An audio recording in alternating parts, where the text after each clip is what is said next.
and they assume tens of thousands dead down there. But they fled. Yes, ma'am, they did. A few hours ago. I presume they have some hidden base on the far side of one of the moons. She raised her voice to the ceiling.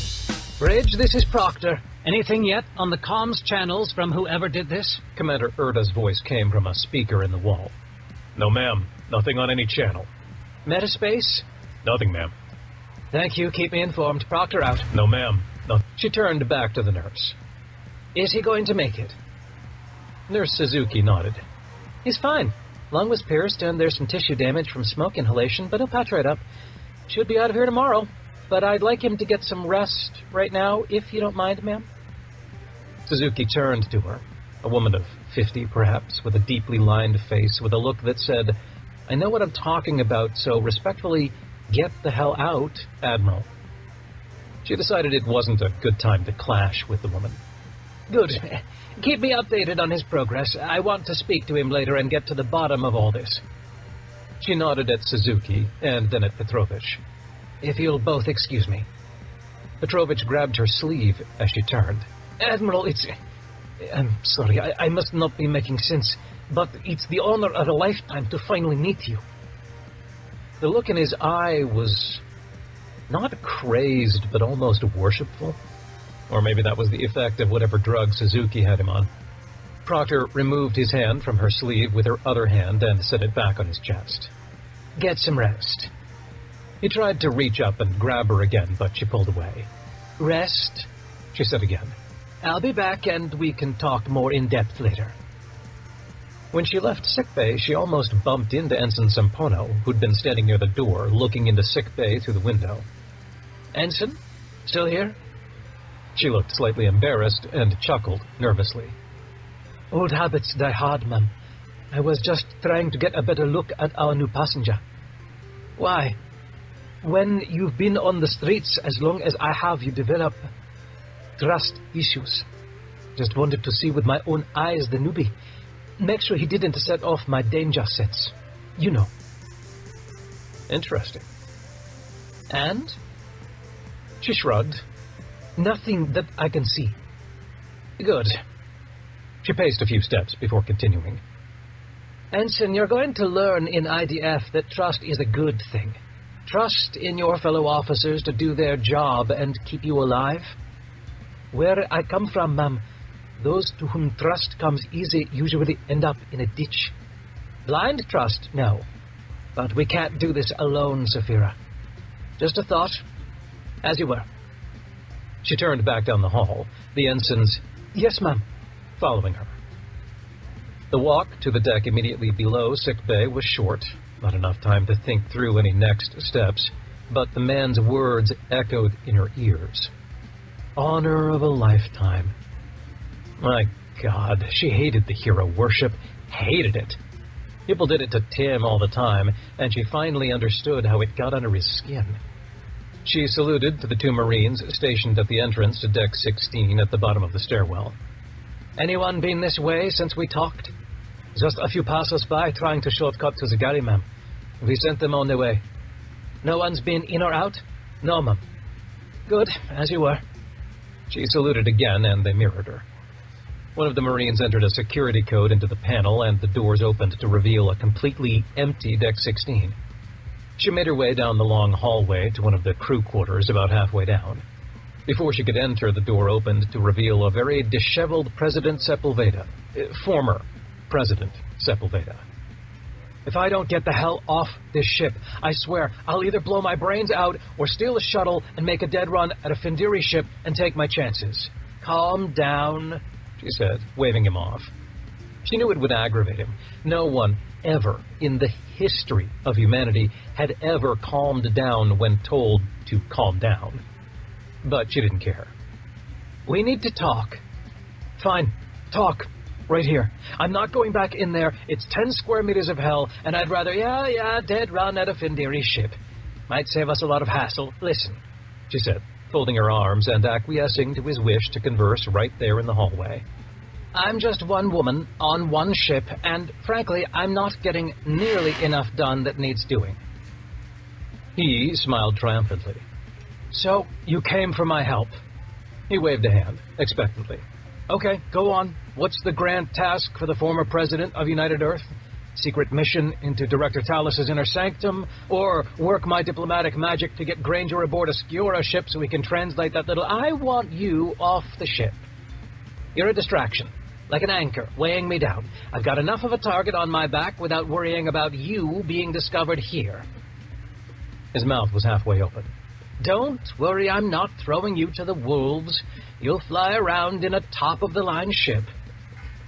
His eyes darted back and forth, trying to decipher the puzzle.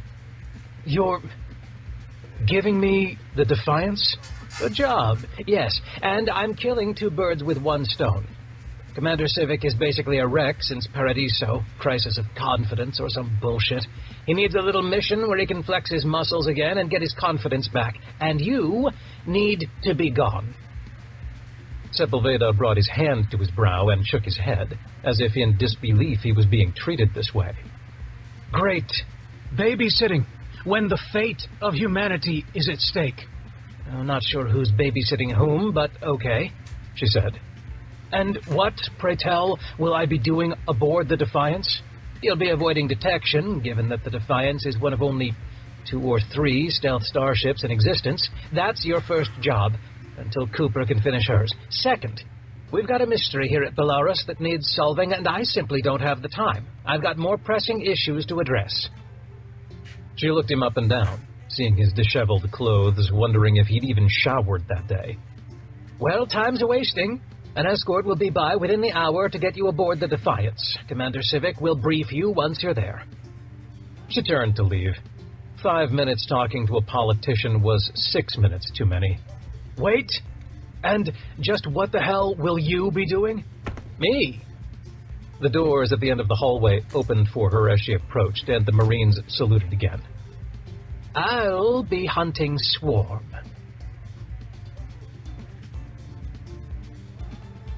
Chapter 6. Kiev Sector, Belarus, High Orbit, ISS Defiance, Bridge. So, you just got put in command of one of the most advanced starships in existence, given basically free reign over it and your mission, and you're complaining? When she put it that way, it made him sound ridiculous. The computer-generated image of Jerusha Whitehorse was smirking at him, even though Commander Ethan Civic was pretty sure the computer couldn't translate a facial expression as complicated as a smirk. Jeru, you don't understand. I was useless back there. Proctor brought me on board the Independence for my gee-whiz out-of-the-box tactical brain, and what did I come up with? Nada. Zilch. Hell, Shin Wentworth's contribution was bigger than mine. All I accomplished was getting in the way on the bridge. Ethan, Jeru, my place is in a cockpit. That's what I know. It's what I'm good at. Give me something to shoot, and I shine. Give me a starship with people to get underfoot, and ensigns with delicate feelings, and paperwork? He made a face. That's when I turn into an aimless, passionless, indecisive automaton that dreams of flying again while he's signing requisition papers. Whitehorse's brow bunched up. There's paper on the Independence? Figure of speech, Jeru. Look, honey, it'll be good for you. And Proctor needs someone she can trust in command of the Defiance. You heard Director Talos yourself. There's a price on our heads, and all we've got right now are the Independence, the Ballsy, the Defiance, and 6 other ships with captains we can rely on to not sell us out to the Findiri. Fine. Right. I get it. He grabbed his coffee mug and tipped it back, only to remember he'd finished it half an hour ago, and this was the 3rd time he'd sipped an empty cup. God damn it, he muttered. I don't even have a little ensign I can order around to get me coffee, just Lieutenant Commander Rice, and he's royally pissed that I took his job. Look, babe, things will be fine. And hey, remember your promise. He slowly nodded. Yeah. Don't look so glum about it. Jeez. I'd hoped getting married to the love of your life would spark a better reaction than... She dropped her voice to something glum. Yeah. I'd just prefer to marry you in person, that's all. Yeah, I know. I promised you that if I didn't return to the Ballsy within the week that we'd just do it virtually. But that's not the most romantic thing in the world, yeah? Are you kidding? It's the most romantic thing I could dream of. Earth-conquered human civilization hanging by a thread, and yet, in spite of the odds, two lovers tie the knot? With light years between them?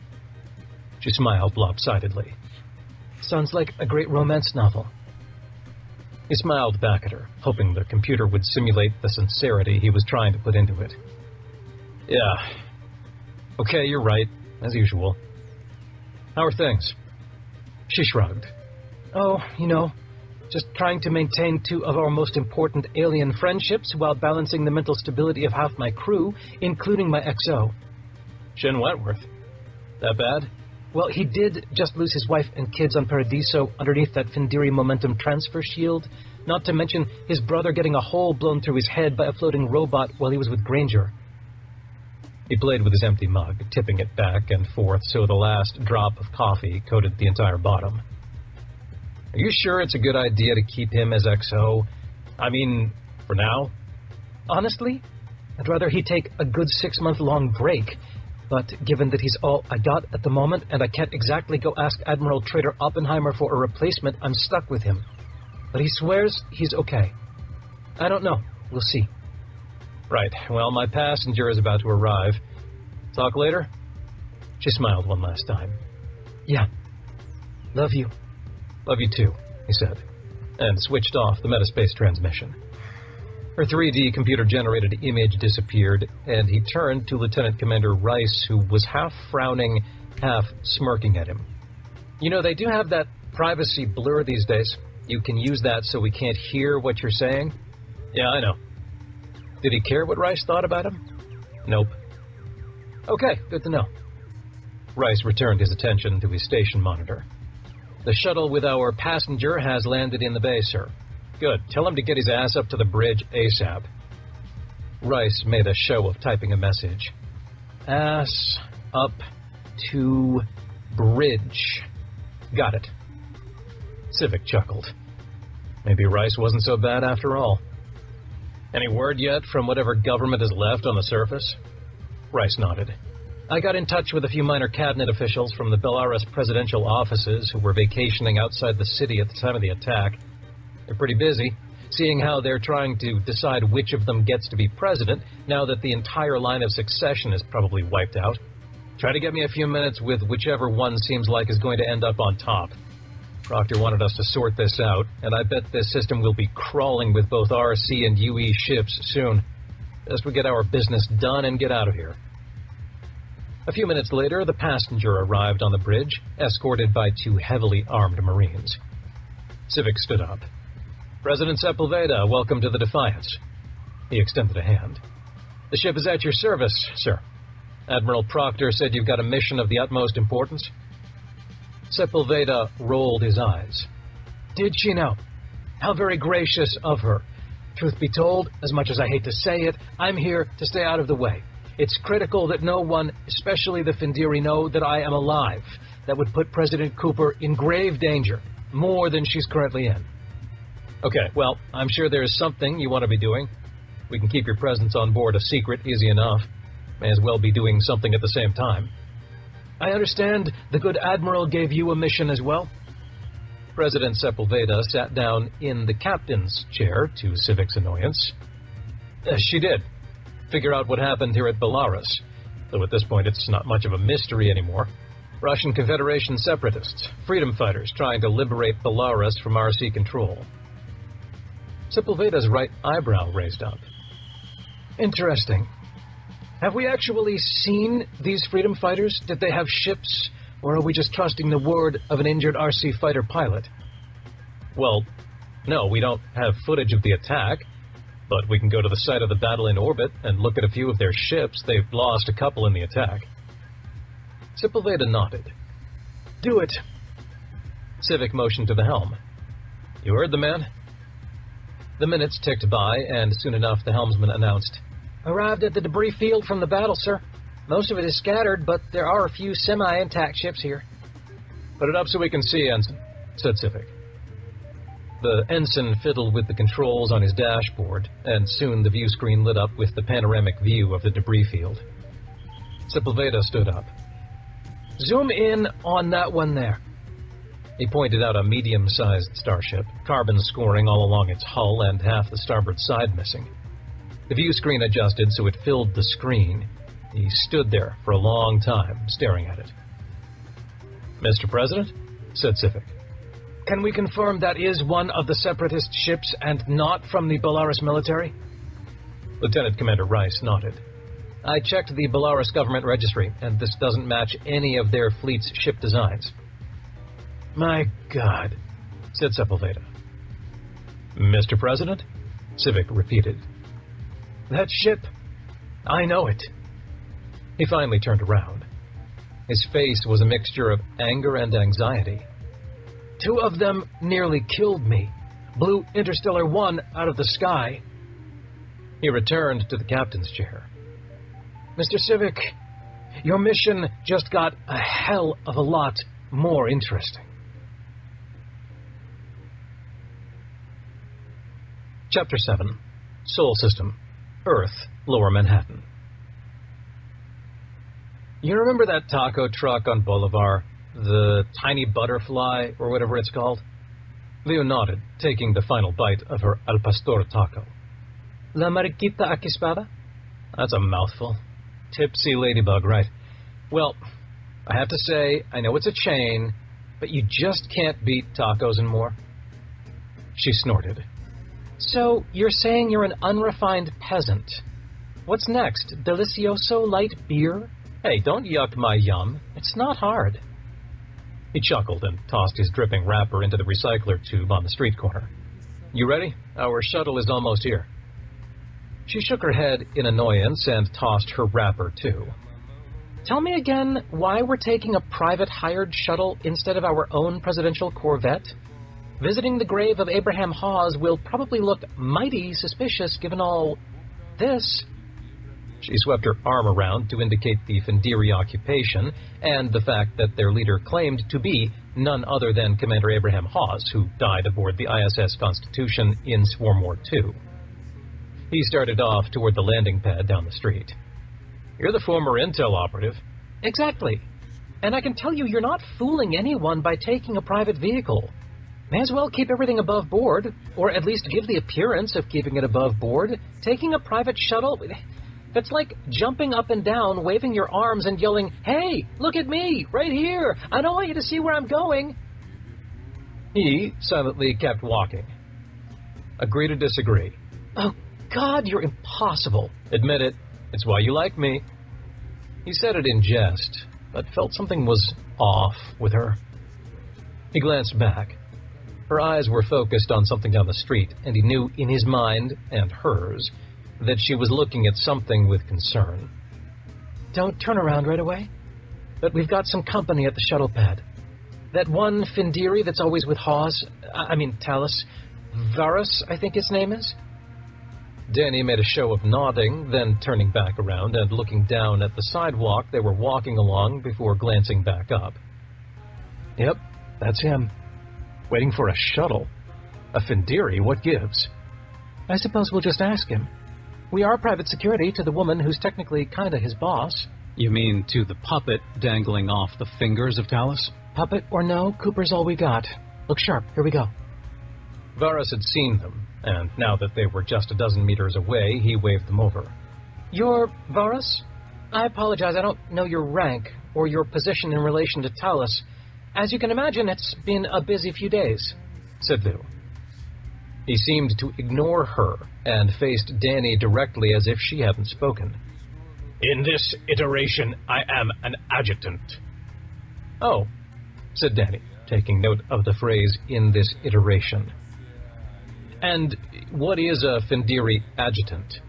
"I serve by directing the actions of a single ship and its support ships under the Director himself."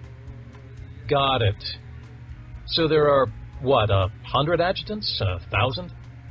He was probing, knowing that they still had no idea of the true size of the Findiri fleet, as squadrons of ships had gone off to worlds such as New Dublin, Mau Prime, Majorca, and dozens of others. 152. We lost 8 adjutants in the battle for Earth, but they served well, and in the next iteration will be rewarded." Varus glanced at the other two Findiri at his side, knowingly, though Danny hadn't the slightest idea of what they were possibly communicating. When is the next iteration? And sorry to be so ignorant about this, but what is an iteration? It is foolish to feel sorrow at lack of knowledge. It is better to ask, to fill the gap of knowledge, than to feign sorrow. Danny blinked. That was surprisingly wise, he said, not adding, for a savage, murderous race like yours, like he was thinking. A Findiri brother lives 210 of your solar years. His body then shuts down, and a new iteration of that brother is created in the corporeal fabrication chambers. His deeds are taken into account for the next iteration, and he will be assigned a new position accordingly. Wow. So karma's real, apparently. Danny saw a shuttle approach from the sky. He glanced at his handheld and confirmed that this one wasn't theirs. You guys take private shuttles? Don't the Findiri use their own ships? Talus directed that we familiarize ourselves with human society.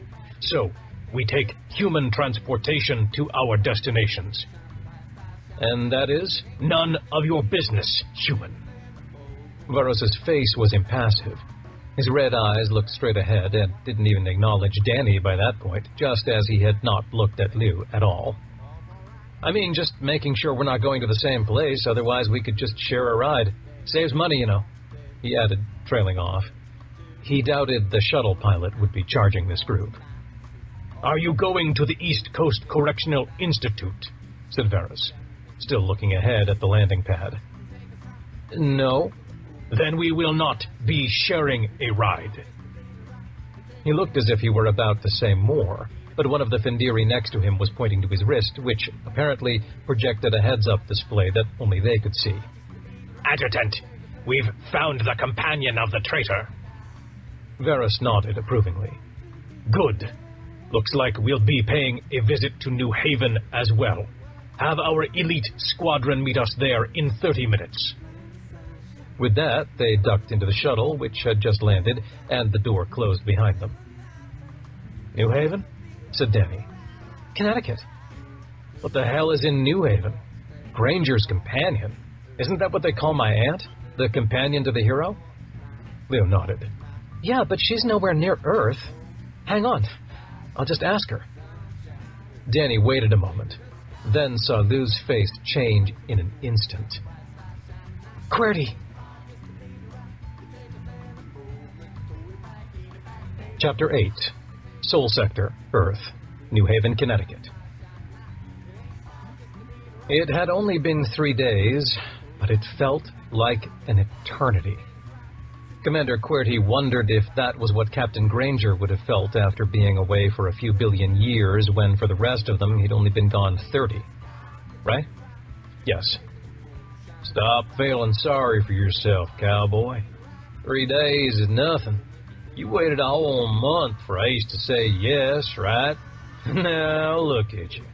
An almost married Nuevo Laredo city slicker. He glanced around the dimly lit storage room stacked with books and papers and old dissertations, the tiny room inside Yale's library that had become his cell. Almost married, he repeated. Assuming you get out of here alive, old bastard. And get out while still sane. If I'm not careful, I'll start talking to myself.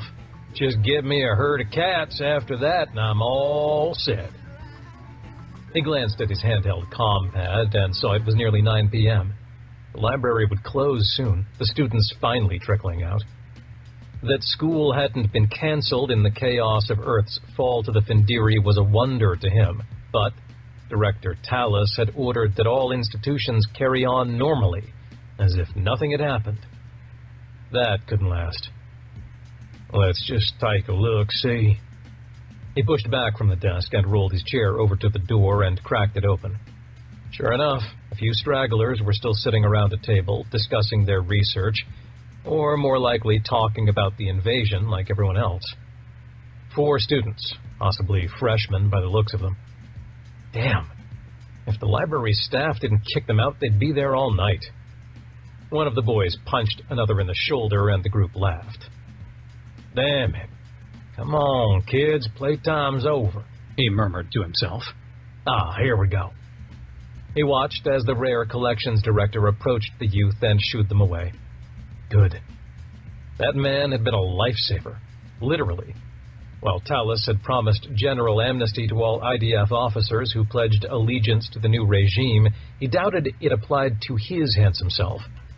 He wasn't the brightest tool in the street smarts shed, but he assumed the guy helping Granger take down the Findiri was probably high on the list of people to take care of, in the Mafia sense. "Commander QWERTY, it's safe, you can come out now," said the Rare Collections director. Peck. Director Peck. Had a nice ring to it, good flow. Director Peck. Nice. "God damn it, man, hold it together, you're a walking disaster," he said to himself and opened the door. "Director Peck," he began, accidentally vocalizing his previous thought and mentally swearing at himself. "Thanks again for your hospitality." "Need a shower," said Peck. "No, but I'll ask for the same thing I asked for yesterday, and the day before that, and the day before that. Any change in your answer?" "Yes, actually." Peck motioned him over to another room. The door was locked, but the director positioned his face for the ocular scanner, and the mechanism clicked. "I've been in touch with my colleagues on St. Martin, and your story checks out."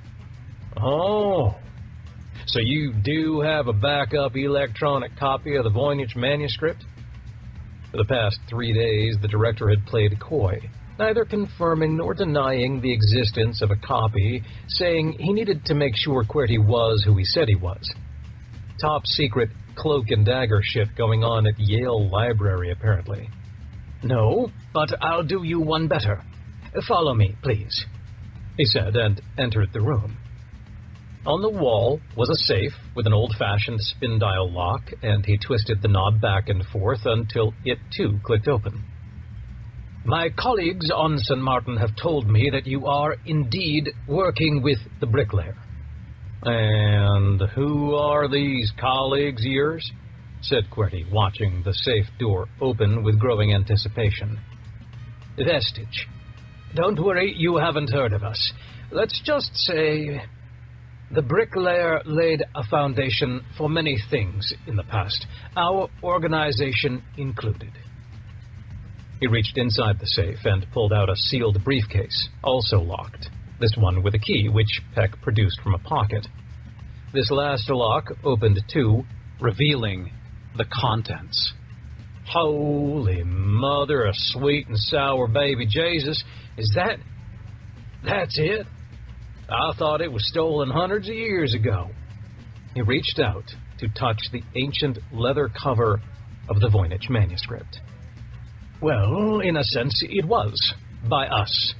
There were a few actual theft attempts by people looking to make a buck, so we stole it to preempt any successful attempts. Except we didn't take it anywhere, it's been here the whole time. Our predecessors back in the 21st century thought it best to let the public believe it had been stolen. That way, no one was tempted to actually steal it. And then we conveniently deleted all electronic copies. This here is the only version left. The original. QWERTY gingerly opened the manuscript, paging through the delicate vellum sheets. It was nearly identical to the manuscript they'd found in the alien grave on the robot Sentry world. Except for the words, those appeared different. But the images were all the same, though no drawing of Granger on the last page. But why? I mean, given the events of the past few days, I kind of see how that's a dumb question, but still, why? Peck shrugged. Much has been written and theorized by our members over the years, and the conclusion is, we still don't know exactly. But something within these pages will be key to defeating the enemies of humanity in the days and years to come. Something that the Bricklayer recorded in some sort of code, obviously, that would be indecipherable to anyone but him when he returned. Some type of knowledge he clearly feared would fall into the wrong hands while he was gone, and something he didn't want recorded in any other manner or location, even in his own brain, apparently. My colleagues on St. Martin told me he can't remember any details of what could be in this thing. The memory core that Jasper gave him may help, but neither we nor he know how to access the contents with our current technology. Anyway, that's enough of an info dump for you. Why don't you take a look? They say you're the best when it comes to code. They do say that, yes, murmured Cordy as he examined the text. Complete gibberish, except with this version he could understand most of the letters. I may have met my match, given that people tried for hundreds of years to decipher this. He pulled out his handheld pad and dialed up the scanner, setting it for metaspace sensitivity. Peck frowned. Metaspace? What do you expect to find? It hasn't left this library in over 500 years. Can't say till I try it, Cordy said, saying what to him felt obvious.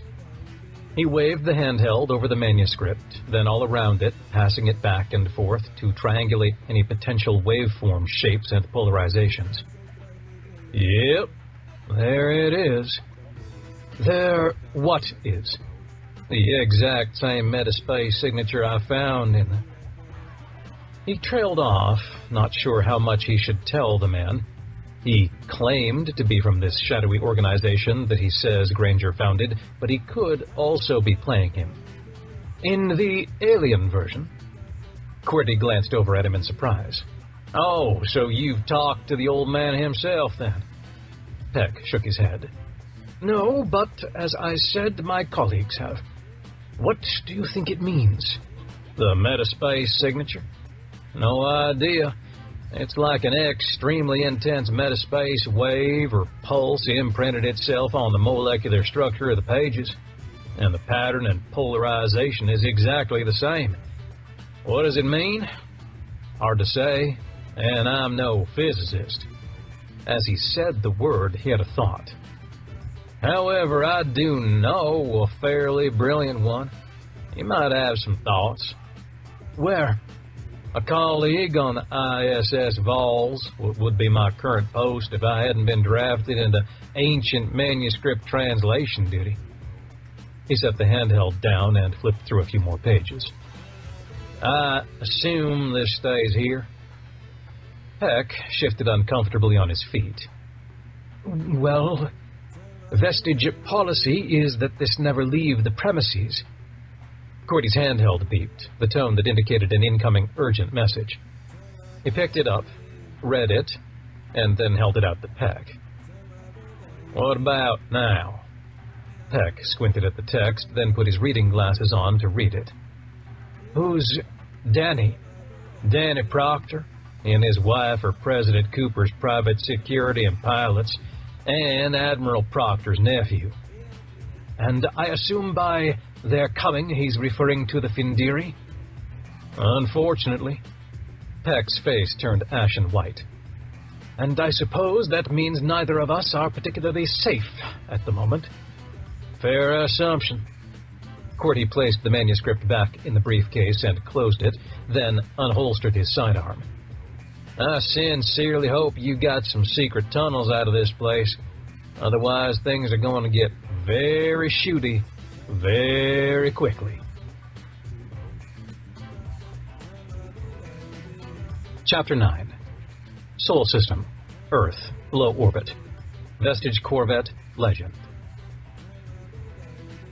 10 coins says I can finish that beer before you can.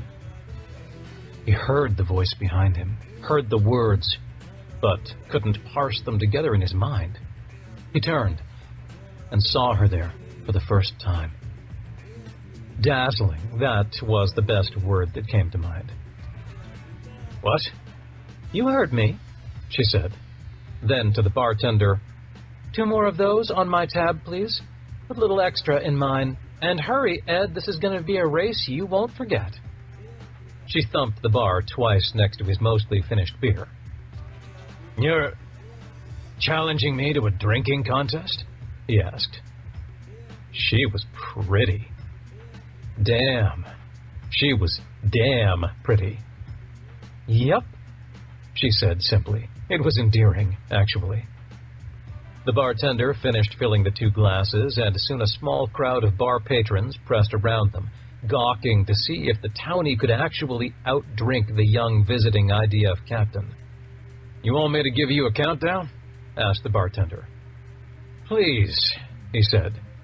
He cracked his knuckles and made a show of loosening up his neck. "Pretty girl like you getting mixed up with a guy like me? I was a fighter pilot, you know." "And?" she said, her lips pulled downward, but with a twinkle in her eye.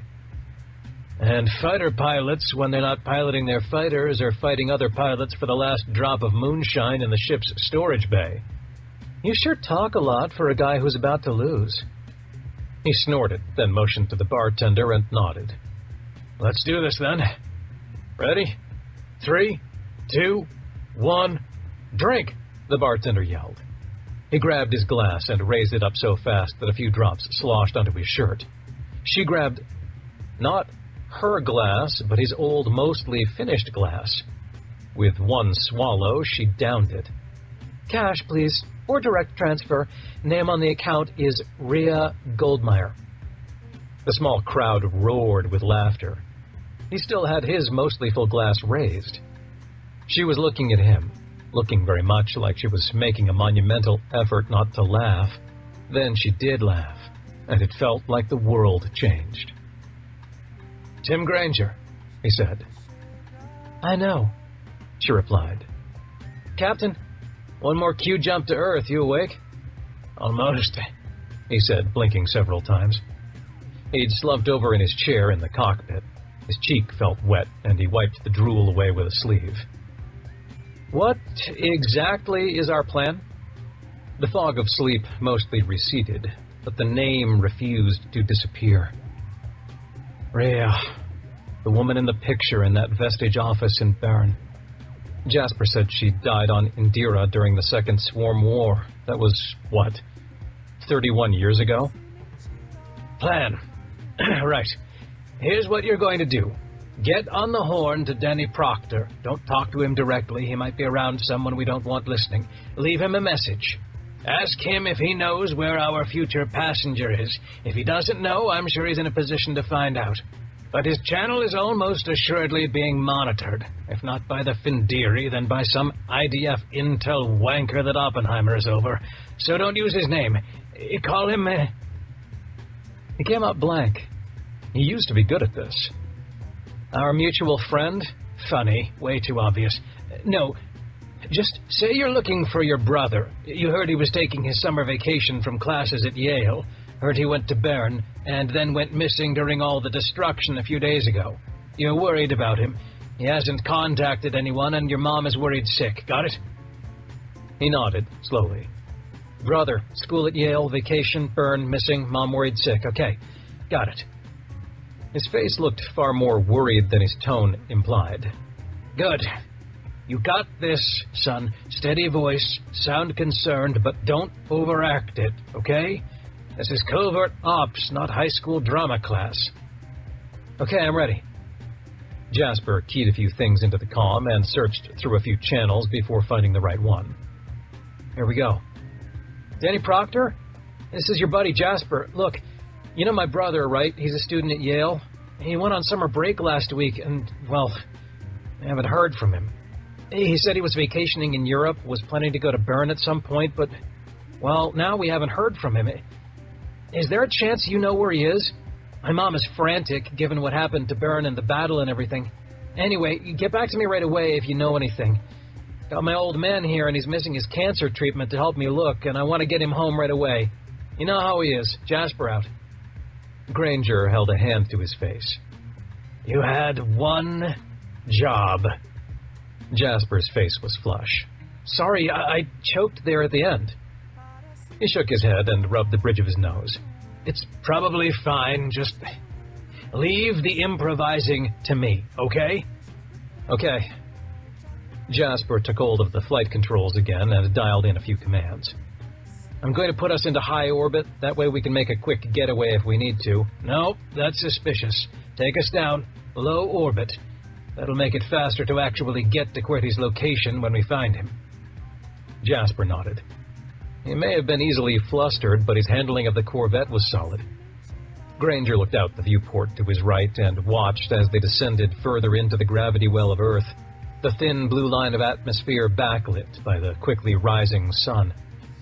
Up ahead, near Yarborough Station, he could just make out a jumble of huge ships, what he supposed were the portion of the Findiri fleet stationed at Earth. Should I alter course? We're going to go right underneath them. Negative. Again, too suspicious. We have nothing to hide, right? Right. The dashboard monitor lit up and Danny's face appeared. He was outside, standing in front of what looked like a few rows of... Were those gravestones? Danny here. What's up, Jasper? Granger ducked down to make sure he wouldn't appear in the video transmission, and Jasper flipped the camera on. Oh, hey, Danny. Good to see you again. Been a while, right? It had been exactly 2 days since they met. Granger shook his head and furiously mouthed, Leave the improvising to me. Sure has. So, about your brother, I have good news and bad news. Okay, said Jasper. Hit me. The good news is that your brother never actually went to Bern, cut his vacation short when the Findiri showed up. Jasper made a fairly good show of looking relieved. Oh, thank God. Mom's going to be thrilled. And the bad news? Danny smirked. The bad news is that they canceled the rest of summer break and classes are back in session, and the rest of his trip was non-refundable. Not only that, but some of his new professors really have it in for him. Probably going to start sending their TAs after him any time now. He's been holed up in the library studying, but now it seems like not even that's enough, and he's got to urgently find a new place to study. That's what he told me, at least. Seemed kind of bummed. Can't imagine why, said Jasper. Well, that's a relief. Hey, thanks, Danny. And don't be a stranger. Let's connect when you're back in town. Absolutely, man. Hey, you brought your dad? Are you crazy? I thought pausing stage 4 cancer treatment was a big no-no. Granger wanted to groan. Jasper only shrugged. He's the crazy one, not me. Should have stayed home with Mom. Parents, what are you going to do? He had to hand it to Jasper. His acting, the phrasing, the tone, everything was perfectly natural. Like he actually believed the words. Maybe some improv covert ops really wasn't his future. Still, the extra information made him nervous. What indeed? Okay, man, I'll talk to you later. Danny out. The transmission ended, and Granger breathed out a huge sigh. Well, that went only slightly better than expected. Sorry. He reached out and slapped Jasper's shoulder. No, kid, you did real good. Just leave the improvising to you. Yeah, I know. Sounds like QWERTY is in trouble. He's still at Yale, holed up in the library. But I think Danny was trying to suggest that he needed to get out of there right away. All that stuff about new professors sending their TAs after him. Code for Findiri sending soldiers? Granger shrugged. Probably. He might be in imminent danger. Let's get there ASAP. Jasper nodded. I'll punch in a course to New Haven. Hopefully we can be out of here within the hour. Good. Granger stood up and walked back to the lounge area, opened up the beverage unit and dialed in a coffee. Moments later, a cup dropped into the slot and slowly filled with a fresh drip. Want any? Jasper was silent. Jasper? Sorry, it's just that a few seconds after we changed course to Connecticut, one of the smaller Findiri ships and 2 fighters peeled off from their main fleet at Yarborough Station. He left the coffee where it was and returned to the cockpit. Are they on an intercept course? Not exactly, no. I mean, they're headed in the general direction of where we're going. Could be a coincidence. Granger sat back down. There are no coincidences, kid. Buckle up. This is going to be a hot extraction. Chapter 10.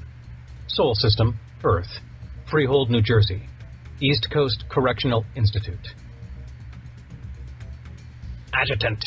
The prison warden confirms. The current prison population is sufficient for 3 days of the director's plan to compel the traitor to comply. The sub-adjutant lowered his head slightly in the customary act of completion of an order. Adjutant Varus, upon learning earlier in the morning of Director Talus's plan to capture Granger, had nearly flown into a rage. It wasn't that the plan wasn't an effective one. It's that it was to the wrong end. Good. See that they're transported to the UE Executive Office Tower. I obey, Adjutant. His sub-adjutant Nubo started to leave the shuttle, but paused at the hatch. I hear word from other ships that many think as you do. They think this because they are Findiri. But Director Talus's will is firm. The anger was building within him at the mention of the name. That being should never have taken the leadership of his people upon himself. That so many adjutants sided with him was befuddling. It is. He thinks finding Granger is the key to success. And you still think we should be hunting the swarm ship that recently arrived? It is our destiny, Sub-Adjutant Nubo. What will finding Granger do for us? Supposedly allow us to reset the genetic codes in the corporeal chambers? That was a worthy goal, up until the point we learned of the continued existence of the swarm. Now it is a distraction. I agree, Adjutant, as do many others. Good. Deliver the message to the Warden and then return quickly. Our quarry at New Haven is waiting. The sub-adjutant left the shuttle again and returned within minutes. The Warden will comply. The first shipment of prisoners will arrive at the Executive Office Tower within 2 hours.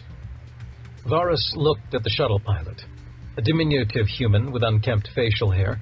He'd never seen facial hair before. It was a trait the Findiri lacked, and he was grateful. Take us to New Haven, Yale University. You're the boss. The pilot punched some commands into the console and lifted the shuttle into the air. Say, just wondering here. I'm happy to help and all, but do you think IZF is going to pay me? Can you arrange that? Varus blinked twice and struggled to understand the meaning. Pay? Yeah. You see, private drivers and pilots like myself typically get money for our service. Money? Yeah, money. Varus turned to his executive assistant. Inquire about this pay when we return. If this is true, then arrange for the money to be transferred to the human. Yes, Adjutant. Pilot, what quantity of this money do you require? The pilot stumbled for words. Well, now that I think about it, 100,000? Nubo, 100,000 units of this money. The pilot made a strange expression with his face. A jubilant smile? Thank you. If you ever need my services in the future, I'm at your disposal. Like, seriously, I'll drop everything I'm doing. Noted, pilot. Fly on. The shuttle sped along, barely getting above the highest clouds before descending again. He saw the coastline of the area called Connecticut and assumed they were angling to land at the university's landing pad. Damn it, the spot's already taken, Mr. Varus, said the pilot. Taken? By what? Surely a landing pad can accommodate more than one shuttle. The pilot pointed out the viewport. That's no shuttle there, that's a Corvette, taking up all 4 landing spots. What is its designation? The human squinted at his computer console. Transponder says it's called the Legend, registered out of St. Martin. Varus shook his head. Very well. Land us in the courtyard. He turned to Nubo. Has the elite strike force arrived yet? The sub-adjutant glanced at his heads-up display on his wrist. In 2 minutes, Adjutant. When they arrive, instruct them to apprehend the conspirator at once. Target was in the library, but that may have changed in the past half hour. Yes, Adjutant. And ready your own energy weapons. If there's something I've learned about humans in the past 3 days, It's that they're full of surprises. Chapter 11. Kiev Sector. Belarus. High Orbit. ISS Defiance. Bridge. Commander Rice, I want a detailed scan of what's left of that ship. Everything. Visible, IR, microwave, UV, gamma, neutron, metaspace, the works. I want to know what it's made out of, where it was made, when, who piloted it, and what gum they were chewing when they died. Commander Civic was about to sit down in the captain's chair when he noticed Sepulveda still there. Instead, he went over to the XO station to stand by Rice. Aye, sir. Rice entered in some commands and pointed to the lieutenant at Tactical. You heard the man. I'll handle metaspace, you handle the rest. Yes, sir, he replied. Rice got to work on the scans, but as he did so, he eyed Civic. You know, this could take a while. The analysis, at least. Might be easier if we could just go over there. The problem is the Defiance is meant to run on just a handful of crew. We can't exactly spare anyone. Civic's eyes lit up. We can spare me. He started to walk toward the exit, but then stopped and glanced back at Rice. Aren't you going to say something? Rice looked up in surprise. Excuse me? The ship's commander is about to break an IDF regulation. Ranking officers not going into danger zones when junior officers would do in a pinch. Rice shrugged. Well, we're not exactly IDF anymore now, are we? Besides, he returned to his work. I knew exactly what you'd say anyway. Oh? Something along the lines of shove it? He was starting to really like Tim Rice, not just tolerate him. He turned back to the exit. Smart man. I'll be back in a jiffy. The Defiance was such a small ship that the walk to the shuttle bay only took 2 minutes. His fighter was there, along with the ship's small shuttle. He was tempted to suit up and take the fighter, itching for a firefight. Come on, batshit, that's not why you're here.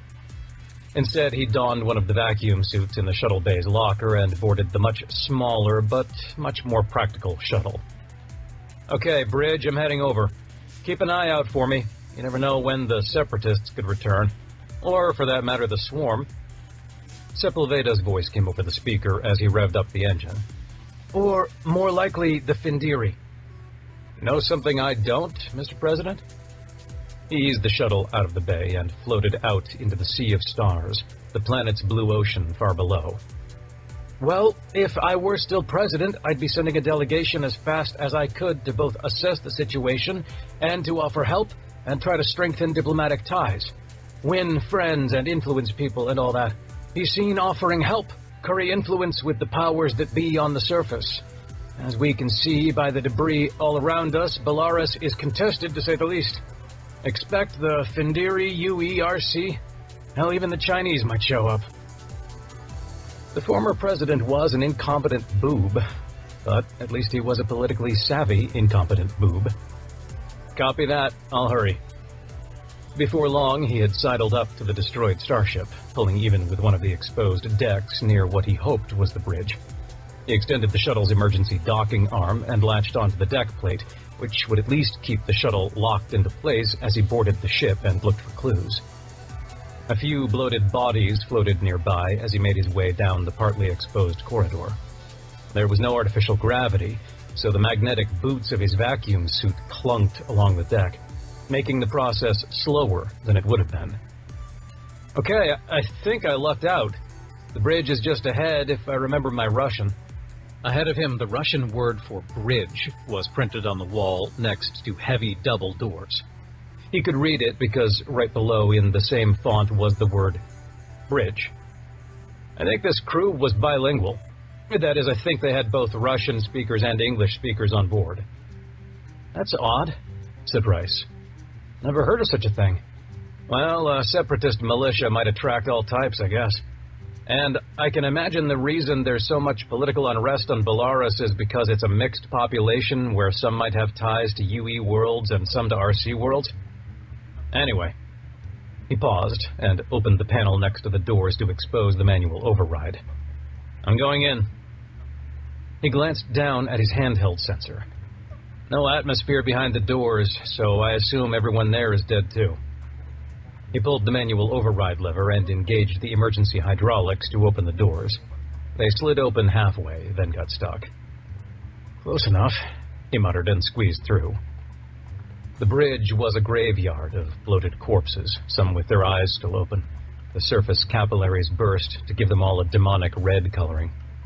He made his way to the command station and gingerly pushed the captain out of the way. The body floated to the wall and bounced off, thankfully, in another direction. Okay, I'm in their system. Still on, and functional, thankfully. Looking through some menus... He glanced through some files, trying to find the ones concerning the ship's registry. Ah, here it is. This is the MS Harvest. The MS stands for Motherland ship, apparently. Folksy, aren't they? Who made it? Asked Sepulveda through his earpiece. Looking.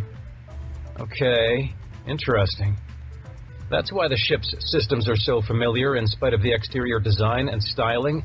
It was made by Shovik Orion, the contractor that makes the bulk of IDF's fleet.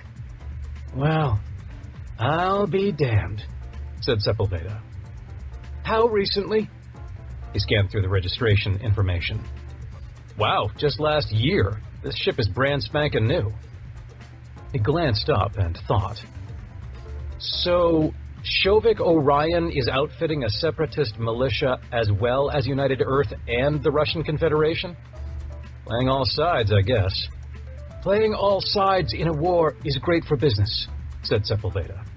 Which means that someone at Shovik Orion probably has some answers for me. If they weren't responsible for the kidnapping attempt a few days ago, then they'll at least know who is. Sounds reasonable. Hang on, I'm going to look at the crew manifest. We can cross-reference it with the database on the Defiance and see if anything sticks out to you. He pulled up the files and scanned through it after sending it to his handheld device and relaying it over to the Defiance. He noticed a name halfway down the list. Whoa. What? Said Sepulveda and Rice simultaneously. Commander Rice, is the Independence still in the system? No, he said. They left over an hour ago. Shit. Send a metaspace message to Admiral Proctor immediately. He shook his head, still not believing it. Begin message as follows. Admiral Proctor, Pyotr Petrovich is not an officer of the Belarus Defense Fleet. He's an intelligence operative in the Sons of the Motherland. He paused, reading through the description of the man's rank and status. He's assigned to something called Special Projects. Admiral, I think you may be in danger. Chapter 12. Kiev Sector, Belarus, High Orbit. ISS Independence, Bridge. I'll be hunting Swarm. She'd sounded so cocksure and confident. She'd wanted Sepulveda to see her swagger, and maybe, just maybe, it would pull him out of his self-pitying funk and inspire him to go and do likewise. Instead, she felt like a blindfolded deaf person trying to find her way out of an old-fashioned escape room. She felt there were clues all about her, but couldn't see them, couldn't recognize them. Hunt the Swarm? Where? How? Do you know where they are? She reached inward to her companion. The bridge around her was a quiet hum of activity as they prepared to Q-jump to their destination. The problem was, she had no idea what their destination was. No, they are an enigma to us, like no swarm we have encountered before. Explain. They come from the distant future, almost incomprehensibly distant. And why now?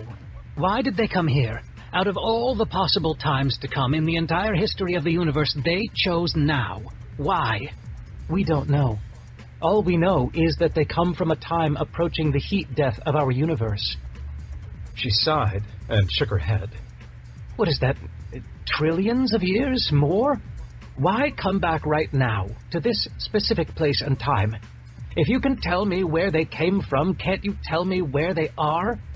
We are not miracle workers, Shelby. When they entered our universe in the seconds before Britannia's death, it was but a whisper. We hardly noticed. As they've spent more time here, we've learned to feel them more directly, for they, like all Swarm, were at one point tied into the Great Ligature, and therefore appear to us as echoes. Metaspace shadows. Determine their location? No. Divine general intent? Yes. They are not here to make friends. They mean to finally attain their goal. Which is? We don't know. Ma'am? Engineering reports the Q-drive is ready. Ensign D'Eustachio had turned toward her. The trans-Q-jump engines are basically down permanently until we can take her in for a thorough repair at Wellington shipyards, but we've got Q-jump ability again. For now, he added. Thank you, Mr. D'Eustachio. I'll inform you shortly as to our destination. He nodded and started to turn back to his console, then paused. Before he could even say anything, she added, And no, I don't believe there's anything you can do in engineering to help things along. Just do your job, please. He blinked a few times. Oh, understood, ma'am. His slightly redder than usual face indicated that maybe she'd pushed back too hard this time. But an embarrassed ensign was the least of her worries right now. Right. Well, if the Swarm have come here now at this time and place, out of all possible times and places, let's start with what we know. Would they go to Earth? Why? What's there that could help them that they could only get right now? The Findiri are there, and they've got some fairly advanced tech. But then, why not go back to when Tim gave them that tech? What are we missing? She'd murmured the words, but several bridge officers were nervously glancing at her out of the corner of their eyes. They feel like something is about to happen. Something new. Something they've never seen before and think will help them in their goal. But you don't know what it is, got it? Neither do they. That makes no sense. Neither does the universe. Touché. You rush to face them, Shelby, but what do you think you will do to them when you find them? Your small, damaged ship against theirs? Anything is better than twiddling our thumbs waiting for them to strike. Come on, give me something, anything to work with. What's your best guess? She was putting a hell of a lot of trust in the Valerisi. Half of IDF was out looking for the Independence, and she was letting a race of liquid metaspace beings that she'd nearly annihilated 30 years ago determine her next moves. Penumbra. The black hole that Granger fell into? Why? It's how they originally entered our universe. It's where most of their race died. It's where Granger embarked upon his historic destiny. It is a point of many intersecting threads. No location in the history of the universe has had more of an impact upon its future. Good enough for her. Ensign D'Eustachio, calculate a course to the Penumbra system. Every eyeball on the bridge focused on her. Commander Erda, her XO, was coming as close to scowling as she'd ever seen. Ma'am, did we hear you correctly, Penumbra? You heard correctly, Commander. Ensign?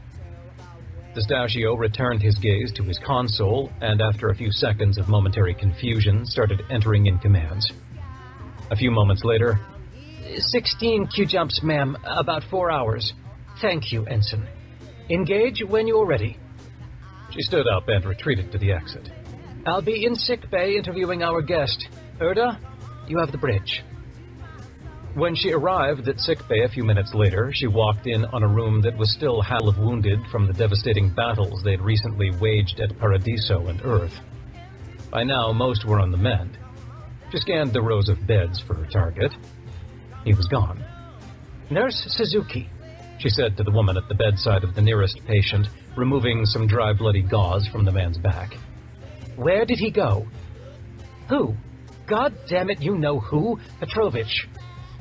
Suzuki nodded. Ah, yes.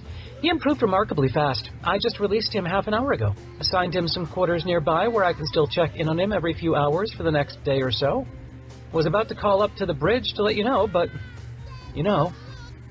She swept a hand across sickbay, indicating the mass of patients she still had. Battles are a bitch. Proctor breathed deep and wanted to berate her, but it would be pointless. Thank you, Nurse Suzuki. Please be more timely in the future with critical updates.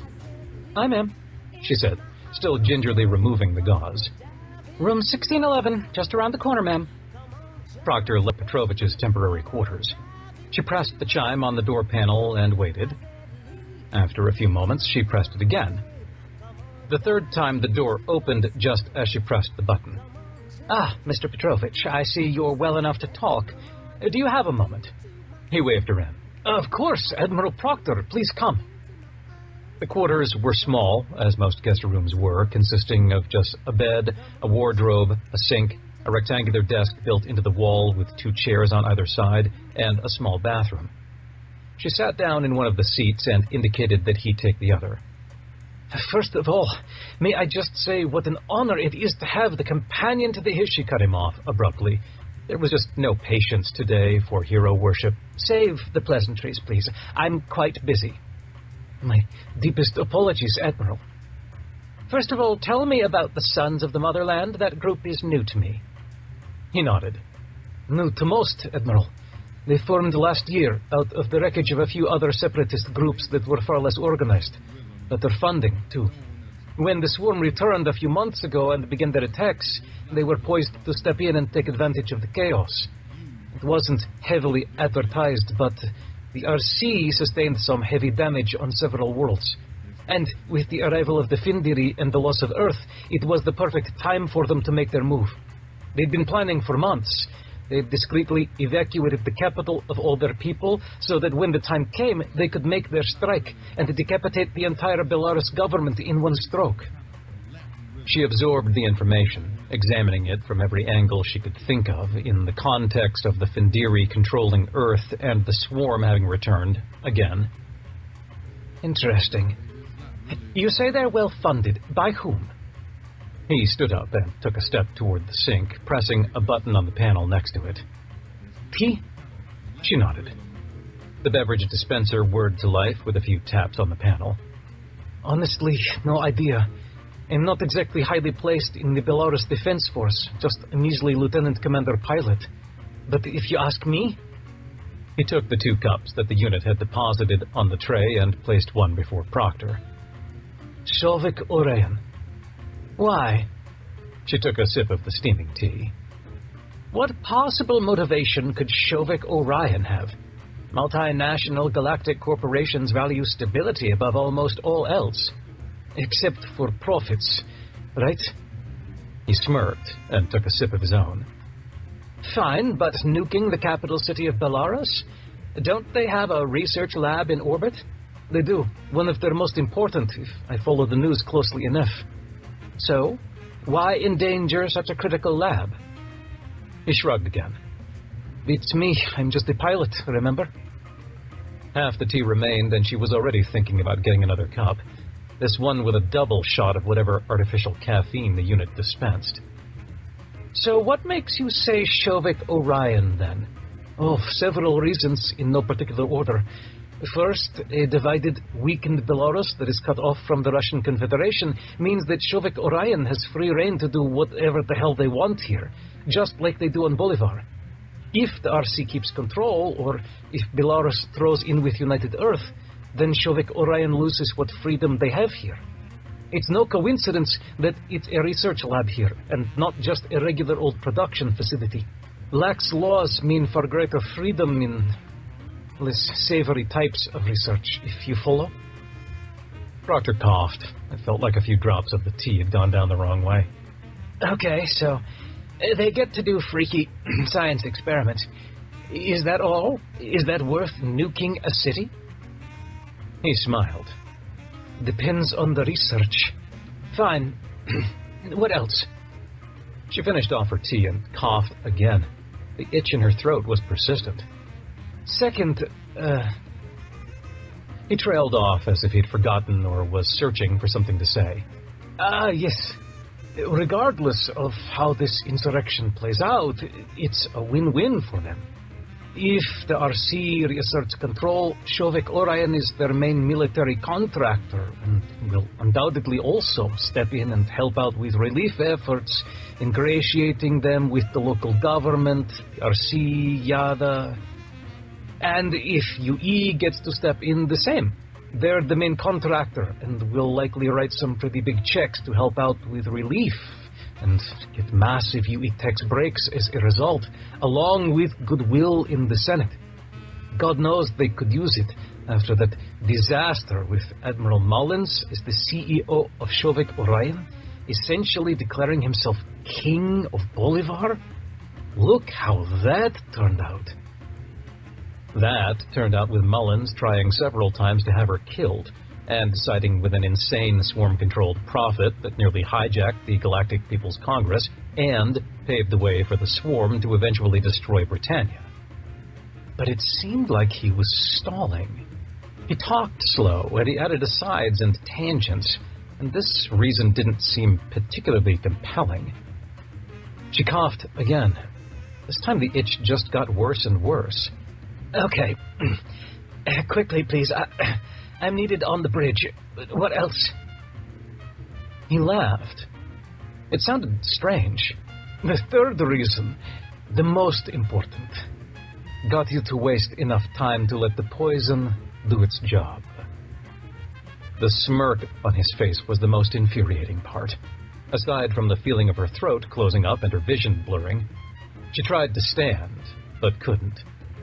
Congratulations, companion to the hero of Earth. He said the words mockingly.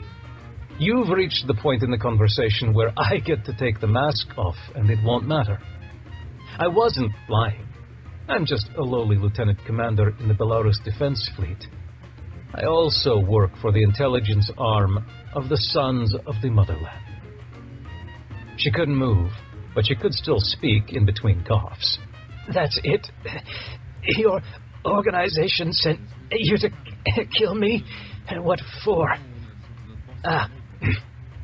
You weren't lying at all. The reasons you gave. He chuckled. Well, I fudged a little on the second one. She tried again to get up, but only succeeded in falling on the floor. The first one, though, sure, I assume that's what they're up to. I don't care, doesn't affect me. I'm just here for the cash. You know how much we were paid for this? For both you and Sepulveda? He laughed again. It'll fund our operations for years to come. Who? She managed to force the word out. Shovek Orion? He shrugged. Yes and no. They have influence there for sure. The door opened, and she heard a voice. Step away. Now. I won't ask again. Petrovich reached around behind his back, and she heard a loud bang. From her vantage point on the floor, before her vision got too blurred, she saw the wall behind him sprayed with blood. He fell to the floor and didn't move. She struggled to keep her eyes open. She was too tired to cough anymore. Sick bay! Medical emergency! She recognized Ensign Simpono's voice. Thank God. She felt her touch her neck and bring her face close to hers to draw in a deep breath through her nostrils. And bring antidote for Radex 39. Hurry! You've got literal seconds here. Chapter 13. Sol Sector, Earth. Arlington National Cemetery. He should be in this section, said Lou, studying the tombstones as they walked down the path. Everyone that died on the Constitution is here. Danny read off the names in his head as they passed by, wondering if there was any type of order to them. Question. Did they recover all the bodies? I mean, space battles can be chaotic. Some get sucked out into space. Some get kinda incinerated. Lou shrugged. I think they place a headstone here regardless of whether there's a body or not. So this might be pointless, is what you're saying? But they did recover Hawes' body. Both Granger and Proctor told us that. But think about it. What did we learn in school? Every kid knows the story. Denny paused to pull out his handheld datapad and searched through the database for the right video. Here we go. Look. Hawes was already dead by the time the battle over Earth even started. His body was in sickbay. Then, watch. He played the video, most likely captured by a nearby starship as the ISS Constitution was making its last stand over Earth during Swarm War II. It exchanged intense volleys of weapons fire with a swarm ship, but nearby loomed a growing artificial singularity that the enemy was about to launch at a city below. And, in a desperate attempt to save the city, Granger piloted the dying Constitution toward the singularity. The ship disappeared in a flash, taking the singularity with it.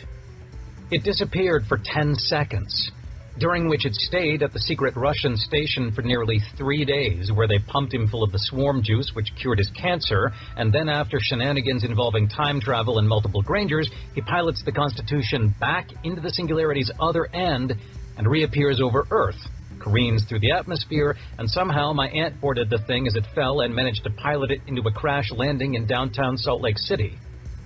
And the rest of the bodies? Hawes? Said Lou.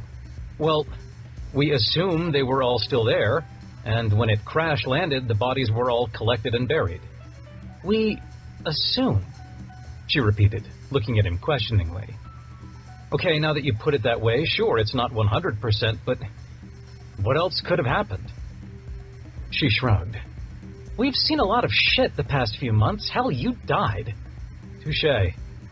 If you're so sure he's here, then why are we here? Said Fiona.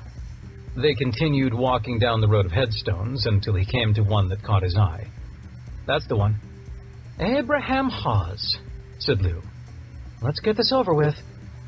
She pulled out her handheld scanner and switched over to the subterranean package. Kneeling down, she waved the scanner back and forth over the grass, pausing every now and then to adjust the sensitivity. Detecting a large rectangular box, she began. And inside are the remains of a human. Sex is male. Adjusting sensitivity now to lock in on a DNA signal. Danny bit his lower lip. So much was riding on this measurement. If the grave had been empty, or if the body inside turned out to be someone else, then they were faced with the very real possibility that Abraham Hawes, Timothy Granger's former executive officer, was actually a Quiasi, and that he had not, in fact, died, but had managed to escape the destruction and find his way back to Findiri space, where he somehow took the reins of power and pointed their war machine at Earth. Analyzing the DNA now, said Fiona. Her brow crunched up. Well, I've got good news and bad news. His stomach clenched. Okay, good news first. Abraham Hawes is most definitely dead, and that means Director Tallis is lying. Fiona shook her head and waved the scanner back and forth again over the grass. Okay, if that's the good news, do I want to hear the bad news? The bad news is that, assuming the degradation rate of the DNA hasn't been influenced by something unnatural, Abraham Hawes did not die at the Battle of Earth 31 years ago, Fiona began. She shook her head again in disbelief. He died 3 months later. Chapter 14. Sol System, Earth. New Haven, Connecticut. Vestige Corvette, Legend. Their hot extraction went surprisingly smooth for the first 10 minutes.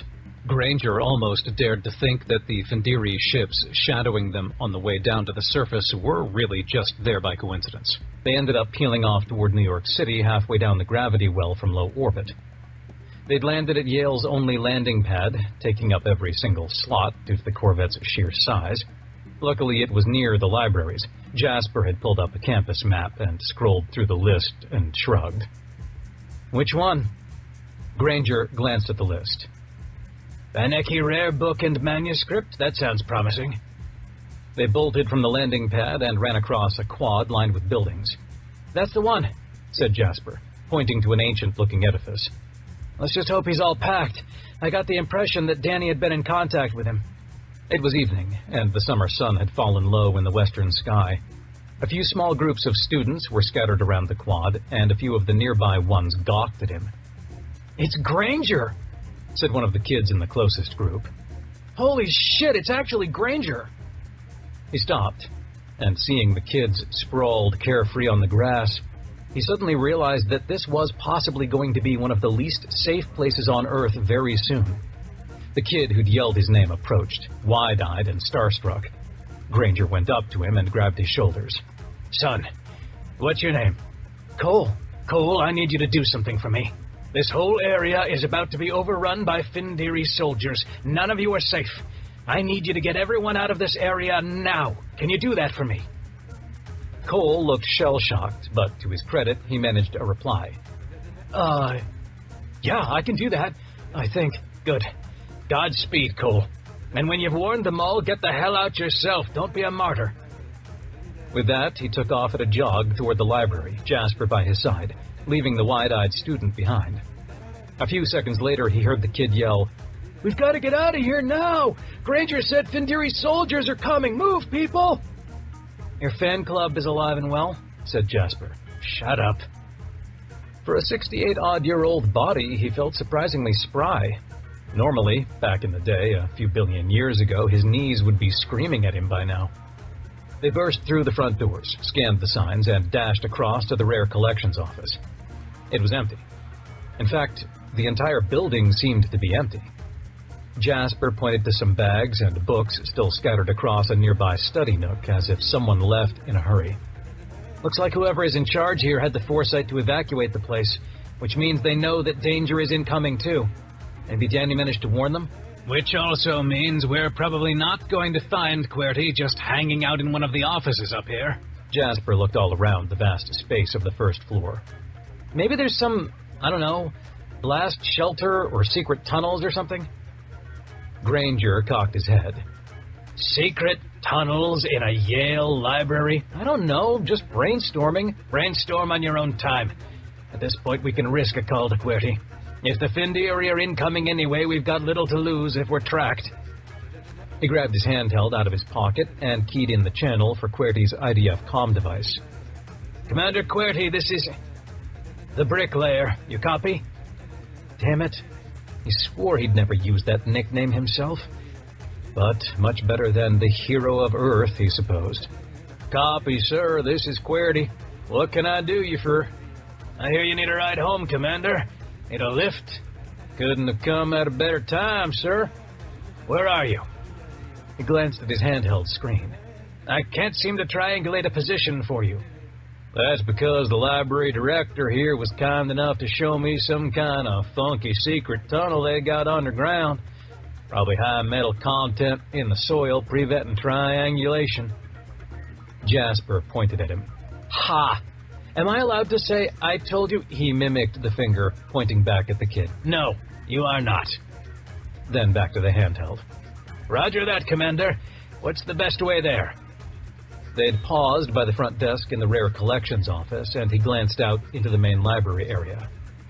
"Just take the lift, that's what the director says, all the way down to B3, then out of the lift, down the hallway, and we'll meet you at the last door on the left." Some movement out near the front entrance caught his eye.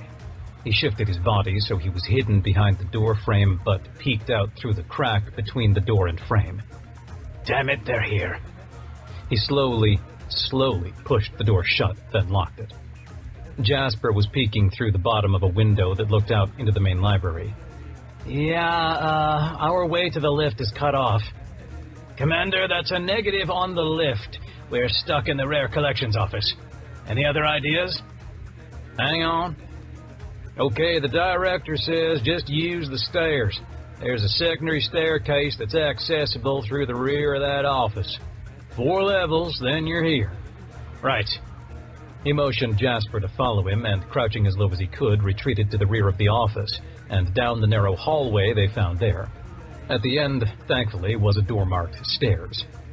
Just as the door closed behind them, he heard a loud crash coming from the office. "Move!" yelled Granger. "They kicked down the door. They know we're here." He somehow managed to take the stairs 2 at a time, silently thanking his previous immortal Jesus Granger self that he'd made himself a body that, in spite of its age, was remarkably well put together. Jasper was just a step behind him, pausing every floor to swing his arm back up the stairs and point with the... "Is that a gun? Where the hell were you hiding that?" It was very small, just slightly bigger than his hand. Jasper nodded. "Down my pants, don't ask." "Don't tell."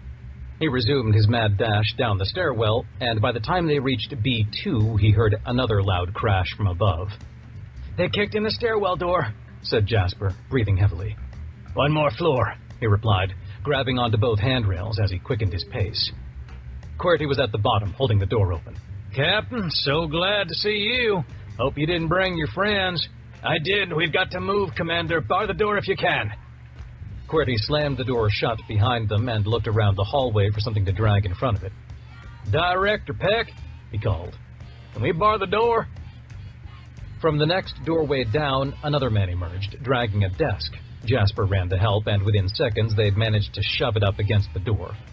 That's not going to slow them down much, said Granger. He turned to the director. We need another way out of here. The director pointed at the last door on the left down the hallway. Tunnel. There's a security door we can latch shut.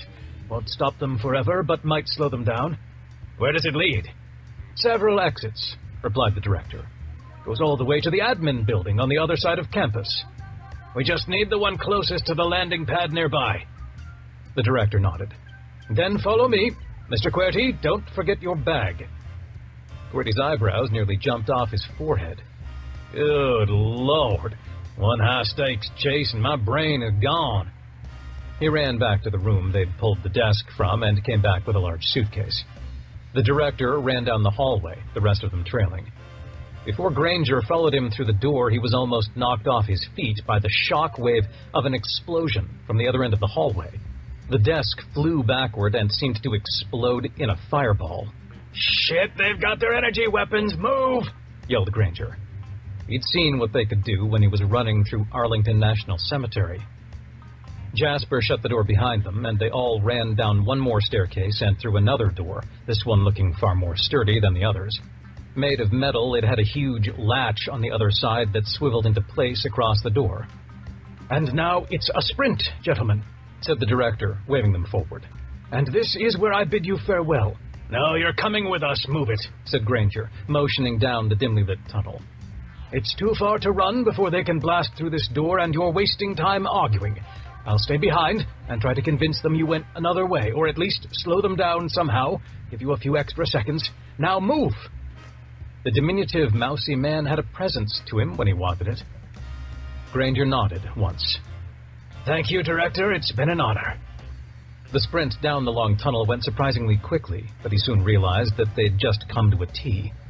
A sign pointing left listed off several academic buildings on campus. A sign pointing right said simply, President Fred Quimby Quad. The old bastard got a college quad named after him, said Granger, motioning them down the short hallway that ended in stairs. Stay in school, kids, and you too may become president of United Earth and get a college campus quad named after you. Another explosion from the direction they'd come indicated they'd broken through the middle door. And a short scream indicated that Director Peck's attempt to slow them down was unsuccessful. They dashed up the stairs, unlocked the latch holding a similar metal door shut, sprang up the stairs beyond that, turned, and ran up another flight. At the top, another metal door, and through that... Intense daylight nearly blinded Granger as his eyes adjusted from the dim tunnel to the evening sunset. There's the landing pad, move!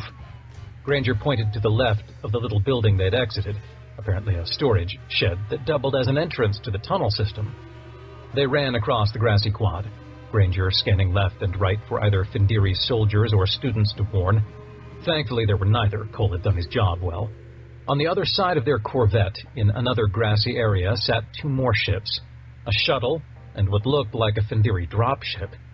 Two armored Findiri soldiers stood guard near the lowered hatch. Damn it, said Granger, still jogging toward the Corvette. The soldiers would see them any second from now. Give me the gun, kid. Jasper looked at him in shock. What? Give it to me, and you two get yourselves in the ship as fast as you can. I'll cover for you. You're insane. You're the most important person in the galaxy right now, the person we have to keep from getting into Findiri hands at all costs, and you want to be the one to cover us? Granger snatched the gun out of his reluctantly offered hand. Exactly.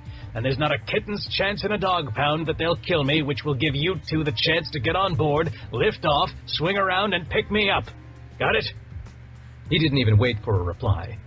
Pivoting, he sprinted to his left, out of the cover of the Corvette and into full view of the Findiri soldiers, and then turned and sprinted straight toward them. His arm leveled up and he began firing as fast as his finger could pull the trigger. The Findiri soldiers swung their energy weapons around, and for a brief moment, Granger thought he was mistaken, and that he'd soon find a few holes punched in his chest. But one of them held a hand up to his visor, and then grabbed the barrel of the other's weapon to keep him from firing. Good little minions. Now just stay focused on me.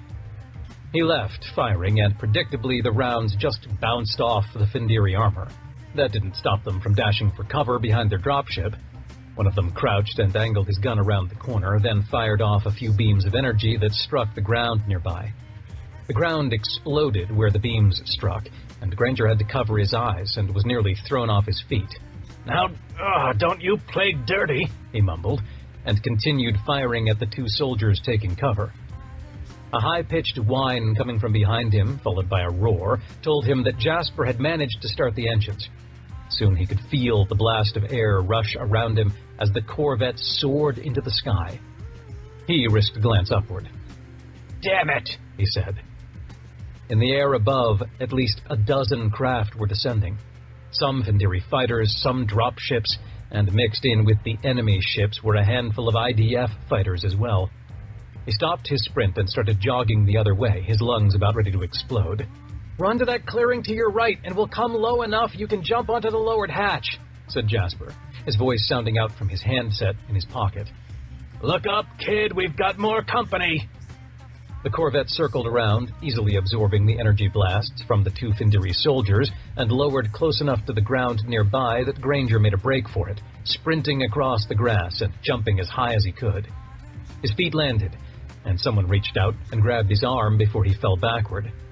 "That's a fine high jump you got there, Captain," said QWERTY, who pulled him into the Corvette and slammed his fist on the hatch controls. Jasper yelled back from the cockpit. "Captain, there's at least 20 fighters all around us. They're circling around, matching my every move. No way I'm getting us out of this." Granger shook his head and entered the cockpit. "We've got to try." QWERTY sat down next to him. "There's only one way out of this, sir. And unfortunately, the south end of campus is going to pay for it. We've got to Q-jump us directly to orbit." Jasper's face went white. He'd clearly never performed an atmospheric Q-jump, which wasn't all that surprising, given their extreme level of risk and the massive destruction they caused nearby matter. He remembered watching the video of Interstellar 2 and the swarm ship Q-jumping away from former President Avery's retirement home. The entire cliffside had exploded, taking a few swarm ships with it. "I can't have more innocent people die on my account, Commander," said Granger, more quietly than he'd planned. Jasper looked back at him. "You warned them. You had that kid get everyone out." Granger shook his head again. "There might still be some stragglers." Jasper turned back around to the controls. "Good thing this is not an IDF ship, and you are not in charge, old man. Hang on." Before Granger could say another word, Jasper had entered in the command and pressed the initiator button. A loud bang, and a jolt that nearly threw Granger out of his seat immediately followed, after which an eerie calm settled over the cockpit.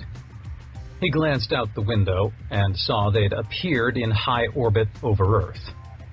"That was incredibly reckless, son." "I learned from the best," said Jasper.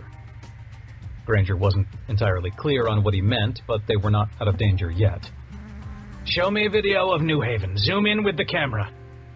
Jasper fiddled with the controls, and before long the monitor on the dashboard came to life, revealing a crater where the grassy quad had been, surrounded by ruined buildings. Thankfully they were all still standing, but it looked like a large bomb had gone off. "Damn, I didn't know it would be that bad." Granger reached forward and patted his shoulder. "You did good, kid. Something I might have done when I was young and reckless, too. Let's get out of here. Calculate Q-jumps back to San Martin."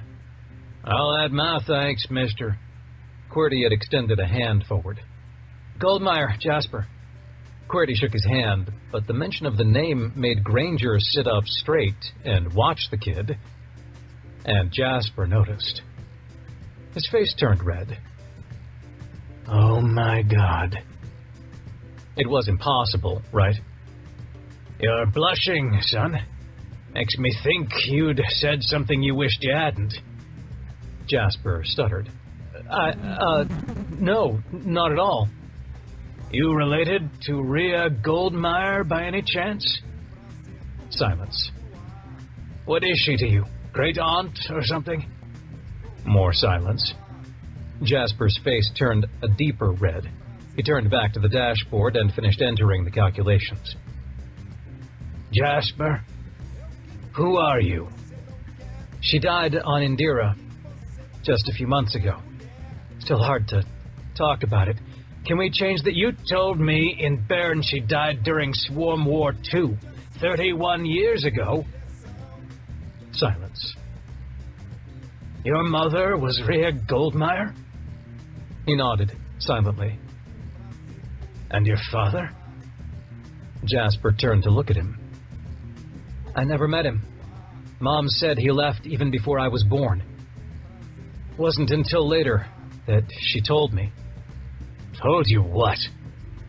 He breathed deep, stopping after a few false starts, like he was making a difficult, life-altering decision. That my father disappeared into a black hole. But not to worry. He'd be back someday. Chapter 15. Kiev Sector, Belarus, High Orbit, ISS Independence, Sickbay. The first thing Proctor saw when she opened her eyes was the blurred face of Ensign Safira Sampono. Ma'am? Proctor attempted to clear her throat. It felt raw and tender, and slowly the memory of what happened returned. 5 seconds, she slurred. Sampono looked at her in confusion. I'm sorry, ma'am. What was that? 5 seconds. You couldn't wait 5 damn seconds? Sampono was speechless. Is he dead? The ensign nodded. I didn't have the luxury of time to aim for anything other than his center of mass. God damn it, 5 seconds! He was about to tell me who was behind it all. Typical gloating bad guy speech, he just couldn't help himself. She shifted in the sickbay bed and noticed all her joints were aching, but the pounding headache was dissipating, thankfully. Probably something Nurse Suzuki had given her. She tried to sit up in bed, but the room started spinning. Did he give any hint of who it was before I shot him? Said Sampono. He's with Sons of the Motherland, the separatist group on Belarus. But they were paid. Someone connected to Shovik Orion, from what I gathered, but not from the corporation itself. God damn it, a few more seconds was all I needed. A few more seconds and you'd be dead, ma'am. She nodded her reluctant agreement. From how her body felt, the ensign had found her none too soon. What was it? Radix 39. Extremely fast acting. We were this close. In fact, from what Suzuki told me, it's a straight-up miracle you survived. We didn't administer the antidote until several minutes past when it should have killed you. And how did you know? You were there in a hurry, it seemed. Sampono shrugged. You grow up on the streets of Barubanda Eche. You learn to trust your gut. I saw him through the window of Sick Bay when you went to him the first time. Saw his face. It just didn't look right. And him trying to grab at your wrist, acting like he wanted to shake your hand or something. Reminded me of the mob on Bali Prime. Sometimes they'd kill their competitors for the drug market by just a handshake. They'd have a tiny needle dipped in Radix coming out of their fingernail, and when they shake your hand, they stick you in the wrist. Death within minutes. I wasn't sure that was what he was doing, but it felt off enough that when you left the bridge a few minutes ago, I just had to follow you. Just to be sure. Proctor chuckled a sigh of relief. Well, I'm certainly glad you did. She tried to sit up in the bed again and found that she could this time. Where are we? Almost to Penumbra, ma'am. Send a metaspace message to Civic. Tell him what happened. As much as I want to solve the mystery of who wanted to kill me and kidnap Sepulveda, it still doesn't match the importance of finding the swarm ship and stopping it. Yes, ma'am. In fact, just a few minutes ago, a message came in from him, warning us about Petrovich. A little late, but A for effort, I suppose. Simpono stood up to leave. Anything else I should include? I assume I should pass along everything you said Petrovich told you. Did he say anything else that might help Civic? Proctor closed her eyes and rubbed the bridge of her nose. She thought inward, You were there? I'm sure you remember everything he said. We do. It might help Civic to know that Shovik Orion's main motive seems to be freedom at their research lab above Belarus, to be able to conduct whatever research they wish, away from the laws and prying eyes of either United Earth or the Russian Confederation. Right. Tell him Shovik Orion is probably conducting some secret research at that lab above Belarus, something they really don't want UE or the RC meddling in. Maybe he could check that out. Simpono nodded. Aye, ma'am. She turned and left, leaving Proctor alone with her thoughts, her companion, and the dozens of other still wounded officers lying in the beds of sickbay. Thank you, by the way. For what? I assume it was you. That poison should have killed me. I assume you had some hand in delaying its effects. I did.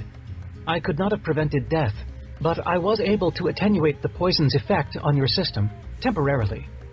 Well, thank you. I'd like to say it was completely altruistic, but I'd be lying if I didn't say that it was mostly out of self-preservation. If you die, I die, eventually. What do you mean? Remember Ensign Decker, how he nearly died when Oppenheimer's goons forcibly removed his companion?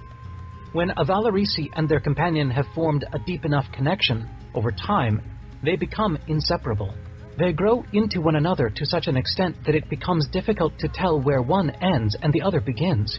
If I were to be removed from you, we would both risk permanent incapacitation or even death. I see. She made a mental note that it appeared she was stuck with her companion, should she ever want to be separated. Good to know. Glad we trust one another, right? Trust is earned, and trust is lost. What an odd thing to say, she thought. But yes, I trust you, it added.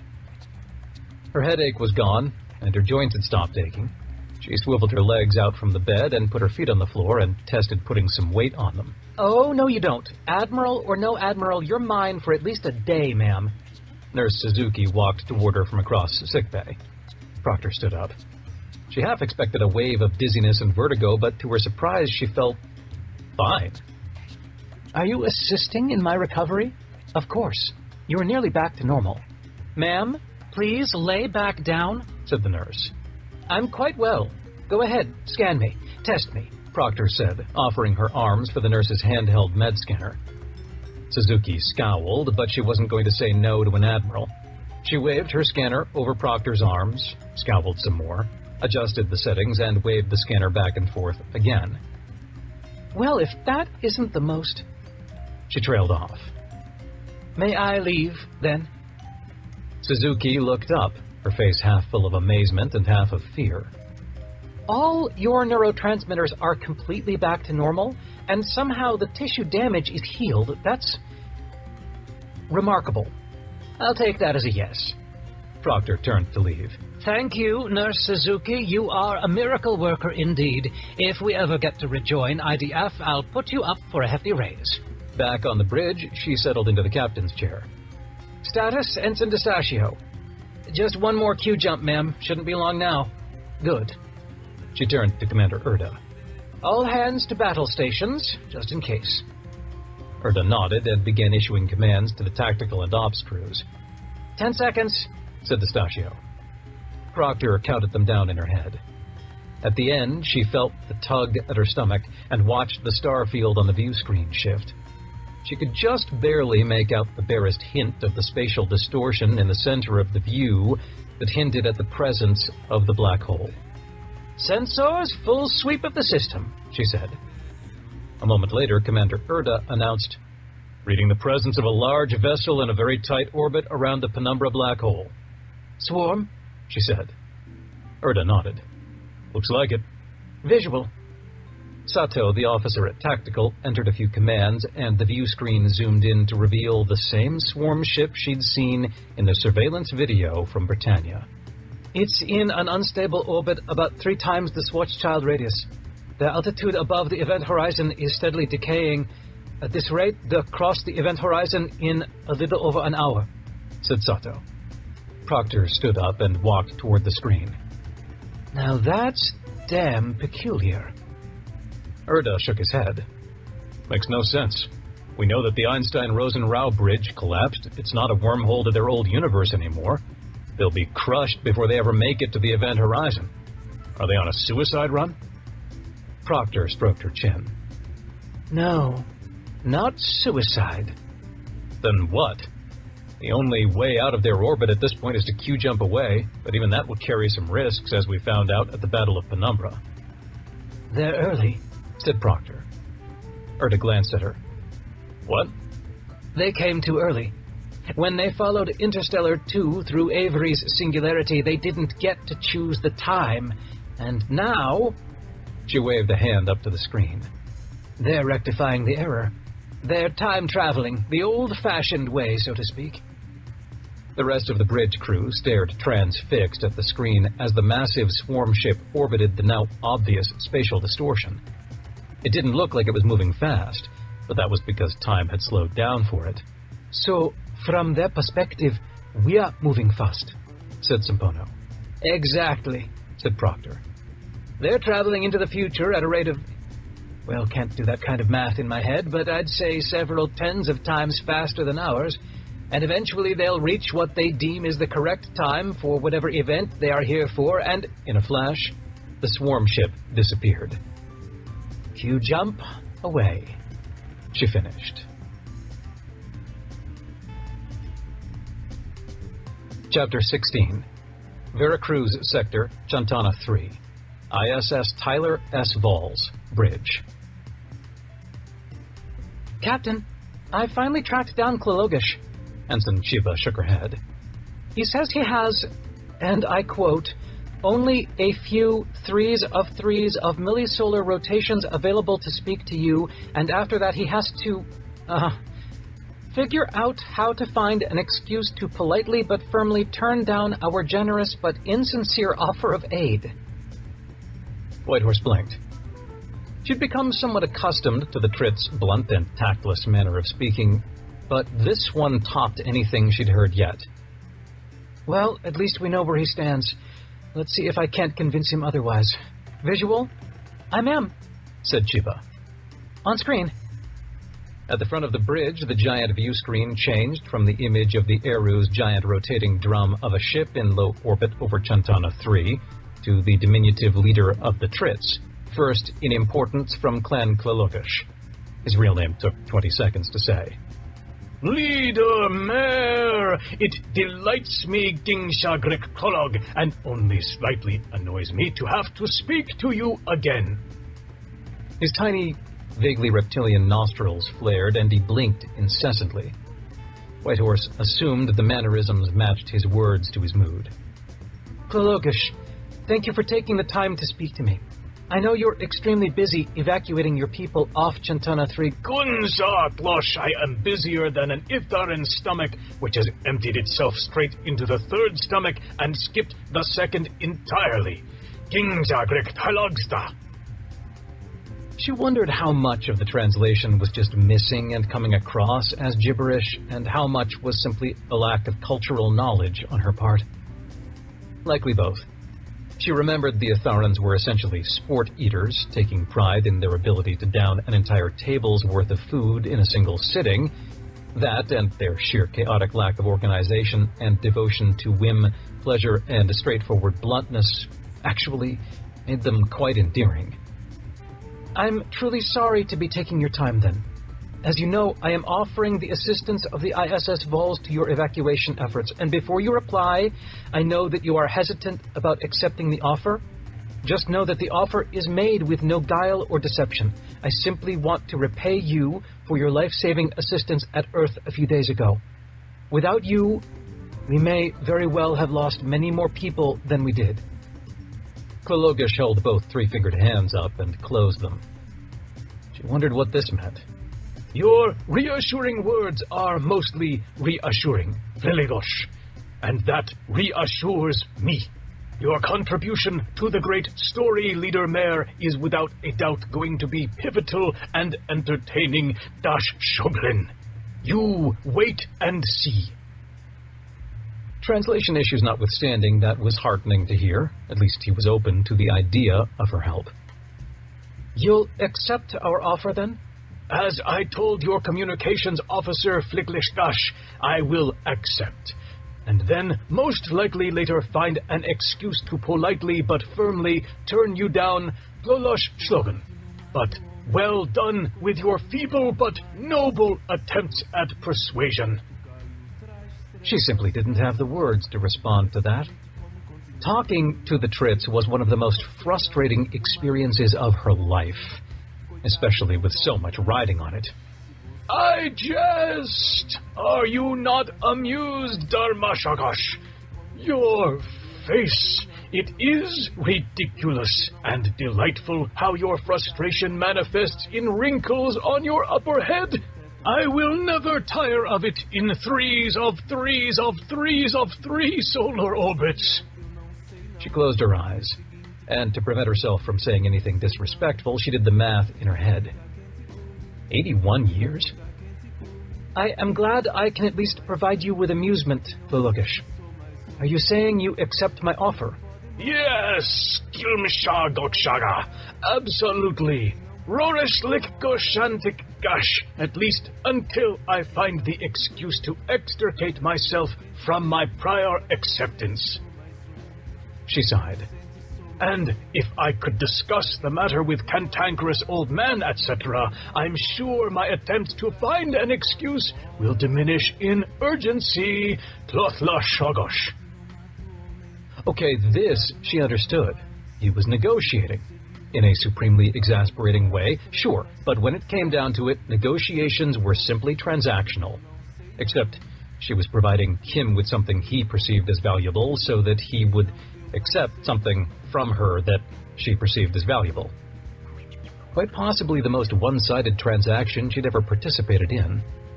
Except they needed the Trits to accept. They needed the Trits to survive. Admiral Proctor had been quite insistent. Humanity simply could not do this alone. And at bare minimum, they had to survive long enough for Captain Granger to figure out what that mysterious manuscript said. Only then could they defeat the Findiri. Or so they thought. Yes, I agree to your demand, Glologish. The next time I see Granger, I will request that he come here as quickly as possible. Now, will you accept our help and not try to figure out how to get out of accepting the help later? He made the strange huffing noise she'd interpreted earlier as laughter. Yes, Goshagathloth, I accept.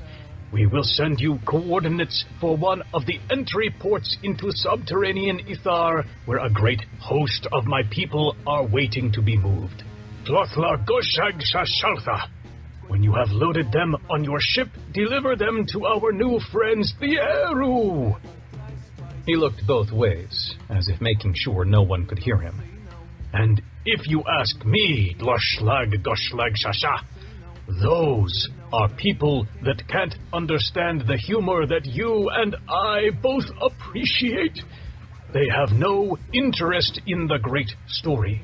They only want to understand the paper it is written on. King Zardaglosh. And with that, goodbye, Loshlag Tlithlith. The screen returned to the view of the Eru's ship over the planet, and Whitehorse let out another sigh. Well, at least we got him to yes without his earlier reservations. Let's get to work, people.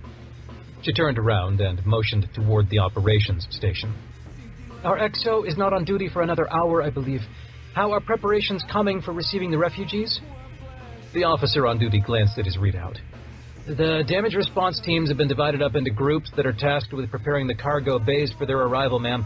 And the maintenance crew is prepping the extra quarters to receive more. She nodded. Good.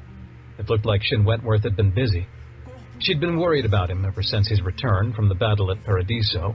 He'd lost his family there. And she'd nearly put him on temporary leave to let him grieve for a while before resuming his duties. But he'd assured her he could work through it, and begged to stay on active duty. Ma'am? The engineering officer caught her attention. She walked back to the rear of the bridge to the engineering station. Yes, Lieutenant. I'm afraid we're not ready for rescue operations at this time, nor will we be for at least another hour. She felt her blood pressure rising. Explain. The main engines are offline, and 80% of the power plant output has been shunted to the physics lab. Shin Wentworth, she said. Aye, ma'am. He instructed me not to bring it up unless asked, or if absolutely necessary. And, well, now seems like a necessary time. She nodded and tried to suppress her anger. You did good, Lieutenant. Please relay instruction to the chief engineer to prep the engines to receive full power again.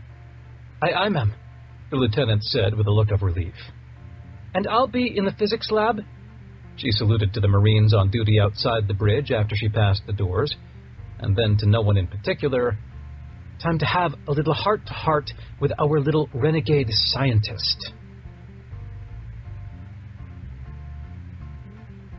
Chapter 17. Veracruz Sector, Chintana 3. ISS Tyler S. Valls, Physics Lab. Increase the phase variance on the metaspace wave envelope by 0.3%, said Commander Shin Wentworth. Director Wiggum stood at the control panel nearby and entered in the command.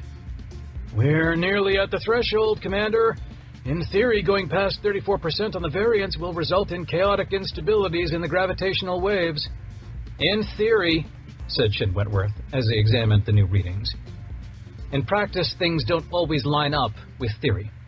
Theory can't account for everything. Sometimes you just have to dive right in and blow past the constraints. And blow ourselves up? Shin Wentworth shrugged. I mean, any high-energy physics experiment runs the risk of blowing us up. He nodded approvingly at the new reading. This one just happens to have the potential to blow us up and rip us out of our universe as well. Don't sound so excited. Wiggum took a few steps from the control panel and peeked into the chamber. Are they supposed to flash like that? Shin Wentworth peered into the chamber. The two tiny microscopic singularities flashed every now and then with an intense bright white light that made them seem far larger than the half-dozen microns they really were. Didn't you watch the old videos? Didn't make a habit of it, no, said the scientist. Shin Wentworth returned to the analysis station. Well, I grew up on them. Old Swarm War 2 vids, couldn't get enough of them. Watching the space battles, the hopeless reign of destruction across so many worlds, the artificial singularities that they used to blow up so many cities, and then the legend himself, Captain Granger, leading the fleets that saved us, and then the final vid of him aboard the ISS Victory as it lured the entire swarm fleet into the penumbra black hole. God, I think I watched at least 50 documentaries on it. Well? Well, what? Wiggum held his hands up. The flashing, are they supposed to flash? I told you. The old Russian ones that the swarm used flashed just like this. These are flashing a lot. Relax.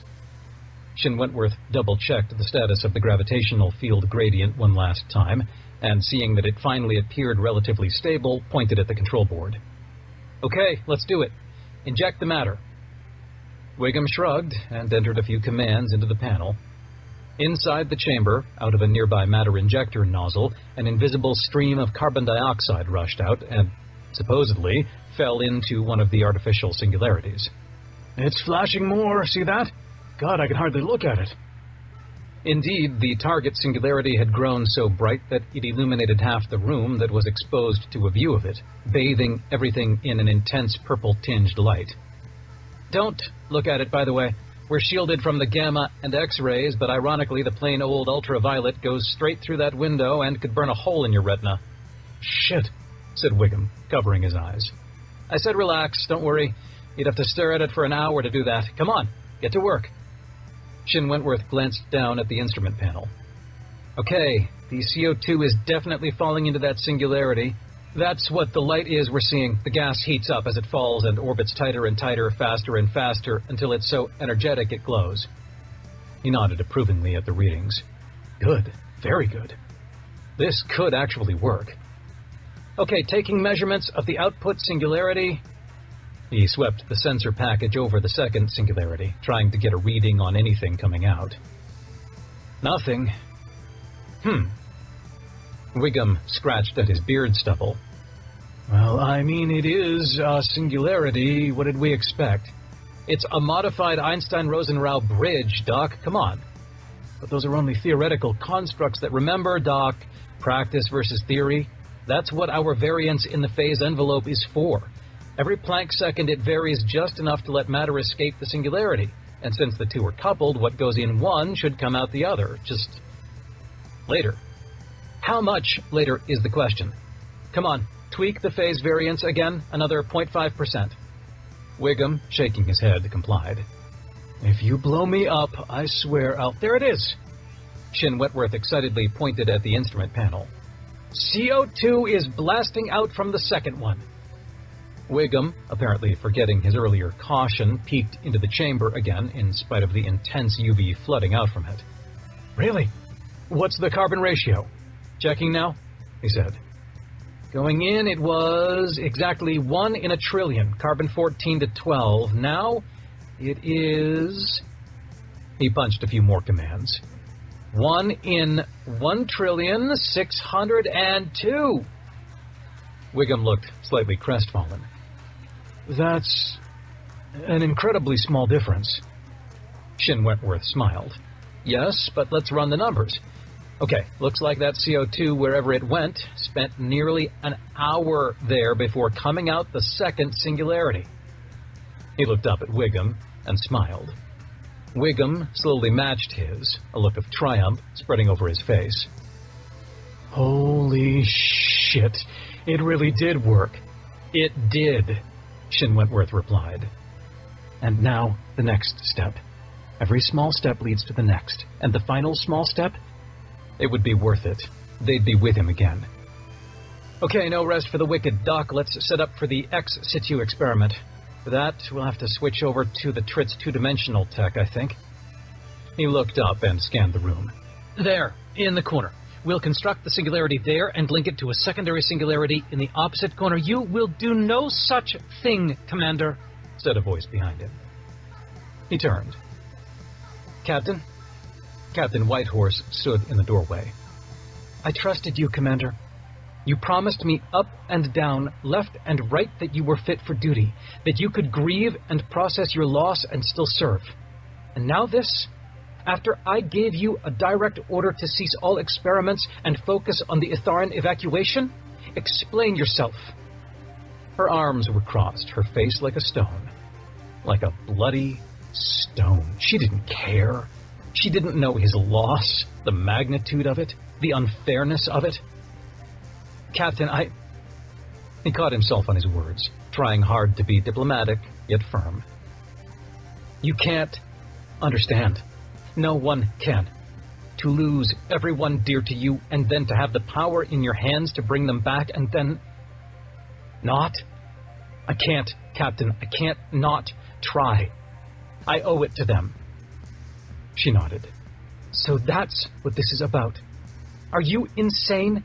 You're actually going to try to use banned singularity devices to bring back your family? No, it's not just them, Captain. Think about it. We're losing this war. Hell, we already lost. Earth is taken, and the swarm are back. It's only a matter of time before we're all dead. But if we could use this technology to go back, save not just them, but change the timeline, give ourselves something, a tool, a weapon, a plan, anything that could have helped us when it mattered, turned the tide when we were still able. It's not just them. It's everything. It's Earth. It's the millions of dead we already lost. It's the billions that are about to die.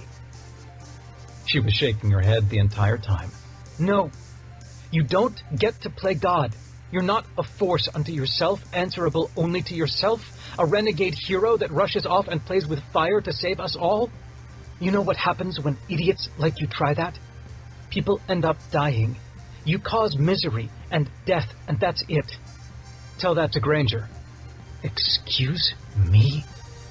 She was angry now. He half expected her to confine him to the brig. You heard me, Captain. Granger did exactly this. He took it upon himself to save us all, many times. And not just Granger, but Proctor too. How the hell is this any different? I'll tell you how it's different. Because it wasn't just Granger, it was Granger and his XO and his crew. They acted as a team. And Proctor, same deal. You think the Battle of Penumbra a few months ago was all Proctor? No. It was every single one of us, linked together by the Valerisi, that defeated the Swarm. Everyone except you, of course. You didn't get a Valerisi companion. And you never did explain to me why not. Were you afraid? Her face reddened. Take it all apart. Now. And get your ass to the bridge and get moving on that evac. The next time you disobey an order, you will find yourself in the brig until you can face court-martial. Understood? He wanted to keep punching, keep explaining, justifying, keep searching for words and arguments that would sway her and convince her this truly was the right path, the only hope any of them had to defeat their enemies. But he could see she was unpersuadable. For now. Yes, Captain. We'll do so immediately. I'll be on the bridge in 10 minutes. Good. She turned to leave, but paused. Commander, she began again, her tone softened. I truly am sorry about them. I can't imagine what it feels like. It's no justification for what you tried to do, but I am sorry. I sincerely hope you can find peace in the months ahead. She nodded once at a frozen Director Wiggum, who looked like he'd been caught in the act of stealing a cookie out of a jar. Director, we'll drop you off at our next stop on a UE world. Thank you for your service. She left. They both breathed a sigh of relief. Why do I feel like I let my mom down? Said Wiggum. Shin Wentworth shook his head. She's right. In a way, this is impossible to do alone. Even the two of us. To really make this thing work, we'll need... He drummed his fingers on the instrument panel. The whole crew. The ship. Beg your pardon? Did you think we were sticking to CO2? We're committed now, Director. Let's get Stage 2 set up. While I'm running the Itharan evacuation operation, I want you to finish the preliminary tests, and when I return, I want to run the same test on a two-dimensional singularity there, he pointed to the empty corner of the lab, and there, he pointed to the other empty corner. Got it? I stammered Wiggum. Don't worry, I'll take the heat. You're civilian. There's nothing she can do to you. Director. Wiggum finally looked at him. Yes? We'll be heroes. No, we'll be more than that. We'll be legends. We'll be saviors. Billions will live because of us. Okay. Then let's get busy. Chapter 18. Sol Sector, Earth, High Orbit. Vestige Corvette Legend. Kid, there's one thing I can be 110% sure about, is that I never, ever did anything with your mom that would have resulted in... He held a hand up and waved it back and forth in front of Jasper. You. Jasper shrugged. I mean, there's an easy way we can verify. Granger held his forehead in his palm. It really was impossible, he thought. There was literally no way. He'd decided early on in his career that he'd be childless, so sure that he'd snipped his tubes. There was literally no way. Plus, you're what, 25? 26. So, if you'll recall, I fell into the Penumbra black hole nearly 31 years ago. Case closed. I'm not your pops. The cockpit fell into several seconds of uncomfortable silence. Granger, not quite knowing what else to say, Jasper, apparently embarrassed beyond all reason, and QWERTY fiddling with his handheld scanner. So, yeah, I've got a setting on this thing that can cut to the chase real quick, sir, said QWERTY, tapping his scanner. Was using it to study the metaspace signature left behind on the Voynich manuscript, but it's got a molecular scanner, too. And I'm pretty sure there's a DNA analysis package in the software. Granger rubbed the bridge of his nose with one hand and held up the other to indicate he proceed. Cordy tapped a few menus on the interface, then held it up to Granger's arm. After several seconds, the scanner beeped, and he repeated the process with Jasper. It beeped again. "And?" said Jasper. Cordy studied the interface on the scanner, his brow slightly wrinkled. "Well, I guess the question is, why didn't your mom give you the name Jasper Granger?" "No," said Granger, shaking his head. "No, how is it possible? I was in that black hole, son." As the casual word son that he so often used came out of his mouth, it actually affected him this time, like it never had before. "I mean kid. Plus, I hadn't even seen your mom for decades before that." "Well, no turning back now, I suppose." "Look, Dad, don't call me that." Jasper looked slightly hurt, but continued. "You and Mom met in a bar in Omaha, and then you spent several months together, yes?" "Yes." "And then you left, became captain of your new ship, and Mom moved on?" "That's what I thought, too." "Except she didn't just move on. Or rather, you couldn't move on, and you didn't let her either." "What the hell are you talking about?" Granger felt his blood pressure rising. "You're not 70 years old, you're 13 billion. When you left Mom to be a captain, that was 30-year-old you. Except 13 billion-year-old you was here too. You couldn't let her go. Wouldn't let her move on." "You're saying that, at least from my perspective, I met your mom 13 billion years ago, and then, just 26 years ago, decided to show up on her doorstep and rekindle the flame?" Jasper shrugged. "I don't know all the details."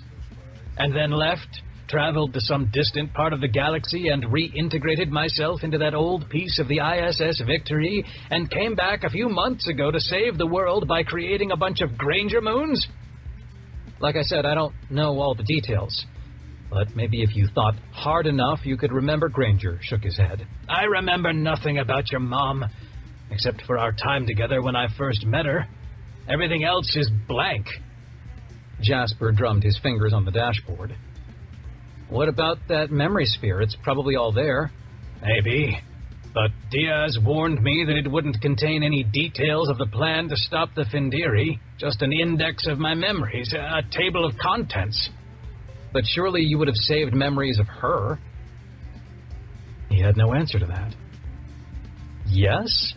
Wouldn't he have saved memories of her if she meant that much to him? Cordy had been reading something on his handheld. Sir, there's a video feed coming out of the UE Executive Tower in New York. Broad transmission to the whole planet. It's Talos." Granger turned to the cockpit's dashboard, looked for the right controls to tune into the broadcast, and failing that, motioned for Jasper to do it. When the screen came to life, Director Talos, Hawes, stood in front of the camera. Behind him was the plaza in front of the United Earth Executive Office Tower, the fountain splashing and sparkling in the setting sunlight. Dozens of people, both human and Findiri, were assembled in the background. "I repeat, citizens of United Earth, we are a nation of laws. No one, and I mean no one, is above those laws, including the traitor Timothy Granger. Tim, I know you're here. You're in orbit right now, and you will turn yourself in. Whether it happens now or later, it will happen, so why not save us all the trouble? Go ahead. Respond. Right now. Tell the whole world why you're too much of a coward to turn yourself in. Tell the world why you're about to let people suffer and die just because you refuse to face justice.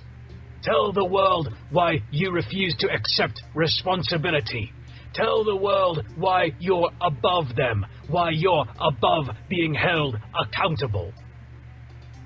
Granger could now distinguish what was going on in the background. Some of the humans were recognizable to him as senior IDF officers, including Admiral Oppenheimer, who stood somewhat behind Talos, his expression as stone. The other humans were assembled in a long line that stretched across the plaza and off camera. Everyone in the line wore standard light blue prison uniforms. A handful of Findiri soldiers guarded the line, their energy assault rifles at the ready, but they didn't appear to need them, as the line of prisoners appeared quite docile. They stared ahead, blank-eyed and expressionless, as if they'd been drugged. "Oh my God," Granger murmured.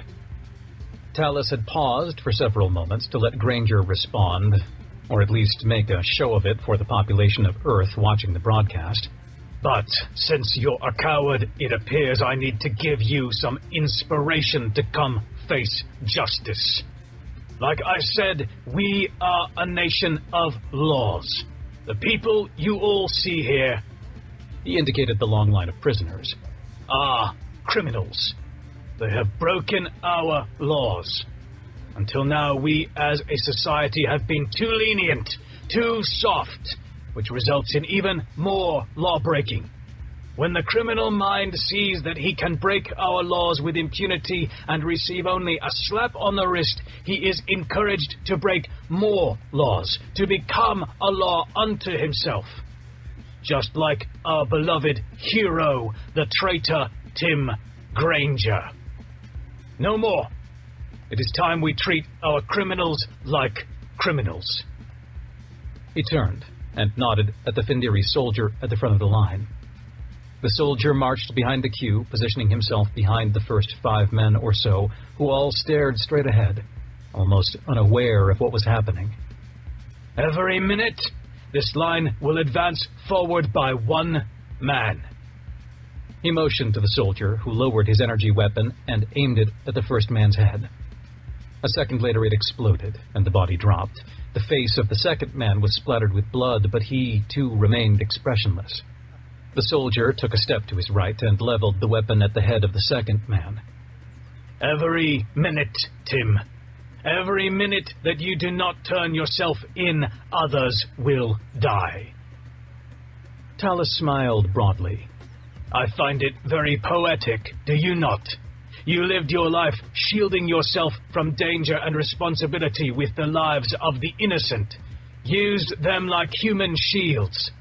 And now, at the end of your life, you will be brought to justice using the lives not of the innocent, but of the guilty.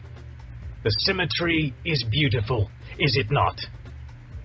He motioned to the soldier again, and another burst from the energy weapon shattered the second man's head. The wet sound of the body folding onto the ground was almost as sickening. The soldier moved to the third man. This one watched the body next to him, and Granger could see his eyes slightly widen. Whatever drug they were using to subdue these people wasn't working perfectly on this one, and the man's eyes started to dart back and forth. He trembled. "And Tim, in case I can't tug at your conscience using the lives of the guilty, just know that eventually I will run out of prisoners from the East Coast Correctional Institute. And when that happens, there is a nearly limitless supply of your co-conspirators living on this planet that can keep this line moving. And their children, and their neighbors, and their friends.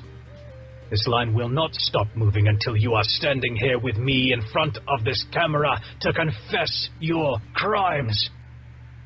He motioned to the soldier. The third man was trembling violently now, his face contorted with fear. He took a few steps forward, apparently having decided to make a break for it. His body, too, fell limp against the pavement, a pool of blood spreading from the gaping hole in his face. "We've got to do something," said Granger. "Anything. QWERTY, what have we got? Are there any ships in orbit with captains we can trust?" QWERTY shrugged. "I don't even know where to begin, sir. They don't exactly keep a list of which officers are on our side or not." "We can activate the Vestige Veteran Corps," said Jasper. "What the hell is that?" "You've seen them in action before, Dad, remember? Arlington National Cemetery? Over a dozen of them gave their lives so we could escape." "We've got a whole fleet." He was about to protest the use of the word Dad until he heard what became of those 12 men. "How many are there?" "People? As many as there are Grangerites. That's essentially what the Grangerites are. They're united in their dedication to your memory and to your ideals of service. And now that you're back, you essentially have a 1,000,000-man army if you want it." "I don't." he said flatly. And who knows how many ships, from small freighters and corvettes to salvaged gunships and missile frigates, maybe even a few IDF starships where they have enough influence in the crew. A fleet of 100, maybe more. No, I'm not going to put myself at the head of a loony bin. Jasper steadied his hands.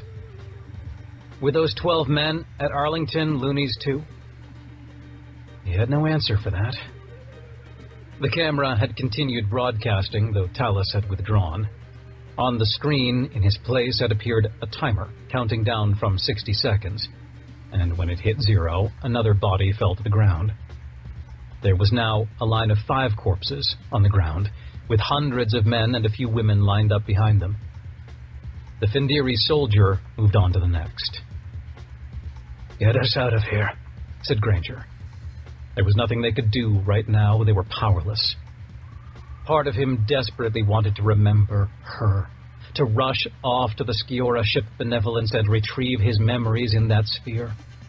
But that wouldn't help them against the Findiri. Only one thing could do that. "Where to?" said Jasper. "Mr. QWERTY, have you had any luck with either of those manuscripts?"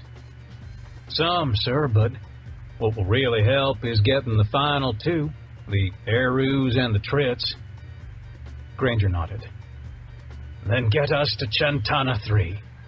"You got it, Dad," said Jasper, punching commands into the dashboard.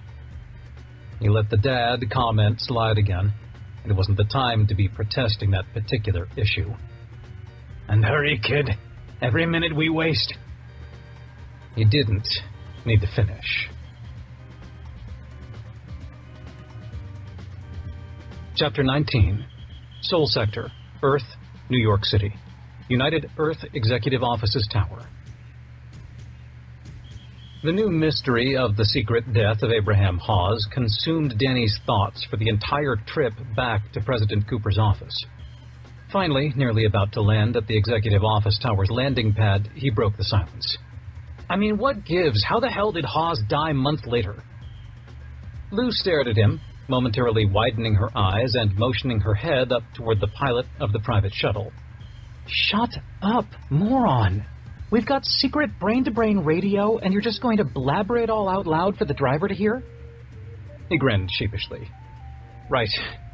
But where the hell would he go? Where could he go? Everyone thought he died at the Battle of Earth. If he didn't, how did he escape notice? Who did the UE brass think they were burying?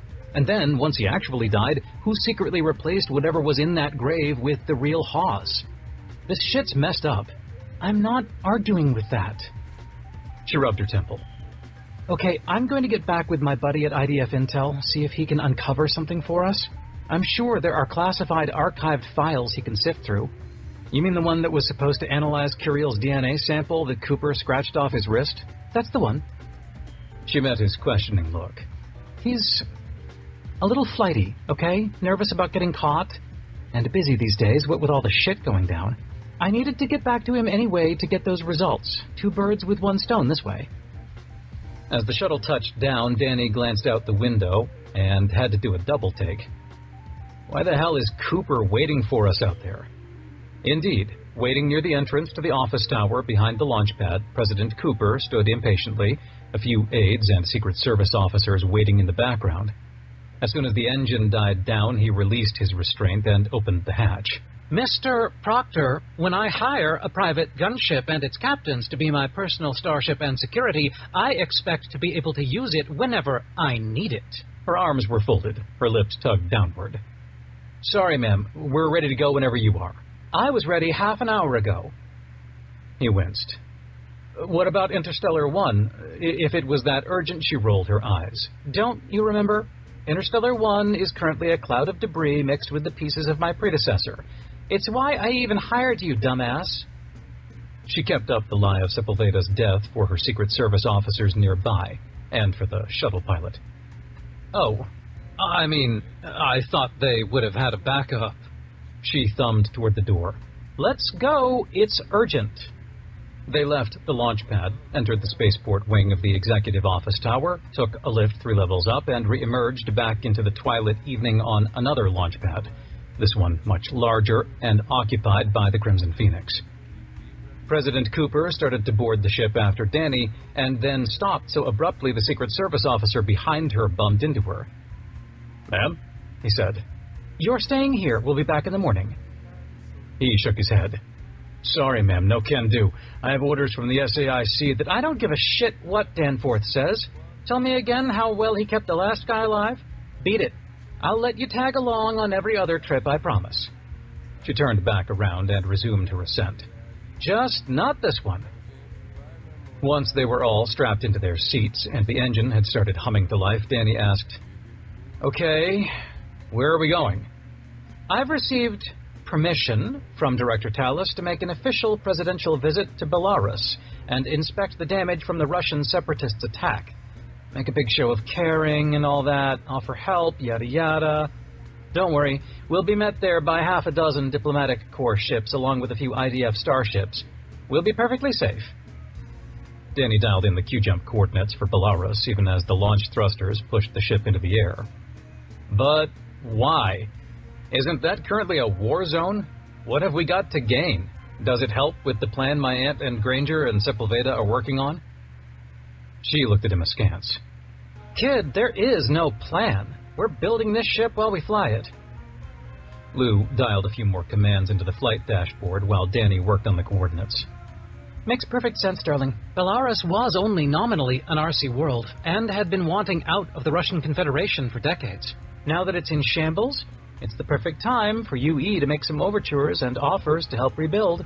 Possibly sway their political leadership to switch their allegiance to us rather than stay RC?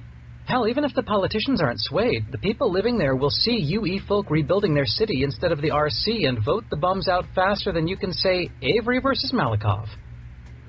Cooper nodded. See? She gets it. It was Danny's turn to roll his eyes. Oh, come on. Don't tell me we're making a secret trip to a war zone just to help build Talos' new empire. If you'd been listening, you'd know this isn't a secret by any stretch. Half the diplomatic corps fleet will be there. Yes, but why the cloak and dagger? Why don't we have all your aides and Secret Service on board? What's the real reason for the trip? Cooper chuckled. I appear to have underestimated you, Mr. Proctor. Okay, fair enough. Remember our chat with Not Dead Speaker Curiel a few days ago?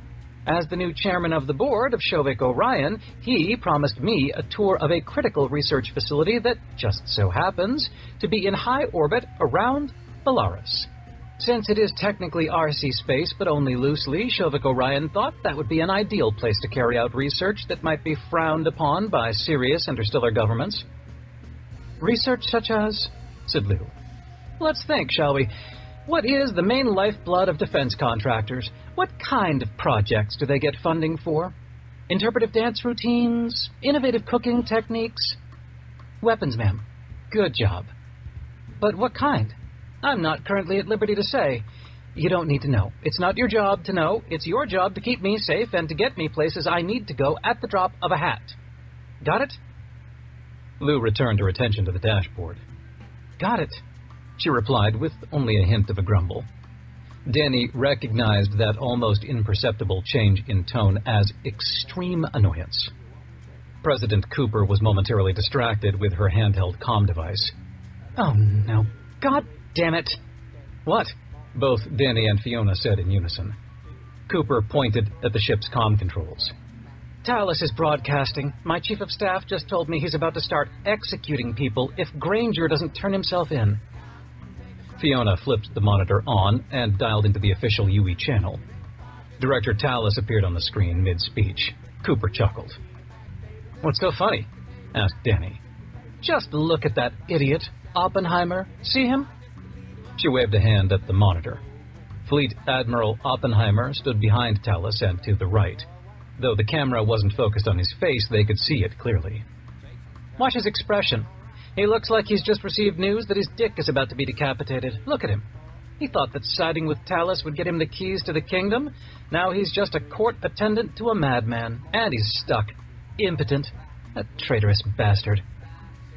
They watched a few more minutes. Then he had to look away as the first man fell. He flinched when the energy weapon whined its blast. The second body hitting the ground had just as sickening an effect, but by the third body he was able to watch. The fourth felt like clockwork. It was interesting to him that he could observe himself become numb to the casual violence in real time. Secret weapons at Belarus, you say? I'll finish those calcs. Cooper nodded, still staring at the screen as the fifth man fell. And hurry, if you don't mind. If we didn't know it before, time is simply not a luxury we have.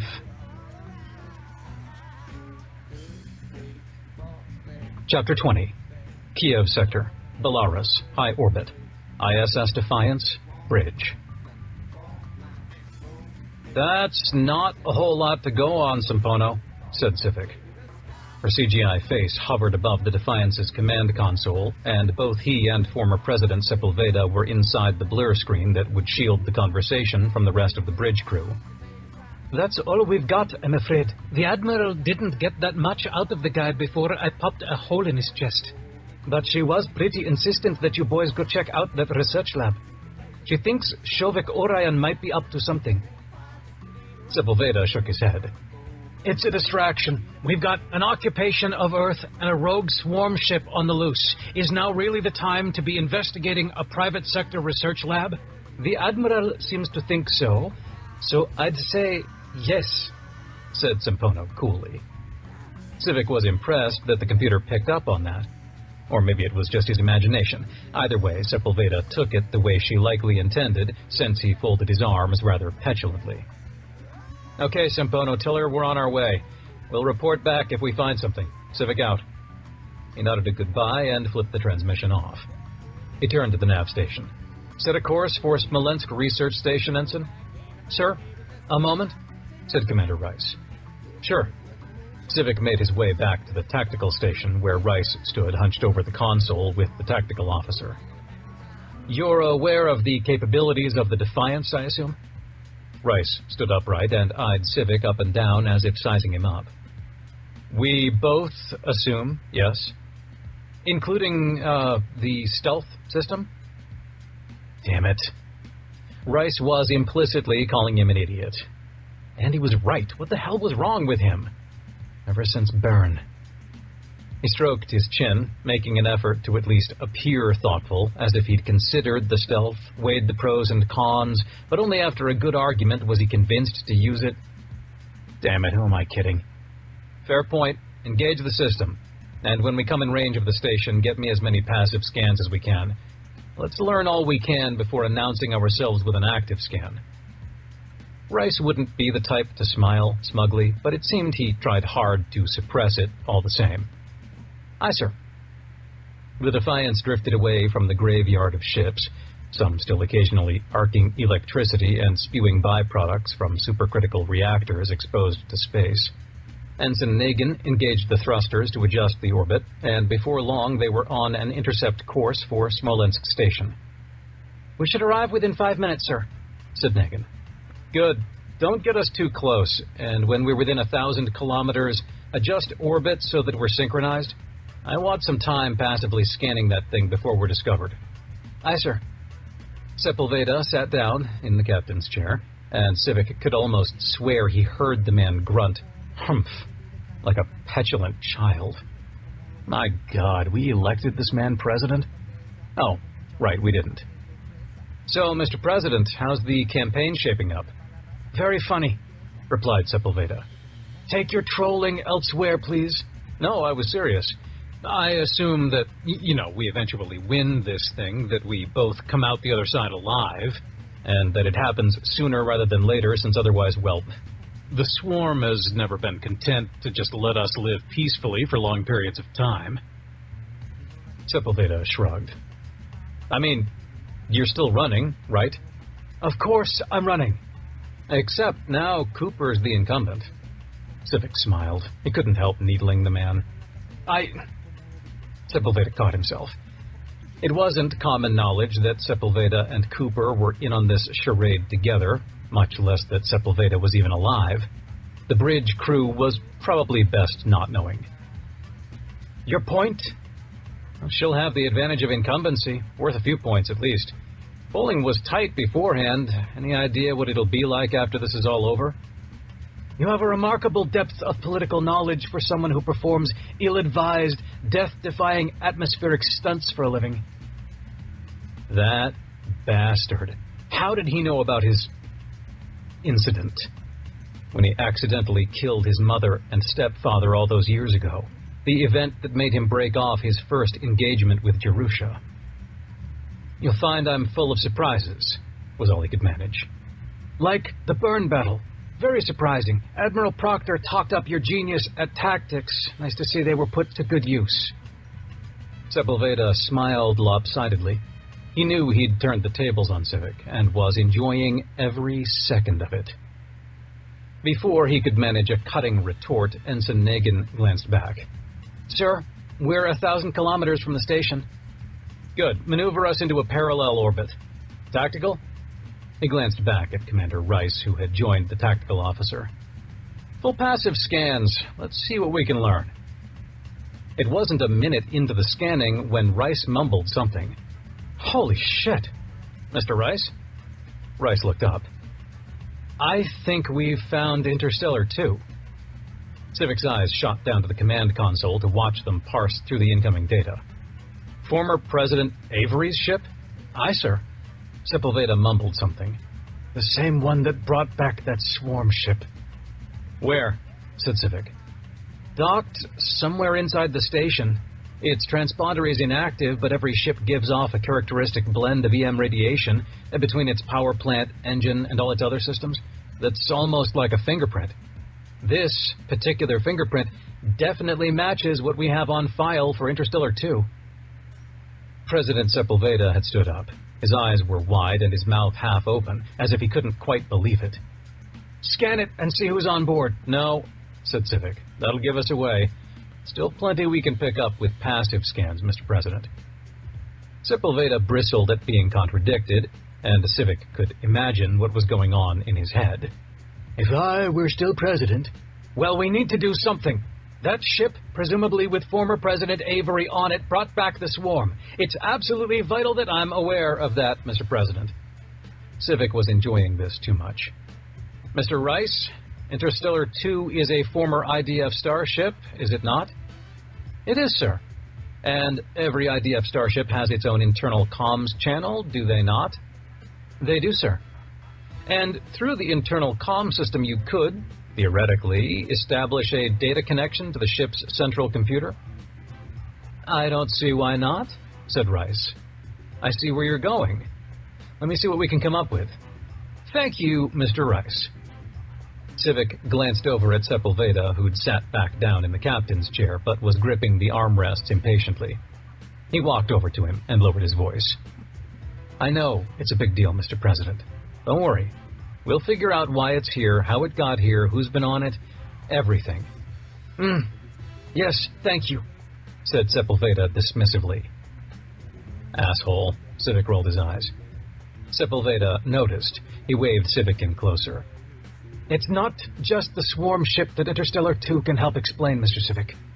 Just days ago, right before the kidnapping attempt that nearly killed me, right before we learned that former President Avery might not, in fact, be dead, I found an anonymous note left on my desk. Want to know what it said? I'm all ears. It said, Barbara Avery is alive, and she wants what's hers. No idea who left it. Well, shit, said Civic. Exactly. There's some shit brewing. Someone knew Avery was still alive, assuming she really is, and that someone wanted to, I don't know, get in my head, or maybe even warn me, and they somehow got into the office of the most powerful man in the galaxy undetected and left a note on his desk. That's the mystery I'm interested in, and I think this ship will have some clues as to the answer.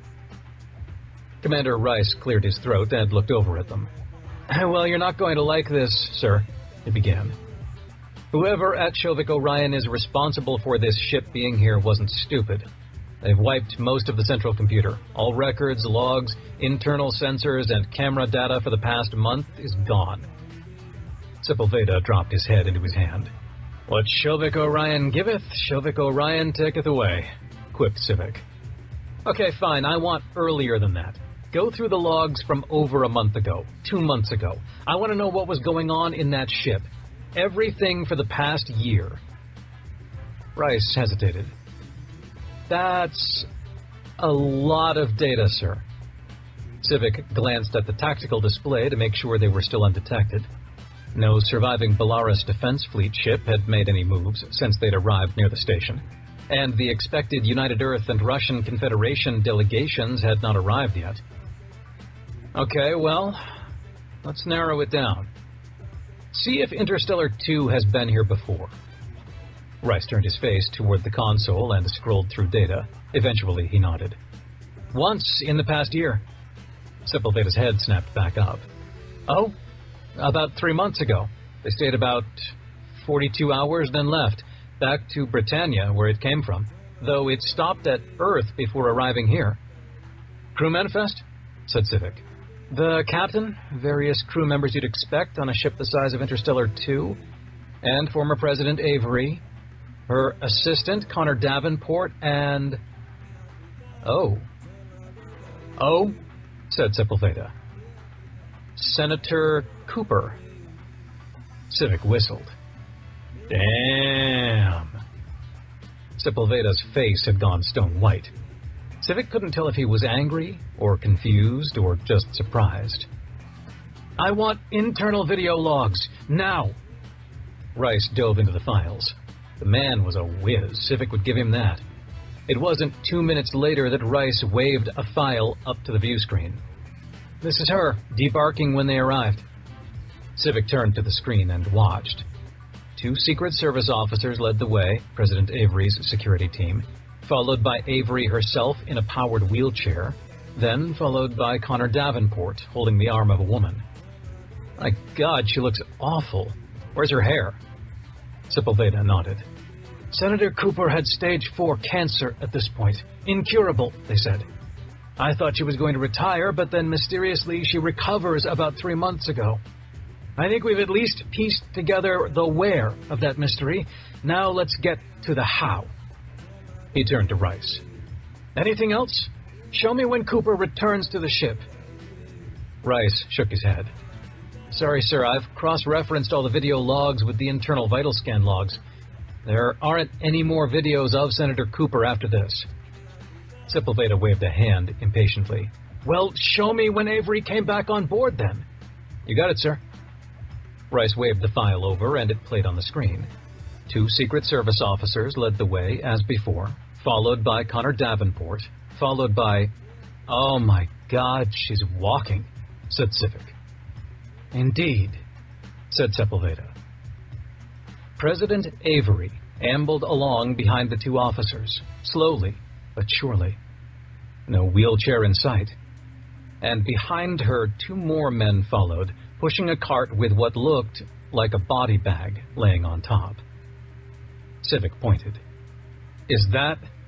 Commander Rice, began Sepulveda. What do the internal vital signs say about what is in that bag? Rice shook his head. No vital signs, sir. Any scan? Is it organic? Rice waved through a few files, then nodded. Yeah. He looked back up. It's organic. Can't tell anything beyond that, though. Civic paced back and forth. Okay, look at the inertial mass of Interstellar 2, before and after this event. Did it change, and by how much? Rice went through the numbers. It did not change significantly, sir. Whatever is in the bag weighed about the same as a woman of Senator Cooper's size. Civic turned to Sepulveda.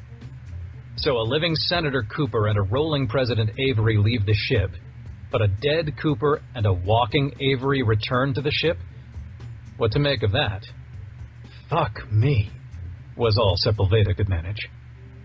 Civic sat down in the chair across the command console from Sepulveda. I'd say you've got a genuine mystery on your hands, Mr. President. Not least of which is, who the hell is in control of United Earth?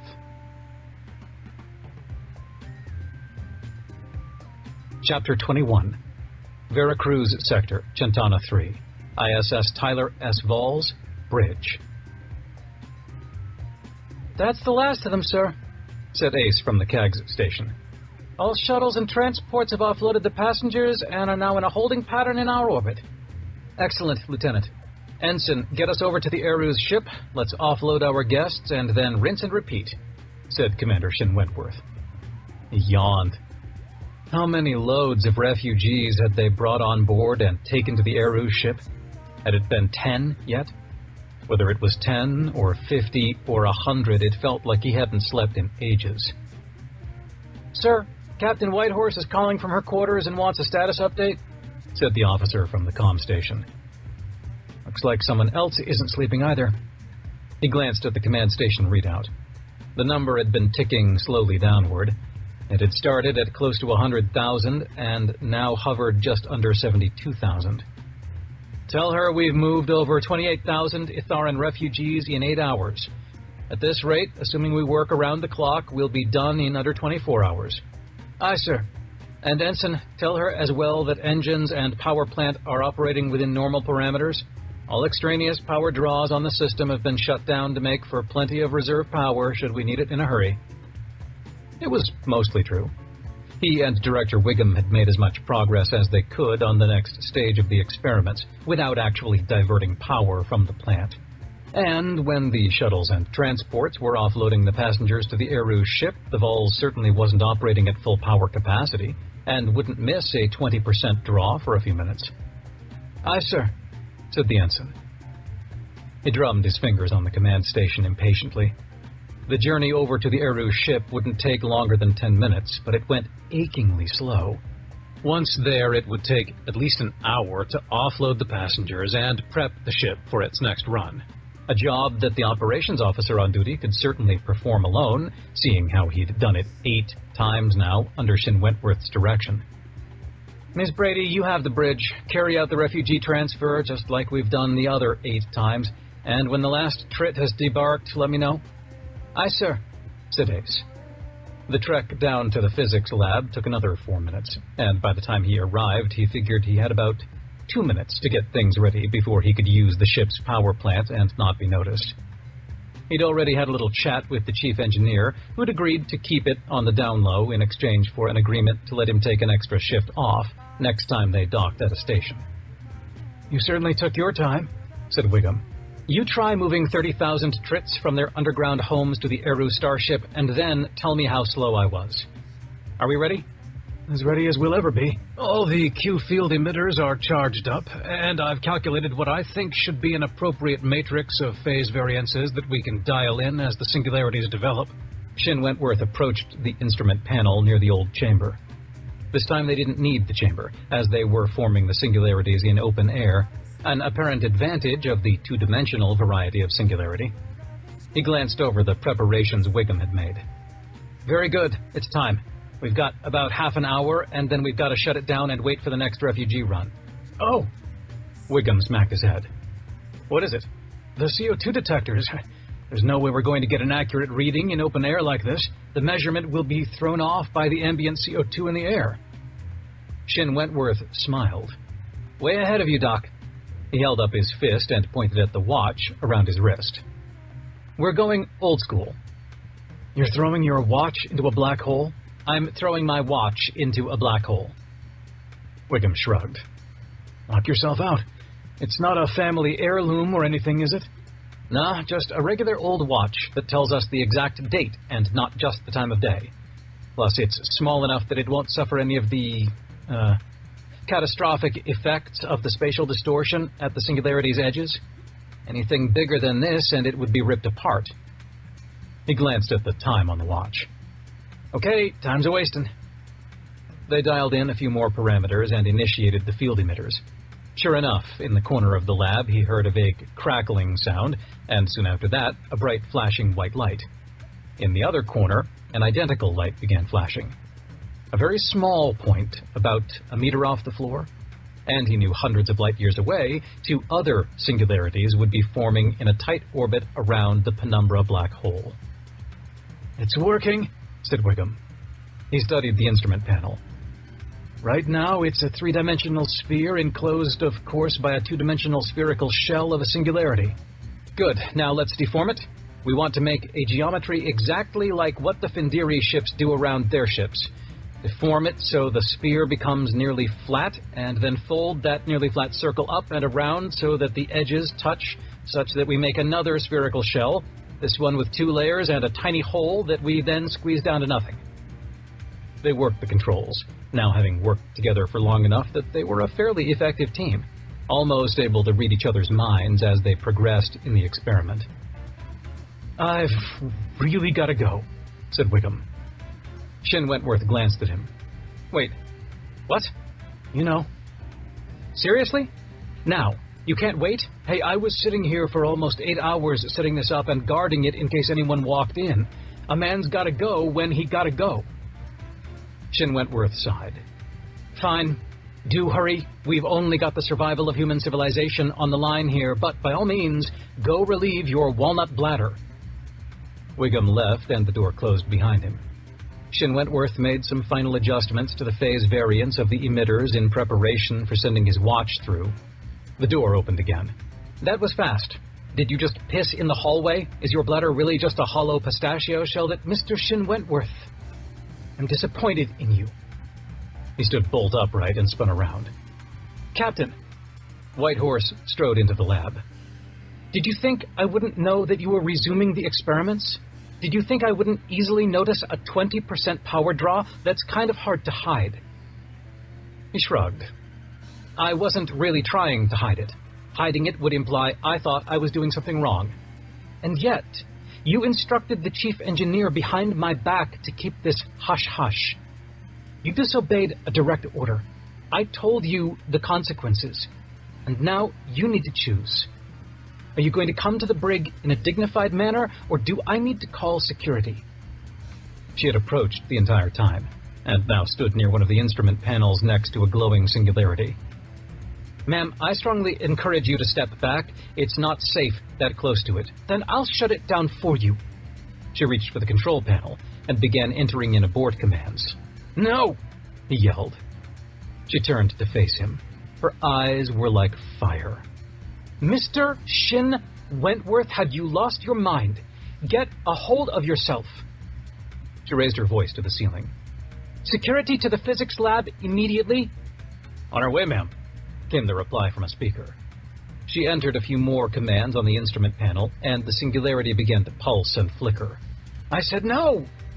He ran toward her and shoved her away from the controls.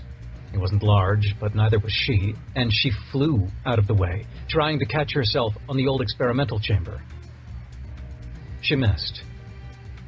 When she fell backward, it was directly into the pulsing light. As her body descended in the air, it was like he was watching an animation. It was so unreal. At first, she was just falling, and then the center of her chest disappeared. She kept falling, and he heard a horrible ripping sound, and the center of her chest just wasn't there anymore. Her body collapsed to the floor. A gaping, bloody hole the size of a fist was centered right where her heart would have been. He heard a solid thud from the other corner. When he looked, he saw that his experiment had at least partially worked. There, on the ground underneath the second singularity, was the part of Whitehorse's chest that had been sucked into the singularity. Her heart, part of her lung, 2 ribs, skin, breast, muscle, and fat, all remarkably intact, if not grotesquely bloody. Except the blood was frozen solid, along with the rest of the chunk of flesh. He surprised himself by even noticing that detail in the surreal scene before him.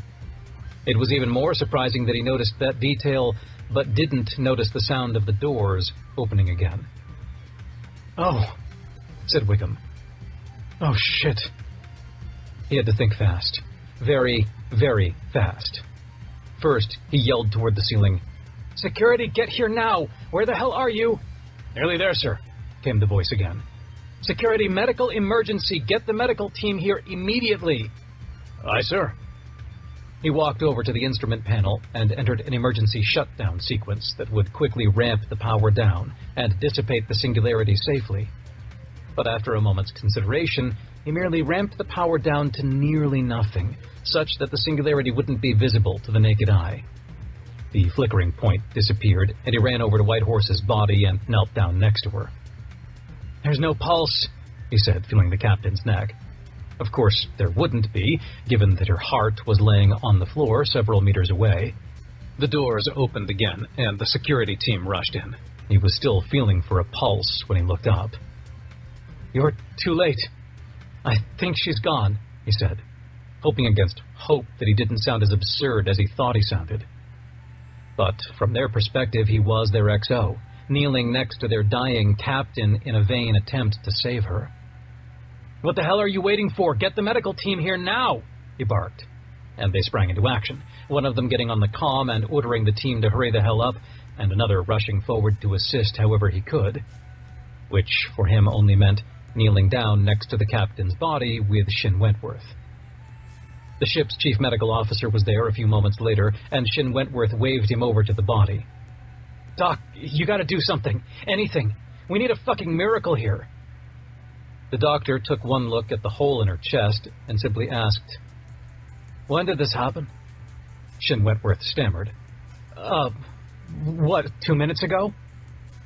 The doctor eyed him, then glanced down at his own watch. "Time of death was at 9:52 ship's time?"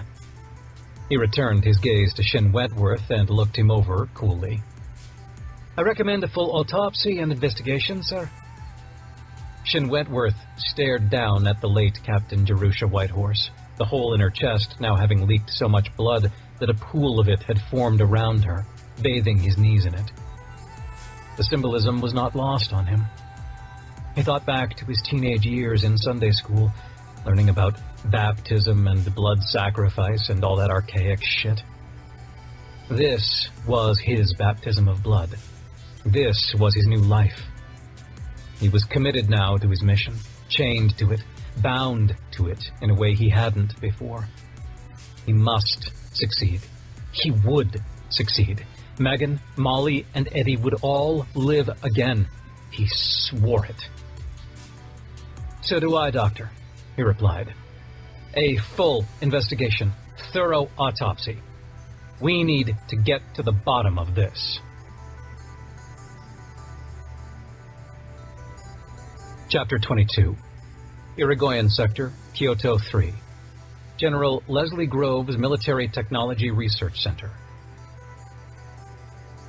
Decker was no longer Decker. He was Decker Plus, Decker and, Decker transcended. He was many, and he was one. He was in all things, and all things in him. When he thought, the I also meant we, but the we was so intimate, so pure, such that it was an entirely new, singular personal pronoun. "We are legion," he thought, remembering the words from Scripture. In the old context, he remembered it had a terrible connotation, a legion of demons. Now, choir of angels. And he was director, soloist, ensemble, section, and chorus. When he spoke, he heard a great rush of waters behind his voice. Only his ears could hear it, but that didn't make it any less real. The old Decker was lost. The new Decker knew exactly where he needed to go. And it was far, far away. "Hands in the air!" the voice had yelled. He held his hands high in the air just as instructed. "Keep them up!" The two Marines leveled their assault rifles at him. He smiled. "Where did you come from, man?" one of them asked. "From in there," he answered, motioning toward the pool with his head. "Cut the bullshit!" the other man yelled. "How did you get past us? Are there others?" He waited a moment for an answer, then, "Talk or I'll blow your fucking head off." "I told you, I came from in there," Decker replied again, motioning with his head toward the pool. "I've been there for days waiting for someone to rescue me. I thought you'd given up on me." The first Marine narrowed his eyes and peered into the pool. "But how did you survive? They watched your body dissolve." Decker shrugged. "I thought it was common knowledge that the Valerisi can heal cellular damage. They helped me breathe down there, too." He took a step forward. Both Marines held their rifles higher. Stop! Get on the floor, now! He obligingly sank onto his knees, keeping his hands high in the air. He slowly lowered one to the ground to support himself as he laid down, then stretched both arms above his head. One of the Marines lowered his weapon and grabbed the wrist restraints attached to his belt. He laid the rifle on the ground next to the other Marine and stepped forward, kneeling down next to Decker. Stretching forward, he snapped one of the cuffs on a wrist and wrenched it backward behind his back. "Give me your other arm," he instructed. Decker complied. Both hands were now laying on the small of his back. The Marine reached for the free wrist to secure it. His hand brushed up against Decker's free hand ever so briefly. The Marine paused. "Something wrong?" asked Decker. No," replied the Marine. He reached back down and fumbled with the restraints, trying to get them secured around the free wrist. "Damn it, help me out here. I think the thing might be busted." The other Marine hesitated. "You sure? Here, take mine." He reached behind his waist and unhooked his restraints, tossing them at the other Marine. They fell to the floor with a clatter.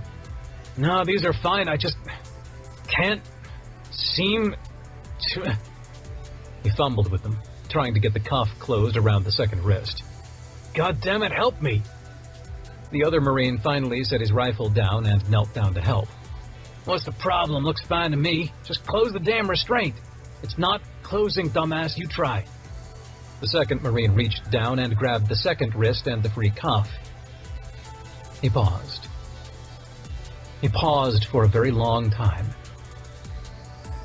"Is there a problem, gentlemen?" said Decker. The first Marine fished a key out of one of his pockets and unlocked the first restraint. "No problem at all." "Good," said Decker. His hands now free, he gently moved the first Marine's knee from off his back, and the man complied, willingly, slowly. Decker stood up. Felt good to stretch his legs. His new, perfect legs. The second Marine shook his head a few times, then stared straight ahead. "What now?"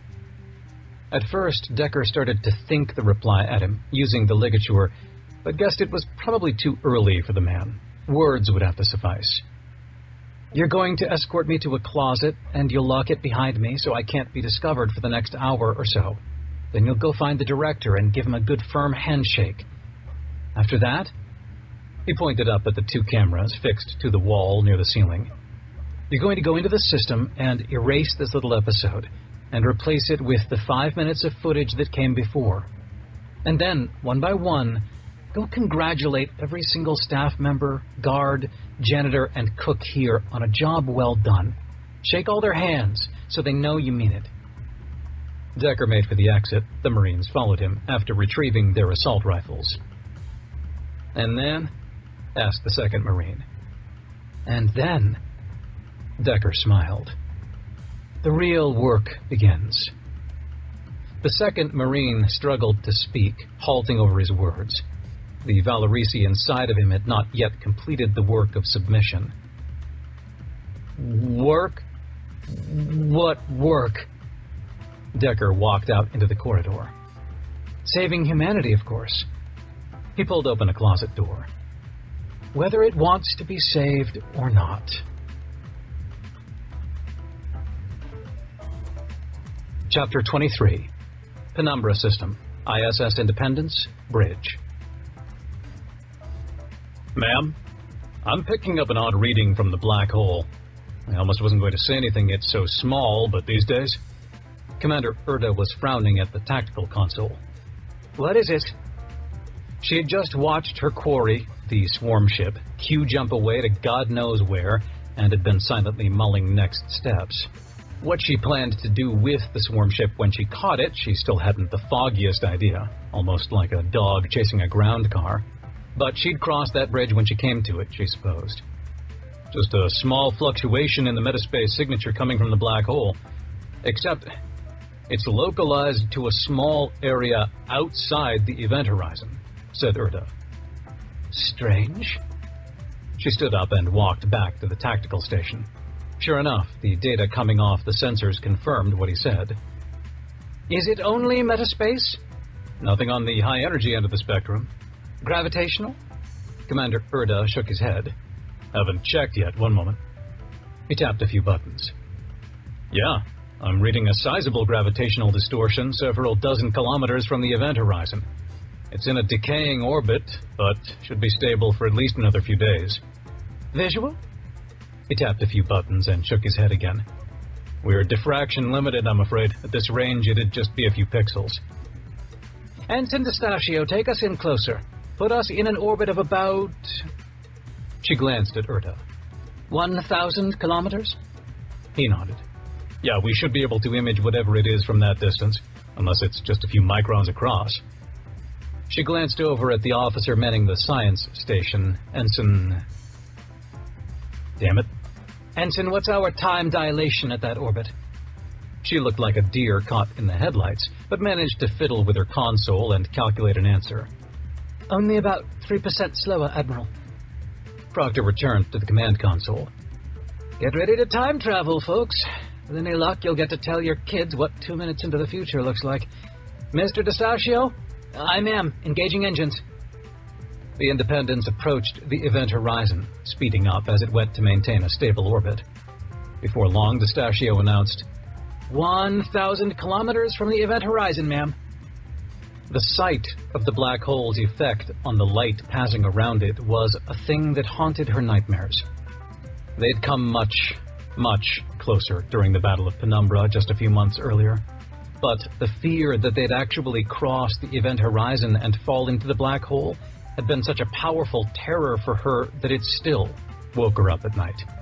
Remembering the distorted sight of the stars behind the event horizon, stretched out and moving in strange directions.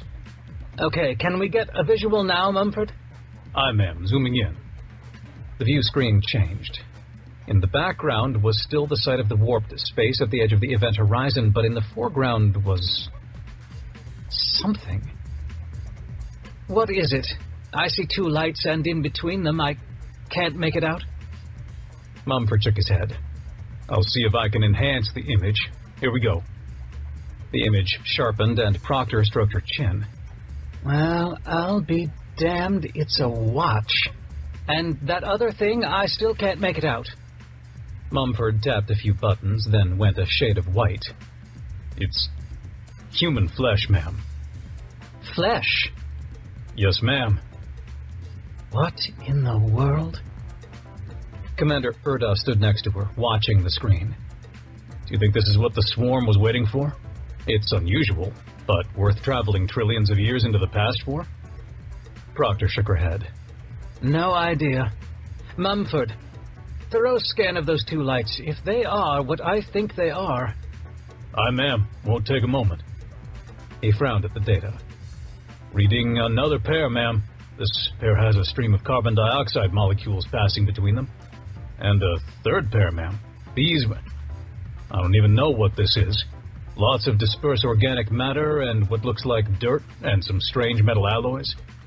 Take all the data now and we'll analyze it later after we've left the neighborhood of the event horizon. D'Stasio, when he's done, you jump us to Britannia. The remains of Britannia. She caught herself. There's someone I want to show this to. I am. It wasn't a minute later when Mumford announced the scan was finished. Mr. D'Stasio, said Proctor. And we're off, he said. She felt the tug in her stomach of the Q field, and the view screen changed to show the swirling maelstrom of Britannia. It felt like she was visiting a graveyard. Who have we got here? I assume the Jirak is still around. Anyone else? She designated the ruins of Britannia as a muster point for any ship in the fleet that had not followed Oppenheimer in his surrender to the Findiri, and had hoped that more than just the Independence, the Jirak, and the Vols would follow her. Not that I can see, ma'am. Mumford looked up at her with a pained expression. Sorry. So it's just us, then. She sat down in the captain's chair. Right, open a channel to the Jirak. Let's see what Reyna has to say about these artificial singularities. Chapter 24. Il Nido Sector, Paradiso. ISS Tyler S. Valls Bridge. "How many more Q-jumps?" said Commander Shin Wentworth. "2, sir," said the helmsman. It had only been 5 hours. Blood should dry after 5 hours, right? He nervously reached down to his knee and rubbed it, encouraging the blood to dry faster. It still felt sopping wet. He looked down. His pants were clean. Right, he'd changed immediately after the incident. Why did his knees still feel wet? Was he going crazy? He chuckled. Yeah, probably. Go crazy all you want, Harry. Just take the next step, and then the next step, and you'll have them with you again. He tapped his comm button. "Engineering, this is the commander. Status of the power plant? Is power shunted through the Q field and metaspace emitters yet?" "Nearly there, sir. You'll have up to 75% of available power able to be emitted." 75. I wanted 90. "The emitters weren't designed to handle that, sir. It's outside the specs." "I don't care about the specs. Just do 90. He heard a click of a tongue. "But, sir, trust me, everything here is engineered with tolerances at least twice what they tell us, because they know that some happy-go-lucky IDF captain is always going to want to push the engines well past their limit. Just do it." Silence for a few seconds. "Were my orders unclear, Lieutenant Beasley?" "They're clear, sir. Beasley out." He felt the internal tug at his organs of the familiar Q-jump field, and he knew he was one step closer. "Tactical, we're likely to see a Findiri ship or two at Paradiso, and probably several IDF ships engaged in relief and recovery efforts at the capital. We're going to come in hot, carry out our task, and get out. We'll be vulnerable for a few minutes. During that time, I want evasive maneuvers and, if necessary, a full spread of railgun fire on any ship that gets in our way. Understood?" "Aye, sir," said the helmsman. He hesitated. "And if all the Findiri ships and IDF ships get in our way, what then?" Shin Wentworth nodded. "Then we do Plan B. We'll use the results of our recent experimentation to encourage them to get out of our way. At least for a few minutes." "Aye, sir." He didn't sound convinced. If he was honest with himself, neither did he. There were so many variables, so many unknowns he hadn't worked out yet. But time was running out. Time! Always, always he needed more time. He'd have it soon enough. "Last Q-jump in 1 minute," said the helmsman. He turned to Director Wiggum. "Are you ready? Have you finished the calculations?" "I have." Wiggum shrugged. "But with so many degrees of freedom, I can only be so confident in the result. Metaspace, wave envelope strength, quantum tunneling phase variances. Hell, I don't even know the perturbations from the second-order graviton-photon coupling. Just best guess, okay?" Wiggum shrugged again. "You got it, boss." "Are the prototype singularities still anchored to Penumbra?" "They are. We can essentially use them to tie new singularities to. No need to go through the re-anchoring process. Saves a lot of energy." "Good." His stomach was filling with butterflies. This was it. This was the moment he'd worked so hard for over the last few days. "And we're confident that these secondary singularities can be generated in the past over such a great distance from Penumbra?" "I mean, relying on metaspace, the distance isn't so much the issue, it's the temporal aspect. The further back you go, well, the uncertainty scales as the square of the time, so, you know." "Primary singularities, are they ready to go?" "In the shuttle bay," said Wiggum. "And our tactical singularities, ready?" "Ready. Those were the easiest. Worries about uncertainty go out the window when you're intent on destruction, am I right?" Shin Wentworth sensed that the scientist was trying to make a joke. He offered a vague smile in response. "Right. Let's do this. Helm, Q-jumping in 5, 4, 3... He closed his eyes and counted along with the ensign. 2, 1. "Arrived at Paradiso," said the helmsman. He opened his eyes. He wished he hadn't. "Evasive maneuvers!" he yelled. Dead ahead of them, in high orbit over the peaceful blue planet, sat one giant Findiri ship and two smaller IDF starships. The Vols just happened to arrive only a few kilometers away, and they loomed large on the screen. The Vols dove down toward the planet and angled north. "Incoming transmission from Captain Wood on the California, sir. He orders us to surrender and prepare to be boarded." "Like hell," murmured Shin Wentworth. "Traitorous bastard. Helm, get us to the target coordinates ASAP. The closer we are, the less uncertainty there is in the quantum link." The Vols leapt away from the three ships on a full engine burn, and they started to drop out of sight below the horizon. But before long, the Findiri ship grew in size as it gained on them. "Captain Wood says last chance, or else the Findiri will open fire." Shin Wentworth gripped the armrests. "Plan B. Send that Findiri ship a care package." Wiggum, back at the science station with the science team, gave him a thumbs up. "Okay, initiating primary singularity launch in 5, 4, 3, 2, 1. He watched the view screen in breathless expectation, and then... there! The starboard side of the Findiri ship blasted outward in a violent explosion. A small explosion, but severe damage nonetheless. When the vacuum extinguished the blast, he smiled approvingly at the result. A giant cavity in the side of the ship indicated where the Singularity had landed. The blast they'd seen probably accounted for only a small fraction of the mass that was missing. The rest?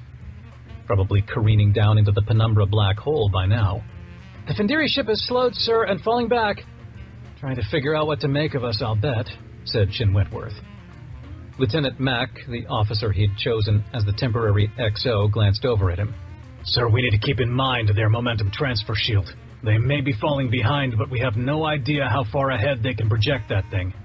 "Right," replied Shin Wentworth. "Which is why we're about to go full stop." He glanced over to the helm. "Time to target coordinates?" "Nearly there, sir." He counted down in his head again. This time the estimation of how long it would take the Findiri to establish a momentum shield that could crush them. 20 seconds or so? 20, 19, 18. "Sir, the IDF ships split up. The California is still on our tail. The other split off into another orbit that will intersect ours near the target coordinates." 15, 14. "It's fine. Ready another tactical singularity, Wiggum." On one of ours?" he said. "They're not ours, they're traitors." "The captain, sure, but the crew?" The enlist, he snapped his head around and glared at the man. "Just do it!" 9, 8, 7. "It's ready, Commander," said Wiggum. "Hold until the last second. Helm, we're still another 20 seconds away, sir." 4, 3, 2, 1. "Full stop," he said. "Maintain geosynchronous orbit, no relative motion between us and the surface." The Vols slowed to a stop. And not a moment too soon. Just ahead of them, barely visible on the view screen, a blue sheet shimmered in the darkness. "Momentum transfer shield just ahead, sir," said Lieutenant Mack. "I see it. Tactical. Launch the holoprojector drone at the target site." "Okay, folks, time for the big event. Wiggum." He turned around and approached the science station. For this, he wanted to be hands-on. He wasn't trusting any other hand with the lives of his babies, of his best friend and partner. "Holoprojector drone launched, maneuvered around the momentum shield and approaching target location on the surface," said Mack. Wiggum nodded. "Everything's entered in. We're still a few hundred kilometers away from the capital, so the uncertainties will be higher than if we were closer. I know. It will have to do," said Shin Wentworth. The initiation button was right there on the panel. Just a tap was all it would take. No time to hesitate. He tapped it. "Shuttle bay, report." The medical officer he'd assigned to the shuttle bay to receive his loved ones answered, Sir, there's no one here. Just a big pile of rock, dirt, and, if I'm not mistaken, a whole bunch of twisted metal of an unknown alloy. Almost like the remains of a starship's bulkhead and a hallway or something." "Damn it." "Sir, the two IDF ships are almost on us," said Mack. Wiggum looked at him. "Do we try again?" He pounded the panel of the station. "And then what? Grab another pile of dirt? again and again until the Findiri finally catch up to us? What exactly are we looking for, anyway? Said Wiggum. I thought this was just an extended experiment to test them against the Findiri. We've done that. We got our data. Now let's get the hell out before they blast us to high heaven. He was right, of course. And he'd be back to try again after they'd figured out what went wrong. Helm, get us out of here. Q jump out a light year or so. The tug of the Q field on his insides told him they were safe. But it was also time to get back to work and figure out what was sitting on the floor of the shuttle bay. But it's not really a Bossa Nova. Chapter 25. Veracruz Sector, Chantana 3. Vestige Corvette Legend. When the final Q jump had completed, Granger would have breathed a sigh of relief at the sight waiting to greet him had his thoughts not been with the men and women standing in that line waiting for death. The sight greeting him was one that he couldn't have realistically hoped for. The Eru fleet was there, in orbit above the Itharan's planet. Well, that's lucky, said Jasper. Luck had nothing to do with it, said QWERTY. I heard from Jerusha. The Eru are here to help evacuate the Trits, basically because they don't trust humanity. Or the Findiri. Or should they? Said Granger. The question is, will they trust us? They'll trust you, said QWERTY. Jerusha also told me that they're looking for you desperately. They say they have a message for you. A message? He thought, hard, digging deep. But he had no memory of the Trits, much less what they could possibly have to tell him. Hopefully something that can help us decipher the manuscripts. Perhaps, Captain, said QWERTY. They are supposedly custodians of one of the 4 manuscripts, right? Right, said Granger. Okay, let's head down there. Jasper glanced sidelong at him. To the surface? Under the surface, that's where the Trits live. I assume their leader is still there, going down with the ship and all. Jasper shrugged. Right. He looked over the sensor data coming back at him. Question is, which port? There's like 5 I can see. Might be more than that. QWERTY tapped the comm array on. I'll get on the horn and see if I can talk to someone down there. The next few minutes seemed like ages. Granger was still reeling from the revelation that Jasper was... No, it couldn't be. Could it? So what's it like, growing up with a famous dad? He meant it as a joke, but it clearly didn't come across as that. Jasper scowled. Would have been great had people known my dad was famous, but poor kids with single moms don't often have great childhoods. At least mine wasn't. Mine was okay. Jasper looked over at him. Your childhood? Granger nodded. Yeah, I had a single mom. Dad died when I was a little kid, flying a fighter. And it wasn't even a storybook glorious death in battle, it was a stupid malfunction while the bird was still on the deck. Sealed off the cockpit and bled the oxygen, and he died. Quiet. No one was around. Mom was devastated. She... wasn't too much fun for a while after that. At least to a 6-year-old kid. I didn't know. Sorry. But she bounced back, continued Granger. Gave me and my sis a good childhood. Occasionally brought a guy home, but nothing ever came of it. We were happy, just the 3 of us.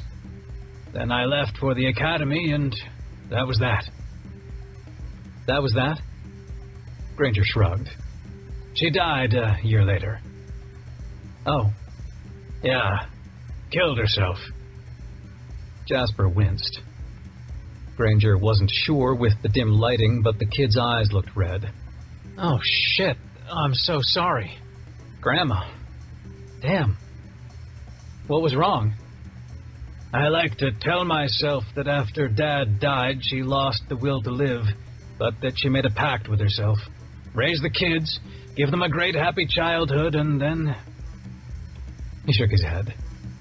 No idea if that's the case, and honestly, I don't care to know. But that's when I lost my tether, so to speak.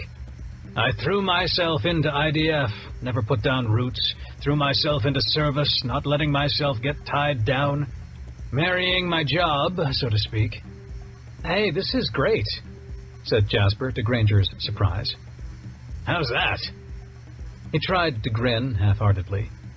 You just remembered a shit ton of stuff. Maybe your memory is really coming back. Granger chuckled. Yeah, I sure did. Don't know how I could ever forget my own mom, but yeah, that was good. Captain, said QWERTY, I've got one of the higher-ups, I think.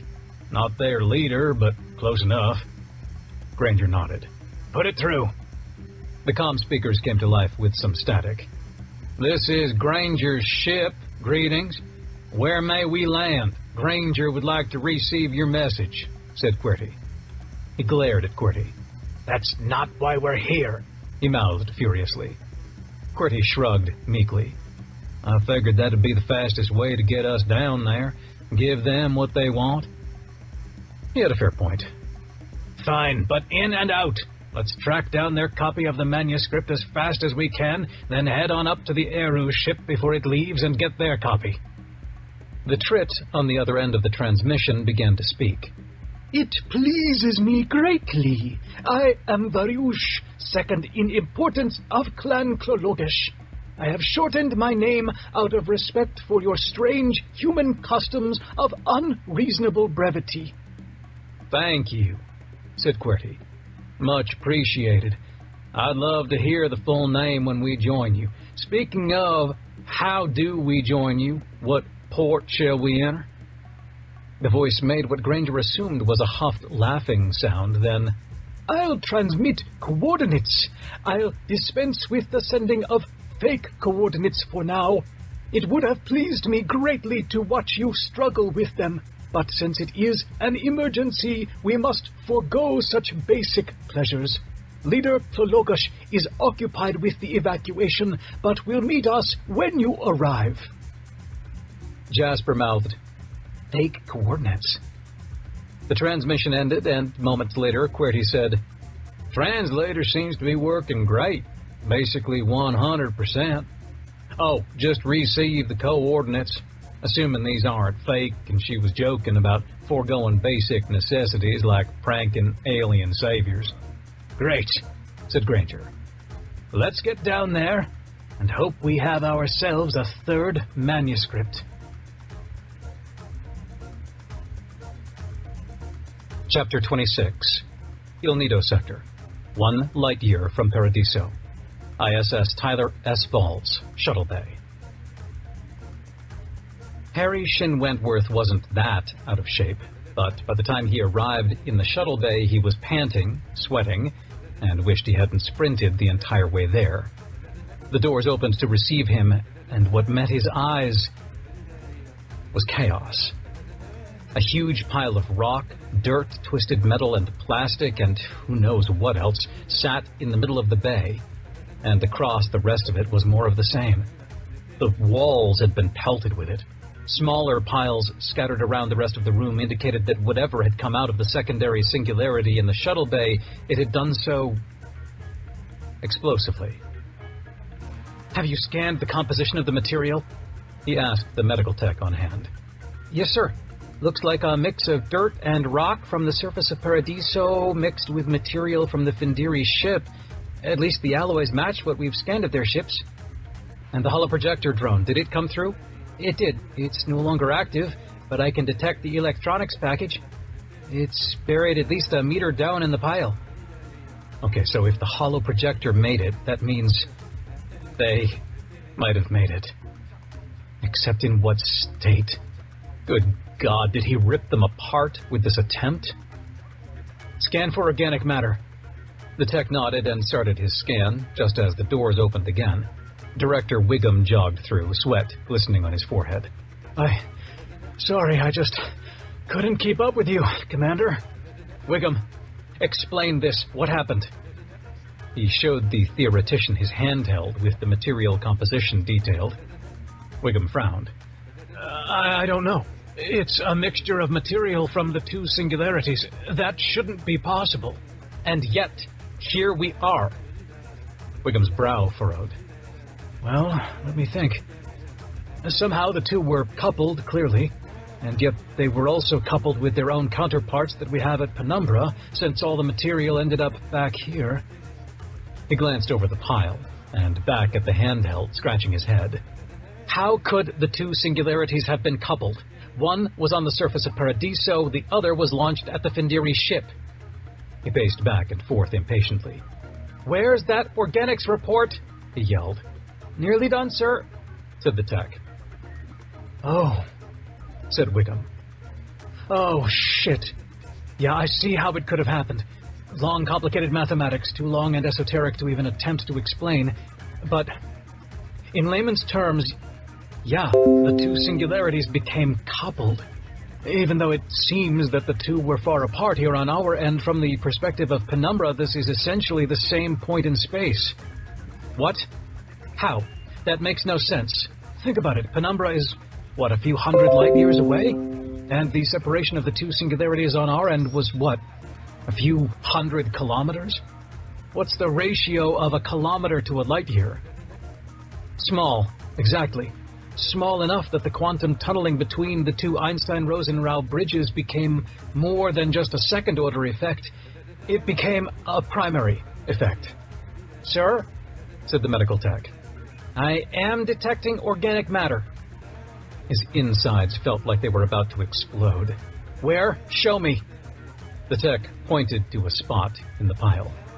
Here, maybe half a meter in, and... He gulped as if reluctant to even say the words. Distributed over a radius of about 2 meters or so. Did you say distributed? He climbed up the pile to the indicated spot and fell to his knees, digging with his hands. After a few minutes of sifting through dirt and rock, tossing the occasional chunk of Findiri metal, his hands came away wet. Oh my God, said Wiggum. Is that blood? He couldn't speak. His lips were pressed so tightly together that his teeth started to bite into them. If he opened his mouth, he was sure he would lose it. And so, Shin Wentworth could only shake his head. Yes. Chapter 27. Kiev Sector, Belarus, High Orbit. ISS Defiance, Bridge. It's impossible. Senator Cooper is not dead, said Sepulveda. President Cooper, corrected Civic. Shut your hole, snapped Sepulveda. He scratched at his days-old stubble. And if the woman acting as the puppet leader of United Earth under Director Tallis is not Cooper, then who the hell is she? Commander Rice cleared his throat. Well, this might be going out on a limb, but what if she's a Quiasi? Both Sepulveda and Civic turned to look at him. What? They both said in unison. I mean, assuming Tallis is telling the truth, he said he was a Quiasi, the first of the original 10. What if Cooper is another? Civic shook his head slowly. I'm not following the logical twists and turns that led you to that conclusion, Mr. Rice. Well, it's not a conclusion. Not yet. I'm just putting two and two together. Tallis claims he is a Quiasi, and he looks exactly like Abraham Hawes, a man who's been dead for 30 years. Was Hawes a Quiasi, serving all those years with Granger aboard the Constitution? Or, and stick with me here, what if Hawes was just a human, died, and before he died he somehow fell into the hands of the Quiasi who, I don't know, did something and managed to clone his body or something and stick one of themselves into it? That's insane, said Civic. Or maybe that's what makes the Quiasi so powerful. Maybe that's their unique power that sets them apart from regular humans. Tallis became Hawes. What, like a shapeshifter? You read too much sci-fi, said Civic. Well, no, not like one of those crazy change in an instant shapeshifters from the movies. No, more like a slow doppelganger. Sepulveda's left brow bunched up. A slow doppelganger? Uh-huh. Look, the Valerisi can do some crazy-ass shit. They can flow through a human's veins and heal damage at the cellular level. They can connect to metaspace, somehow, in a biological process that we're only beginning to understand. The old swarm matter, which was based on the Valerisi's structure, could actually control a human. Is a slow doppelganger crazier than any of that? Sepulveda shrugged and turned to Civic, who mirrored his shrug. It's an out-there idea, but it fits the data we have so far, and until new data comes in, I honestly can't think of a better one. An indicator on the tactical board flashed, and Rice glanced at it. Well, looks like the dignitaries have started to show up. There's the first ship from United Earth. How long do we want to hang around these parts? Civic looked at the command console and saw the schematic map showing the new ship.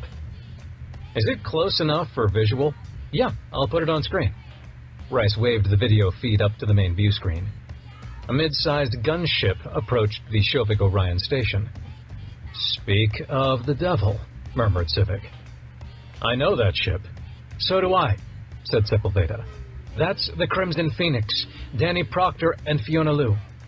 And possibly President Cooper, given that those two are her private transportation and security now, added Civic. He glanced at the comms officer. Send a text message. Inform Mr. Proctor of the Defiance's presence in orbit and ask if he's able to talk via private secured channel. Aye, sir, said the ensign. A few moments later, the comm terminal beeped with an incoming message. He says, fancy meeting you here, Ethan. Let us drop off our passenger, and while we wait for her to return, we can talk. Civic nodded. Like I thought, Cooper's with them. He stood up and paced toward the screen, eyes fixated on the Crimson Phoenix as it approached a docking port on the station. What are the odds? And Mr. Rice, I'm starting to warm up to your crazy theories. Thank you, sir. I'll award myself a medal later. Civic chuckled briefly, but still watched the ship as it docked. Several minutes later, the comm station beeped again. Danny Proctor for you, Commander Civic. Secure channel. Transmission is also run through the stealth computer to aid in masking the origin of the signal. Thank you, Ensign. On screen, please. Danny Proctor and Fiona Liu's faces filled the screen, replacing the view of the orbital station. Long time no see, Ethan. How's Jerusha? Doing good. They're just wrapping up at the Tritz world, assisting them in the evac before the Findiri show up to blow them to smithereens for helping Granger escape. How's honor guard duty? I'd say uneventful. I mean, we haven't seen any action, but we've learned a few juicy tidbits. Such as? Danny smiled. Talus? You'll never, ever guess. He's lying. How so? We went to Hawes's grave and scanned it. Sure enough, the guy's dead as a doornail. Okay, well, that's a relief. Zombies aren't real, quipped Civic. Yeah, but get this. Fiona does a special scan on the surviving DNA fragments, and it turns out that Hawes didn't die when they all said he died. He died 3 months later. 3 months. My question is, what the hell happened in those 3 months? Civic slowly turned around and stared at Rice, who nodded back knowingly.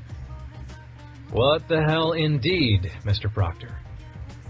He turned back to the view screen and ran him through Rice's theory, which now had one more piece of data that fit. Danny shook his head. Wow. I mean, wow. How many Quiasi did Talus say there were? 10? Just think about that for a second. If Rice is right, there could be 9 other humans running around that are not who they say they are. Exactly. We need to talk to the Admiral. She needs to know about this. Do you know where she is? Danny's eyes glazed over for a few moments before he snapped back to with a look of surprise. Penumbra? Wasn't expecting that. I wasn't expecting alien doppelgangers to be walking around, but here we are. Okay, I think the Defiance has overstayed its welcome. UE is sending ships, right? Relief vessels? They are, said Liu. Then we need to be on our way. I'm heading to Penumbra to talk to Proctor. Oh, shit, said Danny. He turned to Liu. Remember Bolivar? Her eyes narrowed as she considered what he was referring to. Oh. Yeah, oh shit is right. She turned back to Civic. Speaker Curiel. So he's alive, right? After supposedly being dead? Civic nodded. Yeah, we heard... He trailed off. Oh. Exactly. He told us his story, and it sounded pretty incredible at the time. Said he nearly got caught in the Britannia blast. You were there. Did you see that blast? You don't nearly get caught in the blast. You either escape intact or you get incinerated. There's no in-between. He claimed that they got knocked around a bit and that their navigator Q-jumped them away at the last second. Then said he was in a coma for a few weeks before they managed to patch him up. Sepulveda stood up from the captain's chair. You think he could be a doppelganger too? Lou shrugged. No way to be sure, except... She turned to Danny. The DNA sample, he said. I think it's time you have your buddy put that on the front burner for us. Civic nodded. All well and good, but we're still just running around with theories right now. Whatever is going on, though, the answer is on that station. Fiona? He grinned slightly. You up for it? I thought you'd never ask. She actually smiled. Training's been getting rusty. Been meaning to get back into practice. Great. You guys figure out how to get in there and see what's going on. I'm heading out to Penumbra to the comm station, beeped again, distracting him. Metaspace message from the ISS Vol, sir, said Ensign Platt. From Whitehorse? Asked Civic. The ensign's face went a shade of white. No. From the comms officer. This says she's... dead. He thought he misheard the words. He must have. I'm sorry, could you repeat that? The comms officer is dead? Ensign Platt looked up at him. Captain Whitehorse. She's dead. He thought he misheard again, but the silence hanging in the air for several seconds confirmed it for him. How? Was all he could manage to croak out. Accident. Commander Shin Wentworth now in command until Admiral Proctor can assess the situation, replied the ensign. Every eye on the bridge was on him. He half didn't believe it. It must be a mistake. Wrong person. Or not dead, but deathly sick and resting in her quarters. He was going to throw up. Or scream. His skin tingled everywhere, his face flushed. No, it can't be. Whatever the truth, he needed to keep it together. Keep it together, Batship. For the crew. For the mission. Ensign Nagan, plot Q-jump course to Chantana 3. Get us there. Now. Chapter 28. Kiev Sector. Belarus. High Orbit. Crimson Phoenix. Bridge. You seem entirely too excited about this, said Danny as he glanced over Lou one last time. You bet your ass I'm excited. Sorry, Danny, hate to say it, but shuttling refugees around wasn't exactly my dream job. It was true. She was positively ecstatic. She'd joined IDF Intel in the first place half for the thrill of it. The undercover missions inside the RC and the Caliphate, the constant danger and lurking threats and fear of being discovered. She'd found it intoxicating. He was stroking his chin and regarding her clothing choice.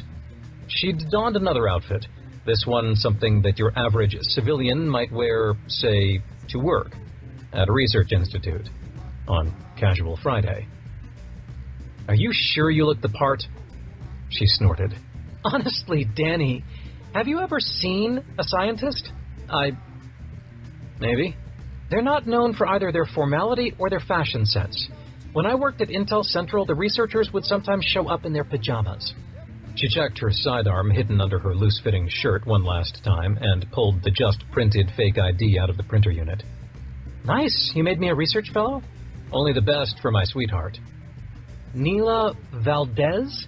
I was in a hurry. From Stockholm? Again, in a hurry. How's your accent? Yeah, like this. Close enough. Come on, let's go. You ready? She inserted the ID into the holder dangling from her collar. Yep. You? I just hope they have a sense of humor. He wrenched his face up into a pained expression. I really gotta go, Officer Friendly, and my ship's loo is all clogged up. Perfect. You're up. He stood at the airlock hatch. On the other side was the station's airlock and undoubtedly a security guard. Like most space station security guards, he was most likely playing a game on his handheld. But Shovik Orion might be running a tighter ship than the average customs port, especially on a high-security, top-secret research station. Here I go. Wish me luck. He opened the hatch and walked straight through, not even pausing as he strode past the security guard leaning back in his chair near the door. "Hey!" the man yelled. Lou watched as Danny made a hard left down the corridor once he cleared the station-side airlock, the security guard running after him. She followed behind, poking her head around the corner to the right to make sure another guard wasn't stationed there.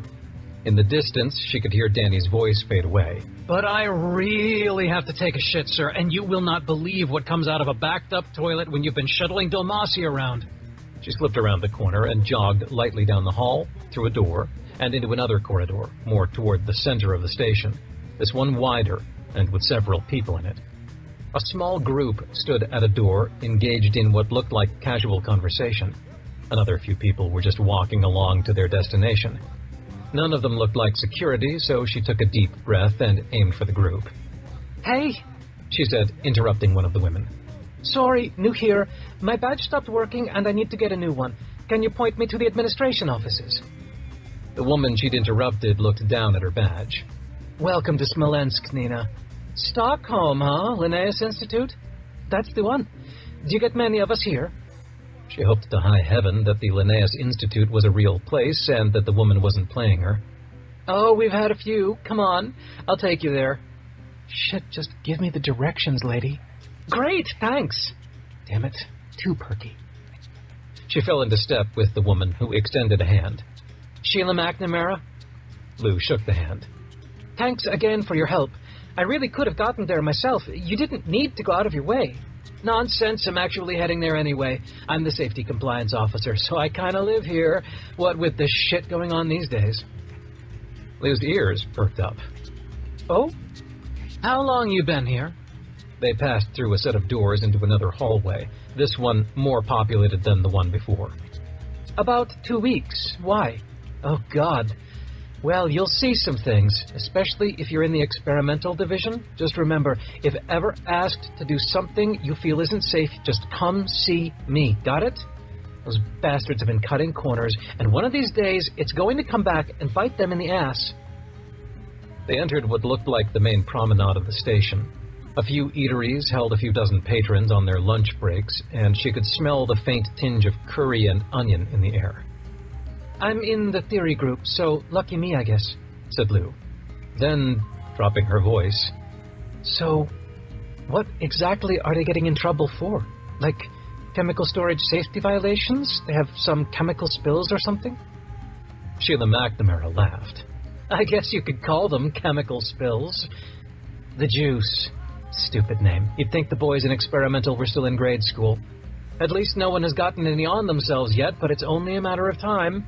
Good thing we're not technically under RC supervision anymore. They're a little more lax than UE, but not that much more lax. If their Minister of Workforce Safety had caught wind of this before Belarus's little rebellion, heads would have rolled, believe me." So, the Juice. At least now she had a name. She mimicked McNamara's laughter. "Damn. Well, I'll keep that in mind before I go on my date this weekend. One of the experimentalists asked me out. Think I'll institute a no-touching policy for the first few dates." Then she lowered her voice again and looked both ways, making a show of innocence. "So, what if he does get some on himself? It doesn't... I mean, it won't affect me, will it?" McNamara stopped, checked to make sure no one was listening, then leaned in closer. "See, that's the thing. They don't even know yet. They don't dare test it on a human subject, not yet. Not while everything with the Findiri and the Valerisi is going down. The only in vivo testing ever done was at the lab on San Martin, and that was only with a precursor to Juice. And even that got the lab shut down by GPC authorities." She pointed to one of her own eyeballs. "Just watch yourself, okay? Be careful. You don't want to end up being the first in vivo test." San Martin. The same place Danny had been brought back to life by injecting him with live swarm matter? The same injection that ended up giving rise to the rebirth of the Valerisi? That was just a precursor? Damn, she whispered. Thanks, Sheila. I think I'll just cancel my date. She forced a short laugh. McNamara smiled too, then pointed to the doors they'd stopped outside of. Here we are. Head right down the hall to HR. They should be able to issue a new badge. Thanks again, Sheila. I owe you dinner sometime. McNamara winked. You know where to find me. They entered, and she turned right while McNamara turned left. Lou glanced over her shoulder, waiting until the other woman turned a corner, and when she did, reversed course and headed back out to the promenade. She walked down the busy hallway, a 2-story space about the size of a city street.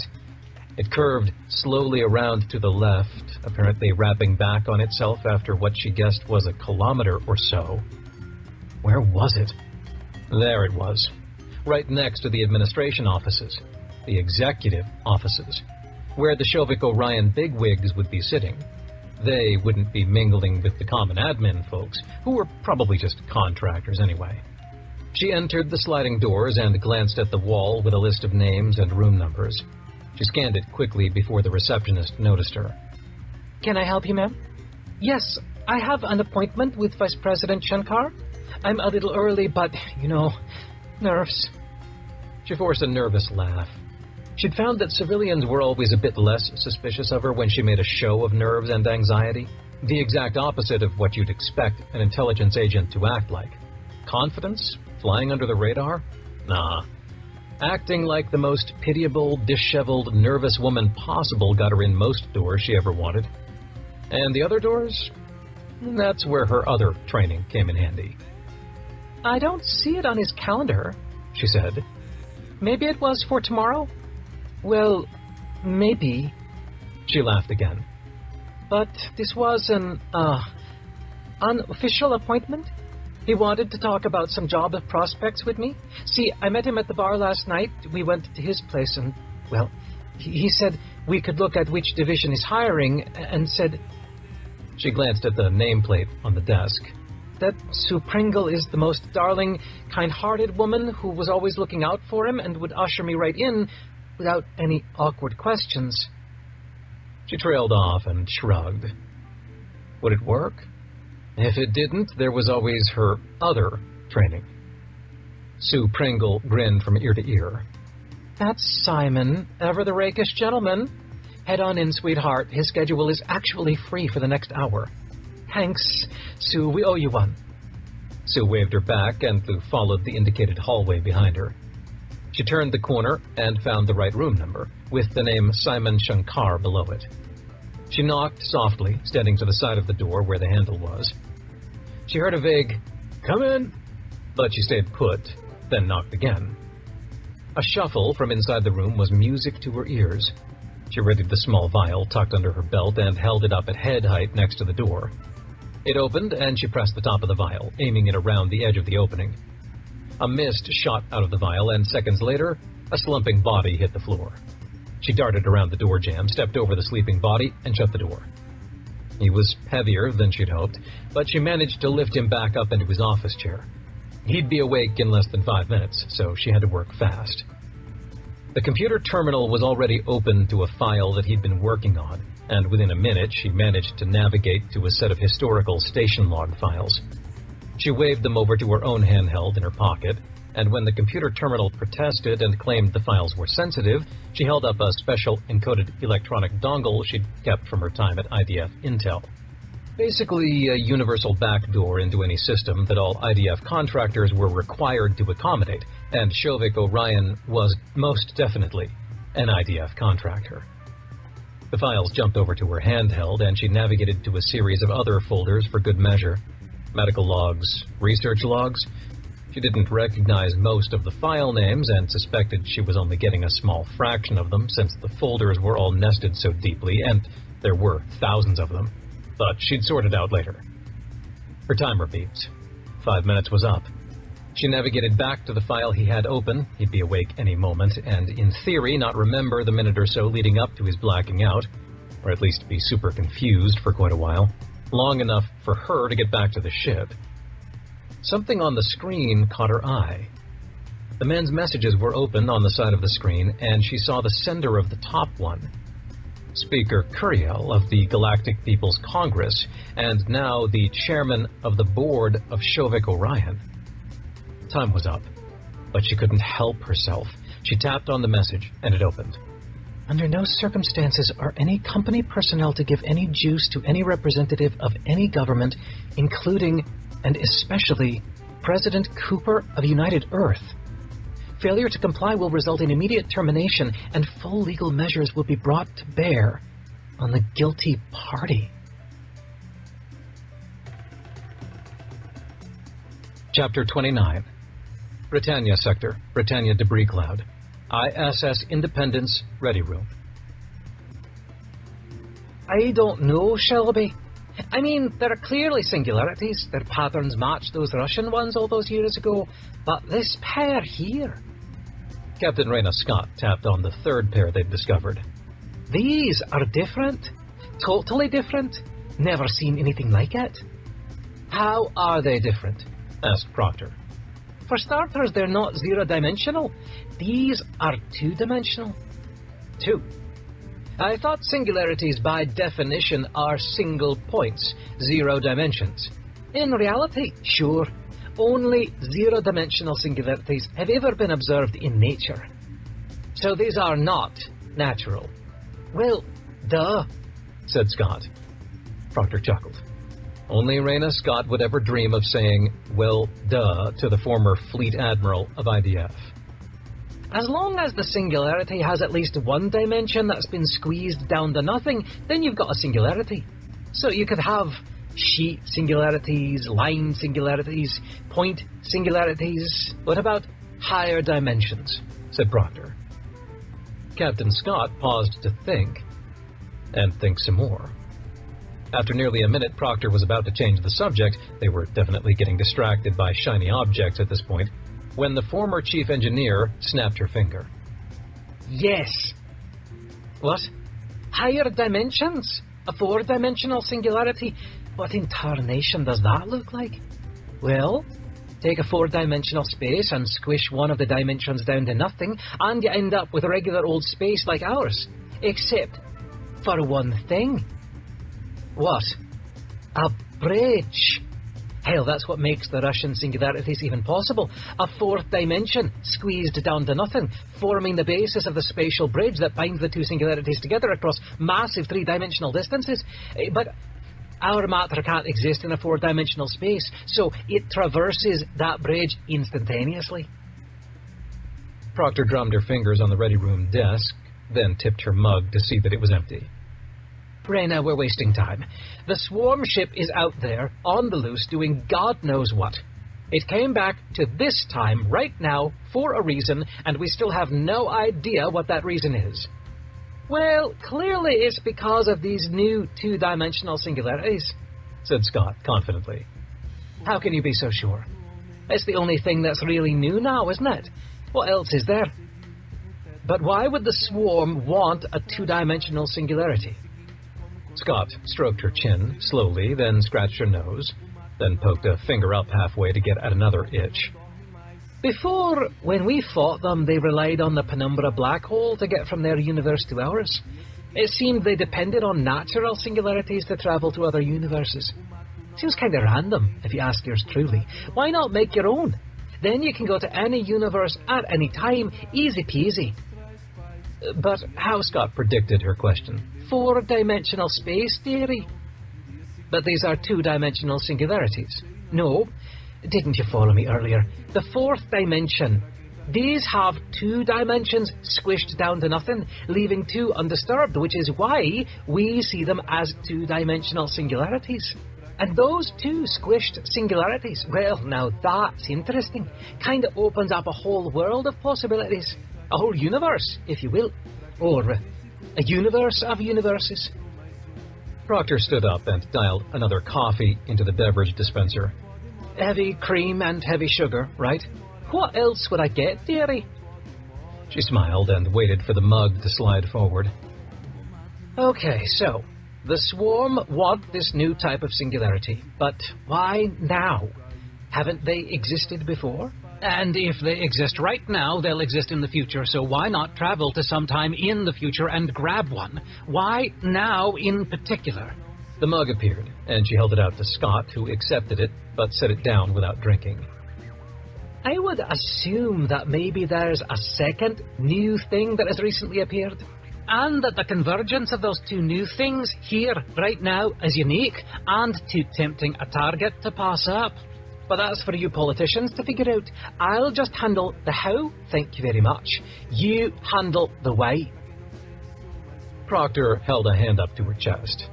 Politician, Reyna, I'm hurt. Scott cackled.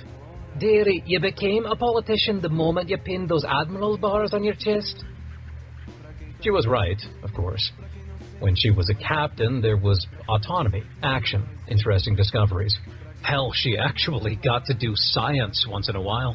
Then she got promoted, and then promoted again, and soon her days were filled with cabinet meetings and lunches with senators, and hobnobbing at wine socials with foreign dignitaries.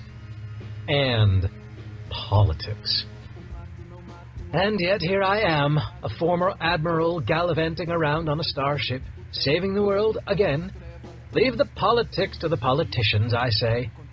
Fuck that, Shelby. You want to trust the politicians to do anything that will benefit anyone other than themselves? Her own mug of black coffee slid forward out of the dispenser. She left it there. What are you saying, Reyna? I'm saying you were right. You can't do this alone. Earth is taken, the fleet is gone, the Swarm is back, and look at us, scattered and divided. The Dolmasi and Skjora not even returning our calls, the Eru helping the Trits evacuate and escape and presumably hide until the Findiri and Swarm threats are gone, the Chinese giving us just enough help at Burn to escape, and now nothing.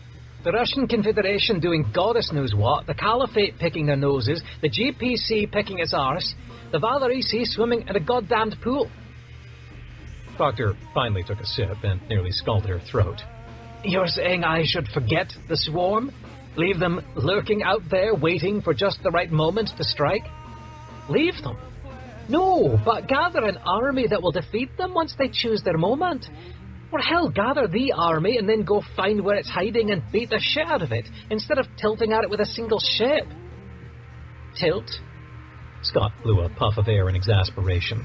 Windmills, dearie! You rushing to face them alone is a lost cause. God damn it, she was always right. Except when it came to coffee. But otherwise, the woman had some wisdom, in spite of outward appearances. She glanced at Scott and chuckled when she saw the finger back up the nose. Fine. I'll get in touch with the senior members of the diplomatic corps who I know are in hiding. See if they can't drum up some kind of meeting we can invite all the interested parties to. That's a start, dearie. Scott sipped her mug, then blew on it for a few seconds. A start? Yes. A big, grand coalition of races. A galactic republic. A federation. An alliance. A loosely organized confederation of states. Whatever you want to call it. But who's going to lead it? That's the key. That, began Proctor, blowing on her own coffee, is the question now, isn't it? Ensign Sampono's voice came over the comm. Admiral, a ship just Q-jumped in. Claims to be GPC with Speaker Curiel on board. Speak of the devil, said Reyna, cackling again. Well, we'll cross that leadership bridge when we come to it. First, we've got to build the bridge. She stood up. You coming with me? Oh, no, dearie. I'm a liability at these kinds of things. No, I think I'll go throw myself at this new singularity problem we have. Far better use of our time. She escorted Captain Scott out of the ready room. Agreed, Reyna. Now say a prayer for me. I'm about to go do some politicking. Chapter 30. Il Nido Sector, 1 light year from Paradiso. ISS Tyler S. Falls, Physics Lab. We can do it again. I know we can. This time we can Q-jump in right to the spot we left, since we can just invert the jump calculations exactly, and we can do it again, without interference from the Findiri ship. Shin Wentworth could speak again, but only if he focused his mind on something, anything else. That the anything else was so closely related to the deaths of his wife and kids, this time by his own hand, made it difficult to say the least. Like he was walking on a tightrope wire strung between two skyscrapers, and the tightrope was not a rope, but a finely sharpened blade that he was traversing on bare feet. "I'm not so sure about that," said Wiggum, pointing to the wall. He hadn't even bothered with a metaboard or even a whiteboard, but was instead drawing on the wall itself with a marker. Look at these equations. I didn't see it earlier, but it's obvious now. It may not have even mattered that we hit the Findiri ship at all. It probably wasn't going to work all on its own. What the hell are you talking about? We did the preliminary experiments. The watch came through fine. He scrutinized the equations, but his brain was not in a particularly analytical state. It did, but that was different. We were not bringing your watch from the past. We were sending it far away, having it wait for a few hours, then come back. Your family... different. At the mention of the word family, Shin Wentworth winced.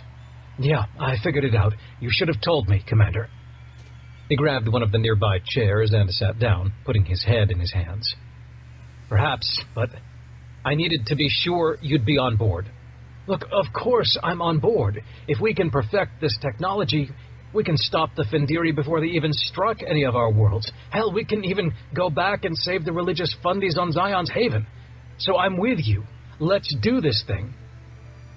He wasn't expecting that.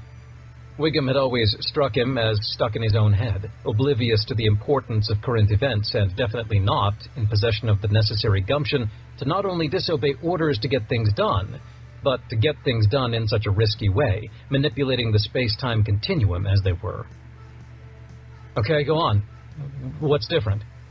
You're trying to reach into the past, grab them, send them through not one but two singularities. One to transport them to the outskirts of the Penumbra event horizon, where they experience the time shift enough to send them ahead several days, when they almost instantaneously go through the second singularity fast enough so they don't experience any of the less savory effects of hanging out in outer space without a suit. It's different, sure, said Shin Wentworth. But we knew that, and accounted for it, didn't we? We tried, yes, but I'm telling you now that it's just not going to work. The laws of the universe we are in will not permit it. Shin Wentworth shook his head. No, I refuse to believe it. We've come all this way, made so much progress. We are not just stopping here. Wiggum paused and turned back to Shin Wentworth. Have you even looked at the video that the holoprojector drone took? No, I can't. I just can't. Well, I did. Wiggum bit his lower lip, closed his eyes, and continued. It wasn't pretty, Harry. The Findiri matter, when the two bridges linked up, tore through them. It basically snapped into existence in the same physical location as the matter in their bodies, and all the different molecules basically had a Pauli exclusion principle slugfest, and organic bodies don't fare too well in those. Shin Wentworth's head fell back into his hands. My God, Wiggum. He waited a long while to continue. What have I become? My goal is good. Tell me that. I need to hear it from another voice, that my goal is good and not evil. It is good, said Wiggum. I've found in life that there are certain things that the universe is amoral about, though prudes might protest it. And traveling through time to rescue your family from death, not to mention all of humanity, is most definitely a good goal. Shin Wentworth took a deep breath. Not of relief, necessarily, but of small comfort. And tell me that my methods are good. The means. Do the means justify the ends, ever? Not even in this case? Wiggum cleared his throat, as if about to say something difficult. You killed your family, moments before they were about to be killed. But think, if you get this right, they will be not killed. They will be rescued. And you will turn from a killer into... something else. A hero? His mind went to Granger.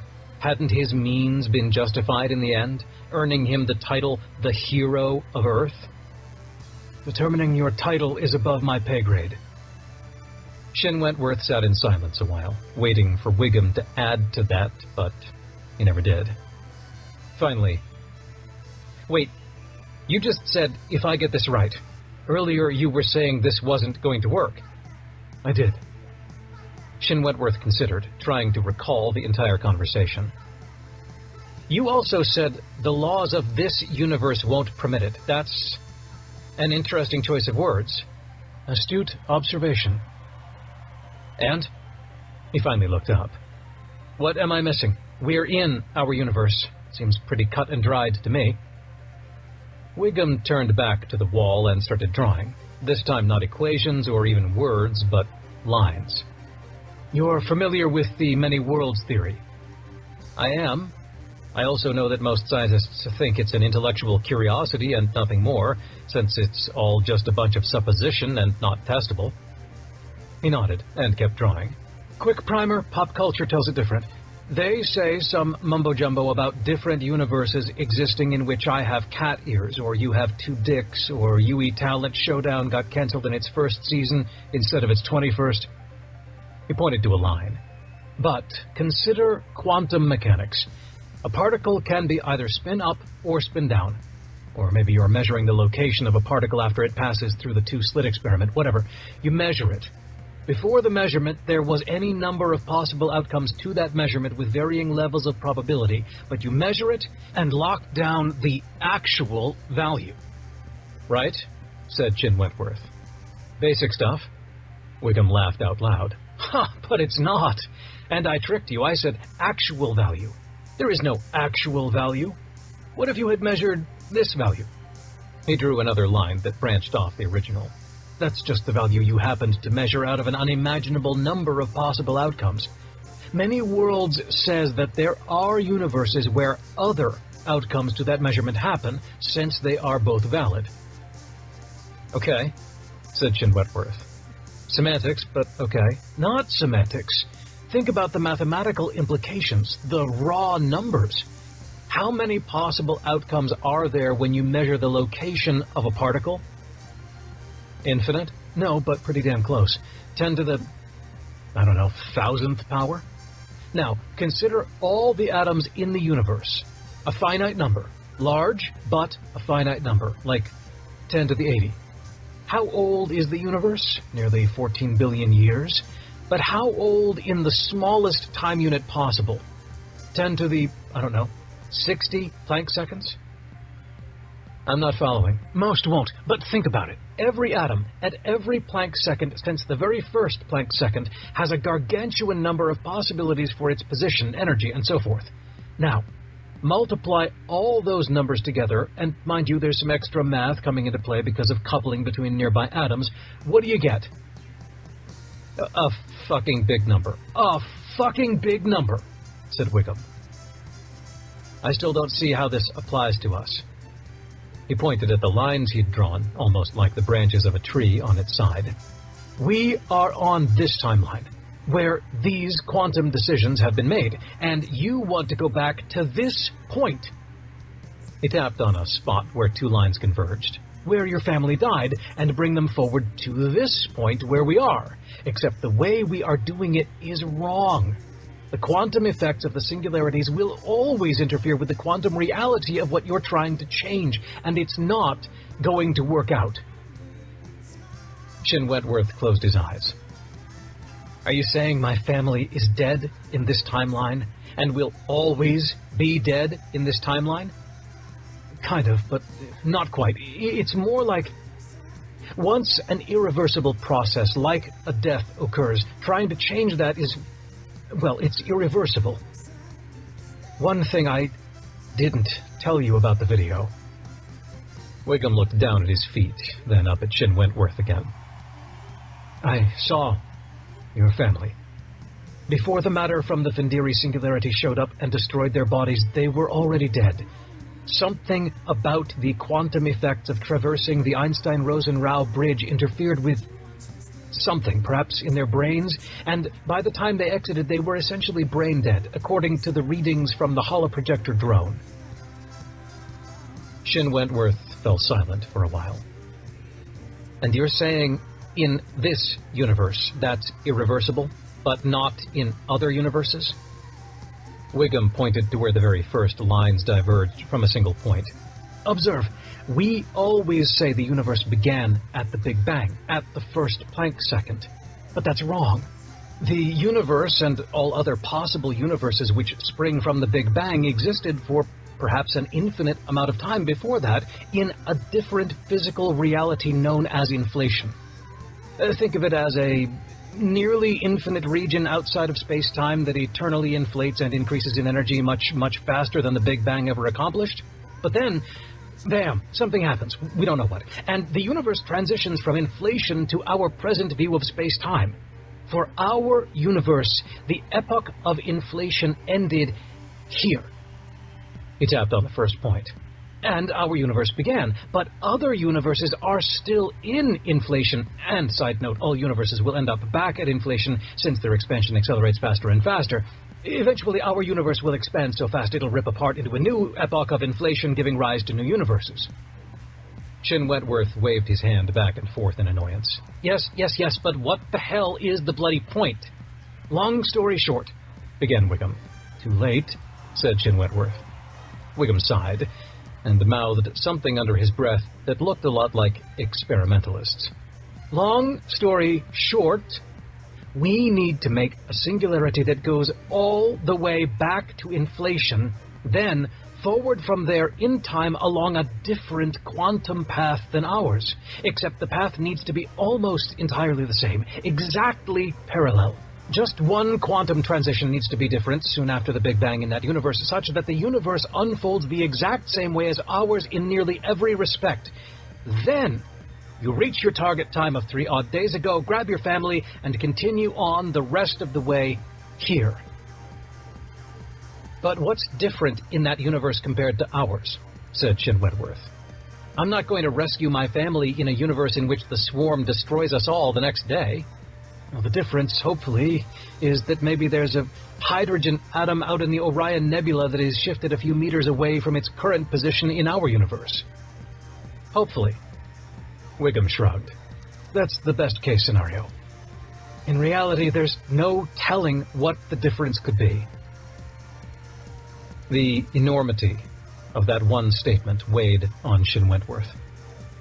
He imagined the weight of the world on Captain Granger as he made the life or death decisions that affected billions. He made them in an instant. Let's do it. How? Wiggum started rubbing the pen marks off the wall before realizing they were permanent. We need to use a pair of two-dimensional singularities that are linked through a path that crosses the inflation barrier. The primary problem is the necessary power to initiate one. Our power plant puts out, what, a few terawatts? Nearly 20. Oh, okay. But still not nearly enough. To initiate a two-dimensional singularity that reaches all the way back to inflation, we'd need, He trailed off, wiggling his fingers as if counting on them. 1 million terawatts? Shin Wentworth didn't know if he should laugh, scoff, scold, or yell at the man for wasting his time. 1 million. Where else besides the Western Hemisphere power grid on Earth are we going to... And then it hit him.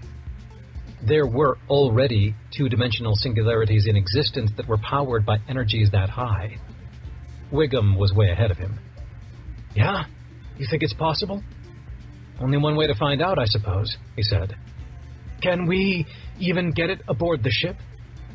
Shin Wentworth shrugged. Do we even need to? He tapped on the comm button nearby. Bridge, this is the commander. Start Q-jump calculations for Chantana 3. Chapter 31. Veracruz Sector, Chantana 3. Vestige Corvette, Legend. Jasper dialed in the coordinates that QWERTY sent over and powered the engines to full. We should be down there in just a few minutes. They might not see us. There's a lot of ships going in and out right now for the evacuation. Granger watched the dry, barren surface of the planet approach, and could just make out the giant hole in the ground that started to open up at their approach. 2 sliding steel doors that slowly withdrew from each other. It's too much of a coincidence. Oppenheimer has to know I'm here somehow, said Granger. Jasper shrugged. Maybe. Does that change anything? I guess not. We've still got a job to do. Just changes the timeline a little. The Corvette entered the hole, and Jasper piloted it down past at least 10 kilometers of rock, only lit by the lights on the exterior of their ship. When they finally entered the caverns below, Jasper gasped. Wow. Wow, indeed, murmured Granger. Below them was an entire city. Streets running in haphazard directions in true Trit style, buildings of varying shapes and sizes all stretching off into the distance. The space was immense. Whatever technology had been used to carve that space out, which he understood extended around the entire planet, was incomprehensible. And yet, he, Granger, was at the root of it, somehow. Almost to the coordinates they gave us. Looks like a little landing pad next to one of their government buildings, I think. Jasper set them down next to what looked like the tallest tower in the city. Not huge, running up only 15 or so stories. It still dwarfed all the buildings around it. Outside was a delegation waiting to meet them. Old man, etc. at last, said one of them as they stepped off the Corvette's hatch. One of the Trits came up to greet them, followed by 5 smaller Trits, what Granger assumed was the being's children. Variush, I presume, he said. Correct, she said. Granger assumed for some reason it was a she. It was like he just knew, instinctually, or possibly based on distant memories he didn't even realize he still had. I am almost incapable of believing that it is you, and that it is me that gets to be the first to greet you. I am overwhelmed with positive emotions, almost to the point of wanting to throw you over my shoulder and escort you to a grand feast. Thank you, he stuttered. QWERTY leaned over and whispered, Eating is kind of a big deal to them. Granger side-eyed him. It's a big deal to me, too. He turned back to Variush. Actually, I'm famished. Is this a real feast you're referring to, or just a joke feast? Variush's eyes got bigger. There are no joke feasts among our people, old man, etc. Come with my children and me. We will discuss the message Leader Klologash has for you as we eat. And I come for another reason too, Variush.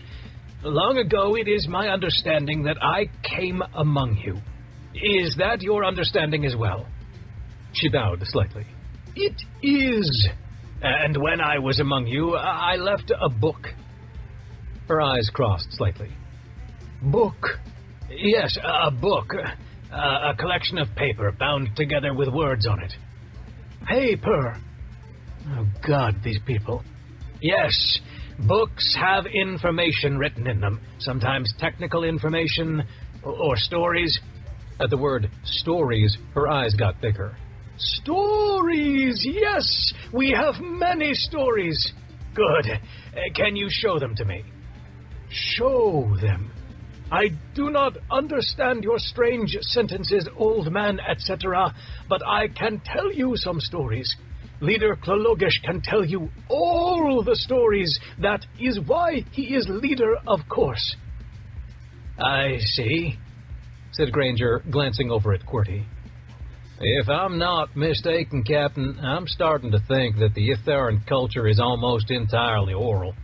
And all this time, I have yet to see anything written beyond the short text transmissions we exchange with them. Granger sighed. Great, so one of them has the entire Voynich manuscript memorized? At least maybe that means it's already deciphered for us. That's entirely possible. Variush held out a hand to her side, indicating that they follow her. They entered the government tower and were led through a maze of rooms and hallways and random spaces that apparently served no purpose whatsoever, at least that Granger could tell. Each space was filled with what to him looked like random collections of equipment, furniture, and tables of half-eaten food. Granger made a mental note never to ask a Tritt to design any building for him, or anything at all, for that matter. Eventually they arrived at what he could only guess was a large banquet hall, as there were at least a dozen circular tables scattered about the space, all laden with food.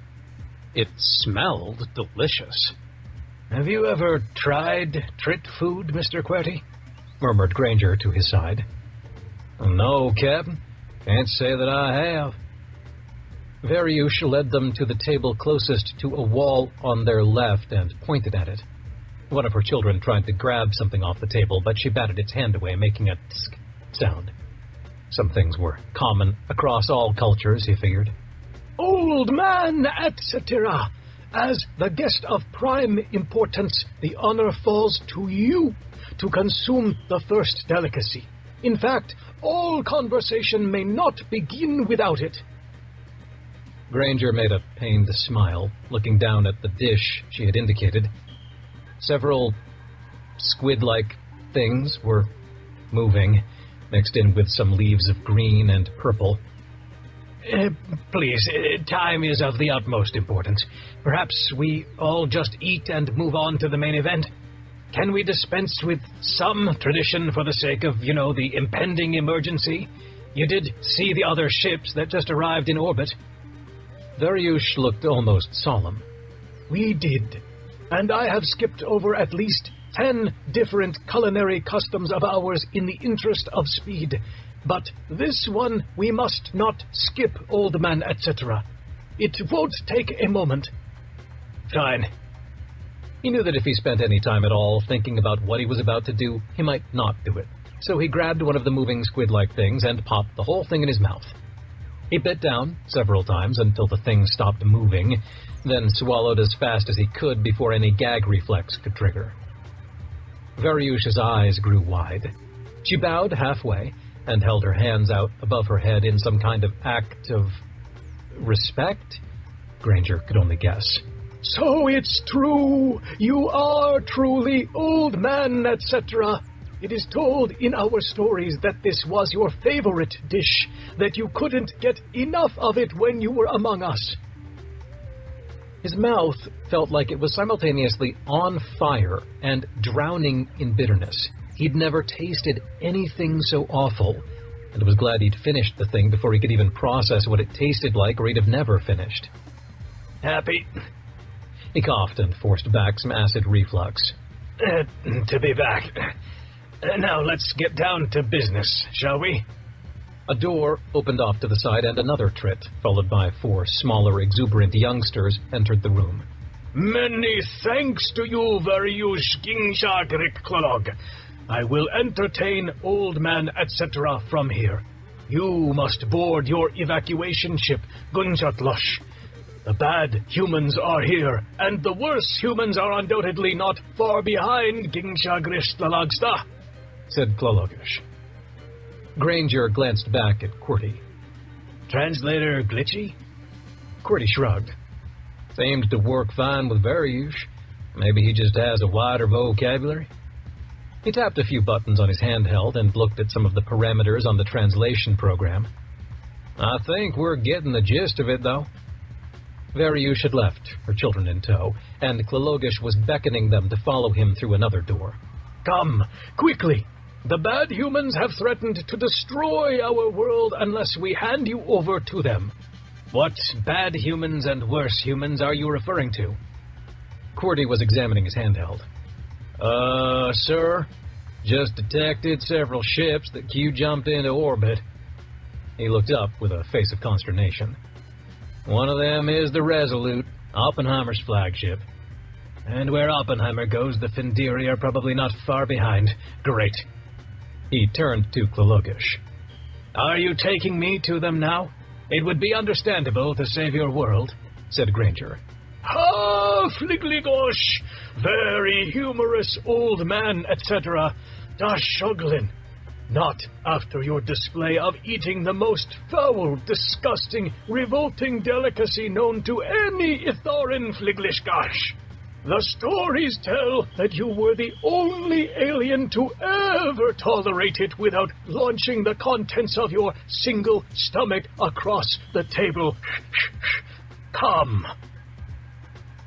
Granger tried to parse the trit logic of that statement, but failed, and so fell into step behind Klologish. He led them through another maze of rooms and corridors with some urgency. Occasionally his children would get sidetracked and begin chasing each other or playing with objects in some of the rooms, and Klologish would bark something at them that the translator couldn't identify, though his meaning was clear.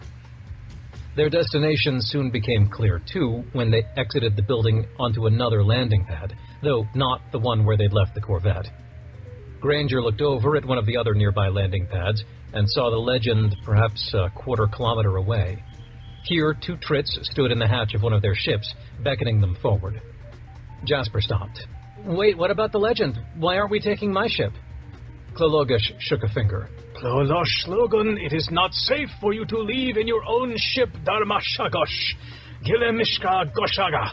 Rolishtik Goshantik Gash. The translator seemed to be having even more trouble with Klologish's speech.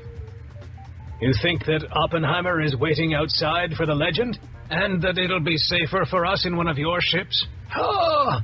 It is like you read my mind before I even say the words, Tlothla Shagosh. Gloshaga Tloth. The stories about you don't even cover half of your greatness, old man, etc. Tlothla Goshag Sashlathla. Klologish looked up at the distant roof of the endless underground cavern. Granger followed his eyes. Several dozen kilometers away, he could see a bright flashing light midway between the ground of the cavern and the roof several kilometers above it. What is it? It is the technology you gave us, old man, etc.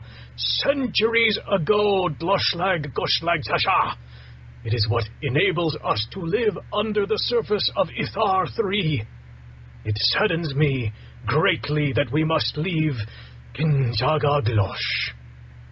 He glanced down at his handheld device. You must hurry! The worst humans are almost here. The Findiri? Yes, Gloshag Lithith. Ginjga Grik Klolog, Gunshatlosh, Ginjga Grik Plologsta. Granger glanced back at Qwerty, who looked down at the translator program on his handheld and shrugged. His own handheld beeped, and he glanced down at it. A wide transmission. From Fleet Admiral Oppenheimer. His face appeared on the screen. This message is to every being under the surface of or in orbit around Chantana 3. He paused and allowed his translator package to convert the sentence into what sounded like trit to Granger's ears. He continued. We've tracked the traitor Timothy Granger to this world. We have no quarrel with the Itharans or the Eru, but I warn you that if you do not hand him over to me aboard this ship, there will be severe consequences. The translator converted the message and fell silent. To Granger's surprise, Klologish waddled over to a screen on the wall and flipped it on. Oppenheimer's face appeared there, and the trit spoke, waving Qwerty over to bring his translator package on his handheld. Leader Open, Fligligosh, I can confirm for you that we have old man, etc. among us, Da Shoglin.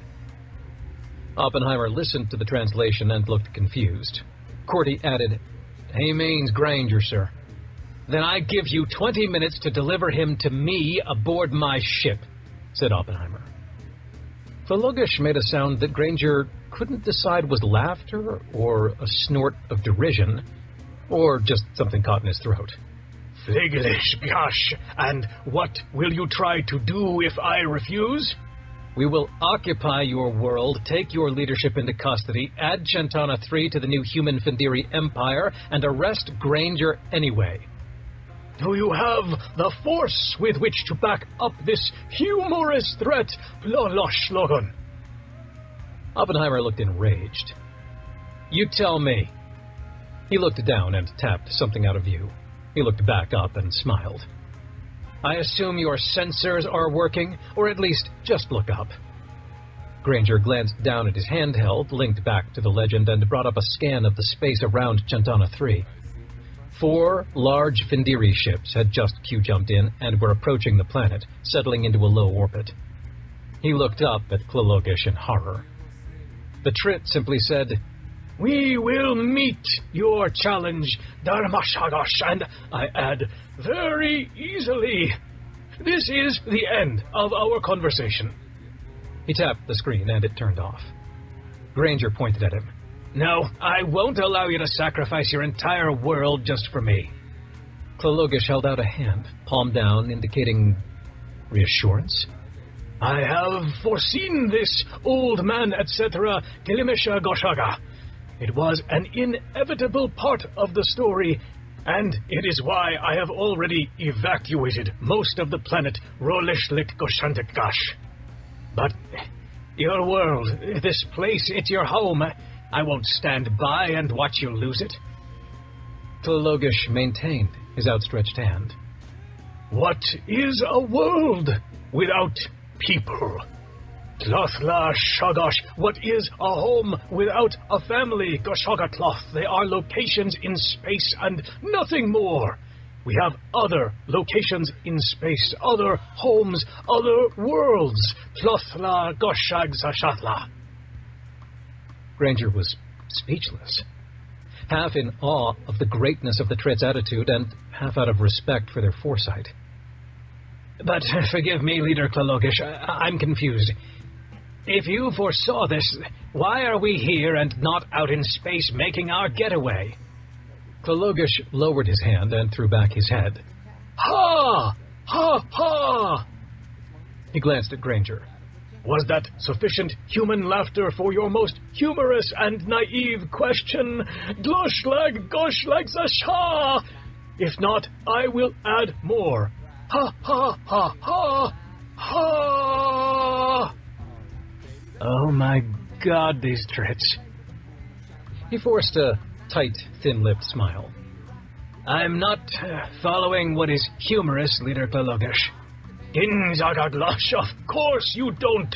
The cantankerous old man of few words who enjoys silence and ethanol and long periods of brooding, whereupon he bursts into frenzies of work and sport and has great insight and wisdom in spite of all protests to the contrary, from the stories of old never did laugh much. And neither do you. So why would you understand something so humorous, Gloshaglithlith?" He trailed off. There was simply no response he could muster to answer that. "It is humorous, old man, etc., Ginchakagrik Kolog, because now the bad humans and the worse humans will attempt to take you by force." Jasper, who'd been getting visibly more frustrated as the conversation went on, yelled, "And how is that a good thing?" "Because, younger, impetuous human Kunshatlosh, they will land here, or will be close enough to the planet such that when it explodes, it will take them with it to its death. Gingzagrik Kalogsta. And besides, the great story requires a daring, heroic escape by the great leader, old man, etc., as happened long ago." QWERTY was watching his handheld. Captain, they're coming." He looked up. "Lots of them. Looks like a full-scale Findiri invasion force." Chapter 32. Veracruz Sector, Chantana 3, ISS Defiance, Bridge. "Where is it?"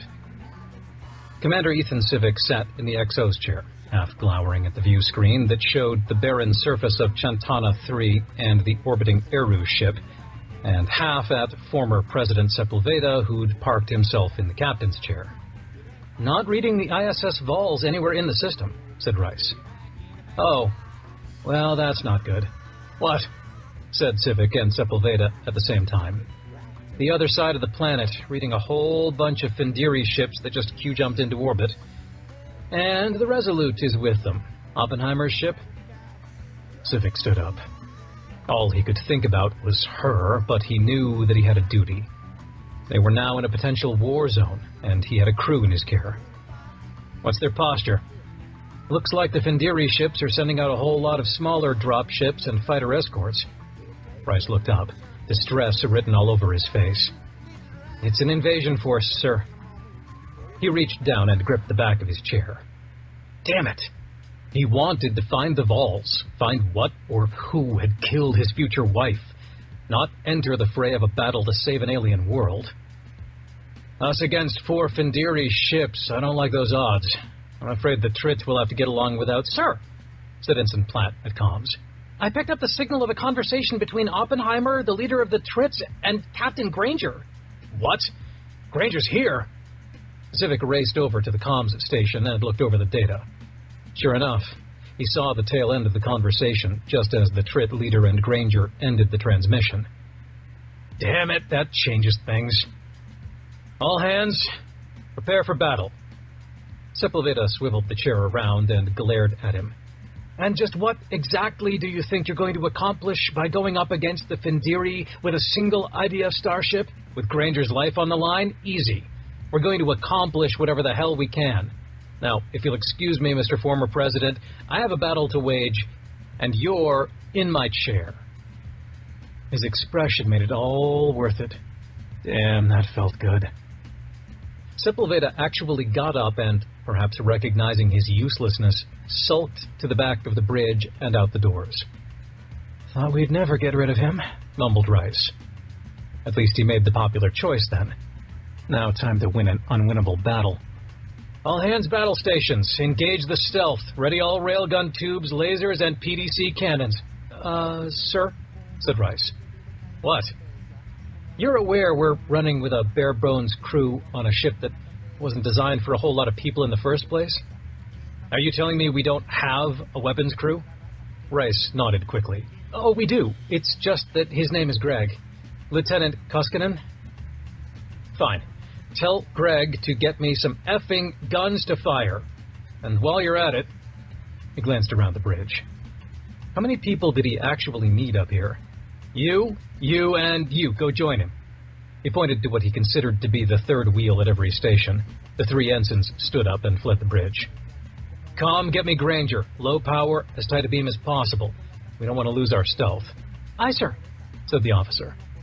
A few moments later, got him, Commander. Lo-fi audio only. Less chance of breaking stealth that way. Captain Granger, it's Commander Ethan Civic. I've got the Defiance here, sir. What's the situation? What are your orders? The situation? 4 big-ass Findiri ships are about to invade Chantana 3. Orders? Get the hell out. As soon as I can get back to my ship, I'll be making my own escape. So stand by to... The staticky sound of a massive explosion sounded out of the speakers. At the same time, the lead Findiri ship had orbited far enough across the horizon that it was in view, and a deadly purple energy beam was pulsing down toward the planet. It shut off after another second. Captain, are you okay? Fine. We're fine. They just destroyed my ship is all. They must have had a lock on it after all. Civic shook his head.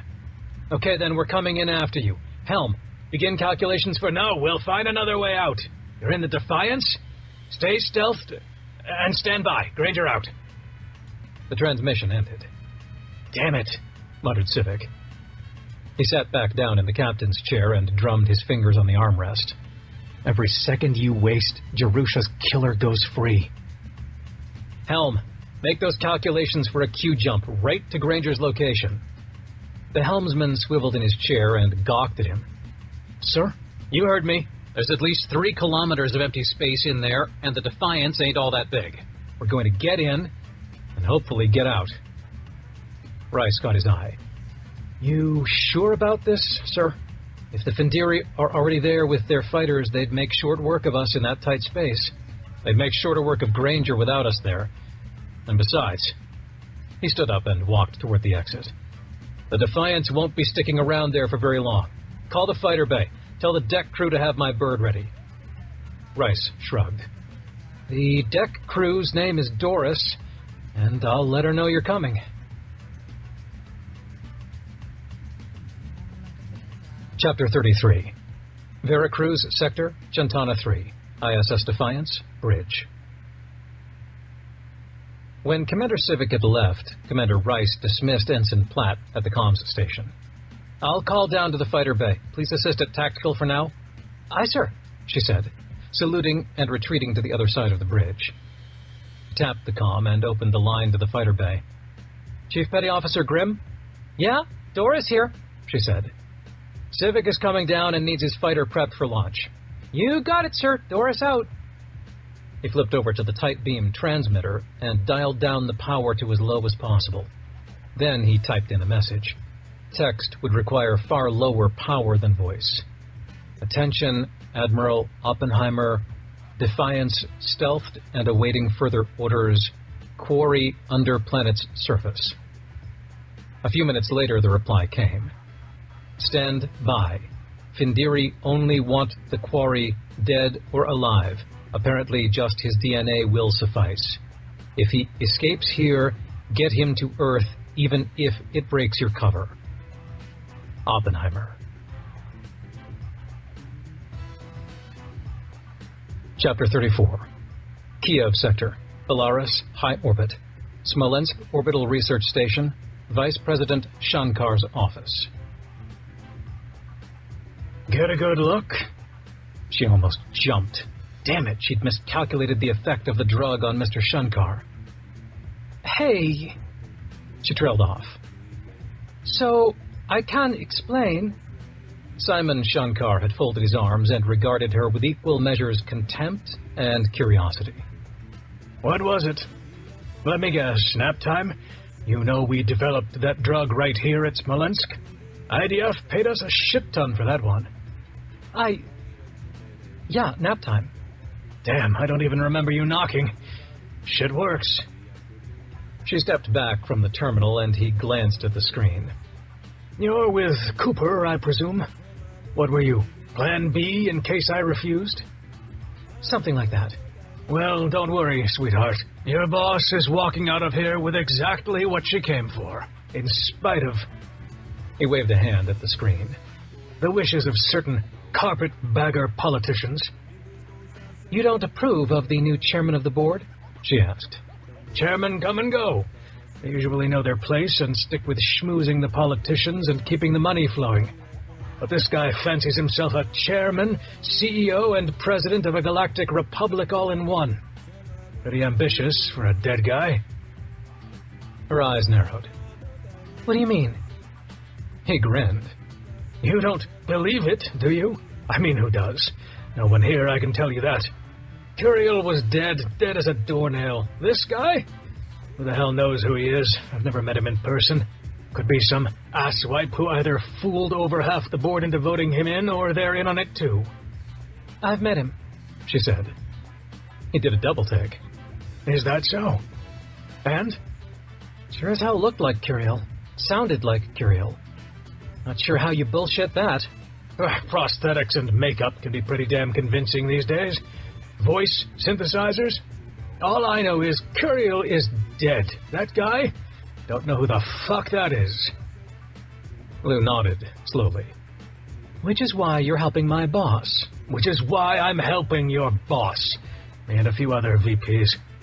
We're pretty sure the CEO is in on it with this lowlife, so we're keeping it on the down low for now." "Aren't you worried about what she'll do with it?" "The juice? Hell, it was the UE higher-ups that gave us the precursor in the first place. Your IDF Intel, you should know.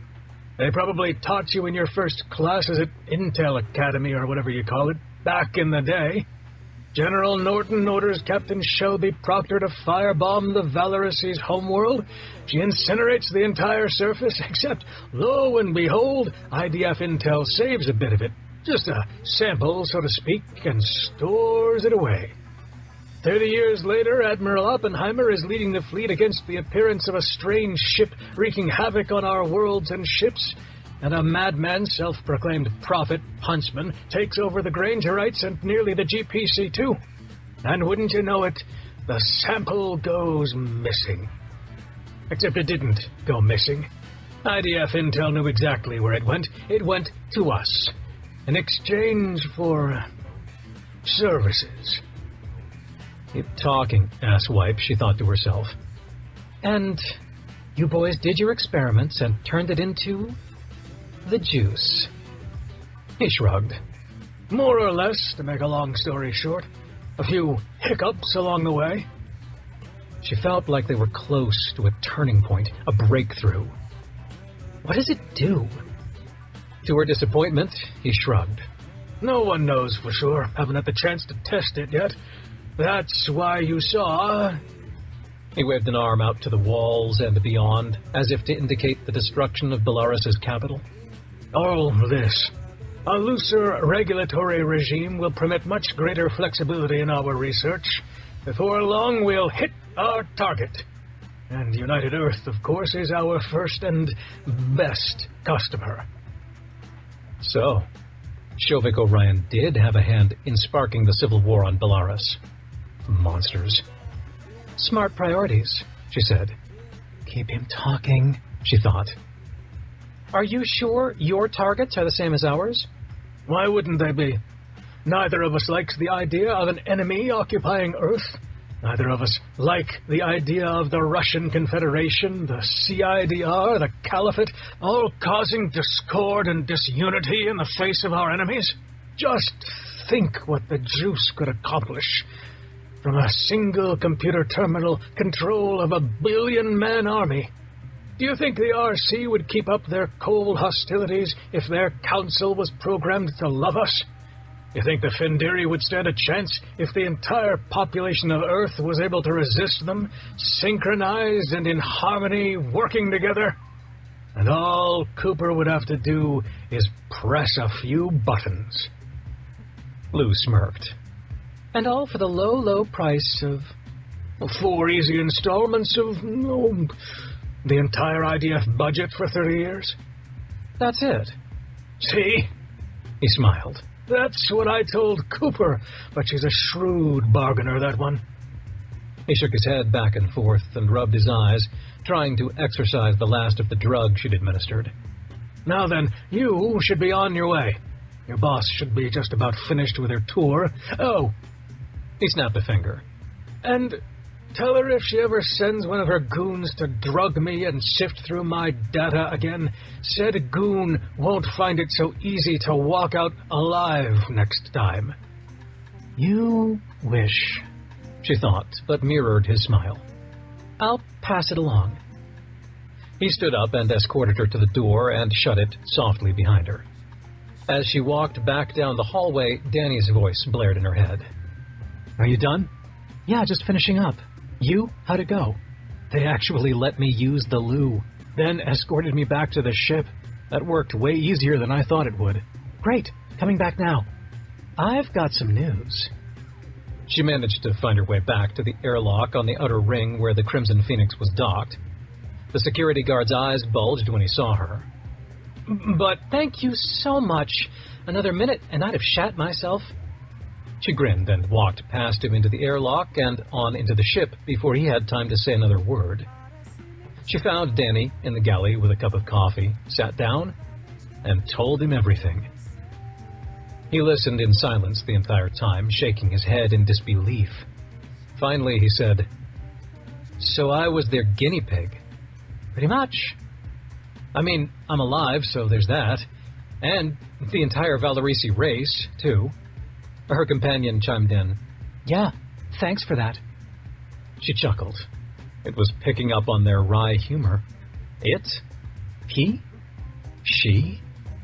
Can a liquid have a gender? She responded to it. Hey, I just realized I don't even know what to call you. Do you have a name? Nope. Should I? It might help, she replied. Better than saying, hey, you.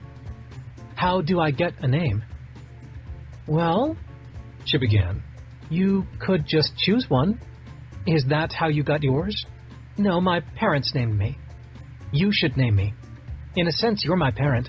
I was born when I entered you. Okay. She paused, thinking. Got any ideas for a name for my companion? You too, huh? That's just what I was talking about with mine. Lou fiddled with the beverage dispenser and ordered her own coffee. The machine gently whirred to life. They're technically siblings, or is yours like the parent of mine? Which would make me and your companion the parents, and you the grandpa.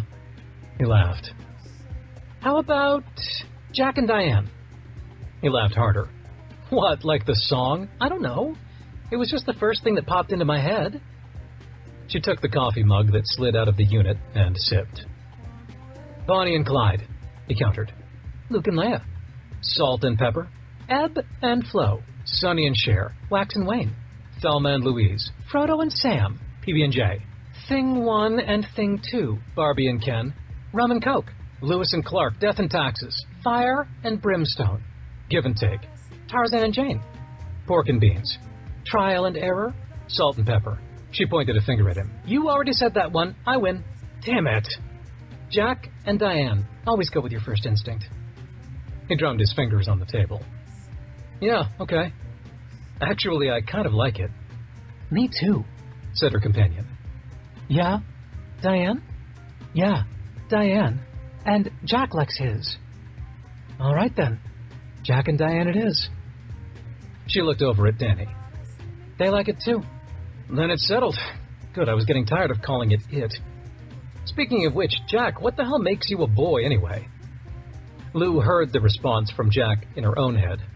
It felt just a hair different than Diane's voice, like he was definitely a distinct individual. I guess it's because of my big dick, Danny. They both laughed. Oh, God, he sounds just like you, she said between laughs. Like father, like son. For the first time in a while, they lived in the moment and let the laughter continue. Between losing their friends on Britannia, losing Earth, and any number of other disasters, it had been a long time since they'd let themselves just enjoy laughing without the feeling of constant dread. Reality, however, interrupted. Cooper's voice sounded out of the speakers. Mr. Proctor, tour's over. I'm heading back. Be ready to depart when I get there. Duty calls, he said, then tapped his handheld to reply. Acknowledged, Madam President. He tapped the conversation closed. What do you think?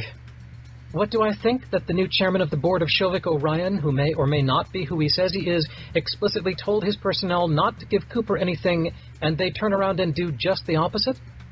What do you think I think? I think it's time to take matters into our own hands. Agreed. She heard both Diane's and Jack's voices in her mind. We agree. It's decided then. The question is how. They sat in silence for a while, considering their options, and the gravity of working against the President of United Earth while employed as the very people trusted to keep her safe. Down the hall, the airlock door slid open, and they stood up to go greet her. President Cooper walked through the airlock. In one hand was a burrito, which she handed to Lou. Warm this up for me, sweetheart. I'm starving. Yes, ma'am, said Lou. She took the burrito and watched the president's other hand. It was carrying a suitcase. What you got in there? Like I told you before, not your business to know. She turned to Danny.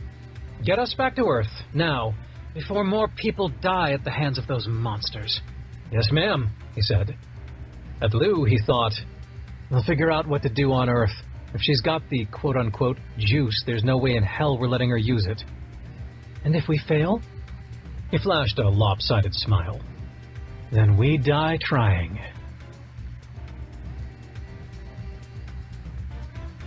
Chapter 35. Veracruz Sector, Chantana 3.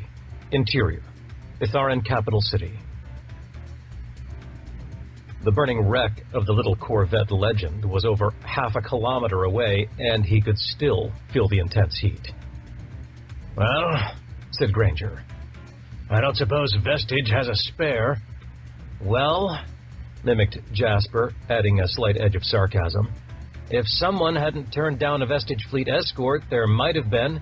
Well, glad I brought this with me, said QWERTY, hefting the briefcase holding both the Earth version of the Voynich manuscript and the alien version.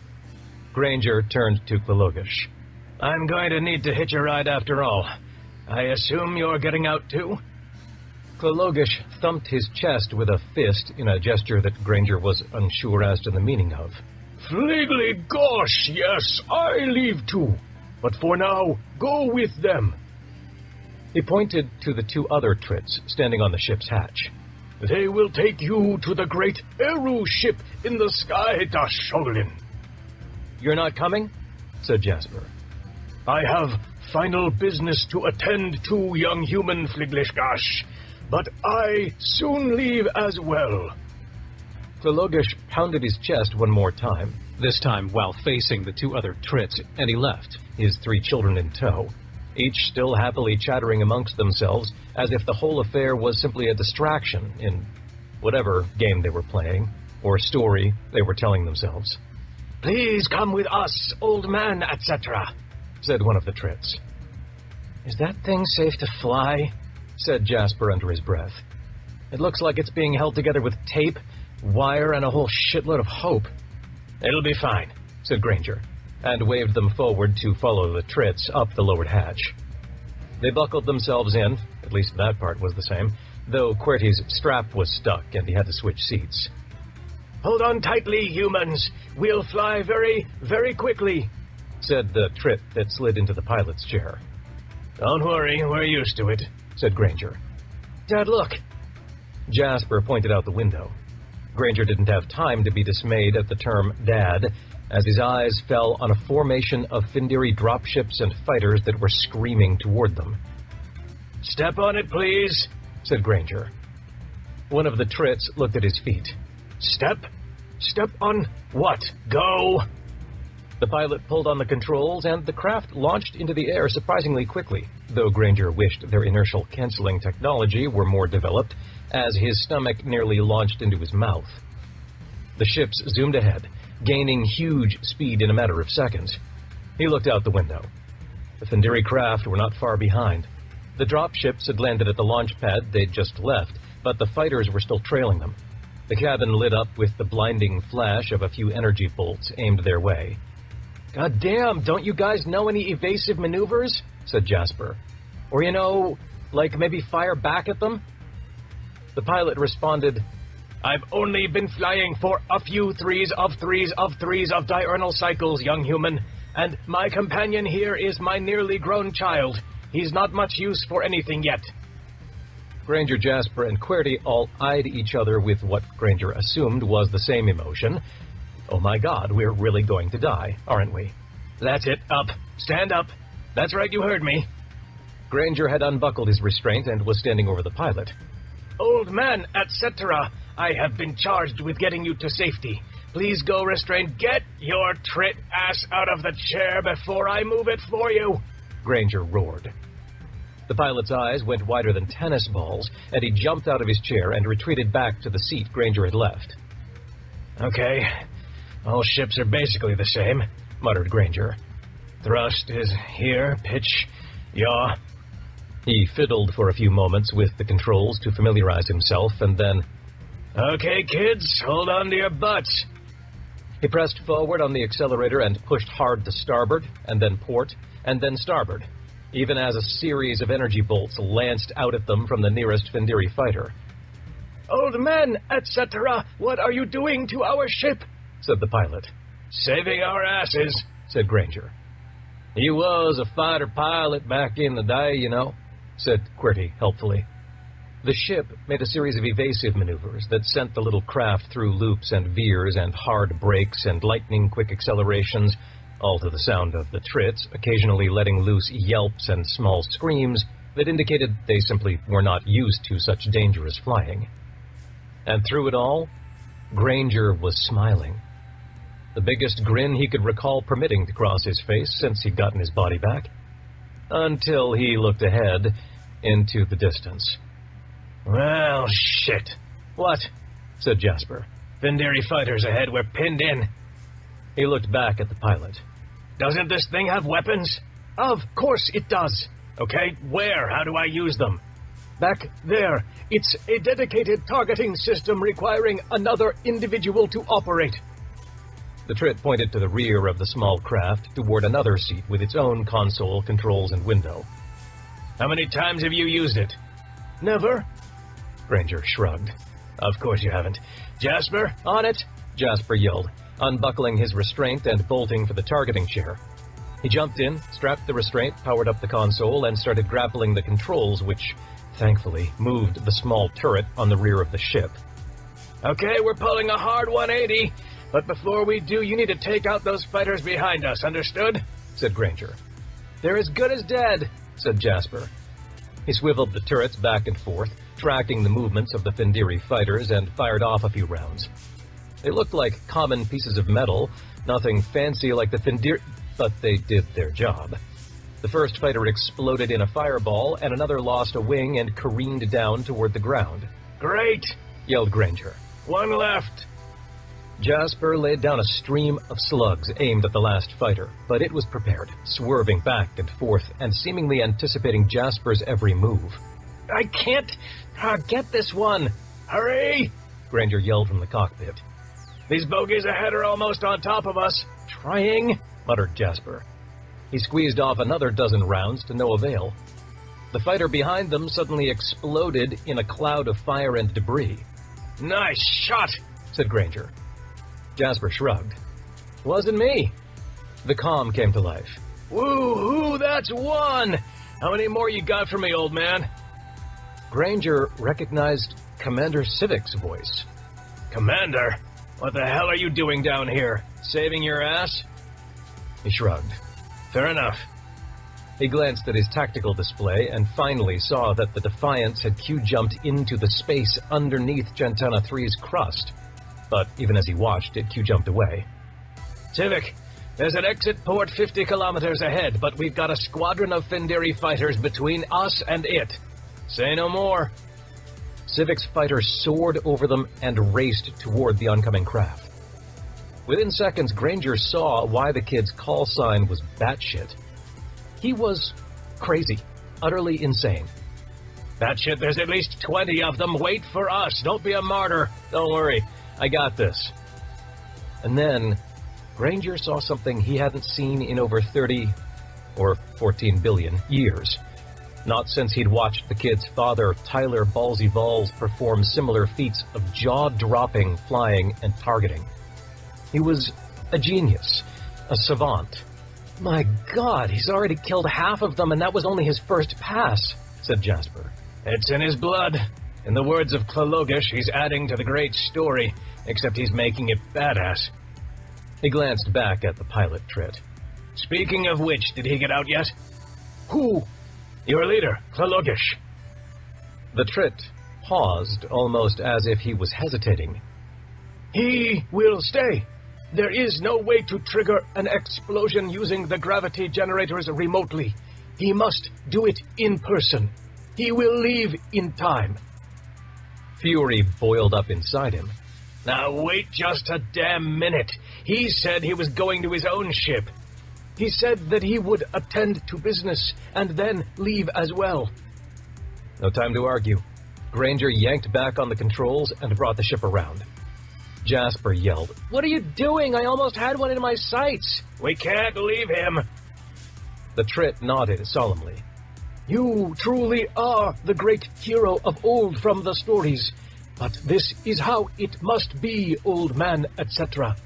This is the path that Klalogish has chosen for himself, to risk his life for his world, like you did for yours. But you need not worry about him. He will escape the great death. His place in the great story is assured. Granger grit his teeth. This is nothing like before. Besides, it doesn't matter. He can kill himself for all I care, but not before I get that manuscript out of him. He aimed the ship back toward the Trit's government building. It was a fair distance away, but even his old eyes could see what was happening. A handful of Findiri dropships had landed, and soldiers were pouring out of them. Chapter 36, Veracruz Sector, Chantana 3, ISS Vols, Bridge. "Final Q-jump," said the helmsman. The view screen changed, and the sunlit barren orb of Chantana 3 appeared against the starry background, as well as several Findiri battleships and one IDF starship. "Damn it. Which one is that?" said Shin Wentworth. "The Resolute, sir," said Lieutenant Mack. "Sir?" The comms officer turned to look at him. Receiving an incoming transmission from Fleet Admiral Oppenheimer. Damn it. Helm, calculate a Q jump to a location inside the planet. I'm sending over the coordinates now. He tapped a few commands on his console, bringing up a schematic of the interior of the planet, finding one of the two-dimensional singularities, and zoomed in on the buildings below. There, that must be the one, he murmured, seeing a large building below it with a giant metaspace transmitter tower on top. He sent the location over to the helm. Sir, what do I tell Admiral Oppenheimer? Said the comms officer. Tell him to stand by. I'm just getting settled in my ready room. He stayed put in the captain's chair, waiting for the countdown to begin for the Q jump into the interior. Getting some interference from their crust levitation technology, sir, said the helmsman. It's taking longer than usual. Great, he thought, wondering just how patient Oppenheimer would be. He tapped the comm. Colonel Voorhees, this is the commander. How many Marines are on board? 28, sir, came the colonel's voice. I need all of them armed and ready to go in the shuttle bay in 5 minutes. I'll meet you there, understood? 5 minutes. The comm cut out momentarily, and he imagined Voorhees swearing on the other end. The channel reopened. Yes, sir, we'll be there. Voorhees out. The comm cut out again. Time to Q jump? Any second now. The screen changed again, and this time the starfield completely disappeared, to be replaced by the vast underground space between the roof of the planet's upper crust and the surface down below, where Shin Wentworth could see a city stretched out in all directions. And up ahead, just a kilometer or so away, a shimmering white light, hovering halfway between the roof and the ground of the cavern. Transmission from a nearby ship, sir. The comms officer stared at his console in disbelief. They say it's from Captain Granger. Damn it. That was a complication indeed. Put him through, he said. The comm speakers scratched to life. ISS Vols, this is Captain Granger. How the hell did you know we were down here? Really glad you're here. I need your help, urgently. How can we assist, Captain? That building below you is currently being overrun by Findiri soldiers. The Tritz leader is there as well, and we need to rescue him. Is there a contingent of Marines on board? There is, and they're locked and loaded, ready to go. Good, send them down. Locate the Trit leader, evacuate him, and get the hell out of the system. Do not leave without the Trit leader, understood? Understood, sir, he said. Shin Wentworth out. And then to himself, as he left the bridge, 2 birds with 1 stone, I suppose. Chapter 37. Veracruz Sector, Chantana 3, Interior. Itharan Capital City. The Itharan ship bucked and swayed and dove, Granger piloting it through a series of maneuvers to throw off another Findiri fighter. Kid, any time now would be great, he yelled back toward Jasper. Trying, he replied through gritted teeth. Round after round blasted out of the ship's guns, always just missing by a meter or so. Finally, got him! Great, kid, now do that 50 more times, said Granger, eyeing the incoming ships in the distance. Sir, began QWERTY, there's no way we're going to land down there, assist in the rescue of Leader Klo Logish, reboard, launch, pick our way through 50 Findiri fighters, find an exit port, and dock with the Defiance, all with 4 Findiri battleships in orbit, and a very angry Admiral Oppenheimer no doubt ready to send out his own fighters. He held up the suitcase. Plus, we can't risk losing this. Granger nodded heavily. God damn it, he mouthed. He was right. Shin Wentworth would have to be the miracle worker here, not him. Mr. Civic, he said through the comm, have you cleared my path to the exit yet? Oh, I did that several minutes ago, sir, and now I'm picking off drop ships as they come through the hole. Great, I'll be there momentarily. We just need to provide enough of a distraction to let the Vols do its work. A moment's pause on the other end of the comm. Did you say the Vols? The Q jumped in just moments ago. Shin Wentworth is sending down a squad of Marines to rescue Klo Logish. It would help him out if we could say no more. Civic cut the transmission, and on his scope, Granger watched the fighter shoot back out of the exit in the roof and race away back toward the government building. Chapter 38, Sol Sector, Earth, New York City, United Earth Executive Offices Tower. Can you still hear them? Lou held a finger to her lips. Shh. She pressed her ear back up against the wall. The room was nothing more than a storage closet, but it had the benefit of sharing a wall with the temporary office of Director Tallis. He mostly stayed aboard his Findiri flagship, but today he was a constant presence at the UE Executive Office Tower. It's not good. They're about to run out of prisoners from the East Coast Correctional Institute. Cooper is suggesting using prisoners from someplace in Eastern Europe, but Tallis is pressing ahead with his idea of using friends and family of renegade IDF officers. Danny shook his head in disbelief. It was all so surreal. An enemy army occupying Earth and rounding up innocents to murder publicly in broad daylight? It was like something out of the horror stories of the wars of the early millennium. Vietnam, China, Soviet Union, Iraq, Alpha Centauri. That it could happen here in the modern day? Earth had suffered millions of deaths in Swarm War II, but this, seeing the deaths, one by bloody one on a live broadcast, was something else entirely. It was barbaric. He pressed his own ear up to the wall and tried to listen again. Lou's hearing was simply better than his. Jack, can you help me out here? Of course I can. Well, why haven't you? You never asked. I'm asking now, damn it. Fine, no need to swear at me, just trying to give you a sense of privacy with your thoughts. A sense? That's an odd choice of words. Am I ever alone in my thoughts with you around? No. Yeah, that's what I thought. Now help me out, please. He leaned into the wall again, and this time his hearing was augmented by his Valerisi companion, Jack. Not so much the hearing ability itself, but rather Lou would listen through the wall, Diane would instantly hear it too, and pass that along to Jack, who passed it along to Danny, essentially filling in words that he couldn't make out. Told you before, that's going to cause a popular uprising, Director Tallis, said President Cooper. Killing prisoners? Fine. People don't like it, but no one's doing anything about it. Killing random innocent civilians? Kids? Good God, you'll have a planet-wide rebellion overnight. What of it? Let them rebel, replied Tallis with a hint of derision in his voice.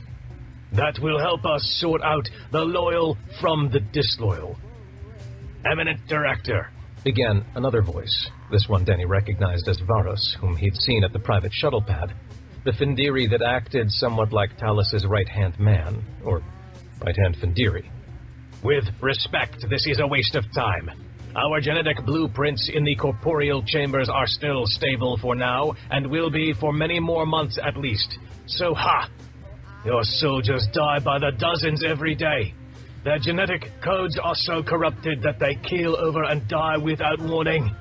In a few years, every soldier that pops out of the corporeal chambers will be dead upon arrival. Varus continued where he was interrupted. Granger can wait. On the other hand, an actual swarm ship is out there right now. We should be hunting it.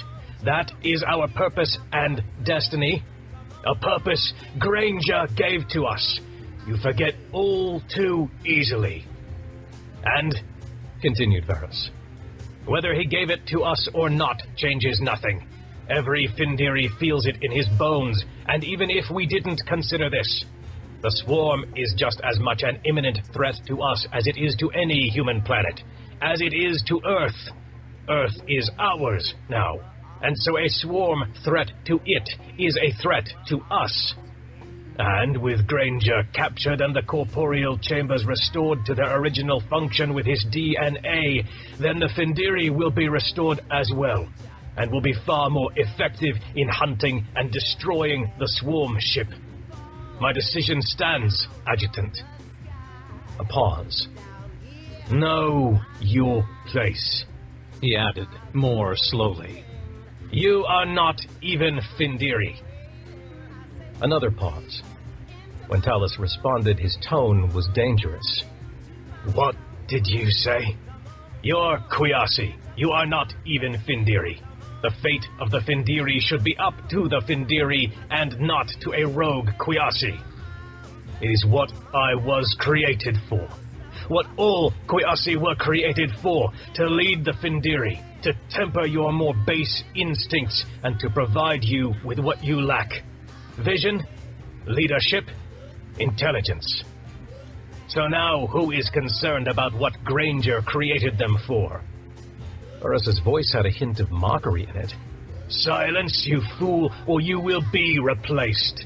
There is no shortage of adjutants who can serve in your capacity. Another tense pause.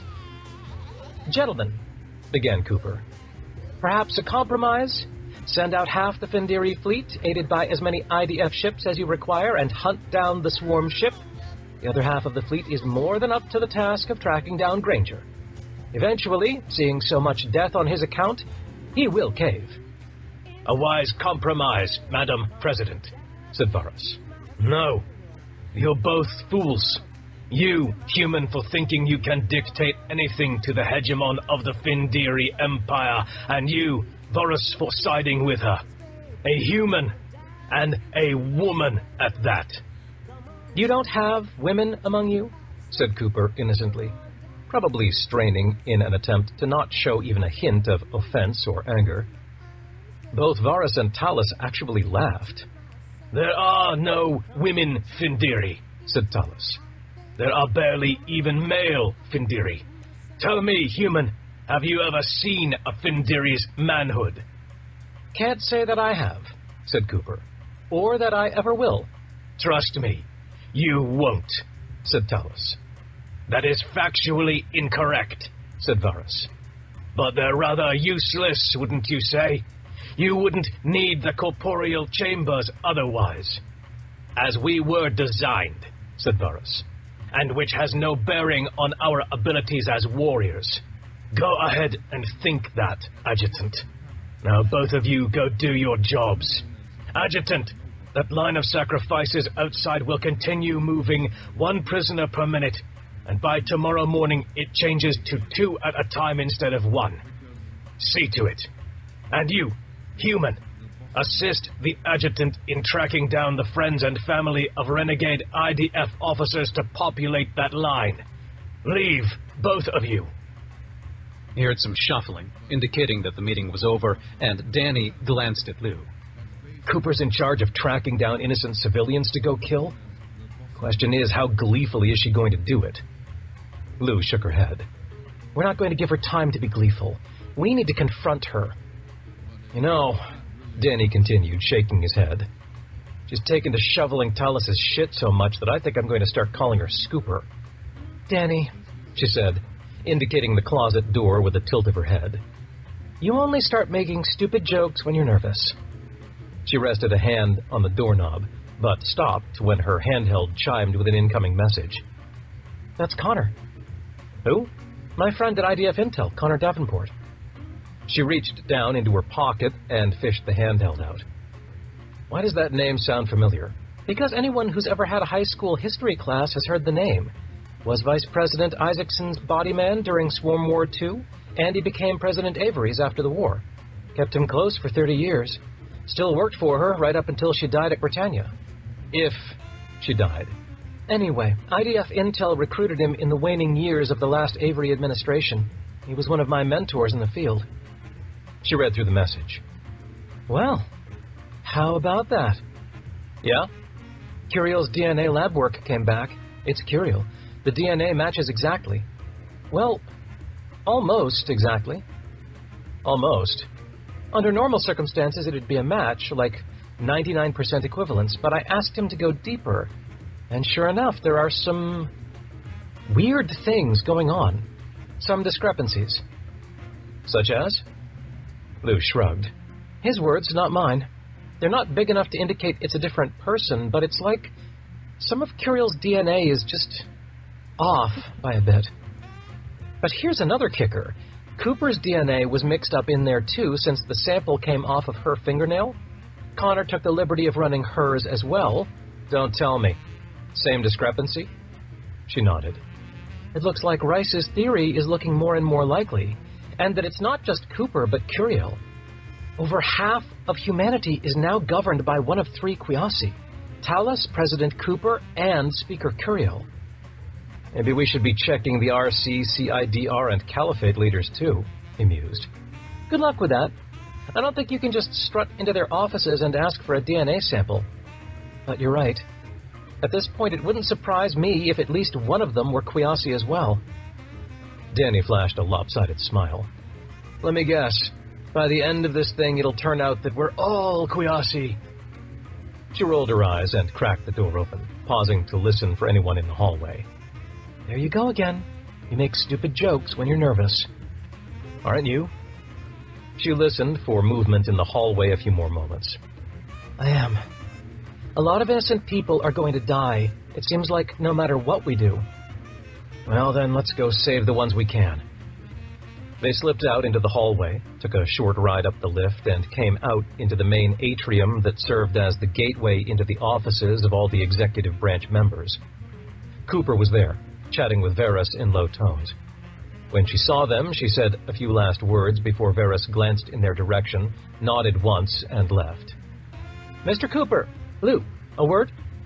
She beckoned them forward into a hallway leading off from the atrium, and then into the executive office itself. We have a problem.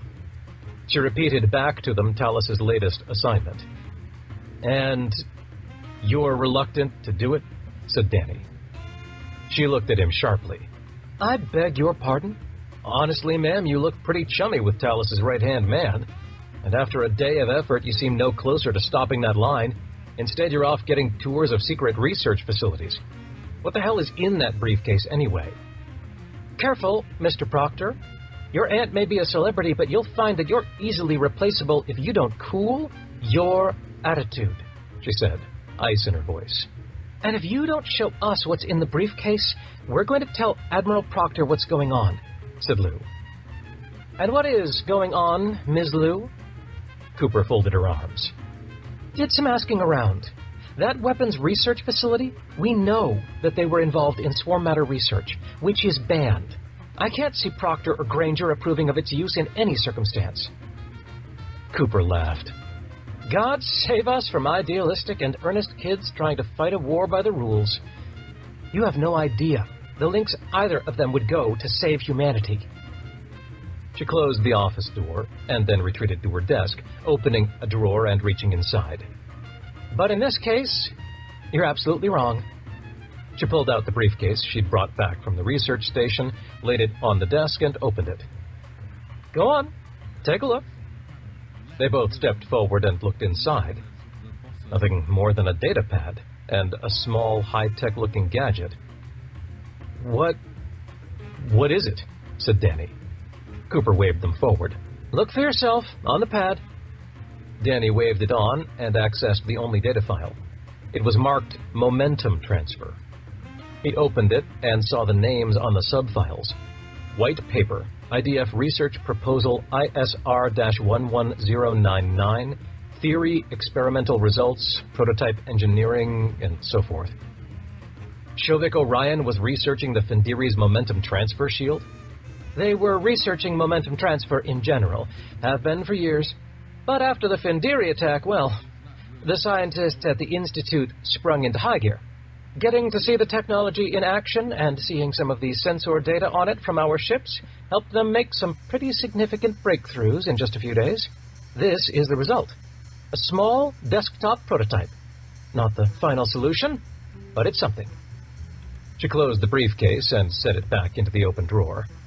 I thought it might be beneficial to get this information to Proctor and any IDF scientists and engineers that are still on our side. Unless you think that might run afoul of the rules of war? Any ethical quandaries I'm not thinking through here? She couldn't hide the mocking tone of her voice. Are we sure she's not on our side? Thought Lou to Danny. I mean, are there good Kwiasi? Given that we still know next to nothing about them, sure. I take from your sudden shyness that I've made my point, said Cooper. Now, let's get to work. I've got to go find a few hundred friends and family of traitorous officers. Shouldn't take my staff a few hours. You're still going through with it? Said Danny. Do I have any other options, Mr. Proctor? He had no response. But in those few hours, you'll be doing something for me. Arrange for transport of these people. I'll have them gathered at the spaceport in Baltimore. From there, it's just a short ride up to New York. I need you to find a transport with a captain we can trust. And when the time comes for them to head on up to New York to be slaughtered, they're going to blast off, and as soon as they clear the atmosphere, Q jump the hell out of here. Got it? Danny was still speechless. Mr. Proctor? You're not really Cooper, are you? He said it as a statement. Cooper said nothing, only showing the barest smile. Who are you? Mr. Proctor, do you want to win this war or not? I do. Then does it really matter who I am? I suppose not. The small smile spread to a devious one. Then find me a fucking pilot. You have 2 hours. Chapter 39. Veracruz Sector, Chantana 3, Interior. Commander Ethan Civic watched the ISS Vols soar through the air of the interior space under the planet's crust, knowing he had to balance 3 things. First, his own life. Dozens of Findiri fighters were swarming the space in between him and his target. Second, the mission. Granger had ordered him to safeguard the Vols as it tried to extract the Itharan leader from the dangerous situation below. Third, I'm going to avenge you, my sweetheart. He watched the ship with a mixture of emotions. He needed to protect it, and he needed to kill someone aboard. It was just a matter of finding out who. He had a fairly decent idea of who it was. The only member of the Vols' crew that had it in for her. Who else could it be? Commander Civic, we're going to need some assistance as our shuttle departs, said Shin Wentworth. His voice grated. Somehow he just knew it was the voice of a killer. Copy that, he said, in as neutral a tone as possible. Make a beeline for that landing pad, and I'll mop up behind you. Understood. The shuttle shot out of the Vols' bay like nothing he'd ever seen. He certainly hoped the pilot knew what he was doing. He pushed his fighter in after it, swinging around it to pick off a pair of Findiri fighters that had come too close. Okay, path's clear, he yelled. Land, get the job done, and let's get the hell out of here. Out of the corner of his eye, he watched the shuttle power down toward the landing pad and screech to a near stop just above the surface. But his main focus was on the squadron of fighters that was bearing down on him. This ought to be fun, he murmured. Before they could overtake him, he reversed thrust, flipped the nose around, and powered the bird straight at the oncoming fighters. Maybe they'll think I'm crazy and just back off? It had certainly worked before. The squadron opened fire, and he answered it with his own, dodging and weaving randomly in the hopes of avoiding most of the fire. He was mostly successful, except for the half-dozen or so rounds that punctured the cockpit in several places and blew a wing clean off. Didn't need that thing anyway, he mumbled, and flipped on the extra Z-thrust he'd need to stay aloft in the artificial gravity. His adrenaline surged. His vision narrowed to just the bird ahead of him, which exploded in a puff of fire while he moved on to the next one, and the next. This was his element. This was where he thrived. What the hell had he been thinking, trying to captain a ship? Proctor had lost her mind, putting him in charge. He was a fighter jock, and only a fighter jock. No fewer than 5 Findiri fighters zeroed in on him, all from different directions, and each of those was backed up by 2 more. He had a split second to decide which way to go. The split second passed in an instant, and having made his decision, he gunned the engine to well past 5 Gs. He struggled to keep his arms in front of him for the second or two that he maintained the thrust, and when he released it, he saw the dozens of rounds just miss his bird. He flipped around and picked off 4 of the pursuers, but they were replaced by a dozen more. Shit, he said. That trip better be worth it.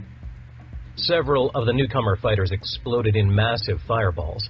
Half his brain took note of how large the fireballs were now that they were in an atmosphere, and the other half wondered why in the world they'd exploded in the first place. Bad shit, you crazy bastard! You can't bag all these yourself! Ace? He craned his neck around, just in time to see 4 other fighters soar past. He recognized his squad: Ace, Barbie, Moonshine, and Spectrum. "I'm already at 3. You?" came Barbie's voice. 30-something. "Well, fuck me," he replied. "Time to catch up." Between the 5 of them, the dance became a whole lot easier, if not less deadly. Over the next several minutes, they managed to pick off the entire squadron they were up against before another showed up to keep them busy. "These guys are good, but not great," said Ace. "Maybe they just haven't had the practice like us," said Civic. "Seriously, when is the last time you think they actually faced fighter pilots with any amount of skill?" "A few million years?" "Exactly." He picked off 2 more, and then he jerked both hands up to shield his eyes from an intense light that flashed a few kilometers away. The window should have darkened to compensate, but apparently didn't have time. "What the hell is that?" yelled Moonshine. Now that he could see again, the darkened window finally caught up. He peered out into the vast cavern. "That's one of the things that was holding up the crust, I think," said Civic. It certainly was in the same place. Now it was just shining about 1,000,000 times brighter. "Is it, supposed to be that bright?" said Ace. "Hell if I know. Look sharp, people. There's a good chance things are about to get a lot more interesting." Chapter 40. Veracruz Sector, Chantana 3, Interior. "Fan out. Find the Trit leader or any Trit that can take you to him. When you find him, take him straight to the shuttle and inform the rest of us," said Shin Wentworth to the Valls' platoon of Marines. There were only 13 of them, but breaking up into teams of 2 each should let them cover a lot of ground at the Atharan government tower. "Yes, sir," yelled the Marine lieutenant. He started pointing at individual teams and dividing them up. "And you, with me, we've got a secondary mission," he said to the 13th Marine. He glanced down at his handheld sensor package and pointed it this way and that, and then up. Bingo. "Okay, we need to get up to the top of the tower. Let's go," he yelled. "Sir," the Marine yelled back and dashed toward the doors leading out onto the landing pad. He ran behind the Marine as he kicked the doors in and down the hall to the central stairwell leading up the center of the tower. Didn't the Trits believe in elevators? "Damn it," he muttered, as they started sprinting up the first floor of stairs. At the top, he panted, 15 to go. As each floor passed by, he'd occasionally hear explosions outside the building from far up in the sky, indicating to him that the fighter battle was still very, very hot. He half hoped. No, he couldn't hope something so dreadful. Civic could die during this battle, and that would certainly make things easier later, but he was not a ghoul. "Sir, there's a small contingent of Findiri soldiers trailing us," said the Marine. "Do you have a clear shot?" "No, sir. They're staying out of range and taking cover as we ascend. They're shadowing us, not engaging. Yet." He felt a knot in his stomach. Their path back to the shuttle was closed off to them, for now. "Nothing we can do about it. Let's get to the top." They burst out onto the top floor, a sort of mezzanine with glass walls that looked out on the landscape below. Near the center, by the stairwell exit, was a large bank of haphazard electronics and displays.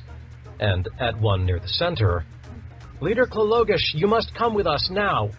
He flipped on the translator program on his handheld and ran forward toward the Trit and its children sitting quietly at the alien's feet. Klologish Slogan. No. Human second in importance to Leader Mare. I will not. There is still much to do if I am to succeed in my subterfuge, Dharmashagosh. The Trit tapped a few more buttons with his 3 outstretched fingers, and suddenly the whole room was bathed in an ungodly intense light. He squinted, shielding his eyes, and saw that the light was coming from the wall of windows in the direction of the artificial singularity hanging in the sky. "What are you doing?" he yelled and ran forward. I am bringing down the sky, Gilimsha Goshaga, and it must be done with sufficient energy to destroy the Findiri ships in orbit. Rolishlik Goshantik Gosh, what are you doing? He flipped the question back on Shin Wentworth. I'm here to get you out. As I said, human second in importance. I am staying here, Tlothla Shagash. There is no other way to accomplish this task, Goshaka-Tloth. And, Shin Wentworth added, wondering how exactly he could word it, how he could persuade the alien to let him use one of the singularities, if it was even possible. And I need the use of one of your gravity devices. I mean, if you were just destroying them all anyway, it would be a huge benefit to Leader Mare and Granger if I could... Klologish snapped his head around. Tlothla Goshagsa Shatla. Old man, etc. requires use of a gravity device? Yes. Why didn't you say so when you barged in here, Doshlag Goshlag Sasha? There, that box. Take it. The short alien pointed down at one of the random pieces of electronics scattered nearby. If Shin Wentworth didn't know any better, he'd have supposed it was junk. That? He reached down and picked it up. A cube. Dials and indicators and electronics dotting it here and there. About half a meter square. It was certainly bulky, but surprisingly light. Yes, Kinzagaglosh. It is the control mechanism for one of the nearby gravity wells. The projectors that keep it in place are at the top of a tower underneath it. But you do not need those, Gloshleg Tlidlith. You just need this, and tether your own projectors to it to control the well. And you'll need power to use it. Lots of power, Ginchaglik Klolog. But I figure old man, etc. knows that. Shin Wentworth blinked. This was far easier than he could have hoped, at least for now. There was no telling if this whole plan was even going anywhere, if they could even accomplish what he hoped with this thing. Thank you. Very, very much. I don't know how to repay you, and Granger as well. You can thank me by getting out of my way and allowing me to secure my place in the great story, Gunshatloth. The Twit grabbed something out of his pocket, and without any warning aimed it at one of the windows. Shin Wentworth shielded his eyes from the light still streaming in, and from the glass that rained down as Klologish shot out the window. Your return is cut off. That is your only retreat now. Go! Dingzagrik Talogsta. Chapter 41. Veracruz Sector, Chentana 3, Interior. That shit, it's starting to pulse. What does that mean, man? Said Moonshine. He glanced out the cockpit window port to his left and watched the dazzling light suspended in the air, still bright enough to nearly blind him even with the window darkened. No idea. Can't be good, whatever it is. A few flashes of purple light ahead reminded him he was still in a fighter battle. In fact, Ace, you've got 3 on your tail. He gunned his engine and pelted the Findiri fighters, shadowing Ace. I know, I can't shake them, she yelled. As he watched, several rounds managed to find her left wing, blowing it clean off. Shit! Just hold on. His finger twitched, the trigger becoming an extension of his mind as he tried to lock down the remaining 2 fighters. There! One of them exploded in a fireball. One more. I'm hit, going down, Ace yelled, and Civic watched as several rounds took out the engine under her right wing. Several more punctured the cockpit, and he hoped to God they hadn't punctured her too. Eject! Get the hell out of there! Yelled Barbie. Civic held his breath for a few tortured seconds, even as he finally managed to pick off the final Findiri fighter. If she didn't respond, or eject soon... Ace's cockpit exploded open, and an object too fast to see blazed out of it. He craned his neck around and upward, and hollered, Ace! God damn, you're alive! You awake? Kinda, she slurred. Ejections could be a violent affair. Hit my head, I think. Good thing your head's as hard as a duranium shield plate. Hang on. He maneuvered his fighter to match her speed of descent and sidled up close to her. Barbie, Spectrum, cover me. Moonshine, circle the perimeter to keep bogeys off those 2. He pushed the stick forward, closing the final few meters until his broken right wing was nearly under her. Ace, grab onto the wing and we'll get you the hell out of here. He watched with bated breath as she approached, closer and closer, drifting down slowly. He wondered if she was still awake, until at the last second her hand reached out and grabbed a broken piece of metal protruding off the missing wing section and pulled herself in. She latched a hook from her flight suit onto a dangling hydraulic line, then gave him the thumbs up. You sure that will hold? he said. Not many other alternatives here, genius, she replied. He scanned the skies nearby, trying to catch a glimpse of any stray bogies between them and the roof of the interior of the planet. Nothing that he could see, so he switched to the scanner. There's another incoming squadron, boys and girls. Ace, this is going to be a rough ride. I'm calling in the Defiance for extraction. You good? Another thumbs up. Good. Captain Granger, come in. Are you clear of the planet's interior? Yeah, came the garbled reply. He must have traversed the exit tunnel and was now on the other side of dozens of kilometers of rock, interfering with the transmission. Nearly back to the Eru ship. Good. Defiance, come in. I've got a pilot here hanging on my wing for dear life. We need extraction. An indicator light on the comm told him another transmission was incoming, and he glanced at the identity. Hold on, sir. Getting a message from Shin Wentworth. He flipped the channel over. Of the tower, repeat. This is Shin Wentworth. I'm at the roof of the government tower. My retreat path is blocked, and I need extraction. Anyone up there hear me? His finger hovered over the response button. A choice needed to be made. On one hand, he knew, logically, that there was no way he could be sure that Jerusha was murdered, and that even if she was, that he could possibly know it was Shin Wentworth that did it. And yet he knew. In his gut, he knew. On the other hand, this was a critical mission with far-reaching security implications. His revenge could wait. Could it? Yes, it could.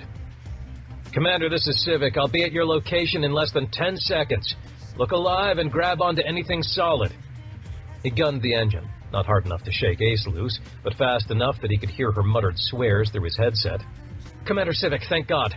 But, what do you mean, grab something solid? Meaning this is your one and only chance to get out of there alive. Ace is on my wing. She'll assist. He slowed the fighter as they approached, and he saw both Shin Wentworth and his Marine companion hanging out a broken window at the top of the tower. He sidled up next to the tower, just under them. You're going to have to jump.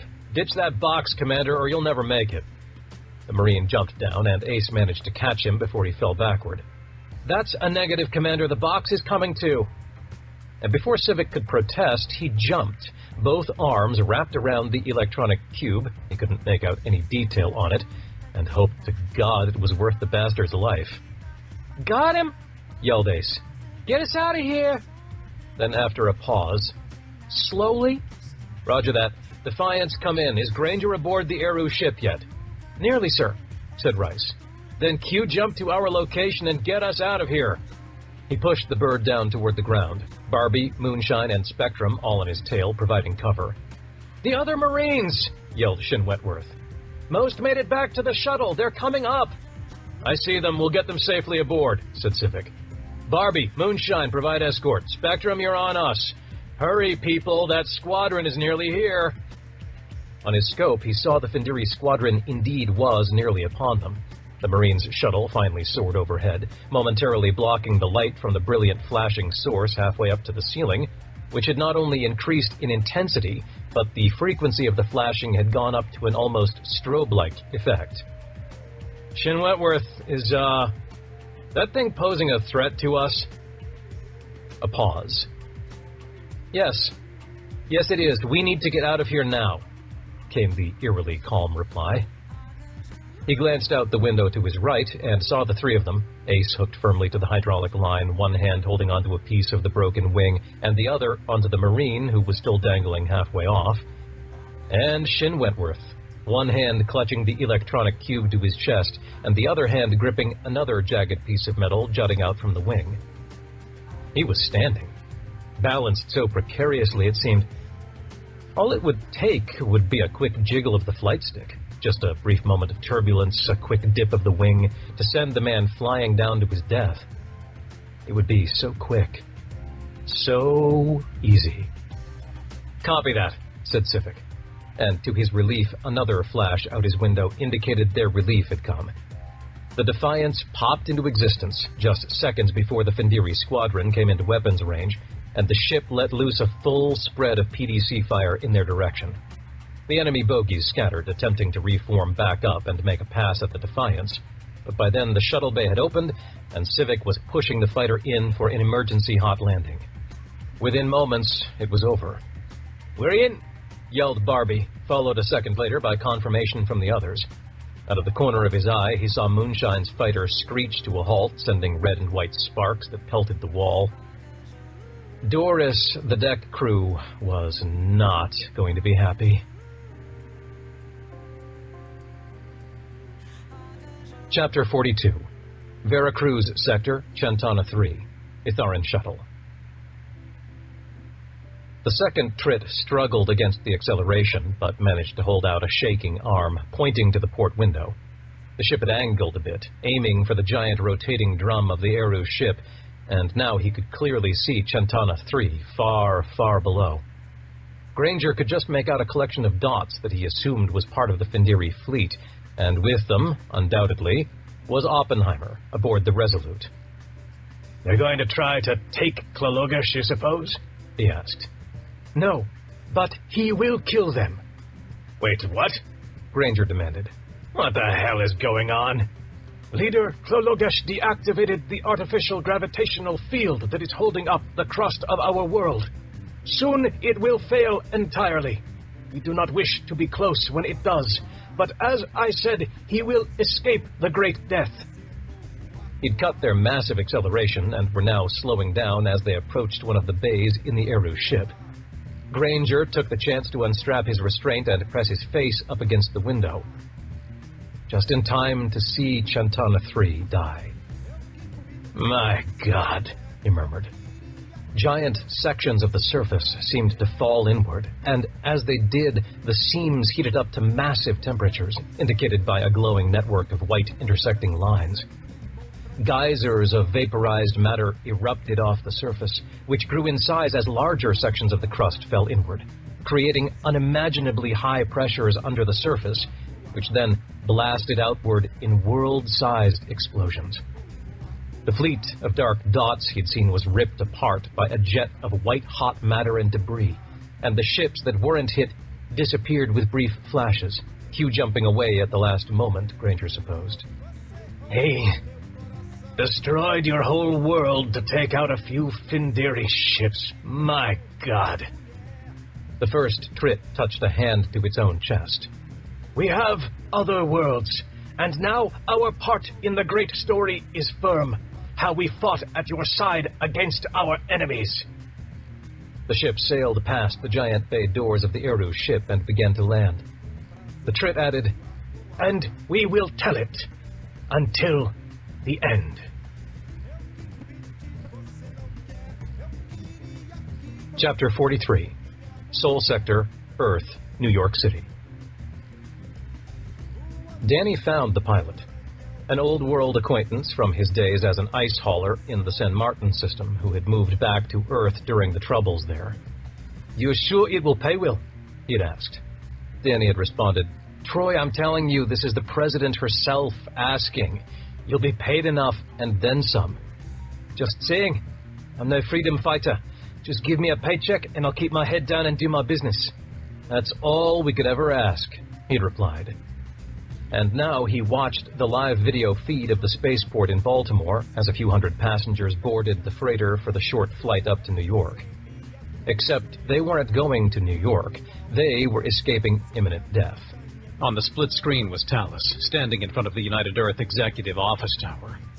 He'd mercifully paused the executions, though the most recent victim still lay in his blood, and was now droning on about the new order, of Earth's glorious future now that it had a united purpose. Industry would be revamped, the entire economy shifted to production of the great war machine. And not just war, the work of setting up a bureaucratic state that would rule the galaxy and beyond, conquering, liberating, as he called it, countless alien races that they would yet discover, and bringing them united into the fold for the security of all. "War will be a thing of the past," he continued. "There will be no fear, no violence, no terrorism, no battles, not even crime. For the first time in human history, we will finally and truly have security." Danny snorted. "Where have I heard this before? Can't put my finger on it." "Oh, every despot's speech throughout history?" said Lou. her face glued to the other half of the screen, watching every last passenger board. That was all of them. 216 men, women, and children. Danny shook his head. My God, just think. If Talus had been able to actually get these people up into that line, watching kids get executed on live video, broadcast to the whole world, he shuddered. Yeah, well, after this batch escape, he'll want more, and next time it will be harder to save them. I know. I feel like we're just buying time. We are. She looked at him and reached her hand down to his. Your aunt will figure something out. Granger will. Someone will. We just need to give them the time. Yeah, he said. Look, they're taking off. Talus continued on the other side of the screen. And there will be those, at first, who will resist. This is understandable. It is also unacceptable. Hear me now. Those who resist this new order, this new security, will reap the consequences. If you sow fear and violence, you will harvest fear and violence. Even now there are those who plot my overthrow, those who would thwart my will. Believe me, your efforts will be in vain. He smiled diabolically. And you will mourn. A pit had developed in Denny's stomach at the turn the speech had taken. He looked back over to the other side of the screen. They're up past 10,000 meters and accelerating. Pretty soon they'll reach escape velocity, and it will be pretty damn obvious what's going on. They'll Q-jump out by then, said Lou, still watching Talus. And as an example of what awaits those who rebel against the new order, I present to you the case of Amarillo, Texas. It has come to my attention that there is a militia group based in this city that has participated in guerrilla operations against Findiri soldiers. And as a comparison case, let us consider a group of associates of rebel IDF officers that are now attempting escape from Earth. The pit in Danny's stomach turned into a rock, and he ripped his handheld out of his pocket. Troy, come in, are you there? Come in, damn it! He glanced at the comms channel and saw that it was transmitting, but he couldn't rule out that the signal was jammed. Talus continued. And in these two cases, one will solve the other in a solution of poetic justice. For just as the traitor Granger continues to scoff at the rule of law and not turn himself in, those that fight for him will instead be fighting each other. Such as it always is. Violence begets violence. And we can never choose how that violence ricochets through time. Troy, can you hear me? Come back. Do you hear me? Come back. On the video screen, it happened in slow motion to his eyes.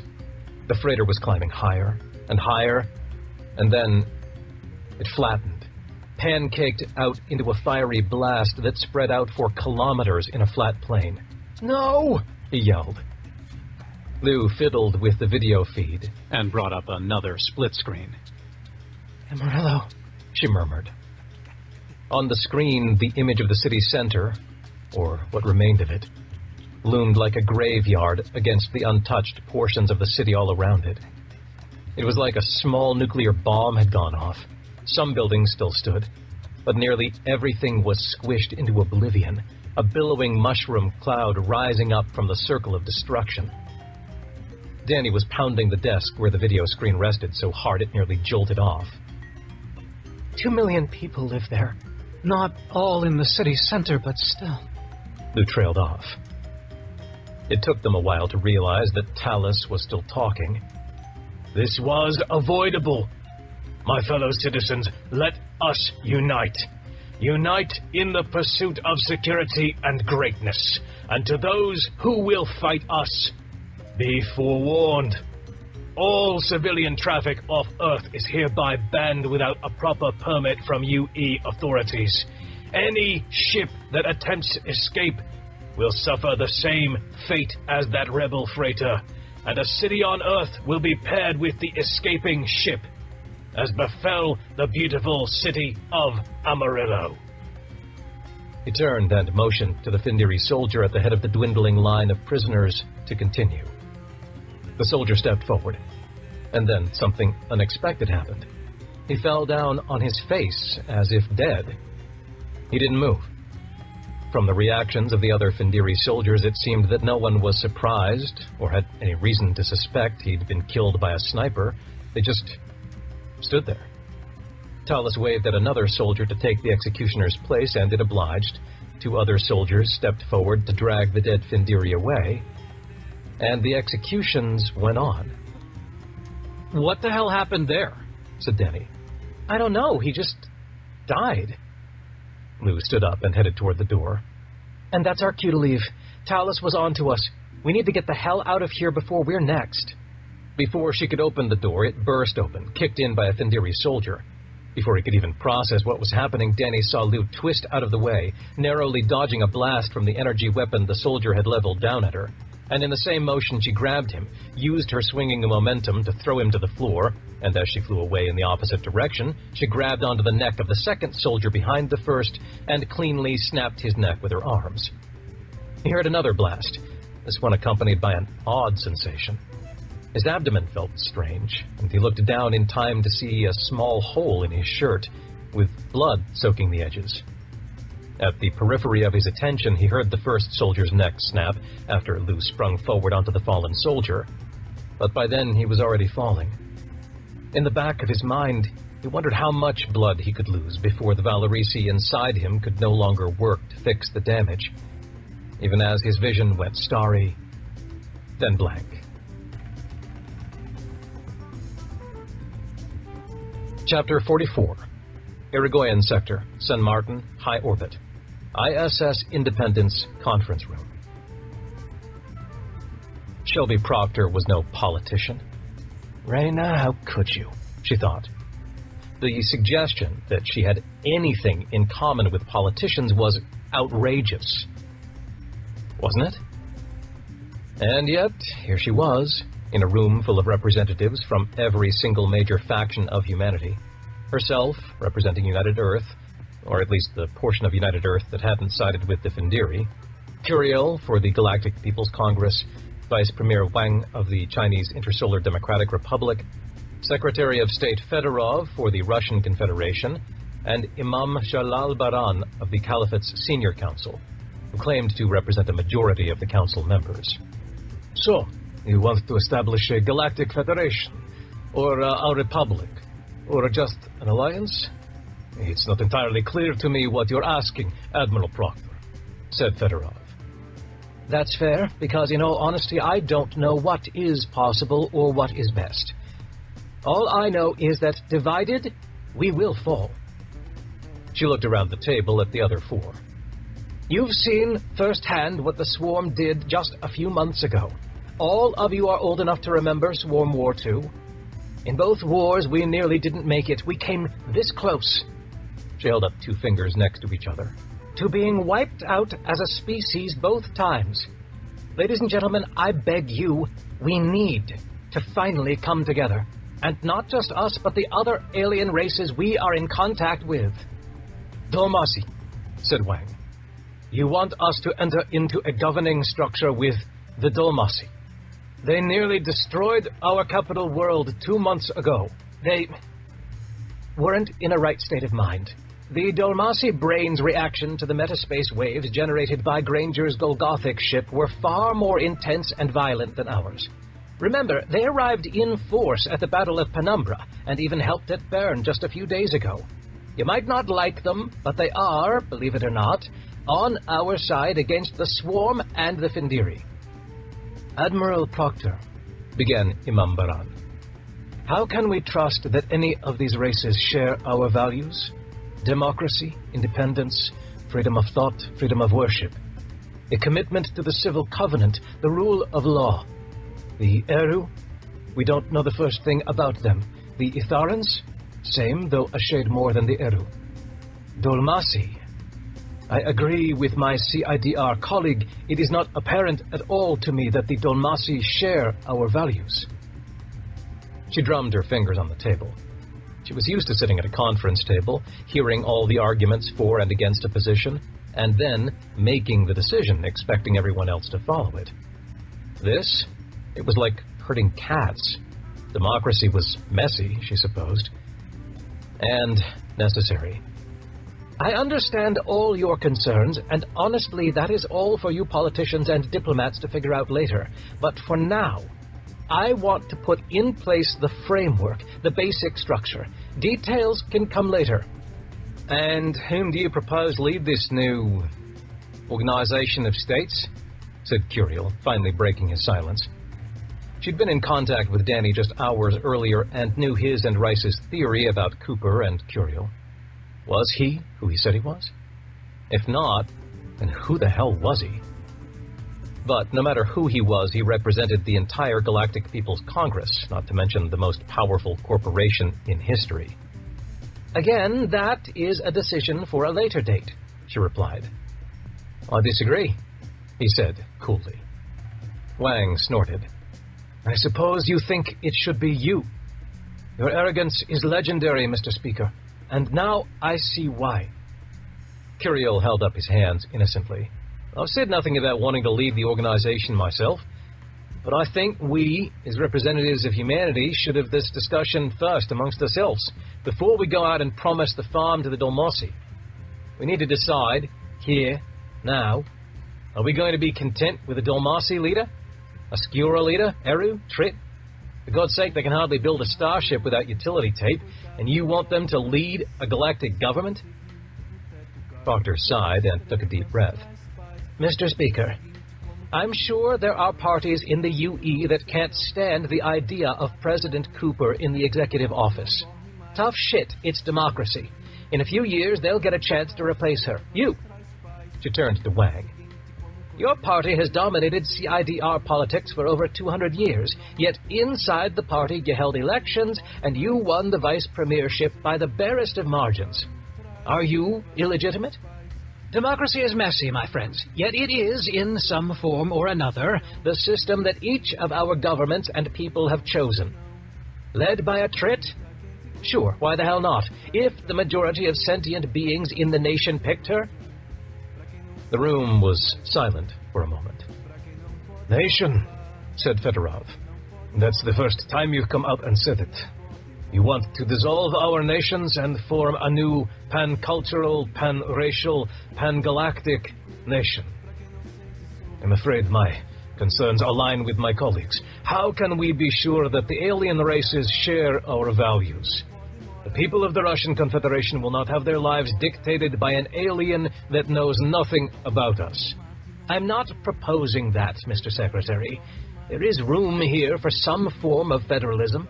Maybe the galactic government is only in charge of issues that affect all of us as a whole, such as our war against the swarm, with our current nations still in charge of local law.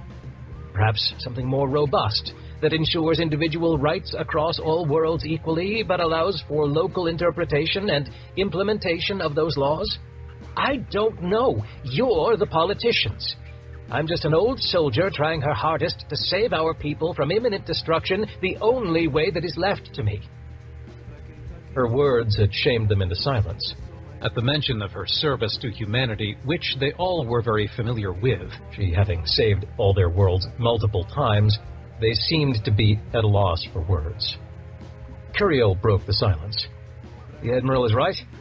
We must be united in the face of our common enemy, and after that, who's to say there won't be another alien race out for galactic domination that we need to unite against? No, the time is now. The time has come. We must finally unite as a species and as races of goodwill. Proctor nodded.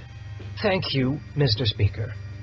And furthermore, he continued, we need to unite as humans and join this new organization as a single unit, not as RC and UE and GPC and CIDR and Caliphate, but as humanity.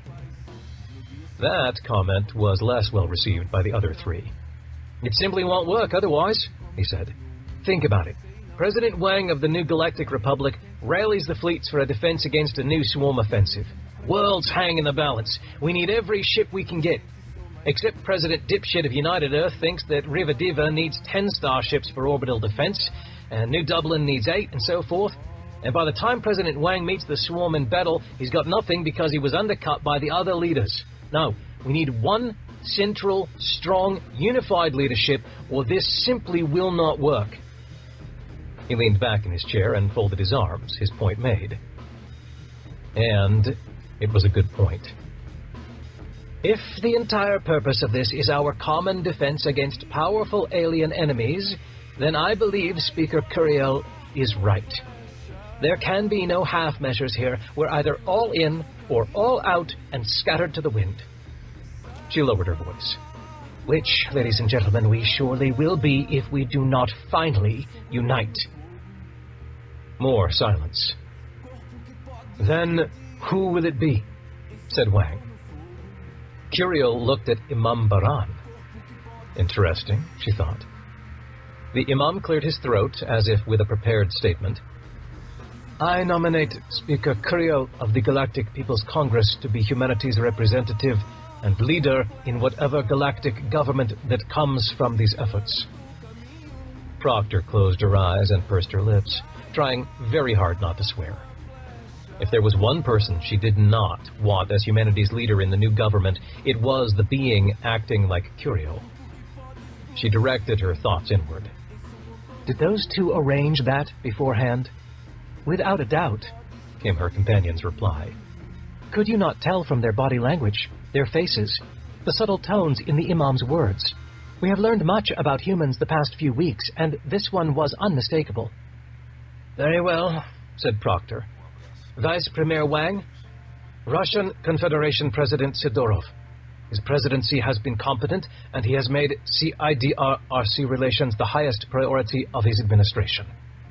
As we do not believe we can muster the votes for our premier, we will throw in with Sidorov, who most undoubtedly has made huge concessions to the Chinese in order to secure this vote, she said to her companion.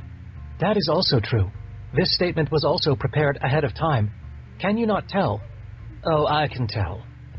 Both of those men were unacceptable to her. Sidorov had CIDR-friendly foreign relations only to spite UE and keep human power centers balanced between the traditionally Western and Southern powers on Earth. And only now she realized the extensive politicking and negotiations that must have already occurred before the meeting, and that, in spite of what Reyna had said, she was a terrible politician, as she now found herself in a position of choosing between two evils. I'm sorry, United Earth abstains for now. Vice Premier Wang shoved back from the table in anger and left the room. Secretary Fedorov steepled his hands in front of his face as if considering what to do next. Imam Baran was shaking his head. And Speaker Curiel was smiling serenely, as if all was proceeding according to some plan. Danny's and Fiona's theory about Curiel nagged at her. If he was Kuyasi, and therefore perhaps been masquerading as a human in Earth's past, who would he be? If Cooper was possibly Avery, then Curiel... perhaps Malikov? Could it be? And so an even worse choice than President Sidorov. Shelby Proctor stood up and followed Wang out the door. She had failed, and she knew it. Chapter 45. Veracruz Sector, Chantana 3. Eru Generation Ship. Captain Granger? He heard the voice, but it was hard to pull his eyes away from the cataclysmic wave of destruction that had poured off the surface of Chantana 3. All 4 Findiri ships were engulfed by it, including one of the IDF ships. The Resolute was nowhere to be seen. Dad, the voice repeated. That snapped him out of it. We're going, he said. But my God, Jasper, look at it. Was Britannia the same? Both destroyed completely because of me? Jasper rested a hand on Granger's shoulder. No, not because of you. How do you figure? Because of the Findiri, who I created. Because of the Swarm, who are here this time because of me. Jasper shook his head. No, you're not the reason for all this. You're the solution to all this. Granger looked back at him. You really believe that? I do. I don't know, son. Jasper's hand lingered and finally squeezed the shoulder. "It's true, Dad." Granger reached up and squeezed the hand back. "You're the reason we're all still fighting. You're the good guy. You're the hero." Granger met his eyes. "Am I?" Before he could answer, he let go of the hand and returned his attention to the flight controls. "We've got to board the Aru's ship before that wave of crust debris hits us." He piloted the Trit ship into the opening doors of one of the Aru's giant shuttle bays. To his surprise, several beings he recognized were waiting for him as they debarked. "Variush, and you." He turned to one of the Aru beings standing nearby. "Shelby Proctor talked to you, or tried to anyway." The Aru waved its four arms and said something excitedly. At first Granger thought it was trying to talk to him, but then he realized it was looking directly behind him. He turned and saw Commander QWERTY descending the ramp. "Howdy, wah." The Aru said something unintelligible, the translator program still in the very beginnings of understanding their language. Variush cocked her head to the side, then spoke when the being was finished. "She says, 'Welcome back to our home, human of ages past. You are most welcome here.'" Granger turned to Variush. "You speak Aru." "Of course we do, old man, etc. You taught my ancestors their language many exponentiations of 3s of solar cycles ago. You introduced us to each other. We have had a most beneficial friendship over the years, even though we have so little in common." She turned to the Aru. "This is one of their leaders. We call her Emphatic Forearms because of how she waves her arms so humorously." "What's her name in their language?" Variush verbalized a human laugh. "Ha, ha, ha! Their names are absolutely unintelligible to us and incredibly boring. Strings of random letters and numbers that have no life, no story to them, but they are not offended by the names we give them." It all sounded so interesting. He wanted to hear the whole story, the history of both of their people and their friendship. But there was no time. He turned back to the Aru. "Emphatic, I'm looking for something, a book, or a record. I gave it to you long ago for safekeeping. Do you know what I'm talking about? Do you have it?" The Aru turned to Variush, who in turn waited for QWERTY's translator to finish converting from English to Itharan. Then the diminutive Trit spoke to the Aru. Granger didn't need to know the first thing about the Aru's language to understand her. She clapped her main arms, then her lower secondary arms, and said a word over and over. "Vint, Vint, Vint." "She says yes," said Variush. The Aru kept talking, and eventually Variush added, "She will take you to the room of human records. It is encoded there. But she warns you that it is gibberish, and that it is up to you to translate them." Granger turned back to QWERTY. "It's showtime, Commander. We've got the human Voynich manuscript, we've got the Aru, we've got that other alien manuscript. Now all we lack is the Itharan." He turned to Variush. "Has Klalogish arrived yet? I sent my officer to help him escape." She looked confused, if Trit facial emotions translated over to human. "Arrived?" "Yes, arrived. He is the only Itharan who knows your people's contribution to this code." He watched her face change, and started to understand what she meant. "We need the Itharan manuscript. Without it..." He trailed off. "I'm truly sorry, old man, etc. It was Klologesh's destiny, he believed, to use our world as a weapon to help stop the monsters who came here.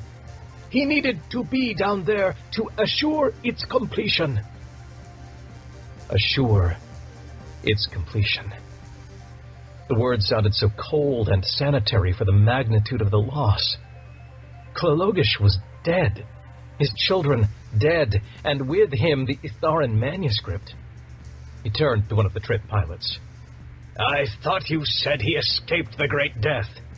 "He did. His place in the great story is assured forever," said the pilot, his two underarms excitedly fluttering.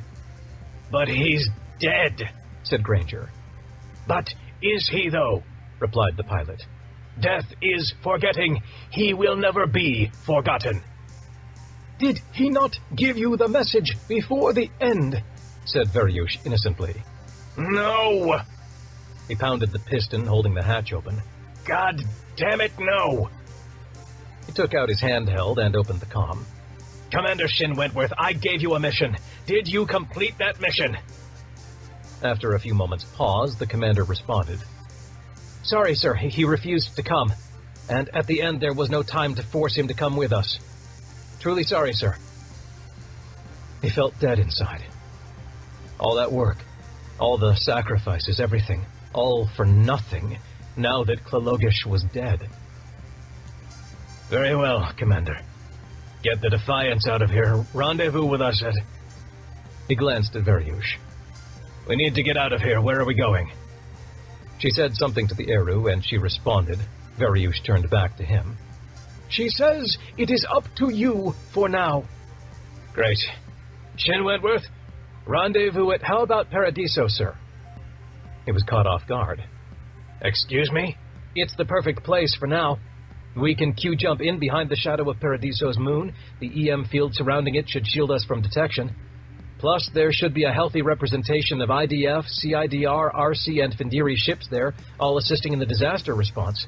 They'll be distracted and occupied, and we can pick up valuable intel for next steps.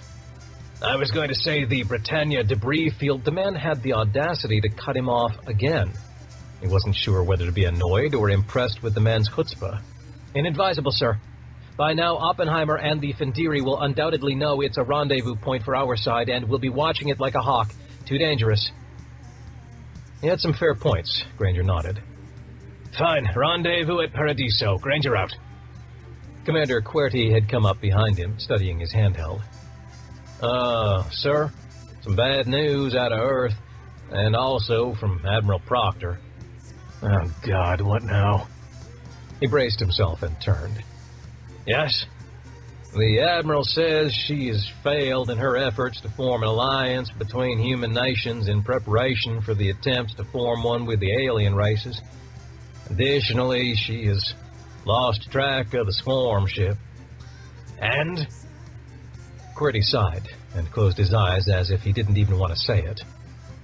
And Talus rounded up a group of people related to or friends with officers on the Independence, the Vols, the Jirak, and a few other IDF ships that sided with us, meaning to put them in the execution line.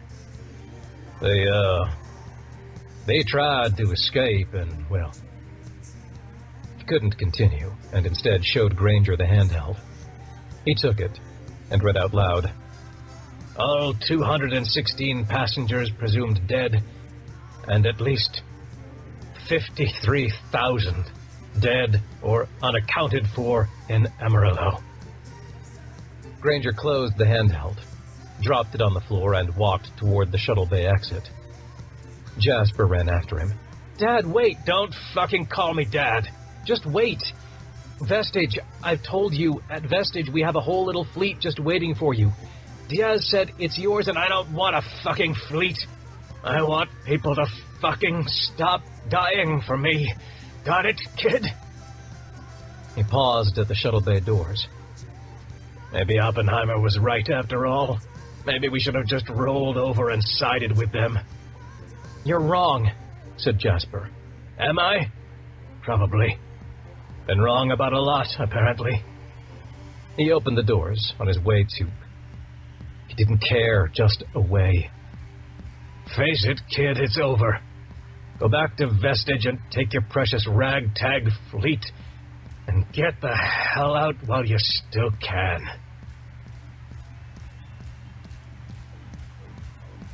Chapter 46. Poincaré Sector, World IXF 459, High Orbit. The light years passed like rain.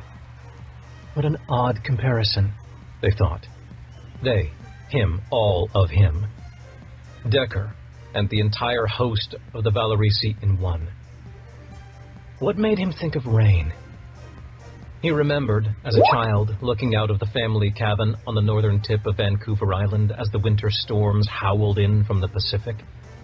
Wind and rain would lash the panes, and they would shudder and rattle. He'd stare out and get lost in the mesmerizing scene, lose track of time, and get scolded for ignoring the calls to dinner. Or was it something else? Looking out across a liquid landscape, blues and pinks and greens from the pulsating flora pushing up out of the sea of Valerisi, each bush and tree themselves a physical vehicle for an individual Valerisi that chose to take upon itself plant form. He, as a plant, would look out and up at the rain. The rain of destruction coming down from the skies. Bombs that incinerated billions, no, trillions. No. Individuals and consciences without number, it seemed. It was a golden age. They had enjoyed just a single solar cycle of liberation from the swarm when it happened. When Shelby Proctor showed up with her fleet and incinerated the planet. The bombs fell like rain, so innumerable were they. Decker glanced at the indicator on the helm console. 82 more light years. Not quite like rain, just a few more Q-jumps, in fact. In his short life as Decker Plus, time had taken on new meaning, new context. In some ways, it passed far more quickly. In others, like molasses. Molasses. Was that a human reference or Valerisi? So many memories mixed together in his vast consciousness. 2 more Q-jumps. Then 1. Then the planet snapped into place on the view screen against a backdrop of stars. Without even seeing them, he knew they were there. The vehicles of liberation. Granger had made them, eons ago, as a first attempt to defend against the coming swarm.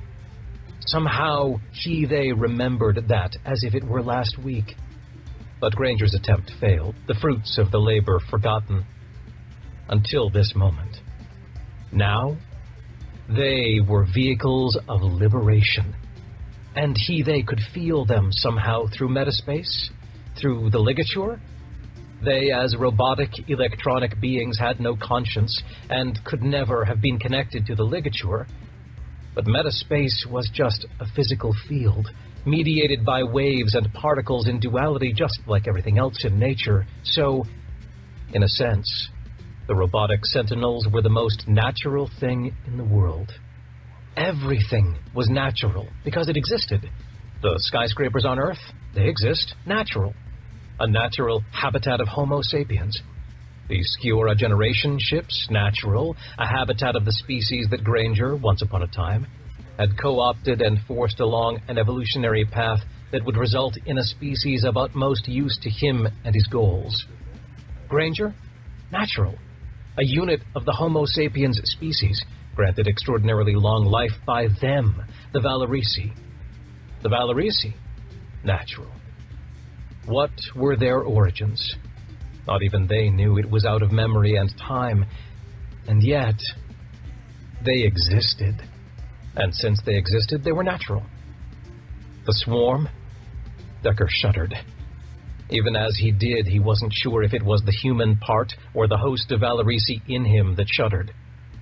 The swarm was not natural. They existed, did they not?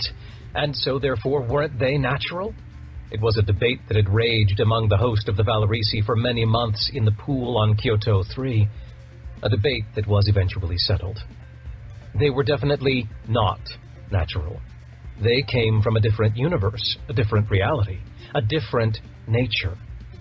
The physical constants governing their atoms and molecules weren't even the same. That they managed to exist in the universe at all was a wonder. A miracle? Like Shelby Proctor's dreams that had warned and guided her?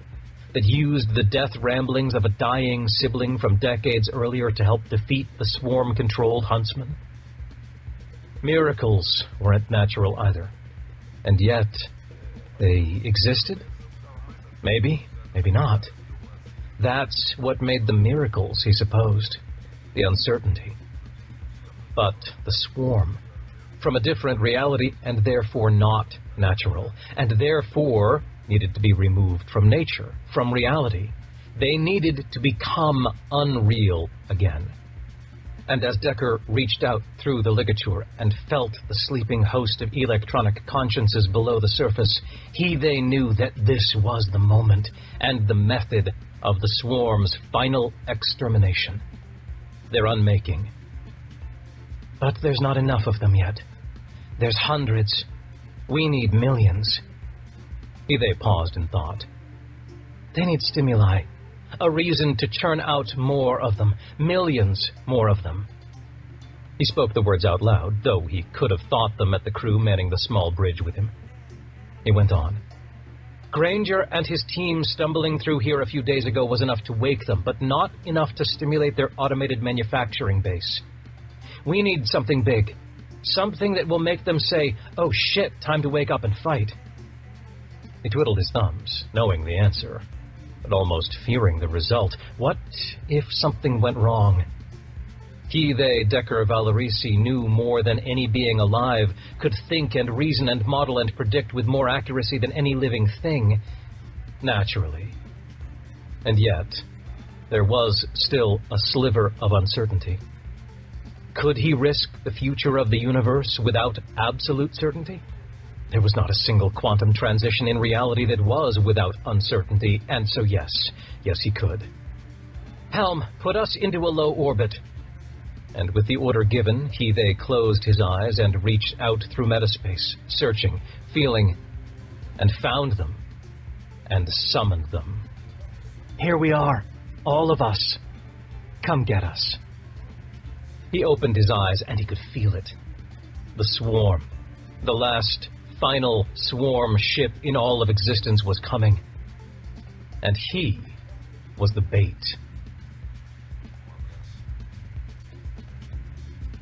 Chapter 47. Il Nido Sector, Paradiso. ISS Tyler S. Vols. Shin Wentworth knew he was close. He could feel it. He could tell by the way his heart raced. Even his subconscious knew it. No change in the Findiri or IDF ships, he said. No, sir. IDF ships are still engaged in recovery efforts, and the 2 Findiri ships are just sitting in high orbit, said the tactical officer. Good. He walked back to the science station where Director Wiggum was staring at some code he'd written, modeling the projected behavior of the newly obtained Itharan two-dimensional singularity generator. And? The man didn't respond. Dr. Wiggum? Oh, sorry, you startled me. He didn't even look up, but traced his finger along a few parts of the model generated by the code. Are we ready? Is it going to work? Work? Maybe. Ready? I suppose we're as ready as we'll ever be until we actually test it. Shin Wentworth nodded. The actual run will have to be the test. Stand by to anchor the secondary singularity. You sure we have enough power? I'm sure. It's the primary singularity that requires millions of terawatts. Earth's Western Hemisphere power grid is still the best option. Okay. And you passed the coordinates along to tactical? Was all the confirmation Wiggum gave as he stared at his model. The man was turning batty. He couldn't wait to be rid of him. Tactical, be ready to channel 95% of power to the metaspace projector and aim it at the coordinates supplied by Dr. Wiggum. Aye, sir. He turned to the helm. Be ready. When the cap banks hit full, we're Q-jumping in. You understand the order of events? The young helmsman nodded nervously. Jump in, wait for confirmation from tactical, then immediately Q-jump to Earth. You got it, son. Don't worry. You'll do fine. He rested a hand on the shoulder of the kid. Couldn't be more than 20. You lost some people on that freighter, didn't you? The kid shook his head. Yes, sir. My brother messaged me. Thought he was going to escape, and then, well, he said, he was just a kid, sir. 15. Shin Wentworth nodded. We're close, Ensign. Stay alert, do your duty, and soon this will all be over. He watched the indicator for the capacitor banks. Nearly 50%. Nearly there. Hold on, Megan. Chapter 48. Il Nido Sector, far side of Paradiso's moon, Eru Generation Ship. Human who talks much, are you still working, or have you entered your dream state? Veryush poked her head through the door. QWERTY waved her in. Still working, darling. Just trying to make sense of this Eru database. The fact that it's base 16 actually makes interpreting their written language much easier than their verbal. Make quite a bit of progress. In fact, come here, won't you? He pointed to the chair next to his, in front of a large wall of computer monitors and control dashboards. How can I assist human who talks much? Veryush sat down where he indicated. Mrs. Amphatic showed me their copy of the Voynich manuscript. Digital, of course, which makes things easier. I've tried every which way to combine the 3 manuscripts I have into one, and tried using one manuscript to parse the others. I've gone through any number of combinations of mixing and matching symbols and letters to no avail. With everything I've tried, there's just no discernible pattern that pops out. That's what I look for, the patterns. Once a pattern emerges, that tells me there's meaning there, with anything. Language, sensor data, what have you. Veryush nodded her understanding, a distinctly human expression, he noted. The Trits seemed to pick up on other races' customs remarkably quickly, adapting them into their own. And you feel that the pattern eludes you because the inputs are incomplete, do you not? He did a double take. That was, in fact, exactly what he was about to say. Well, look at you, Mrs. Reads My Mind a lot. Can I call you that? Call me what you will, human who talks much.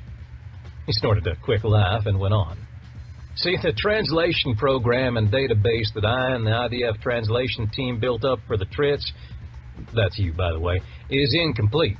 Or at least it must be, since it could never quite understand 100% of what you guys say, especially Klalogish. May the Trit god rest his soul. Say, I'm willing to bet you worship some sort of trinity, am I right? God? I'm sorry, human who talks much. The translator is not making sense of that word to me. He shrugged. Anyway, I'm getting distracted. Look, my point was that I tried a new approach. I combined the 3 manuscripts in a way that maybe didn't give me a pattern, but gave me a range of possible patterns of what could be missing. It's a multi-dimensional space, to be sure, but fortunately many of the variables are codependent. And I thought to myself, why not use the range of possible patterns of missing context and cross-reference that with the Trit language database and see if there's something there that helps? And I responded to myself, Self, you're fucking brilliant. You know that? Do you often talk to yourself in this manner? She said. All the time, darling, all the time. Now, like I was saying, that's what I was trying to do, but gosh darn it, it just wasn't giving me anything intelligible, which is why I mentioned to you that my concern is that the translation database simply isn't complete. He tapped a few buttons on his handheld and scrolled through some of the translation package source code, looking for possible discrepancies. Isn't it? She replied. I understand everything you say, with the exception of certain words for which we have no analog, such as God. But the translator simply renders it in my language as supreme cosmic intelligence. So, in truth, the translator is working just fine. QWERTY's head jolted up, and he dropped the handheld. Holy shit, you're right. The translator program understands you just fine. But you know who it always had problems with? Klalogish. I could only ever understand maybe half of what that guy ever said.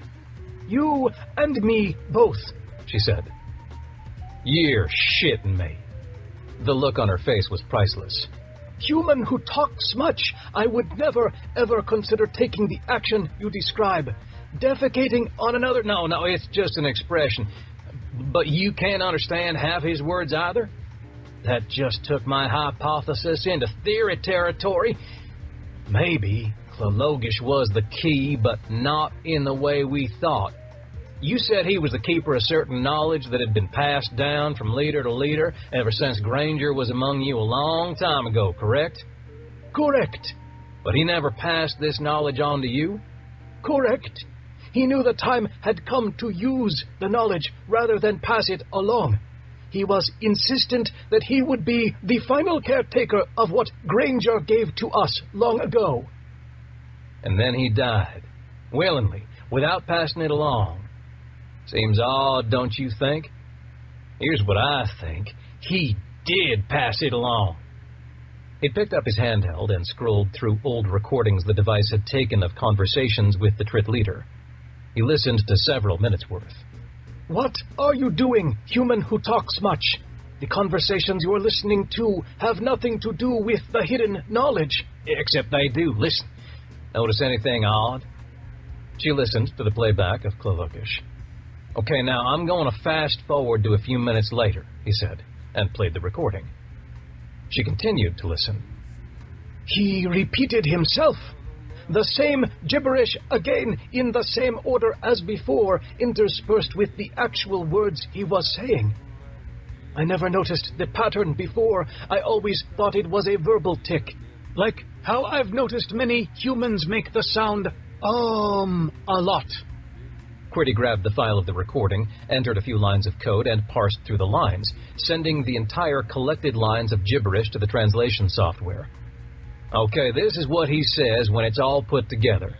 Gingza grik klolog, gunja plosh, gingja grik talog sta, fligli gosh, da shoglin, fliglish gash, plolosh shlogan, damasha gosh, gilimsha gashaga, rolishlish gashantik gash, plothla shogosh, gashaga ploth, plothla gashag sashafla, gloshlalag, goshlafla sasha, ginshaga glosh, gloshag, plitlith. He looked up at her. Understand any of that? I do not. It is gibberish, as you say, to both of us. He nodded. Okay, about what I expected. But now I'm going to decompose what he says into Trit letters and then use that as a signal that I then add into the mission pattern from the other 3 manuscripts and see what happens. A few more entered commands and some more parsing, and finally he sent it over to the combined files. And there we have it. He watched the text start to come alive, patterns emerging where before there was just randomness. A few minutes later, he was reading actual words, English words. And they were concerning. I think I need to show this to Granger, like right now. Chapter 49. Il Nido Sector, far side of Paradiso's moon, ISS Defiance, bridge. Jasper wasn't sure how he managed to convince the Eru, who Veriush had named Emphatic, to shuttle him over to the Defiance. The pilot of the shuttle was as silent as a stone, which was just as well since he couldn't understand a word of their language, but at least gestures were universal, it seemed. The being waved goodbye once they landed in the Defiance's shuttle bay, and then motioned toward the hatch. "Thank you," he said, and made a motion with his hands that he hoped best approximated his gratitude and not something crazy like, "I want to fight you." He raced up to the bridge and found Commander Rice at the tactical station conferring with one of the officers. "Jasper, what is it? You said it was urgent. Is Granger in trouble?" "Yeah, it's bad. I've never seen him this despondent." Rice nodded. "He's taken quite a blow, knowing all those people are dying for him. It's awful. And he's just basically locked himself in a room and refuses to come out. Says he's soul-searching or whatever that means." Rice shrugged. "Not much we can do about that right now. We've got other, more immediate problems. The Findiri flagship just showed up in orbit around Paradiso. We're trying to figure out why. I'm worried they've detected us. Isn't the EM interference from the moon hiding us? That's the hope. But hope isn't a strategy, I'm afraid. I think it's best we get the hell out of here." In spite of what Shin Wentworth thinks. Jasper nervously clenched and unclenched his fists. "Look, we can't just sit around and wait for something to happen. Dad's got it in him, I know it. Vestige has been waiting and planning for this moment, and we need to seize it. I've got an idea. Can you get me back to San Martin? If we activate the Vestige fleet, maybe we can do something at Earth. Like, maybe since there's so many of our ships, even though they're small, maybe we can evade their momentum transfer shield and evacuate as many Loyalists as we can. And Rice had stood up ramrod straight. I'm sorry, what did you say? The Vestige fleet. It's just a big collection of second-hand mothballed cruisers, but we do have a few old IDF gunships in it, all manned by loyal veterans, and just waiting for the call to be activated into service and fight alongside Granger. No, not that part. Rice was looking at him very oddly. Dad? Oh, yeah. Long story, but yeah. He shrugged. I just told him yesterday. Been through a lot together already. He was as surprised as you are. Indeed, said Rice, who seemed to be lost in thought for a while. We're talking literal flesh and blood offspring here. This isn't just a term of endearment. Took a DNA test and everything. Proved beyond a shadow of a doubt. Surprised the hell out of him. Anyway, if you throw in the Vestige fleet with whatever Proctor can come up with, that's nothing to sneeze at. Maybe we can... Rice had nodded at someone behind Jasper, and suddenly strong hands clamped down on his arms and wrenched his wrists around behind his back. He felt restraints click into place. Subdue him, or drug him, I don't care. We need to get him to Oppenheimer and Talus, now, before more people needlessly die. He was about to yell, to scream at the traitor standing there, smug, smiling, but a needle plunged into his arm, and soon no amount of struggle could keep his eyes open. Chapter 50. Il Nido Sector, far side of Paradiso's moon. Eru generation ship. So if this interpretation of the code is correct, the solution to all our problems is for me to just go turn myself in? Said Granger. More or less, Captain. Your instructions you left yourself were clear. You left yourself, what, like 5 extra identical bodies on that Skiora ship in those stasis chambers? That was your plan. You had accumulated detailed knowledge of how to permanently defeat the swarm, as well as how to stop the Findiri. And that knowledge was too valuable to risk getting into either of their hands, so you made the plan to basically give up your body that you'd had for eons, transfer your consciousness up into the remains of the ISS Victory that you'd been using to fly around the galaxy, and manufactured new bodies that you stored aboard the Skiora ship. Granger paced back and forth. Bodies containing altered DNA. You're saying I encoded a Findiri self-destruct pattern into my DNA such that when harvested by the Findiri to fix their corporeal reproduction chambers, the altered code would be uploaded into their damaged source code, and the results would essentially kill them all? Cordy nodded. In a nutshell, your strategy seemed to be give them what they want, and use that as a Trojan horse, so to speak. Granger stroked his chin. So my solution was to die and take the Findiri with me. Well, kinda, but no. You did leave yourself other bodies on the Skiora ship. No reason you can't just repeat the process you went through and use one of those. Not bloody likely, he thought. Finally, he saw his end. He would finally get to rest. This time, safe in the knowledge that the Findiri threat was solved and that the swarm was finally vanquished. Wait, the swarm? What about that last swarm ship? What was my final solution for them? Cordy glanced down at his handheld. Well, the algorithm I made to parse through the texts and find the patterns resulting in intelligible meaning is not quite done yet. It seems the code gets more computationally intensive as you get towards the end. Go figure. How long? Cordy shrugged. A few hours? Unless the speed of information decryption is asymptoting to zero, then it depends on how fast it's asymptoting to zero and how that compares to the rate of decryption. And skip to the good part, Mr. Quetty. Do I need to be waiting around for this last piece, or can I go and do what I need to regarding the Findiri? There's a whole line of thousands of innocent people depending on this answer. I think you should go. In the instructions, you made it seem that the final solution to the swarm doesn't necessarily depend on you being around. All I needed to hear. Granger stood up from the computer terminal right as Veriush and Emphatic walked in. Old man, etc., you must come quickly. Something has happened, said Veriush. What? Your ship, the Defiance, has left soon after your offspring boarded it. What? He repeated, this time more urgently. And the other starship, the Vols, just Q-jumped away and into orbit around Paradiso. We're detecting a massive surge of metaspace energy being projected out from the ship and toward the planet. Captain, said QWERTY, I'm tapping into the IDF Metaspace Comms network, and there's some strange chatter. All Findiri ships seem to be leaving their posts and arriving at Earth. Turns out the Defiance is there too, docked with the Resolute. Looks like Oppenheimer has Jasper. His heart sank. He was out of options. The Defiance had left for Earth, and Rice had taken Jasper to Oppenheimer, the traitor. He should have never trusted him. And Shin Wentworth had apparently gone off the deep end and was taking matters into his own hands. All he had was a damn Eru generation ship full of Itharan refugees and no idea of where Shelby was. He turned to QWERTY. Metaspace message to Admiral Diaz on San Martin. Quickly. QWERTY fumbled with his handheld.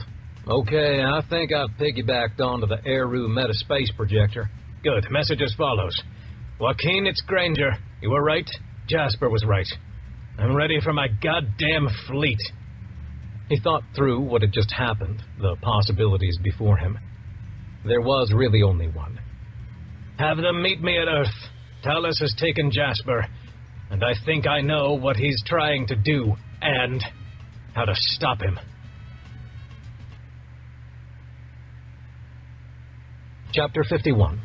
Poincaré Sector, World IXF 459, low orbit.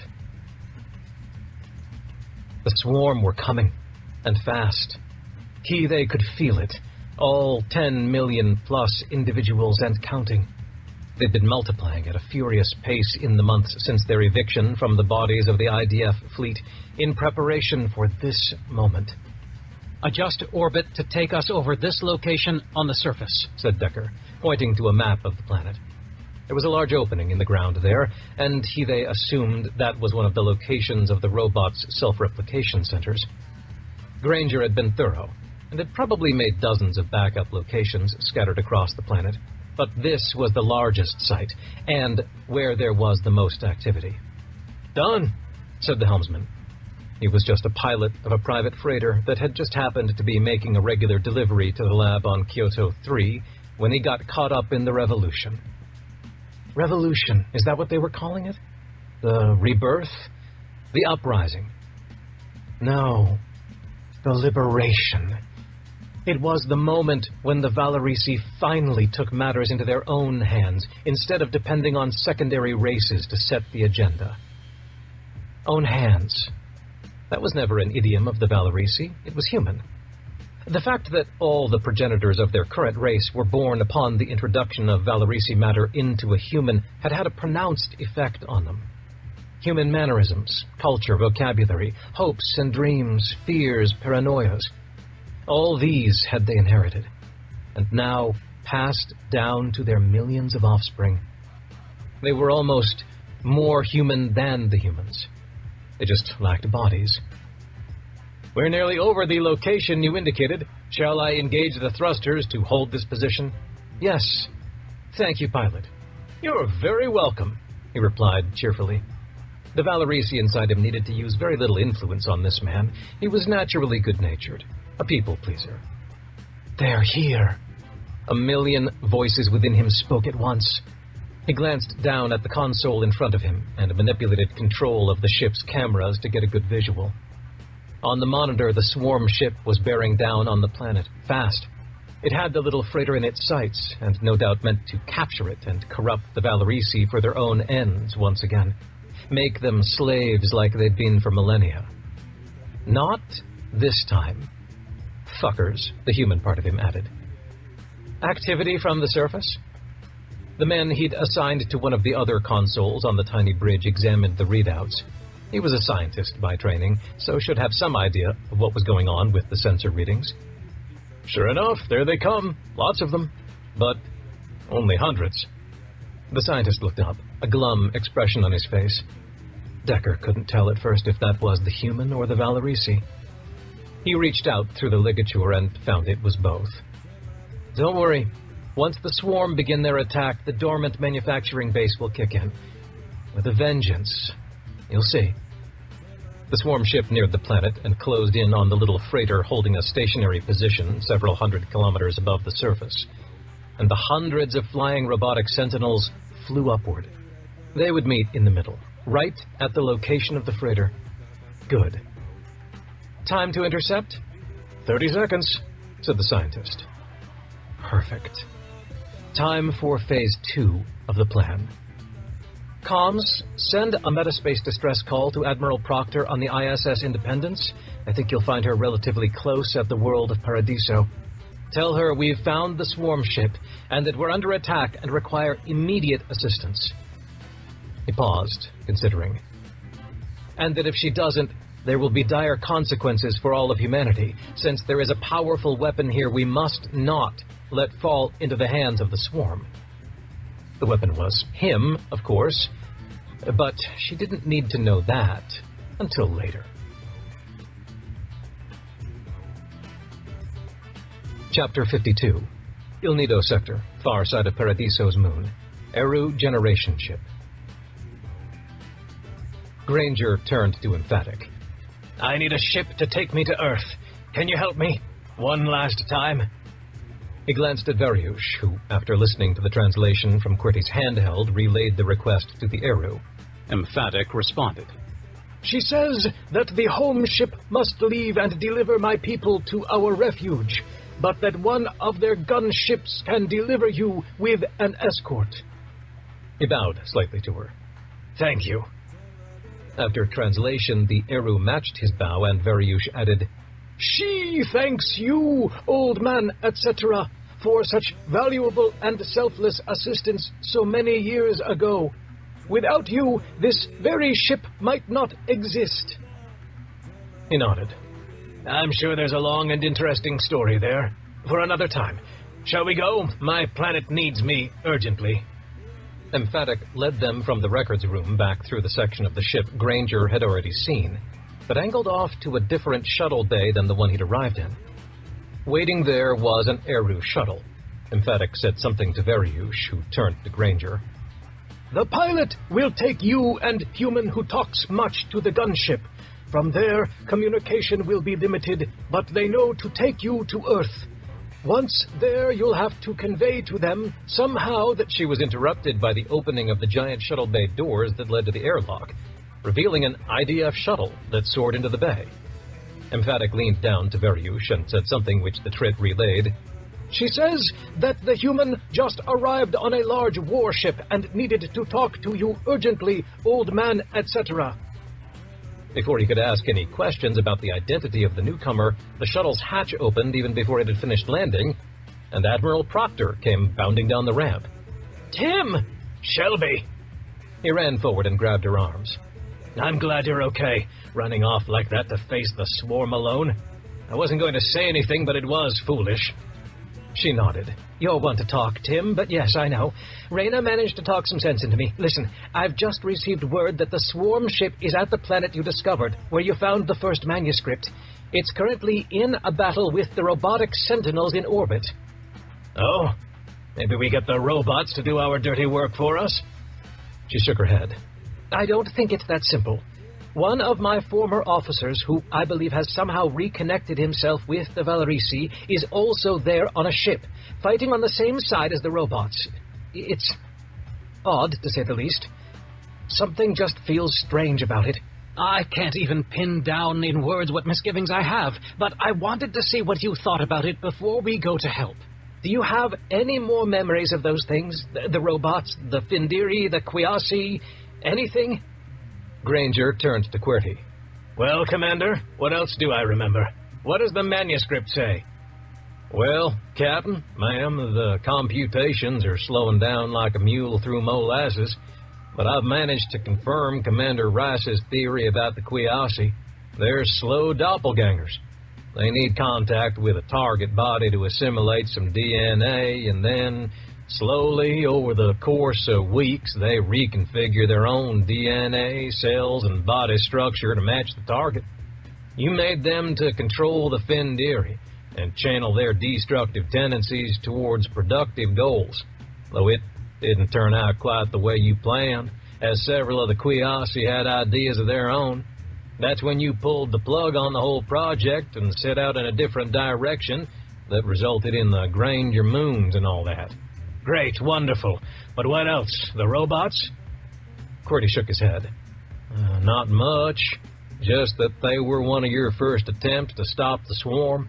They self-replicate and have rudimentary AI and minimal consciousness. But it didn't work out. And like with the Fendiri, you pulled the plug. Granger was murmuring. Self-replicating. Minimal consciousness. He glanced up at Proctor. Sorry, Shelby, nothing's ringing a bell. Just be careful. If the swarm ship has an interest in those things and came back from trillions of years in the future just for them, well... He shrugged, as if she could figure out the rest. That's not nothing, Tim. It confirms a few things. I fear that we've got a Quiasi as the president of United Earth right now, who also has a very coincidental connection to former President Barbara Avery, who is presumed dead, but, no body. And same for Curiel. She started to turn back to the shuttle, but paused. Actually, there is one more thing. Proctor went and stood in front of Emphatic. We've met before. Und toi. She held out both arms and fists. Und toi, repeated Emphatic. We are one, yes, but are we really? She looked at Variush, who started relaying the information to Emphatic. She says, of course we are. Why do you question? Proctor lowered both arms. I ask not because I doubt your people, but because I doubt mine. We must form an alliance against the powers that would destroy us. More than an alliance, a government. A group with common laws and goals and defense. But I fear that none of us will ever fully trust each other. Emphatic nodded after Variush's translation and responded. She agrees, but has deep misgivings committing her people to being governed by a human or any other alien, said the Trit. And companion to old man, etc., I must say the Itharans will say the same. Proctor breathed deep. Tired, but feeling in her bones that the solution was just out of reach, or just within reach if she could only say the right words, the right way, in the right order, at the right time. So we agree on the need, but we don't agree on the implementation. That's a start. Can we all talk? All of us? Human, Eru, Itharan, Dulmasi, Skjora, and Valerisi? We can meet and negotiate a framework, please. We're running out of time. I don't need an answer now. The Independents must go face the swarm ship immediately before it can cause any more destruction. But soon. Do we have an agreement? The Eru and the Trit both turned to Granger. If it is recommended by old man, etc., then we will come and make every effort to accomplish the framework, to form this government, as you call it. And just then, Proctor had the insight that would solve the whole problem. Curiel's power maneuvering, the Russians, the mistrust of the Eru, and the Trit. It all had one solution in common. She smiled at Granger. Good luck at Earth. Wish I could join you. You too, he said. Then, watching her more closely, he added, What? Why are you looking at me like that for? I'll tell you later. She inclined her head toward the aliens. When we all meet next time, everyone together, I'll tell you then, okay? Cryptic, but okay, fine. Time's a wasting. He shook her hand. Good luck, Admiral. She grasped his hand with both of hers. You too, Captain. Proctor departed just minutes after she'd arrived. QWERTY tapped his handheld and read something. Captain, Shin Wentworth is back. The Fendiri ships had started to pursue him, but they broke off and Q jumped suddenly away. I told him you're heading to Earth, and he replied that the Vols is at your disposal. QWERTY glanced up at the aliens. No need to grab a ride from a pilot we can't talk to, which is probably for the best, sir. as interesting as that might be. Agreed, Mr. Quetty. It took them another 10 minutes to board the Eru shuttle and be ferried over to the ISS Vols, but when it was done, he sat down in a chair near the command station and waved Shin Wentworth forward to the captain's chair. I'm not here to replace you, son. Just hitching a ride. Earth, please, and step on it. Chapter 53. Il Nido Sector, far side of Paradiso's moon. ISS Vols, Captain's Quarters. Civic held the bottle of bourbon in one hand, the ring clutched in his other.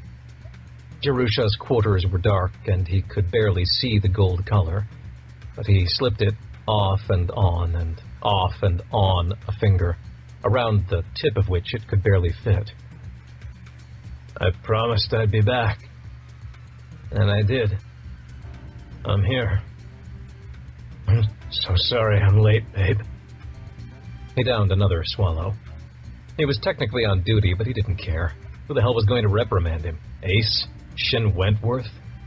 He swore to God, if that bastard even thought about getting in his face, it would be the last thing he did. The video records were empty. No log existed of what happened in that physics lab where the medical team found Jeru's body. Heart ripped out and lying in liters of blood. Had the cameras malfunctioned, or had someone erased them? Of course he'd erased them.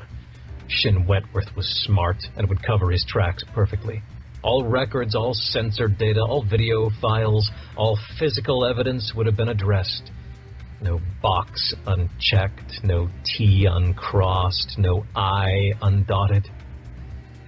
But there was a chance. Shin Wentworth could manipulate physical data and evidence with ease. Manipulate people? Not as easy. The man was something of an oaf. A slippery, treacherous, murderous oaf. He stumbled to his feet and opened the door. Where are you, Wiggum, you little sneaky bastard? He shook his head and tried to rein in his scattered thoughts. Focus, Ethan. Where would the scientist be at this hour? Off-duty? Quarters? Maybe. He logged into the nearest computer terminal on the wall and dialed up the quarters directory. Guest quarters 2119. Good. He was already on deck 20, just one more deck. He stumbled down the stairs to deck 21, giving passing crew members a wide berth so as to not accidentally run into them, and then knocked on the door of room 19. He knocked again. And again. Soon he was pounding, letting out all his anger and frustration on that poor, innocent door. After what seemed like a minute, he stopped and shook out his hand. It hurt, especially since he'd forgotten to pocket the ring. Okay, if I were an unwilling accomplice to a murder, and I wasn't in my quarters, and I was feeling terrible about what had happened, where the hell would I be? He was banking a lot on the capacity of the man to feel remorse and regret, but he didn't have much else to go on. Where would a tortured soul like him go? Ah, the fighter pilot's lounge. He ducked back into the stairwell and descended another 3 decks, down a hall and into a large storage compartment with a sign outside that said, Backwash Pub. He entered. Sorry, Batshit, you look like you've had enough already. Why don't you go sleep it off? He chuckled, trying hard to show how very not drunk he was. Jerkwad. Funny. Don't worry. Brought my own. He held up the bottle. Just need a place to wallow. And swallow, get it? Hey, you heard about Jeru, right? He sat down. Heard about Jeru? Man, you might want to slow down. Come on. Hand it over. He pulled the bottle closer to his chest before Jerkwad could take it. Hey, man. Where's the scientist? The who? You know, the scientist that Shin Wentworth is always whispering with? Jerkwad nodded. Oh, over there, table in the corner. Has been in here a lot the past few days whenever he's not working. Just like I thought. Thanks, Wad. He stumbled back to his feet and approached the table. Mind if I sit? He pulled the chair out before the man could even open his mouth to answer and slumped in. Commander Civic, I don't believe we've ever had the pleasure to meet. I know who you are. He tipped the bottle back and downed another swallow. Wiggly? Wiggum. Wiggly. He chuckled. Look, Wiggly, I need a favor. I'm running out of time. We're about to head into a war zone, you see, and I may not make it out alive. Any of us, really. He tipped the bottle back again. Does it matter anymore? Wiggum finished off his own cocktail and motioned to Jerkwad for another. What the hell do I have to live for? What do you mean?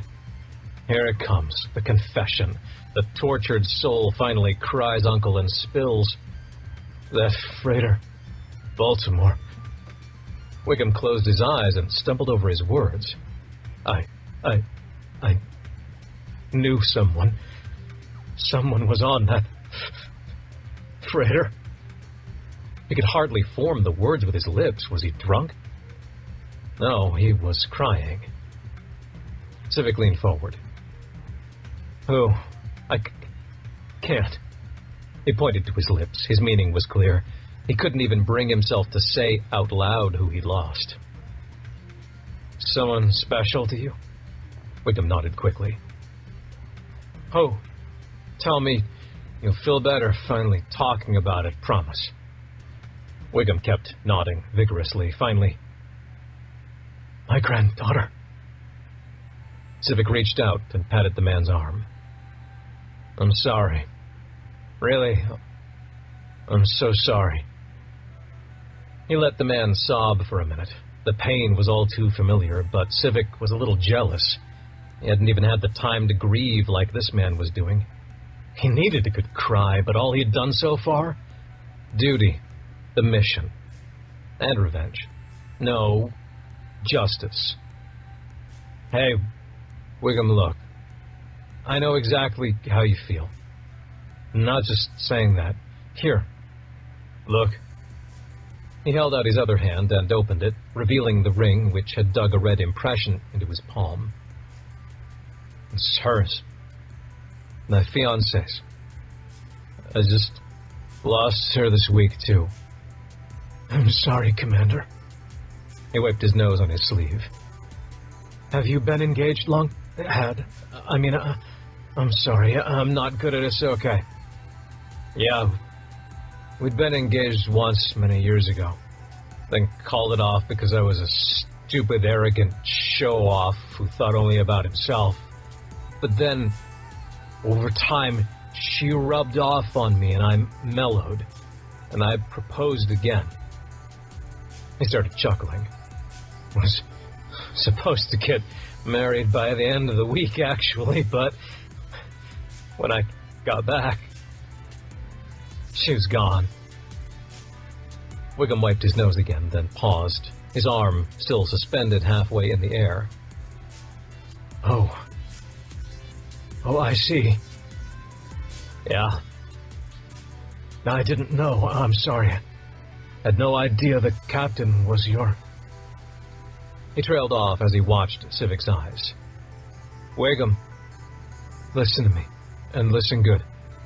I promise, no matter what, you'll be okay. Nothing will happen to you, at least from me. I just need the truth.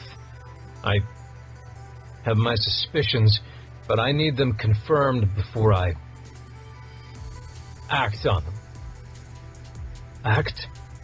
The video logs were all erased, Wiggum. All internal sensor data replaced by random shit. But I read the reports by the chief medical officer and the emergency response team. I know who was in that room. Wiggum nodded vigorously again. Okay, yeah, okay. Wiggum, look at me. The scientist looked him in the eye. From one widower to another. Please, for closure, I need to know. He did it. Civic breathed deep. He felt something release in his chest. Shin Wentworth? Yes. It was an accident, kinda, as far as I could tell, but not really. She was messing with his experiment, The one he wants to use to bring back his family, and, well, we both know what it feels like. What your brain goes through when you lose your family, and she died for it, by his hand. Thank you, Wiggum. He stood up, left the bottle, but not the ring. Where are you going? To the bridge, he said with a calm, pleasant smile. Unfinished business. Good luck, Wiggum. And again, I'm truly sorry. He left Backwash Pub and made one last stop before the bridge. Luckily, the armory door code hadn't changed since he'd left.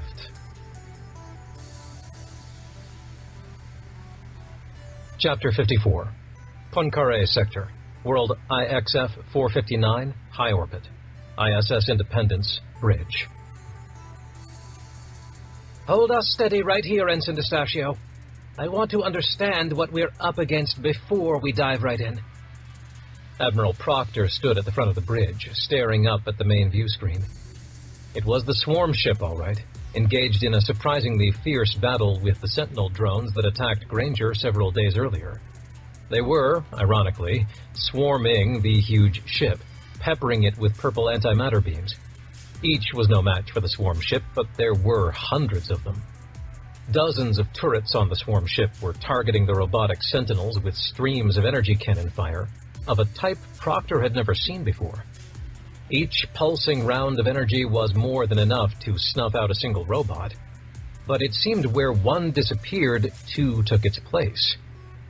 Where are they coming from, Mr. Erda? The XO was at the tactical station with the sensor crew, conferring with the tactical officer. From underneath the planet's surface, it appears, ma'am. There's a steady stream of them rising up into the atmosphere towards the battle space. Shelby, you must help. Now, please. Why so urgent? She asked. It was peculiar. Her companion had never insisted so strenuously on a course of action before. Decker is here. His companion has been restored to him, and he's escaped from Kyoto 3. And he managed to rescue many thousands of our kind as well. He is there, in the fight. But why? What would compel him to get involved here? We had heard of this robotic fleet and wanted to see for ourselves. After Oppenheimer's betrayal, we discovered that his promises of building us a fleet of our own were more lies. So, we took it upon ourselves. We want to be free, to roam the stars as we will, without depending on bodies who so easily lie and betray. Fair enough, she supposed. Status of the freighter? She said. It appears to have taken a few hits and sustained some damage, but it's still in orbit. Luckily, the swarm ship seems pretty damn preoccupied with the robot fleet, said Erda. Okay, let's cut to the chase. Who's winning? Erda scratched the back of his head and considered the tactical readouts. Hard to say, ma'am. The swarm ship is taking damage for sure, and the attrition rate of the robots is high, but the swarm ship is also maintaining its power levels just fine, and there seems to be no end to the robot fleet. In fact, he traced his finger down a line of data. There are more of them now than when we arrived. She stroked her chin. Strange. Why aren't the robots attacking the freighter too? Erda shrugged. Maybe because they're far less of a threat? Maybe, she considered. Or maybe the Valerisi have some degree of influence with them through metaspace. Ma'am? There is an individual over there on the freighter with a Valerisi companion. Many companions, in fact. You are correct, Shelby Proctor. We have influence, but we cannot control them. They have a small degree of sentience. Their minds are small, but their programming is sophisticated. Their battle algorithm will gradually learn enough from fighting the swarm ship that they can eventually prevail. But the question is if they can survive long enough. We do not know. But why is the swarm even here? We do not know. Strange. Could her companion lie? Was it capable of lying? You would know if we were lying, Shelby. We are inextricably linked, you and I. We are one, and always will be. Always. Ma'am, the swarm ship is moving towards the freighter, said Erda. Shelby, please. Lock railgun targets. Ready all torpedoes. I want to stay as far away as possible, but cause the most damage we can. Aye, ma'am. All weapons locked, torpedoes ready. Fire. The Independence's hull erupted with railgun fire, and dozens of torpedoes streaked away. She could feel the pulses in the deck from the firing of the guns, each slug blasting away from the ship at over 20,000 meters per second. Direct hits on the swarm ship, moderate damage. Erda looked up at her. It's ignoring us and continuing advancing on the freighter. Shelby, are we in range for the gigawatt lasers? No, ma'am. Ensign? She looked at D'Eustachio, who visibly gulped. Move us in. Chapter 55. Sol Sector, Earth. ISS Vols, Bridge. "We've arrived in the Sol system, Captain Granger," said Commander Shin Wentworth. "Currently at Lagrange Point 1 between the Sun and Earth. Glare from the solar radiation should take us off their sensors for the time being until we can assess the situation." Granger stood up from the XO's chair. And what is that assessment, Commander? "The Findiri fleet seems to be gathering at Yarborough Station. Most are there right now. There's another one that just Q-jumped in." What about the IDF fleet? Said Granger. "A dozen starships or so in orbit, the regular Orbital Defense Task Force, plus a handful of others. Seems like all civilian traffic has stopped, probably a result of the Findiri use of the momentum transfer shield on that freighter over Baltimore, but also seeing a collection of smaller ships gathering near the moon." Identity? Shin Wentworth glanced at the tactical station, pointing to the sensor officer there. He studied the sensor readings. Unknown, sir, he said. Right now it's around 40 ships. We're too far away for any visual IDs, but from the drive signatures they appear to be mid-sized freighters, frigates, maybe a gunship or two. I'm seeing a few drive plumes that match old IDF light cruisers. Granger nodded. That's most likely the Vestige fleet. He mulled the risks. They could stay where they were, gather more intel, but also risk losing valuable time that Talus would have to effect whatever he was planning with Jasper. He could open a comm line to former Admiral Diaz, who was presumably with the Vestige fleet, but risk the Findiri and IDF listening in. Or he could Q-jump straight over, cut to the chase, and risk the entire Findiri fleet ambushing them. But at this late hour in the game, there was really only one choice. Take us in, Commander Shin Wentworth. Q-jump us directly into the middle of that little fleet. "Aye, sir," said the commander, who gave a quick nod to the helmsman. A minute later, the star field on the screen gave way to a good view of the lunar surface on one half, and an assortment of ships on the other. Even as he watched, Granger saw several more ships flash into existence from their Q-jumps. Open a channel to the biggest one. Lowest power possible, tightest beam possible. Let's keep this on the down low as long as we can." "Aye, sir," said the officer at comms. After a few moments, she said, "I have someone claiming to be an Admiral Joaquin Diaz on board a ship called the Majestic. It's a light cruiser that... Wow." She looked up at Granger. "It's one of the original Legacy Fleet ships." Granger's eyebrows rose a full inch. Legacy Fleet? Sifting through his old memories, he remembered that there were the 6 massive tungsten-hulled heavy cruisers, the Constitution, the Warrior, the Victory, among others. But there had also been an assortment of smaller ships that had long been mothballed. Perhaps 12 light cruisers? All vestiges of Swarm War I over 100 years ago. "Yes, sir. Looks like it's been retrofitted quite a bit with modern weaponry and systems, but the old 2-meter-thick tungsten hull is still there." Interesting. Put Diaz through. He sat back down in the XO's chair. Diaz, you there? "I'm here, old man. Glad Jasper finally talked some sense into you. The fleet's almost all here. It's yours, Tim, if you want it. Joaquin, it's Jasper. Talus has him." Silence. "Joaquin? God damn it, Tim. I'm sorry. I know what he means to you," he said, careful not to reveal the family relationship to everyone listening. "We'll get him back. Get over here. This is your ship, Tim. I'll head on over to the Legacy. I'll command that one and serve as your task force commander for the fleet, given that I know its strengths, weaknesses, procedures, and all that. Standard IDF protocols, given that nearly everyone here is a veteran, but you may be a little rusty with those." He grunted a laugh. That's the understatement of the century, Joaquin. But an admiral reporting to a captain? We'll never hear the end of it from all the old grouchy, rulebook-thumping men at the Veterans Hall. Well, given that we're former, I think they'll just have to deal with it. Speak for yourself. I'm still commissioned. I'll be over shortly. Granger out. He stood back up and started to leave.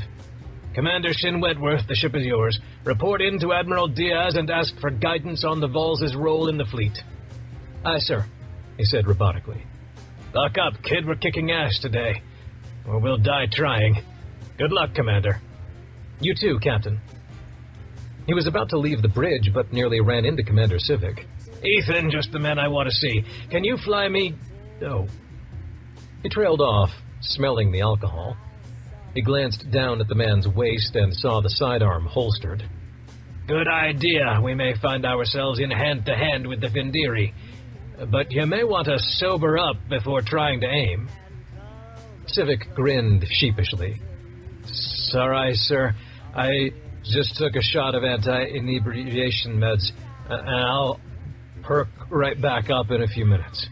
Good. I need a pilot to take me over to the Majestic. You good? Civic's eyes darted over at Shin Wentworth quickly, then back to him. Yes, sir. Let's go. By the time they arrived in the shuttle bay, Civic did, in fact, seem far more sober. Thank God for anti-inebriation meds, he thought.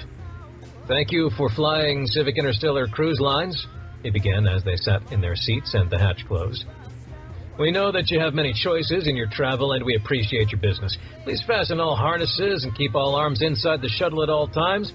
Should you need a barf bag, one will be Just fly the plane, Ethan, Granger said, rolling his eyes. You got it, boss.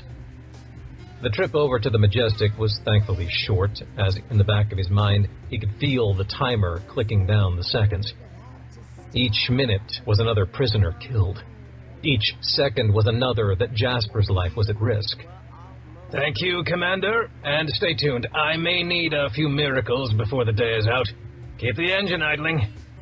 He jumped down from the hatch and saluted to the two veterans who waited for him. Take me to the bridge, he said. Every eye was on him as he made the short trek to the bridge of the Majestic.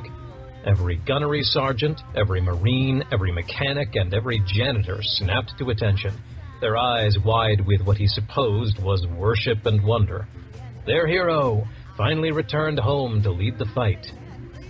It was sickening, and it was humbling. If they only knew that his current mission was to go die at the hands of the Findiri. Captain on the bridge, said Admiral Diaz, standing up from the captain's chair to receive him.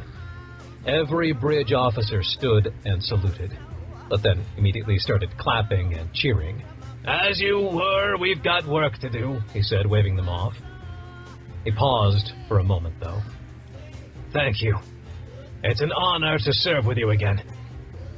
As his eyes went around the bridge, he swore he could recognize 2 or 3 of the older men and women manning the stations. Could it be that some of them served under him in Swarm War II? Quite possibly. Let's go save Earth again, shall we? More cheering, and he sat down in the offered captain's chair. I'll be over on the Legacy, said Diaz. Commander Swift here is your XO, retired XO of the ISS Dunkirk. Good luck, Captain Granger. Granger nodded. Godspeed, Joaquin. The bridge looked remarkably like the bridges of the Constitution and Warrior, just smaller. Layout basically the same. Stations and consoles obviously modded with new tech and IT hardware, but otherwise just a standard old Legacy fleet ship. The best there ever was. Commander Swift, status report of the ship? Swift stood at attention. An older gentleman of perhaps 60, he looked fit and professional. 10 operational railguns, a bank of 109 standard Mark IV torpedoes, PDC cannons updated to modern IDF standards. All crew stand ready for battle, sir. Good. He looked up at the view screen, which was focused on Earth over 200,000 kilometers away. And what about them? What are they up to? Sensors show that all Findiri ships have Q-jumped into Earth orbit. Every last one of them is basically parked outside Yarborough Station. He stroked his chin. Now what in the blazes are they up to? Sir, the ISS Vols has Q-jumped away, said the officer at Tactical. What? Where? The officer studied his console. Looks like down into low Earth orbit, opposite side of the planet from Yarborough Station. He looked more closely at the data. Weird. Looks like they're actually parked just 100 kilometers or so above a location outside Nashville, Tennessee. Nashville? What the hell is outside of Nashville? Swift sat down at the XO station and brought up some menus, scrolling through some options. Seeing the one he wanted, he waved it up to the view screen. The only real thing of interest there is it's the central hub for the Western Hemisphere power grid. And at 10 kilometers altitude, they're actually in a zone of huge constructive interference for the inductive power waves. Like, so massive that all air traffic avoids it like the plague. What the hell is he up to? He wondered aloud. This was not the time to be chasing down rogue officers. Let me know if their status changes. For now, find me the Findiri flagship. See if you can determine if Talus is there or down at the UE Executive Tower in Manhattan or wherever he is. Aye, sir, said Swift, motioning to the appropriate staff to get on the orders. Actually, sir, we have an incoming transmission from Talus. The comms officer looked up at them. It's broad, the whole world will see it. Visual? Aye, sir. On screen, he said, pointing up to the front of the bridge. Talus appeared, standing in front of what looked like some sort of chamber, almost like an old cryo chamber used to freeze bodies, or like the chamber he himself came out of on the Skiora ship.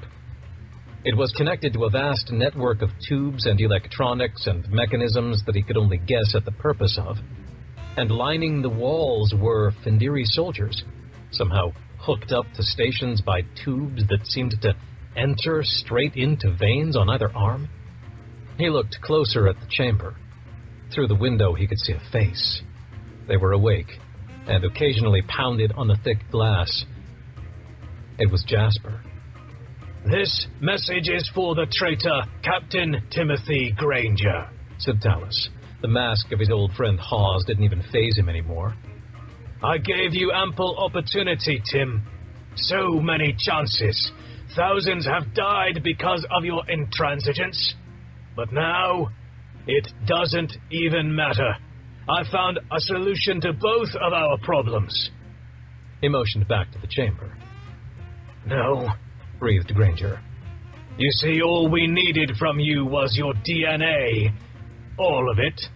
Without it, the Findiri genetic code would have continued to deteriorate from the constant eons of bombardment from cosmic radiation. We needed to restore ourselves, and he couldn't wait for the rest. Helmsman, Q-jump us in immediately, right next to the Findiri flagship. Swift started to protest, but a single fiery look from Granger shut him down. And message the rest of the fleet to follow. The swirl in his stomach coincided with a change on the right half of the screen, and the distant view of Earth was replaced with the Findiri flagship. Even now, nearly every Findiri soldier is hooked up to the corporeal chamber networks and will receive updated DNA codes. Software patches, if you will, to repair the damage. Talus smiled broadly. And what's more, by using your complete and original DNA, the full code that you denied us those eons ago, the Findiri will finally realize their full potential. They will be more fierce, more powerful, more intelligent than you ever designed them to be, Tim. What's more, they'll inherit all the little changes and bonuses you gave yourself. Immortality, Tim? Really? You thought to hog that one all to yourself?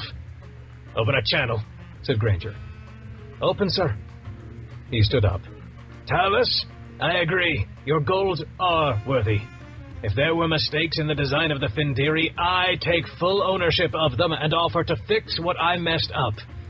I'm here. Take me. Let the kid go.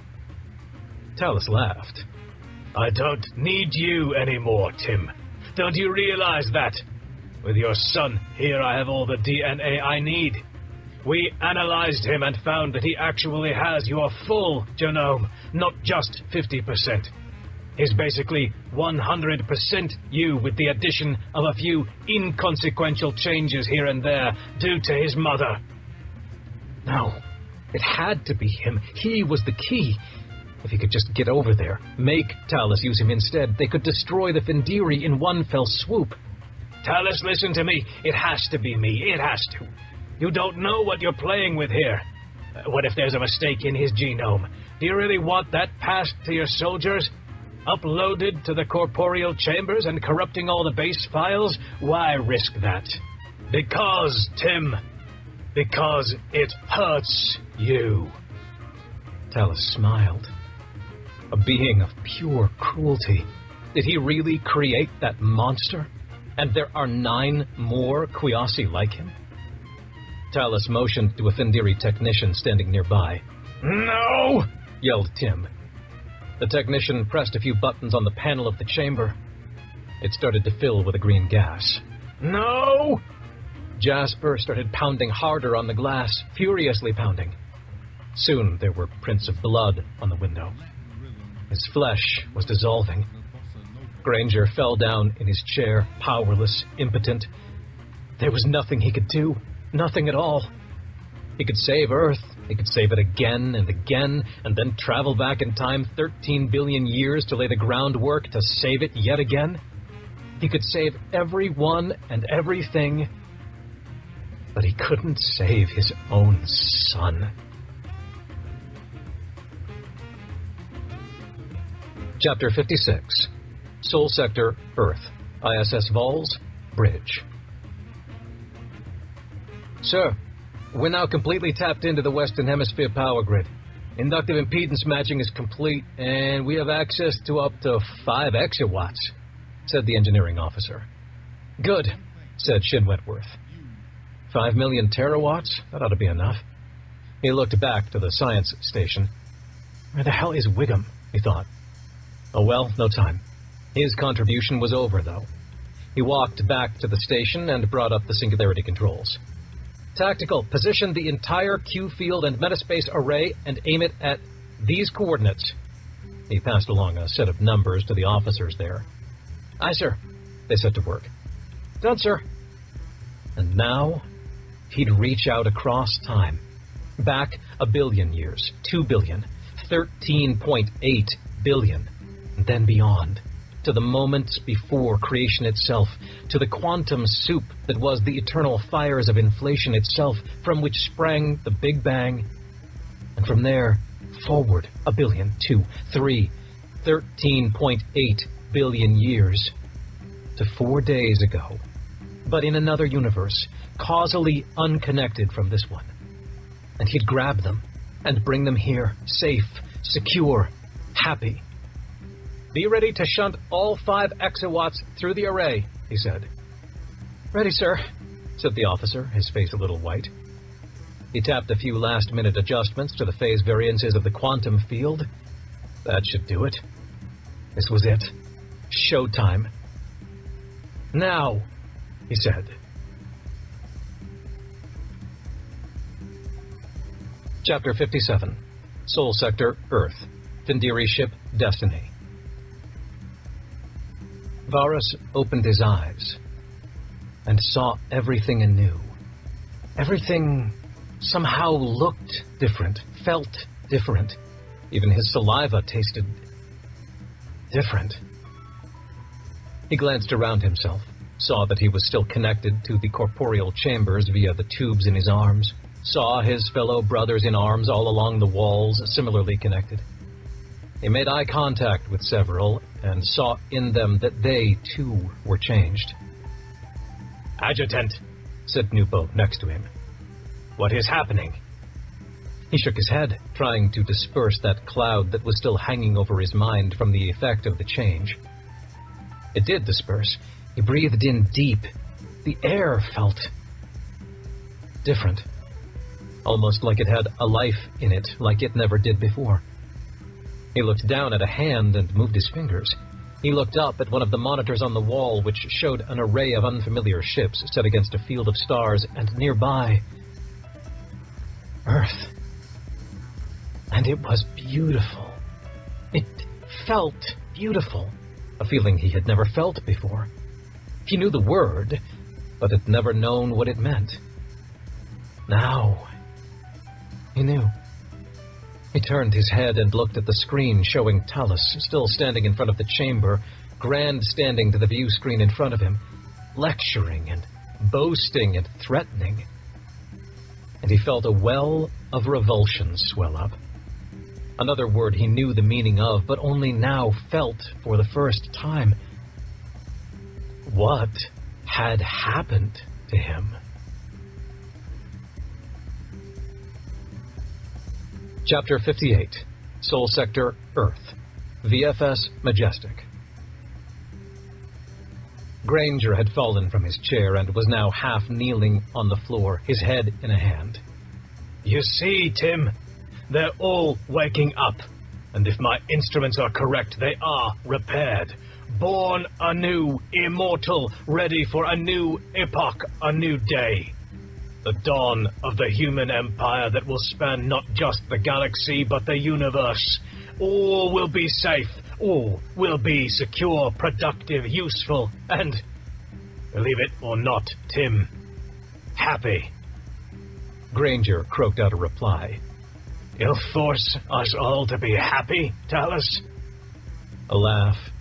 I won't have to, Tim. He looked up at the screen, watching several of the Findiri soldiers separate themselves from the sconces in the wall, very much alive. The chamber behind Talus fell silent. Blood still dripped down the window. He'd watched his own son, the man he barely knew, be ripped apart and disintegrate before his very eyes. A nightmarish scene that would haunt him forever. Sir, I'm reading some very strange signals coming from Earth. And not just Earth, but out a ways from Earth as well, said one of the officers at the tactical station. Commander Swift looked down at the data coming through to the XO station. Large simultaneous metaspace and Q-field spike. Never seen anything like it. Well, except for during the Great War, and even then it wasn't nearly this big. The Great War? You mean Swarm War 2, 30 years ago? Said Granger. That's the one, Captain. These readings, they look a lot like what we'd see before the swarm ships would launch their singularities. Big Q-field and metaspace spike. Only these... My God, I've never seen energies this high. Granger grabbed the chair and pulled himself to his feet with what felt like a Herculean effort. Jasper, did that just really happen? Is it coming from the Findiri flagship? Is this some effect from their corporeal chambers? The tactical officer shook his head. Nothing from the flagship, sir. I've pinpointed the location on Earth. It's coming from the ISS Vols. Shen Wentworth, what the hell are you doing? He murmured. The helmsman was staring at the screen. Sir, look. Granger turned and watched. On the right side of the screen, Earth hung peacefully against a backdrop of stars. And beyond it, farther to the right, the stars were wavering, like he was looking through a mirage effect on a desert road. And the space there was getting brighter, and brighter until soon the stars had washed out, and there was only a region of piercing brightness that almost overwhelmed the camera. And then, a planet came out. Chapter 59, Sol Sector, Earth, ISS Vols, Bridge. Power holding steady at 4.6 exawatts, sir, said the engineering officer. Impedance is still matched, and we're coupled into the grid with 95% efficiency. Good, said Shen Wentworth. He watched the screen with bated breath. The energy flowed from the power grid through the ship's inductive array and routed through the Q-field and metaspace emitters, all shaped by a waveform generated by the electronic cube Klalogish had given him. And the result was stunning. The two-dimensional singularity, coupled with the cube that they'd taken with them, was now out in space, just 20,000 kilometers from Earth, and growing large enough to swallow a planet, which just happened to be his plan. Sir, something's coming out of it. Breathing a massive power spike way off the scale, said the engineering officer. Indeed, the light from the singularity dimmed and in a flash disappeared altogether, replaced by a planet. Paradiso. It looked exactly the same as the planet they'd just left less than an hour ago in the Il Nido sector, except this one was different. Megan was there, and Molly, and Eddie, and they were alive. Commander, began the engineering officer. His face had gone from a vague pale color to almost pure white, like he'd seen a ghost. The planet's velocity and trajectory... it's heading straight towards Earth. He grabbed his console station and swiveled it toward him, examining the data pouring in. Damn it, he was right. And both Earth and Paradiso are in each other's gravity wells. They're pulling each other in, said the officer. How long? Less than 50 minutes. No. He was not going to miraculously bring back his family against all odds, only to lose them less than an hour later. No, he would not accept that. He jumped to his feet and ran back to the science station, punching the comm button there. Director Wiggum, where the hell are you? We've got a big problem. A problem that was about to become a repeat of Britannia. Chapter 60. Sol Sector, Earth. Findiri ship, Destiny. Varus yanked the tube out of his left arm, then his right. It hurt. And somehow it hurt far worse than it should have. He shrieked. He'd felt pain before, hadn't he? Pain existed before, but it was never anything more than a nuisance. He'd once lost a finger in an accident and had broken his ankle. Both times the pain was just an indicator that something was wrong, nothing more. Now, it was like his arms were on fire. Blood flowed from where he'd pulled the tubes out, and the burning pain was like nothing he'd ever experienced. Unless this was just the first time he'd felt actual, real pain. The first time he'd felt anything as a human? Was he just a human now? A swell of emotions surged through him. Anger, frustration, relief, joy, excitement, hatred. Every emotion he'd felt before, one at a time. But nothing like this. It was like the emotions were ramped up to 1 billion from what he'd felt before. Was this what being a human was like? Talus continued his speech, and one emotion in particular asserted itself over all the others. It was like hatred, but different. Hatred by itself had no aim, no purpose, no goal. This emotion did, and he had no word for it. Like hatred coupled with justice and righteousness and zeal. He glanced back out the viewport at Earth, but now the scene was different. Another planet, nearly as large as Earth, was bearing down on it. Talus droned on and on about the birth of the new empire, how all was now made new, that everything was changed and Earth would now find peace and security.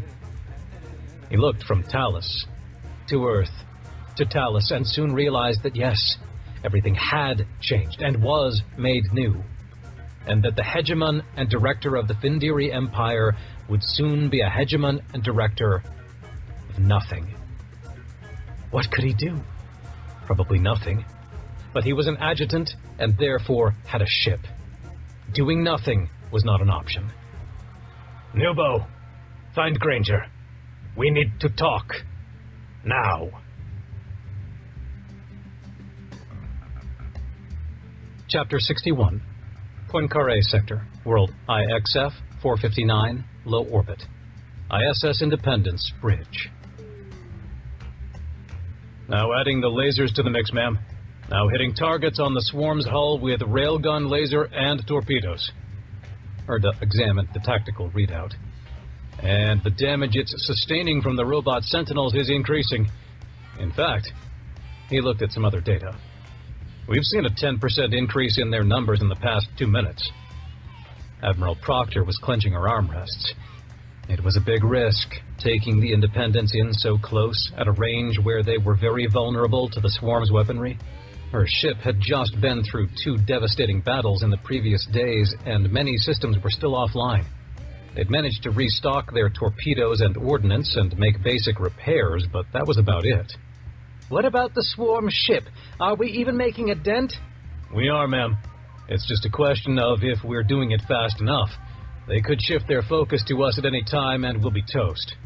Closer, Shelby. The voice of her companion was so insistent, and she could feel its urgency. Closer. Mr. D'Eustachio, move us into close range. I want all PDC cannons trained on that thing, everything we've got. I am moving to 3,000 meters. They really were in the thick of it now. Dozens, hundreds of little deadly robotic Sentinel ships rushed all around them, ignoring the Independence and focusing all their fire on the massive swarm ship, which in turn was also ignoring them and picking off the Sentinels one by one. By all accounts, it was a raging, spectacular battle, a fireworks show in the skies above IXF 459. Wreckage from destroyed Sentinels flew past, some colliding with the Independence herself, though luckily not traveling at a velocity sufficient to cause appreciable damage. The only reason Proctor even felt remotely able to appreciate the scene was because the Independence itself seemed to be invisible to every hostile party. And then, in a flash, the swarm ship disappeared. Q jumped away to some unknown distant destination. And now the time comes, the voice of her companion said. And just as suddenly, the Independence became the prime target of the battle rather than the spectator, as hundreds of Sentinel robots all simultaneously turned their sights on it and surged forward. Chapter 62, Sol Sector, Earth, VFS Majestic. Jasper, my son. I had a son and he's gone. Granger steadied himself against the chair, still watching the planet bearing down on Earth, and still trying to wrap his mind around the incomprehensible loss he'd just suffered. The horror of the image of the blood-soaked chamber window had burned itself into his mind's eye. Captain, it's Paradiso, said Swift. What? Everything matches. The continents, the cities, everything. Reading tens of millions of people on the surface. Except it looks like it's the Paradiso from before the Momentum Shield disaster. Shin Wentworth, Granger murmured. And, shit, Swift continued. It's 45 minutes away from a direct hit on Earth. It's Britannia 2.0. Granger forced the memory of the blood-soaked chamber window from his mind, forced away every memory of Jasper, at least for now. Grieving must wait. God damn it, why can't my shitty memory forget this one? He murmured to himself. Is the Vol still down near the surface? Yes, sir. Just hovering 10 kilometers above the North American nexus of the Western Hemisphere power grid. Looks like it's tapped into it inductively, siphoning off nearly the entire capacity. Widespread blackouts are being reported all across the continent. Put me through to the Vols, he said. Swift motioned to the comms officer. Channel open, sir. Shin Wentworth, this is Granger. Mind telling me what the hell is going on? The view screen split, half showing Paradiso's steady fall toward Earth, and half now covered with Shin Wentworth's face. I used technology that Klologish gave us. Two-dimensional singularity tech, the same ones that were holding up Chantana 3's crust. And I used it to bring back Paradiso from before the attack. Everyone there is safe now. Safe? Look out your window, Commander. Shin Wentworth closed his eyes. Yes, I know. He opened them. We're working on a solution, Captain. He wanted to berate the man, rake him over the coals, swear at him, beat the shit out of him. But he had a world to save. 2 worlds. Okay, what have you got? The man shrugged reluctantly. Nothing yet, sir. Something beeped on his console, and he tried to find the source. Thankfully, the comms officer caught his eye. Sir, receiving a hail request. This one from the ISS Dirac. He waved up to the screen. Have her join the party. The image of Paradiso accelerating in its fall toward Earth disappeared, replaced by the face of Captain Raina Scott. Her eyes seemed to be tracking something on her monitor instead of the camera, but that was just Reyna's style. Good to see you again, dearie. Looks like we're in a pickle here. Any ideas, Reyna? Well, here's the thing. She began, sucking a bit on her lower lip. Last I saw Shelby, she told me to get a handle on these 2D singularities. And? Did you? She laughed. That was only 5 hours ago, dearie. She laughed some more before becoming quite sober. So, naturally, I'm about halfway there. You think we can send Paradiso back through a singularity before it hits Earth? No! Interjected Shin Wentworth. He'd lost his composure for a moment, but pulled himself back together quickly. It wouldn't work, sir. The singularity I used to bring it here was decoupled from its secondary partner during Paradiso's transit. Without a secondary, there's no telling what will actually happen to Paradiso. Most likely just crushed in an artificial black hole. Does that save Earth? Said Granger. Likely no. Since the black hole will still be there with the same mass as Paradiso, it'll cause just as much destruction on Earth, if not more, given that Earth could then be sucked into the singularity too. Okay, so 3 strikes against using that singularity, said Granger. Reyna, do you concur with Shin Wentworth? The dipshit's right, dearie, unfortunately. Great. What's the alternative, Reyna? You said you'd been studying these things? I've gotten all up in their business, dearie, but no big ideas yet. Would be great if we had a much larger version of what the Findiri folks have on their ships. 2D singularity basically covering the entire hull, and what goes in one side comes out the other. Yes! A voice from behind Shin Wentworth yelled out suddenly, making Shin Wentworth almost jump. Behind him, a mousy, disheveled man appeared who looked like he'd been crying. What is it, Wiggum? Said Shin Wentworth. She's right. The Findiri ship's singularity is exactly what we need. Times a billion. He looked a little deranged, and Granger half wanted to tell Shin Wentworth to get the man a tranquilizer and a good night's sleep. And how do you propose amping up their singularities by 1 billion, Mr. Wiggum? Isn't it obvious? He laughed, a little too long. When he saw that everyone was still staring at him, he added, Exactly how we did it before. Couple into the inductive power grid. Granger stroked his chin. So you're saying get a Findiri ship down there, couple it into the grid, and tap into enough power to extend the ship's singularity shield to cover the entire Earth? Reyna, is that even possible? Hell if I know. She paused to think for a moment. No, it won't work. Remember the battle at Paradiso? I wasn't there, but I watched footage. Remember what happens when something passes through that singularity shield and gets too close to the edge? Blammo! What happens if Paradiso comes in and just grazes the edge of the shield, which is actually a likely scenario? You're looking at the largest explosion the Earth has ever seen since the one that made the moon. Wiggum was about to protest, but the more he thought, the more it became clear that he agreed. No, she's right. But why not just use more than one ship? She added. More than one, said Granger. Send several Findiri ships to the surface and have them all tap into the grid and make their own shields? No, but couple the singularity shields of a handful of ships and tie them together, almost like a net. Send them out some distance from Earth so that there's no chance of Paradiso grazing the edge. Is that possible? Said Granger. Everyone was silent. Reyna Scott clearly wasn't sure. Wiggum shrugged. Shin Wentworth shook his head. No ideas, dearie. It's speculation at this point, and we have exactly 26 minutes to go from theory to practice. Another beep on Granger's console alerted him to another incoming hail request. It was one of the Findiri ships. God damn it, Talus, not now, he muttered. He glanced over at the comms officer. Put him through. The view screen adjusted to add the third transmission, and Granger did a double take when the image appeared. Captain Tim Granger, the being said. Do I know you? My name is Varus. I am an adjutant commanding this ship, as well as a collection of sub-adjutants and their ships. I have also served as second in command to Talus.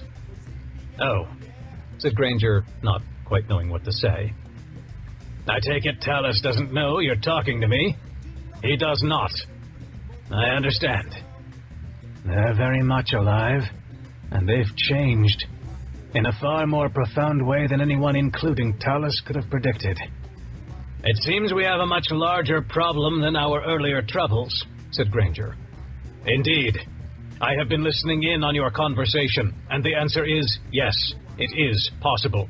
To couple the singularity shields of multiple ships together and form a singularity large enough to shield the entire planet. But possible does not mean easy. Okay, said Granger, not quite believing what he was hearing. I'm getting the feeling that there's a catch. The catch is, my ship is not capable of being the nexus of such a web of Q fields. But the flagship is. And Talus is on the flagship, of course, with Findiri loyal to him. Correct. Though I cannot at present ascertain the loyalty of every individual Findiri soldier. All I know is all of us to the last individual was just changed. Either restored to something lost or elevated to something greater. Regardless, we all have the impulses to both defeat the swarm and preserve Earth written into our bones. So, how do we get the flagship? Said Granger, fearing the likely answer. With any speed? By force. Thought so? He took a deep breath and considered his options. Can you arrange for a strike force to commandeer the vessel? Yes. Getting there will be a challenge, but once on board, we will prevail. I'll provide a fighter escort, the very best. They'll ensure your safe boarding. Shin Wentworth. He looked down at the bottom left on the screen. I want you there to direct the formation of the singularity-generating web. And I'm coming too. Sir, said Swift from behind him. You can't do that. I can, said Granger, standing up and heading to the exit. Talus and I have unfinished business. Before the doors closed behind him, one of the officers yelled, Sir, reading a new ship that just Q-jumped in. The view screen shifted to accommodate a new image. The 3 open channels tiled over to the left half of the screen, and the right side showed the Earth below, Paradiso far above. And in between, choosing just the worst possible time to finally make their appearance, was the newcomer. The swarm, said Granger. It's this. They came back for this. Chapter 63. Poincaré Sector, World IXF 459, low orbit. The feeling was glorious. Decker hadn't felt such rapture since he'd first become one with the Valerisi several days prior, and this transcended it. Reason? Their moment had come. The presence of the hostile swarm ship had spurred the rapid manufacture of thousands, tens of thousands of new Sentinel robots, with likely hundreds of thousands more on the way. The swarm ship had disappeared, which now meant it was time for the next phase of the plan. They were so close. Scan the debris field. Find us a disabled robot Sentinel that is still partly functional, he said. He didn't even need to direct the order. The relevant human would know what to do. Found one, just off our starboard bow. Decker stood up, glanced at the monitor where the human was showing him the image of the broken-down robot, and calmly left the tiny bridge, stepped down the flight of stairs, and found the airlock. With a few commands, he had it open and sealed himself inside. Would he even need a vacuum suit? No.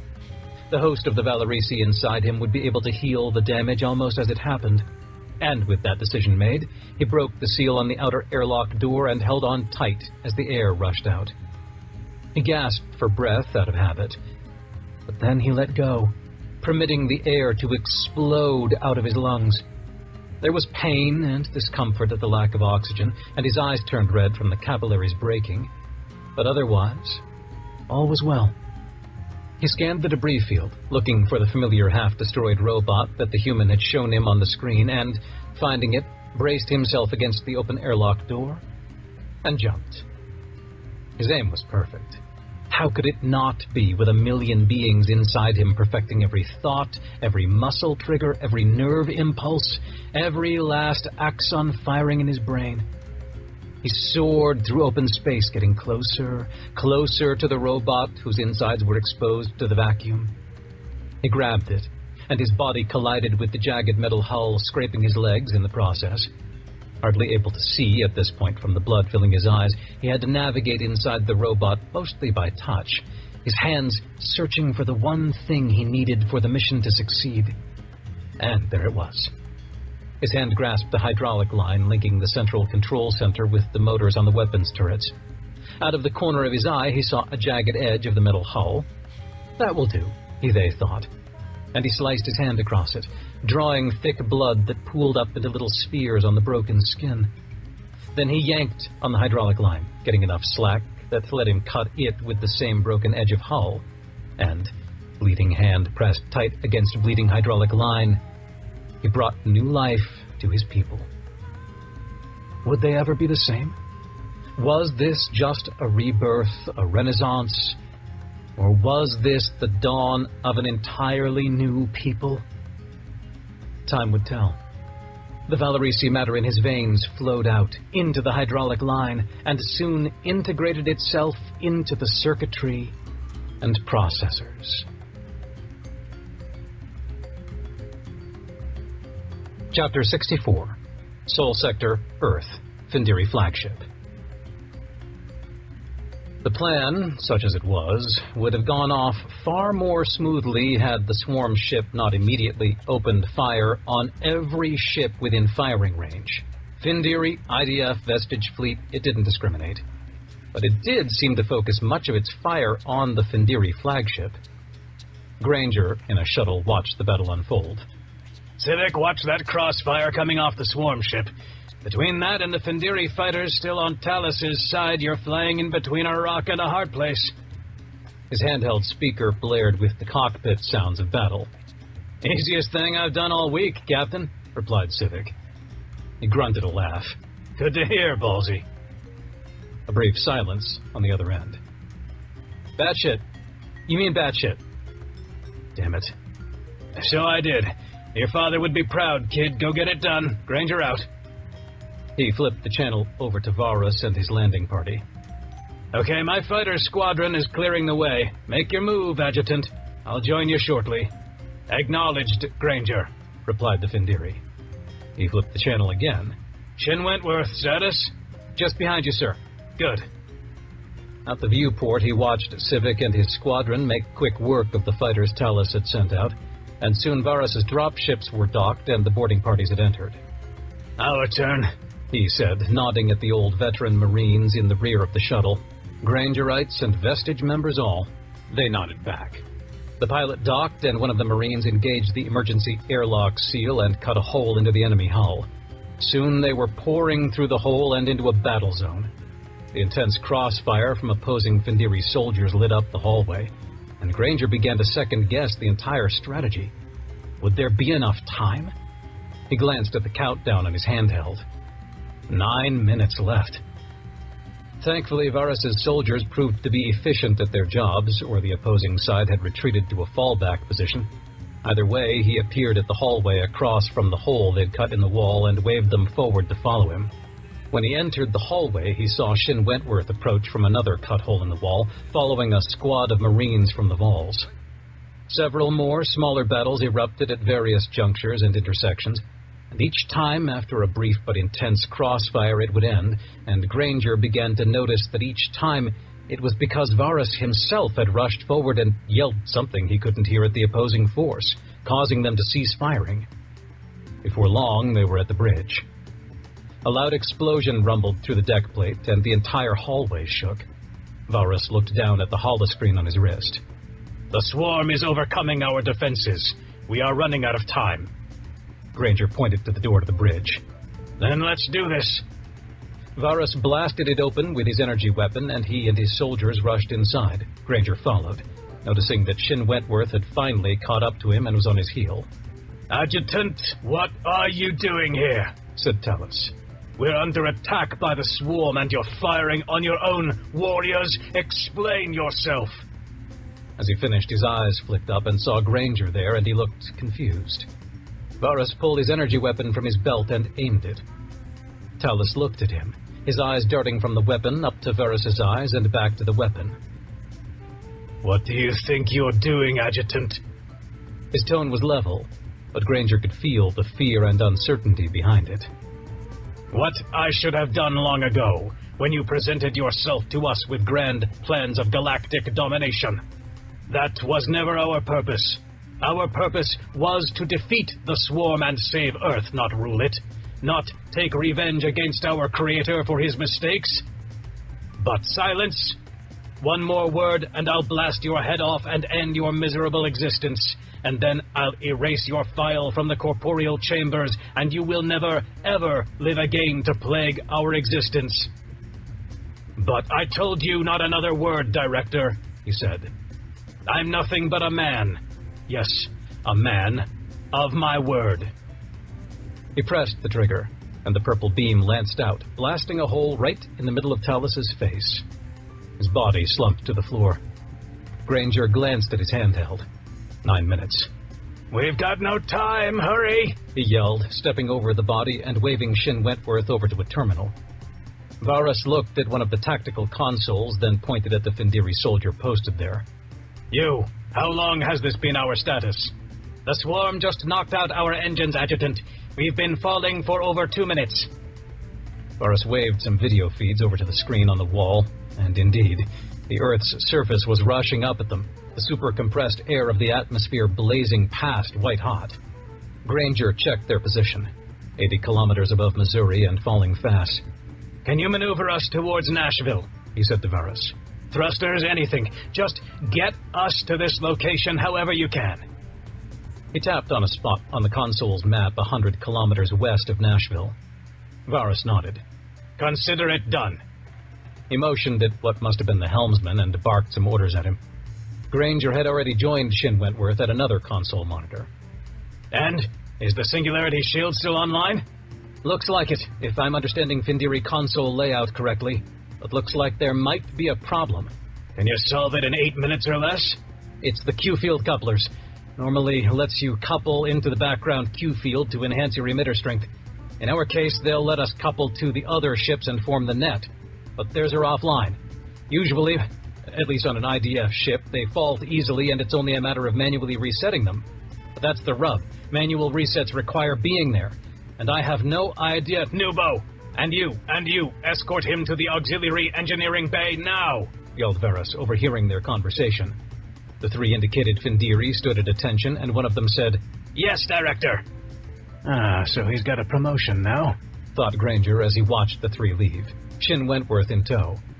Have you signaled to the Findiri ships that are allied to you to stand by? Are they in position? Varus nodded. They are. Granger glanced at his handheld. 6 minutes.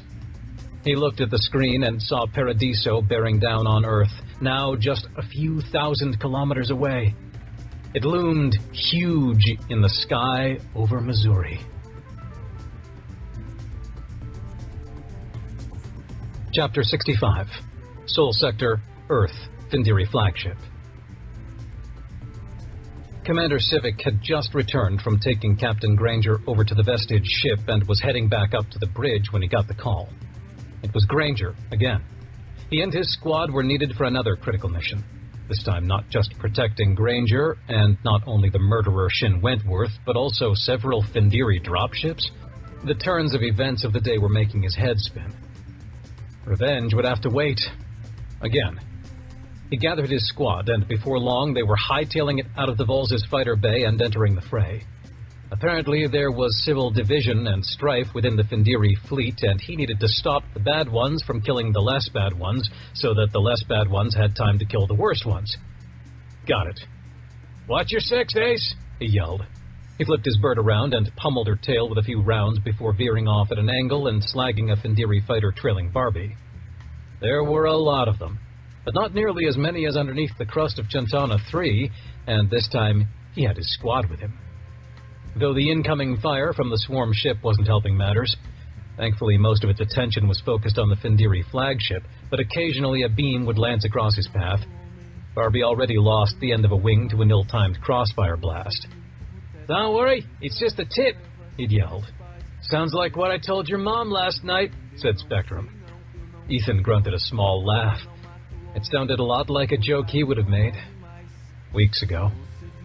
But that was gone now. All that was left was a hollow feeling inside. And determination. There were wrongs that needed to be righted. Before long, the Findiri dropships and Granger's shuttle had docked with the flagship. Thanks a billion, batshit. Now go make yourself useful. Granger out. His squad had turned around, aiming to go back to the Vols' shuttle bay. He continued forward, aiming for another bay, this one on the Findiri flagship. Ethan, what's going on? Said Ace. I've got some business to attend to. Get back to the Ballsy. I'll be right behind. I don't like the sound of just go, he yelled. He watched his scope as his squad made it to the relative safety of the Vols. Before him loomed the Findiri fighter bay. With a flick of his thumb, he laid down a few hundred rounds of suppressive fire, targeting anything in the bay that moved, and in the midst of the destruction, he brought his bird in for a hard landing. The hatch lowered, and he sprang forward after risking a glance out into the ruined bay to see if anything was alive. Nothing was. He dashed out of the bay and into the hallway outside, which was deserted. He supposed all the soldiers were off stopping the landing party. Pulling out his handheld, he entered a command code for the ISS Vols and queried the location of Commander Shin Wentworth. A schematic map of the Findiri ship appeared in hollow form above the handheld, indicating that he was just 3 decks up, looking to be on his way to some kind of engineering center of the ship, as most of the power, cooling, and hydraulic conduits passed through it as if it were a nexus. 3 sets of stairs later, he paused outside of the room marked Auxiliary Engineering Support. He took a deep breath and kicked the door in, pointing his sidearm straight ahead. 2 Findiri soldiers standing guard swung their energy weapons around and yelled for him to stop. Wait, yelled Shin Wentworth. He's with me. Commander, I need your help. We're out of time and we need to reset every single one of these Q-field couplers now. Civic's hand, the one holding the gun, shook. He squeezed it tight, then relaxed, then squeezed. It would be so fucking simple. Just pull the fucking trigger. Just do it, batshit. Do it. Do it. Do it! For her. How many are there? I'm nearly half done, but we've got 2 minutes. Shin Wentworth was opening conduit panels, flipping breakers and resetting them one after another frantically. There was an entire line of them, perhaps 40, and he was less than halfway there. He dropped the gun and dashed toward the opposite end and started working toward the middle. A minute later, they met, attempting to reset the same one before Civic pulled his hand away and let him do it. The next moment, Shin Wentworth tapped his handheld. It's ready, let her rip! Civic looked back to the middle of the floor where the gun lay. He noticed Shin Wentworth looking at it too. Well, said Shin Wentworth, dusting off the front of his uniform. Are you going to shoot me? Probably, he said. Is it what she would have wanted? The question was unexpected. He couldn't tell if the man was asking that to stall for time or to get at his conscience or to assuage his own. I don't know, was all he had. Does it matter what she would have wanted? That's up to you, Commander Civic. Let me know when you've made your decision. Shin Wentworth turned and left the auxiliary engineering bay. Civic did not stop him. Chapter 66. Poincaré Sector. World IXF-459. Low orbit. ISS Independence. Bridge. Proctor could feel the change in her companion before it even said anything. She could sense the feelings of rapture and imminent triumph, and she knew that she should feel the same. The sense of joy and accomplishment on seeing an ally win their objective. But she didn't. She felt a deep sense of unnerving dread. Something was off, wrong. Admiral, the robot fleet has begun firing on us, said Commander Erda. Destachio, Q-jump us out now. He shook his head in frustration.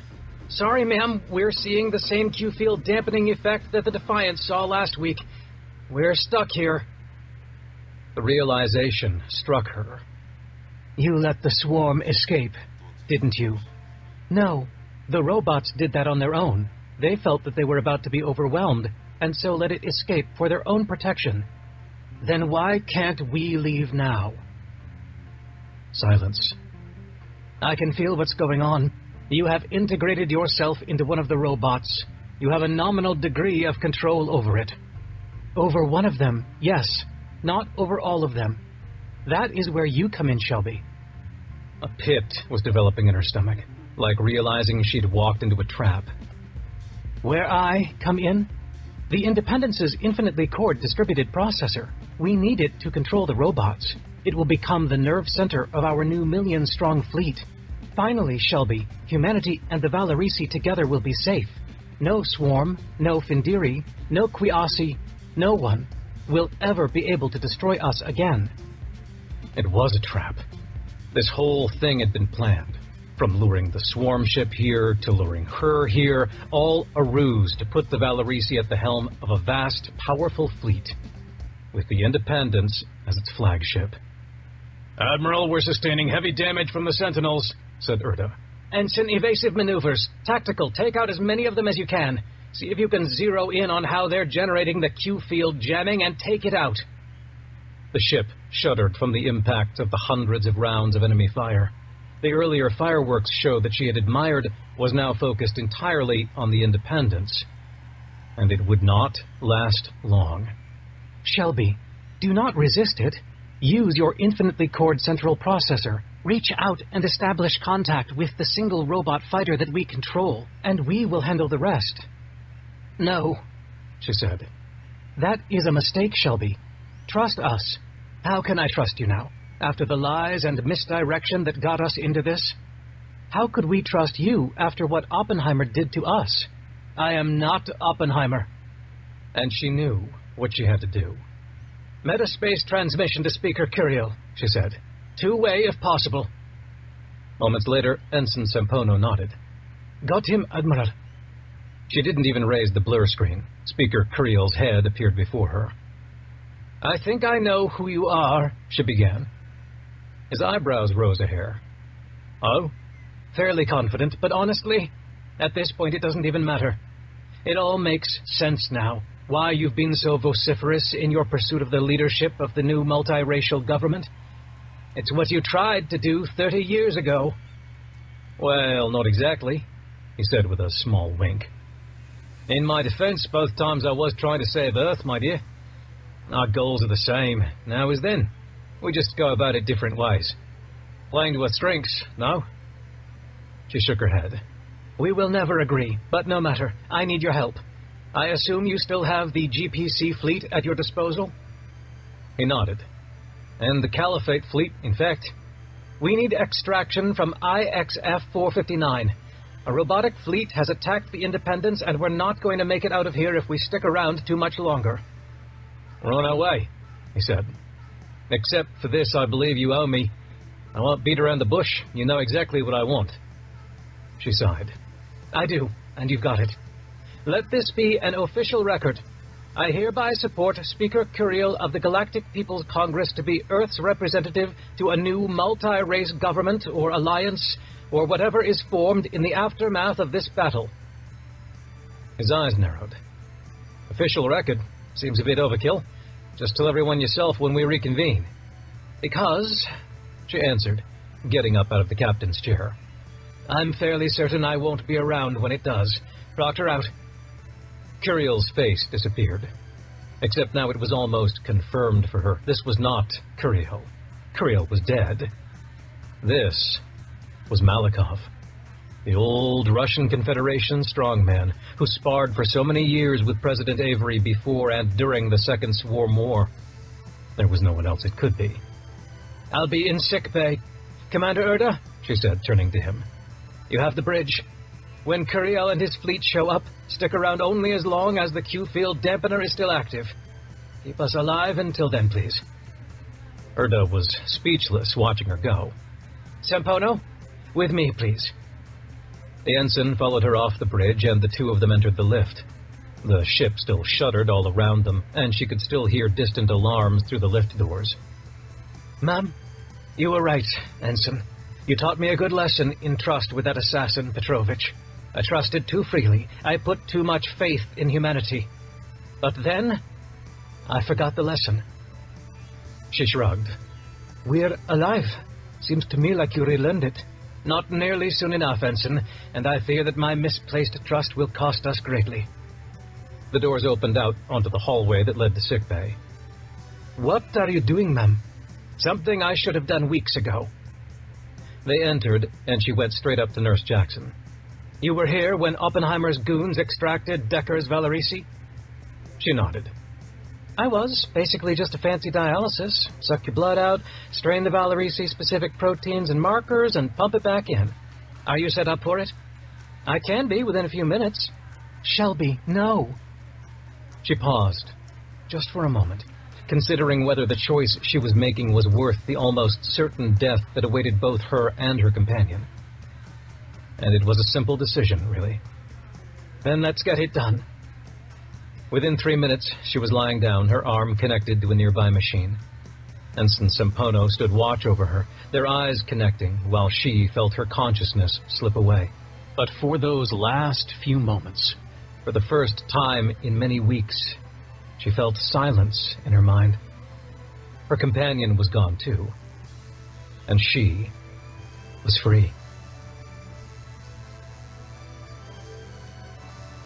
Chapter 67. Sol Sector, Earth, Findiri Flagship. Let her rip! Granger heard Shin Wentworth say through the speakers. Varus, ready?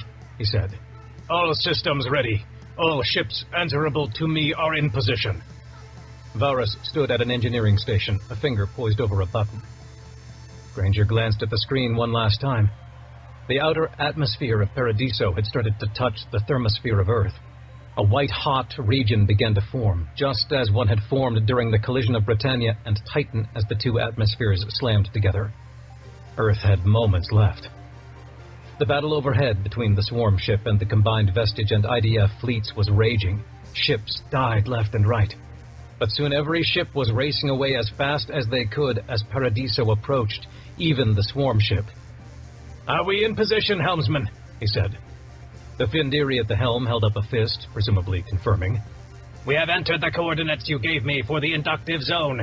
We are falling fast through, and will pass through the zone within 15 seconds. He turned back to Varus. Do it. Varus pressed the button.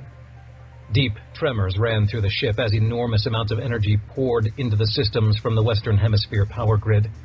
Distant explosions indicated that some systems overloaded, and Granger hoped to high heaven they weren't the ones they needed. Singularity shield is expanding, said Varus.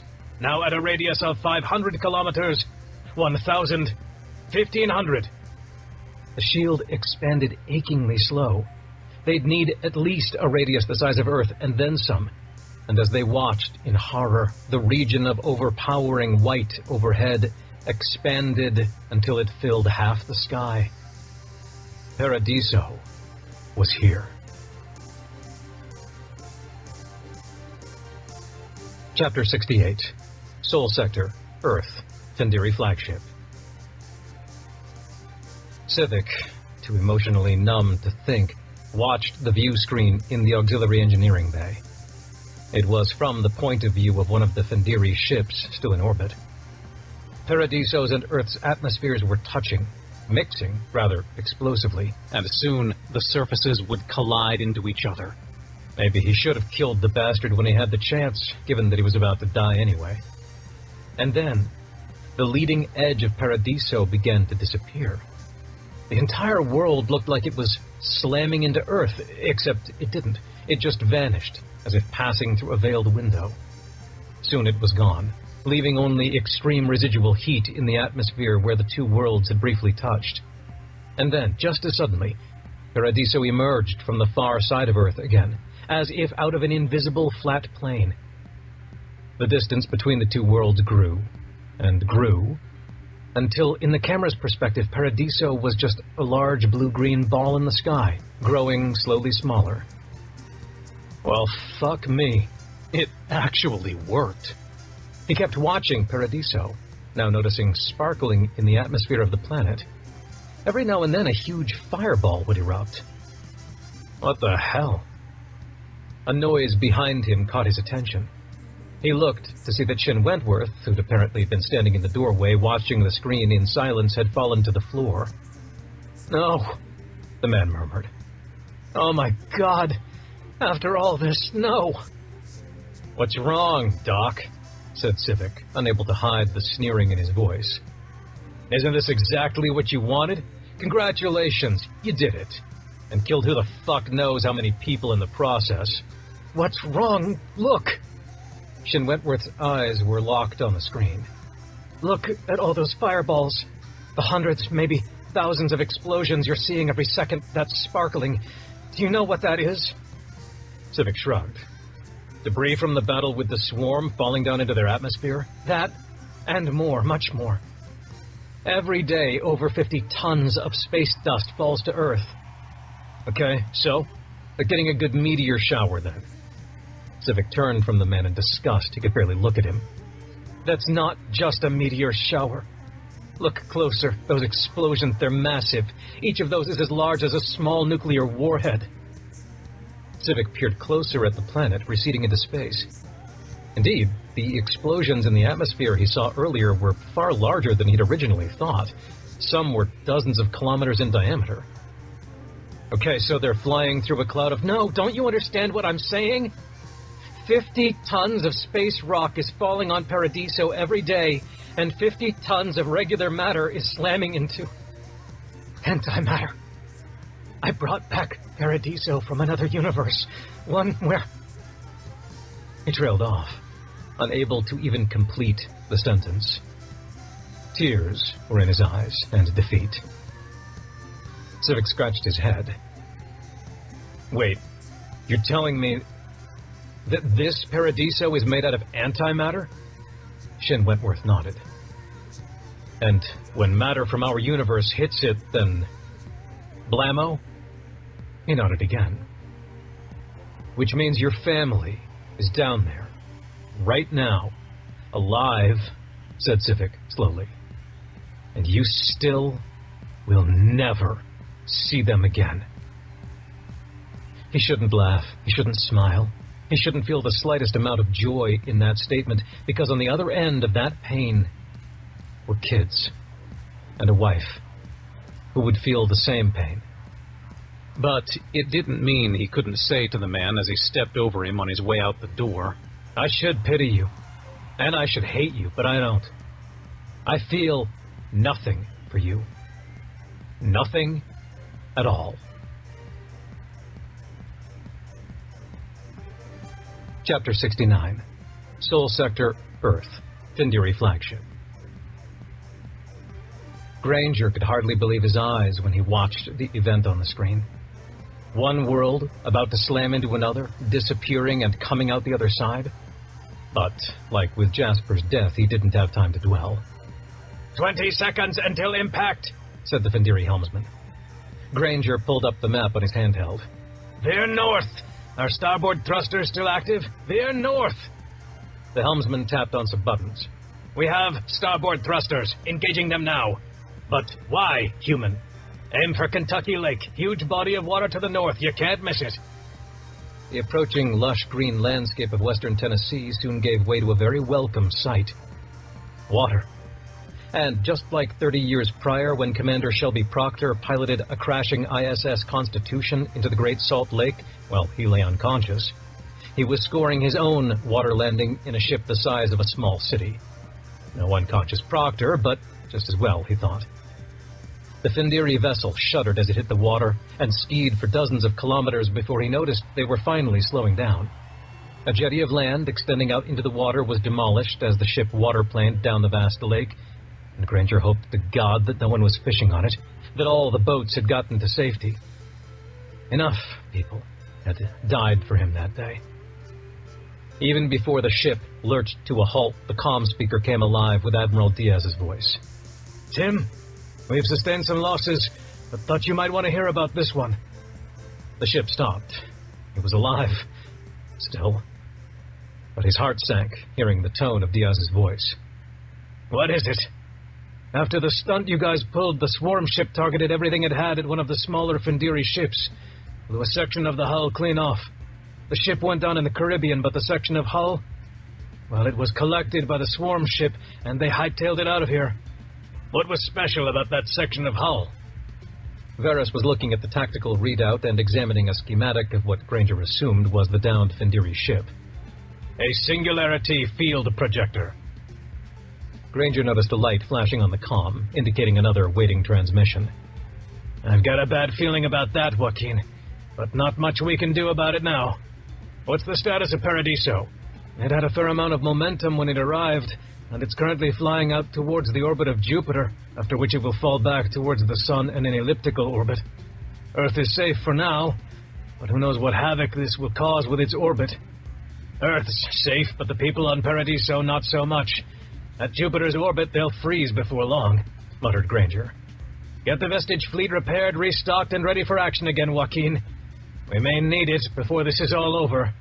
I was counting on it, Tim. Diaz out. Granger flipped the comm over to the incoming transmission. To his surprise, Fiona Liu's face appeared. Captain Granger, thank God you're alive. Still kicking. Where's Danny? Her face lines tightened. He's not well. Lost a lot of blood from a Findiri energy weapon, and his Valerisi companion is not responding either. I can't explain it. She took a deep breath.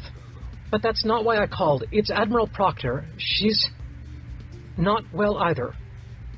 The pit in Granger's stomach tightened. What happened?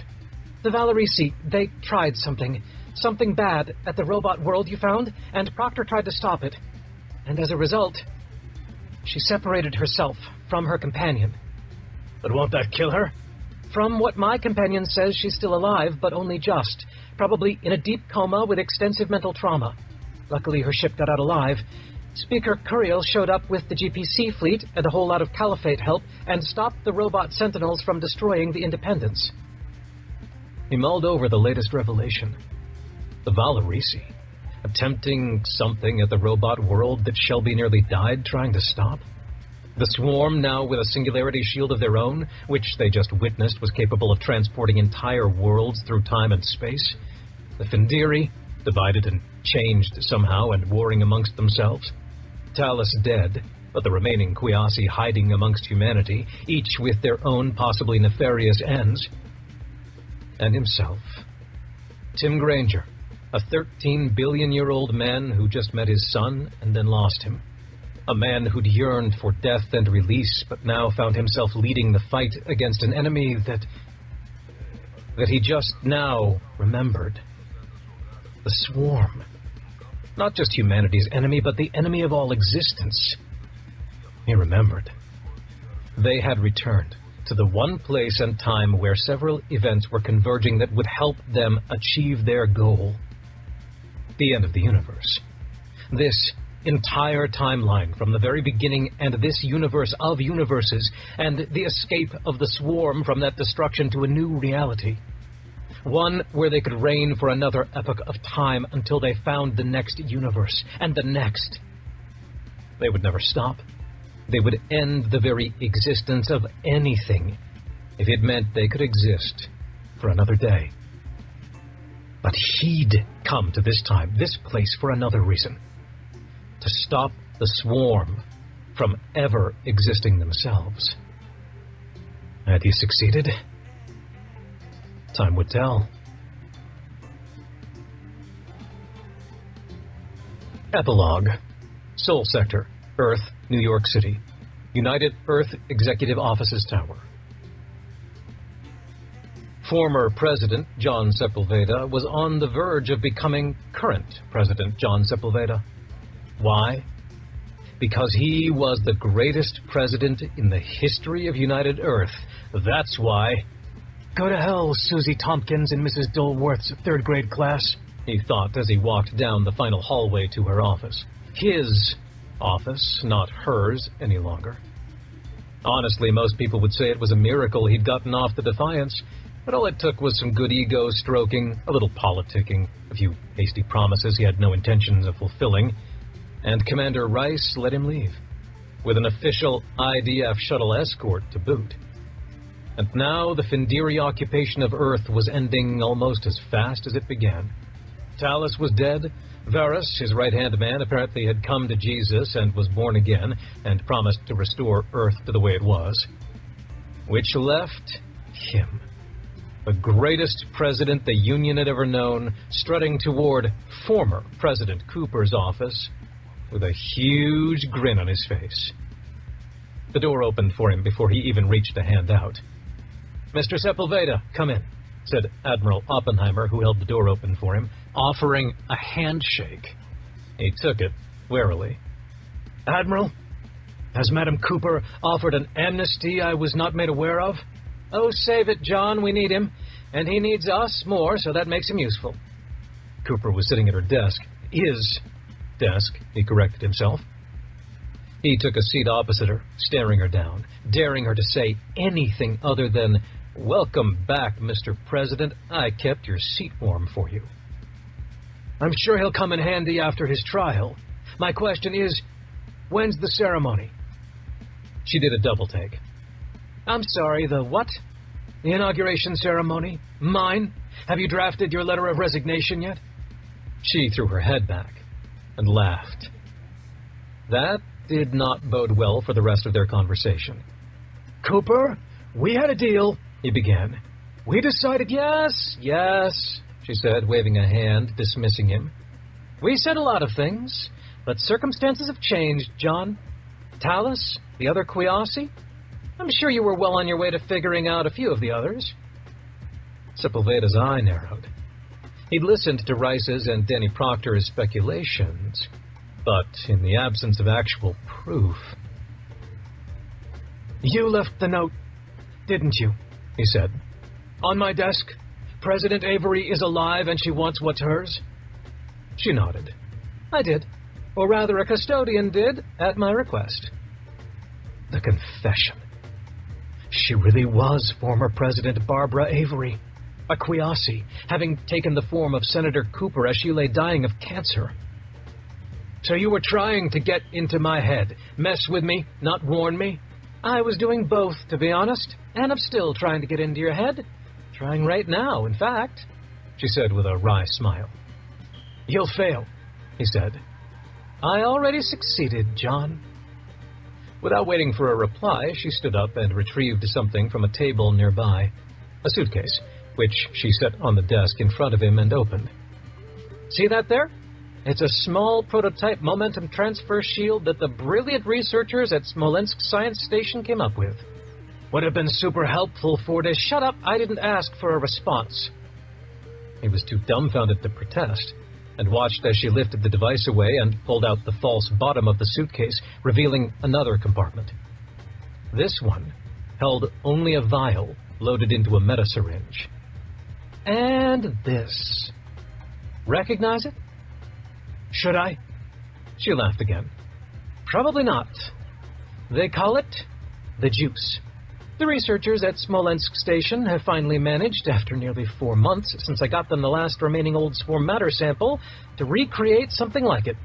A modified form of it, at least. It's not actual swarm, but upon introduction into a human, it produces the same viruses that make the host susceptible to persuasion and control." "What have you done, Avery?" He shook his head. "Are you insane?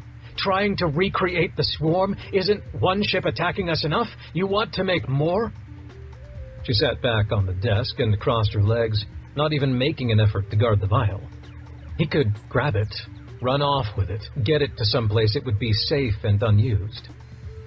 "I told you, it's not the swarm, but it will let me, finally, after eons of thinking and planning, defeat them forever." She leaned forward, as if getting to the best part. "And not only that, but with me at the head of humanity, acting as guide, protector, philosopher, and king, we will be safe against all the threats that are out there. The swarm is just one, and the universe is a very, very large place." "Wait. Did you say king?" She smiled. He started to get up, but found his legs wouldn't respond. Nor his arms, or anything except for his mouth. "My God, have you poisoned me?" She laughed yet again. Oh, John, you're adorable. No, I haven't poisoned you, but the good Admiral here has done what I told him to. He passed the juice onto you, skin to skin. Now it was more than his legs and arms, it was his mind. He tried to think one thing, and another thought would come in its place. He struggled to think about what his plan had just been. Grab the vial and run. Right? Right? That sounded like a terrible plan. Yes, King.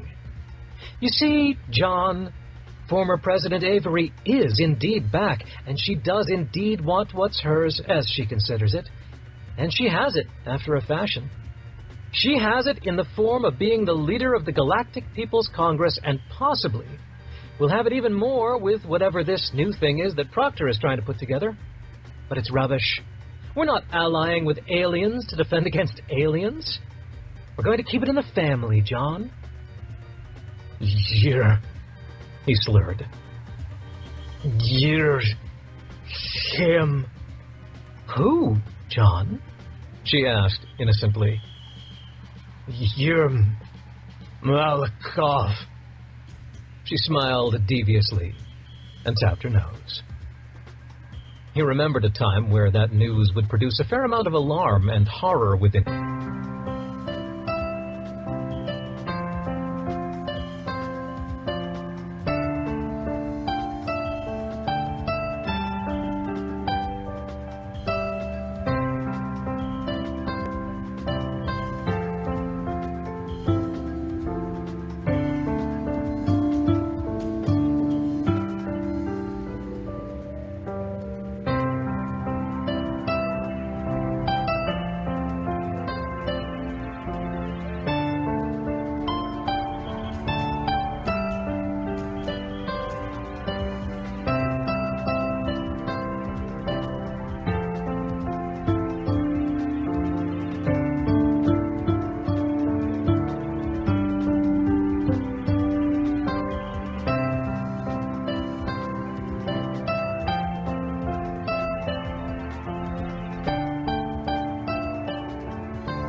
countryside. Take some time off, alright. Let's ride, you and I. 2, 3, 4 days. More days is okay. 2, 3, 4 nights. More nights is alright. Moonbeams, starshine, sunshine is alright. Baby, the sky can take us out to a place where the moon shines so bright, stars shine night. It ain't far, just to be the right. It take us there in a moment, so we're back in the back. Baby, the sky can take us right to a place where the moon shines so bright, stars shine night. It ain't far, just to be the right. It take us there in a moment, so we're back in the back of the car. I want to be there with you. You know what I wanna do. We can play in the sunshine, jump in the water if you wanna be cool down. And in the night time, the stars will be all around. 2, 3, 4 days, more days is okay. 2, 3, 4 nights, more nights than 4 nights. Moonbeams, starshine, sunshine is alright. Baby, the sky can take us right to a place where the moon shines so bright, stars shining night. It ain't hard just to be the right. You take us there in a moment, so we're back in the back. Baby, the sky can take us right to the place where the moon shines so bright, stars shining night.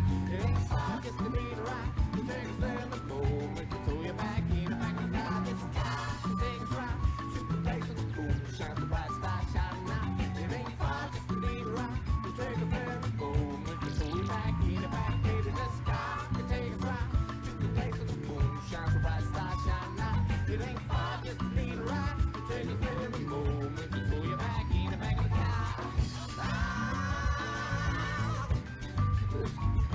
We'll take us right to that place, baby.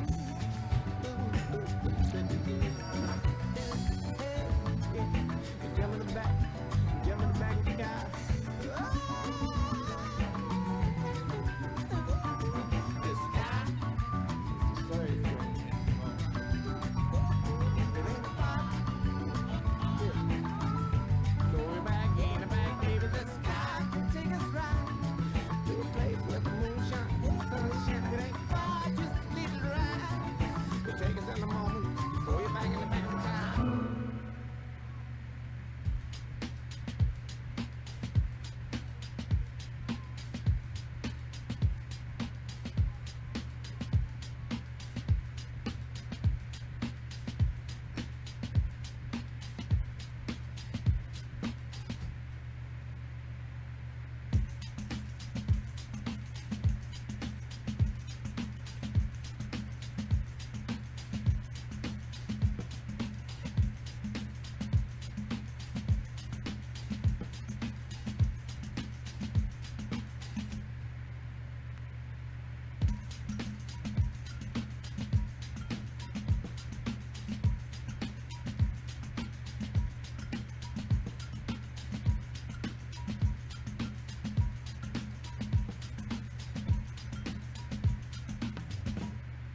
Parece mentira, mas não é. Toda vez que eu lembro de você, desejo que o tempo volte atrás, pra ter coragem de te oferecer.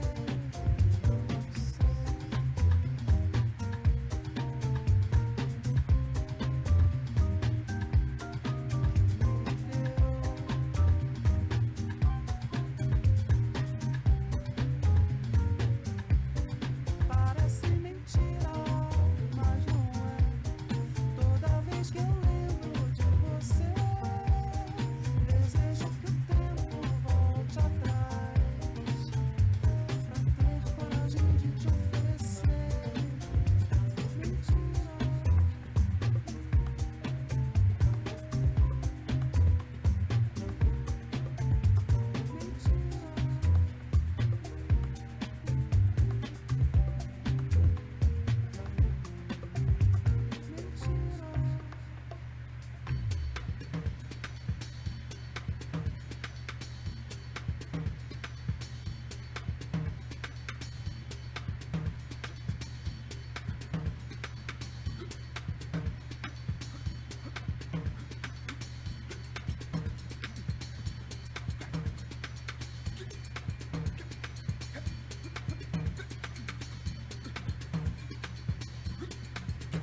Huh.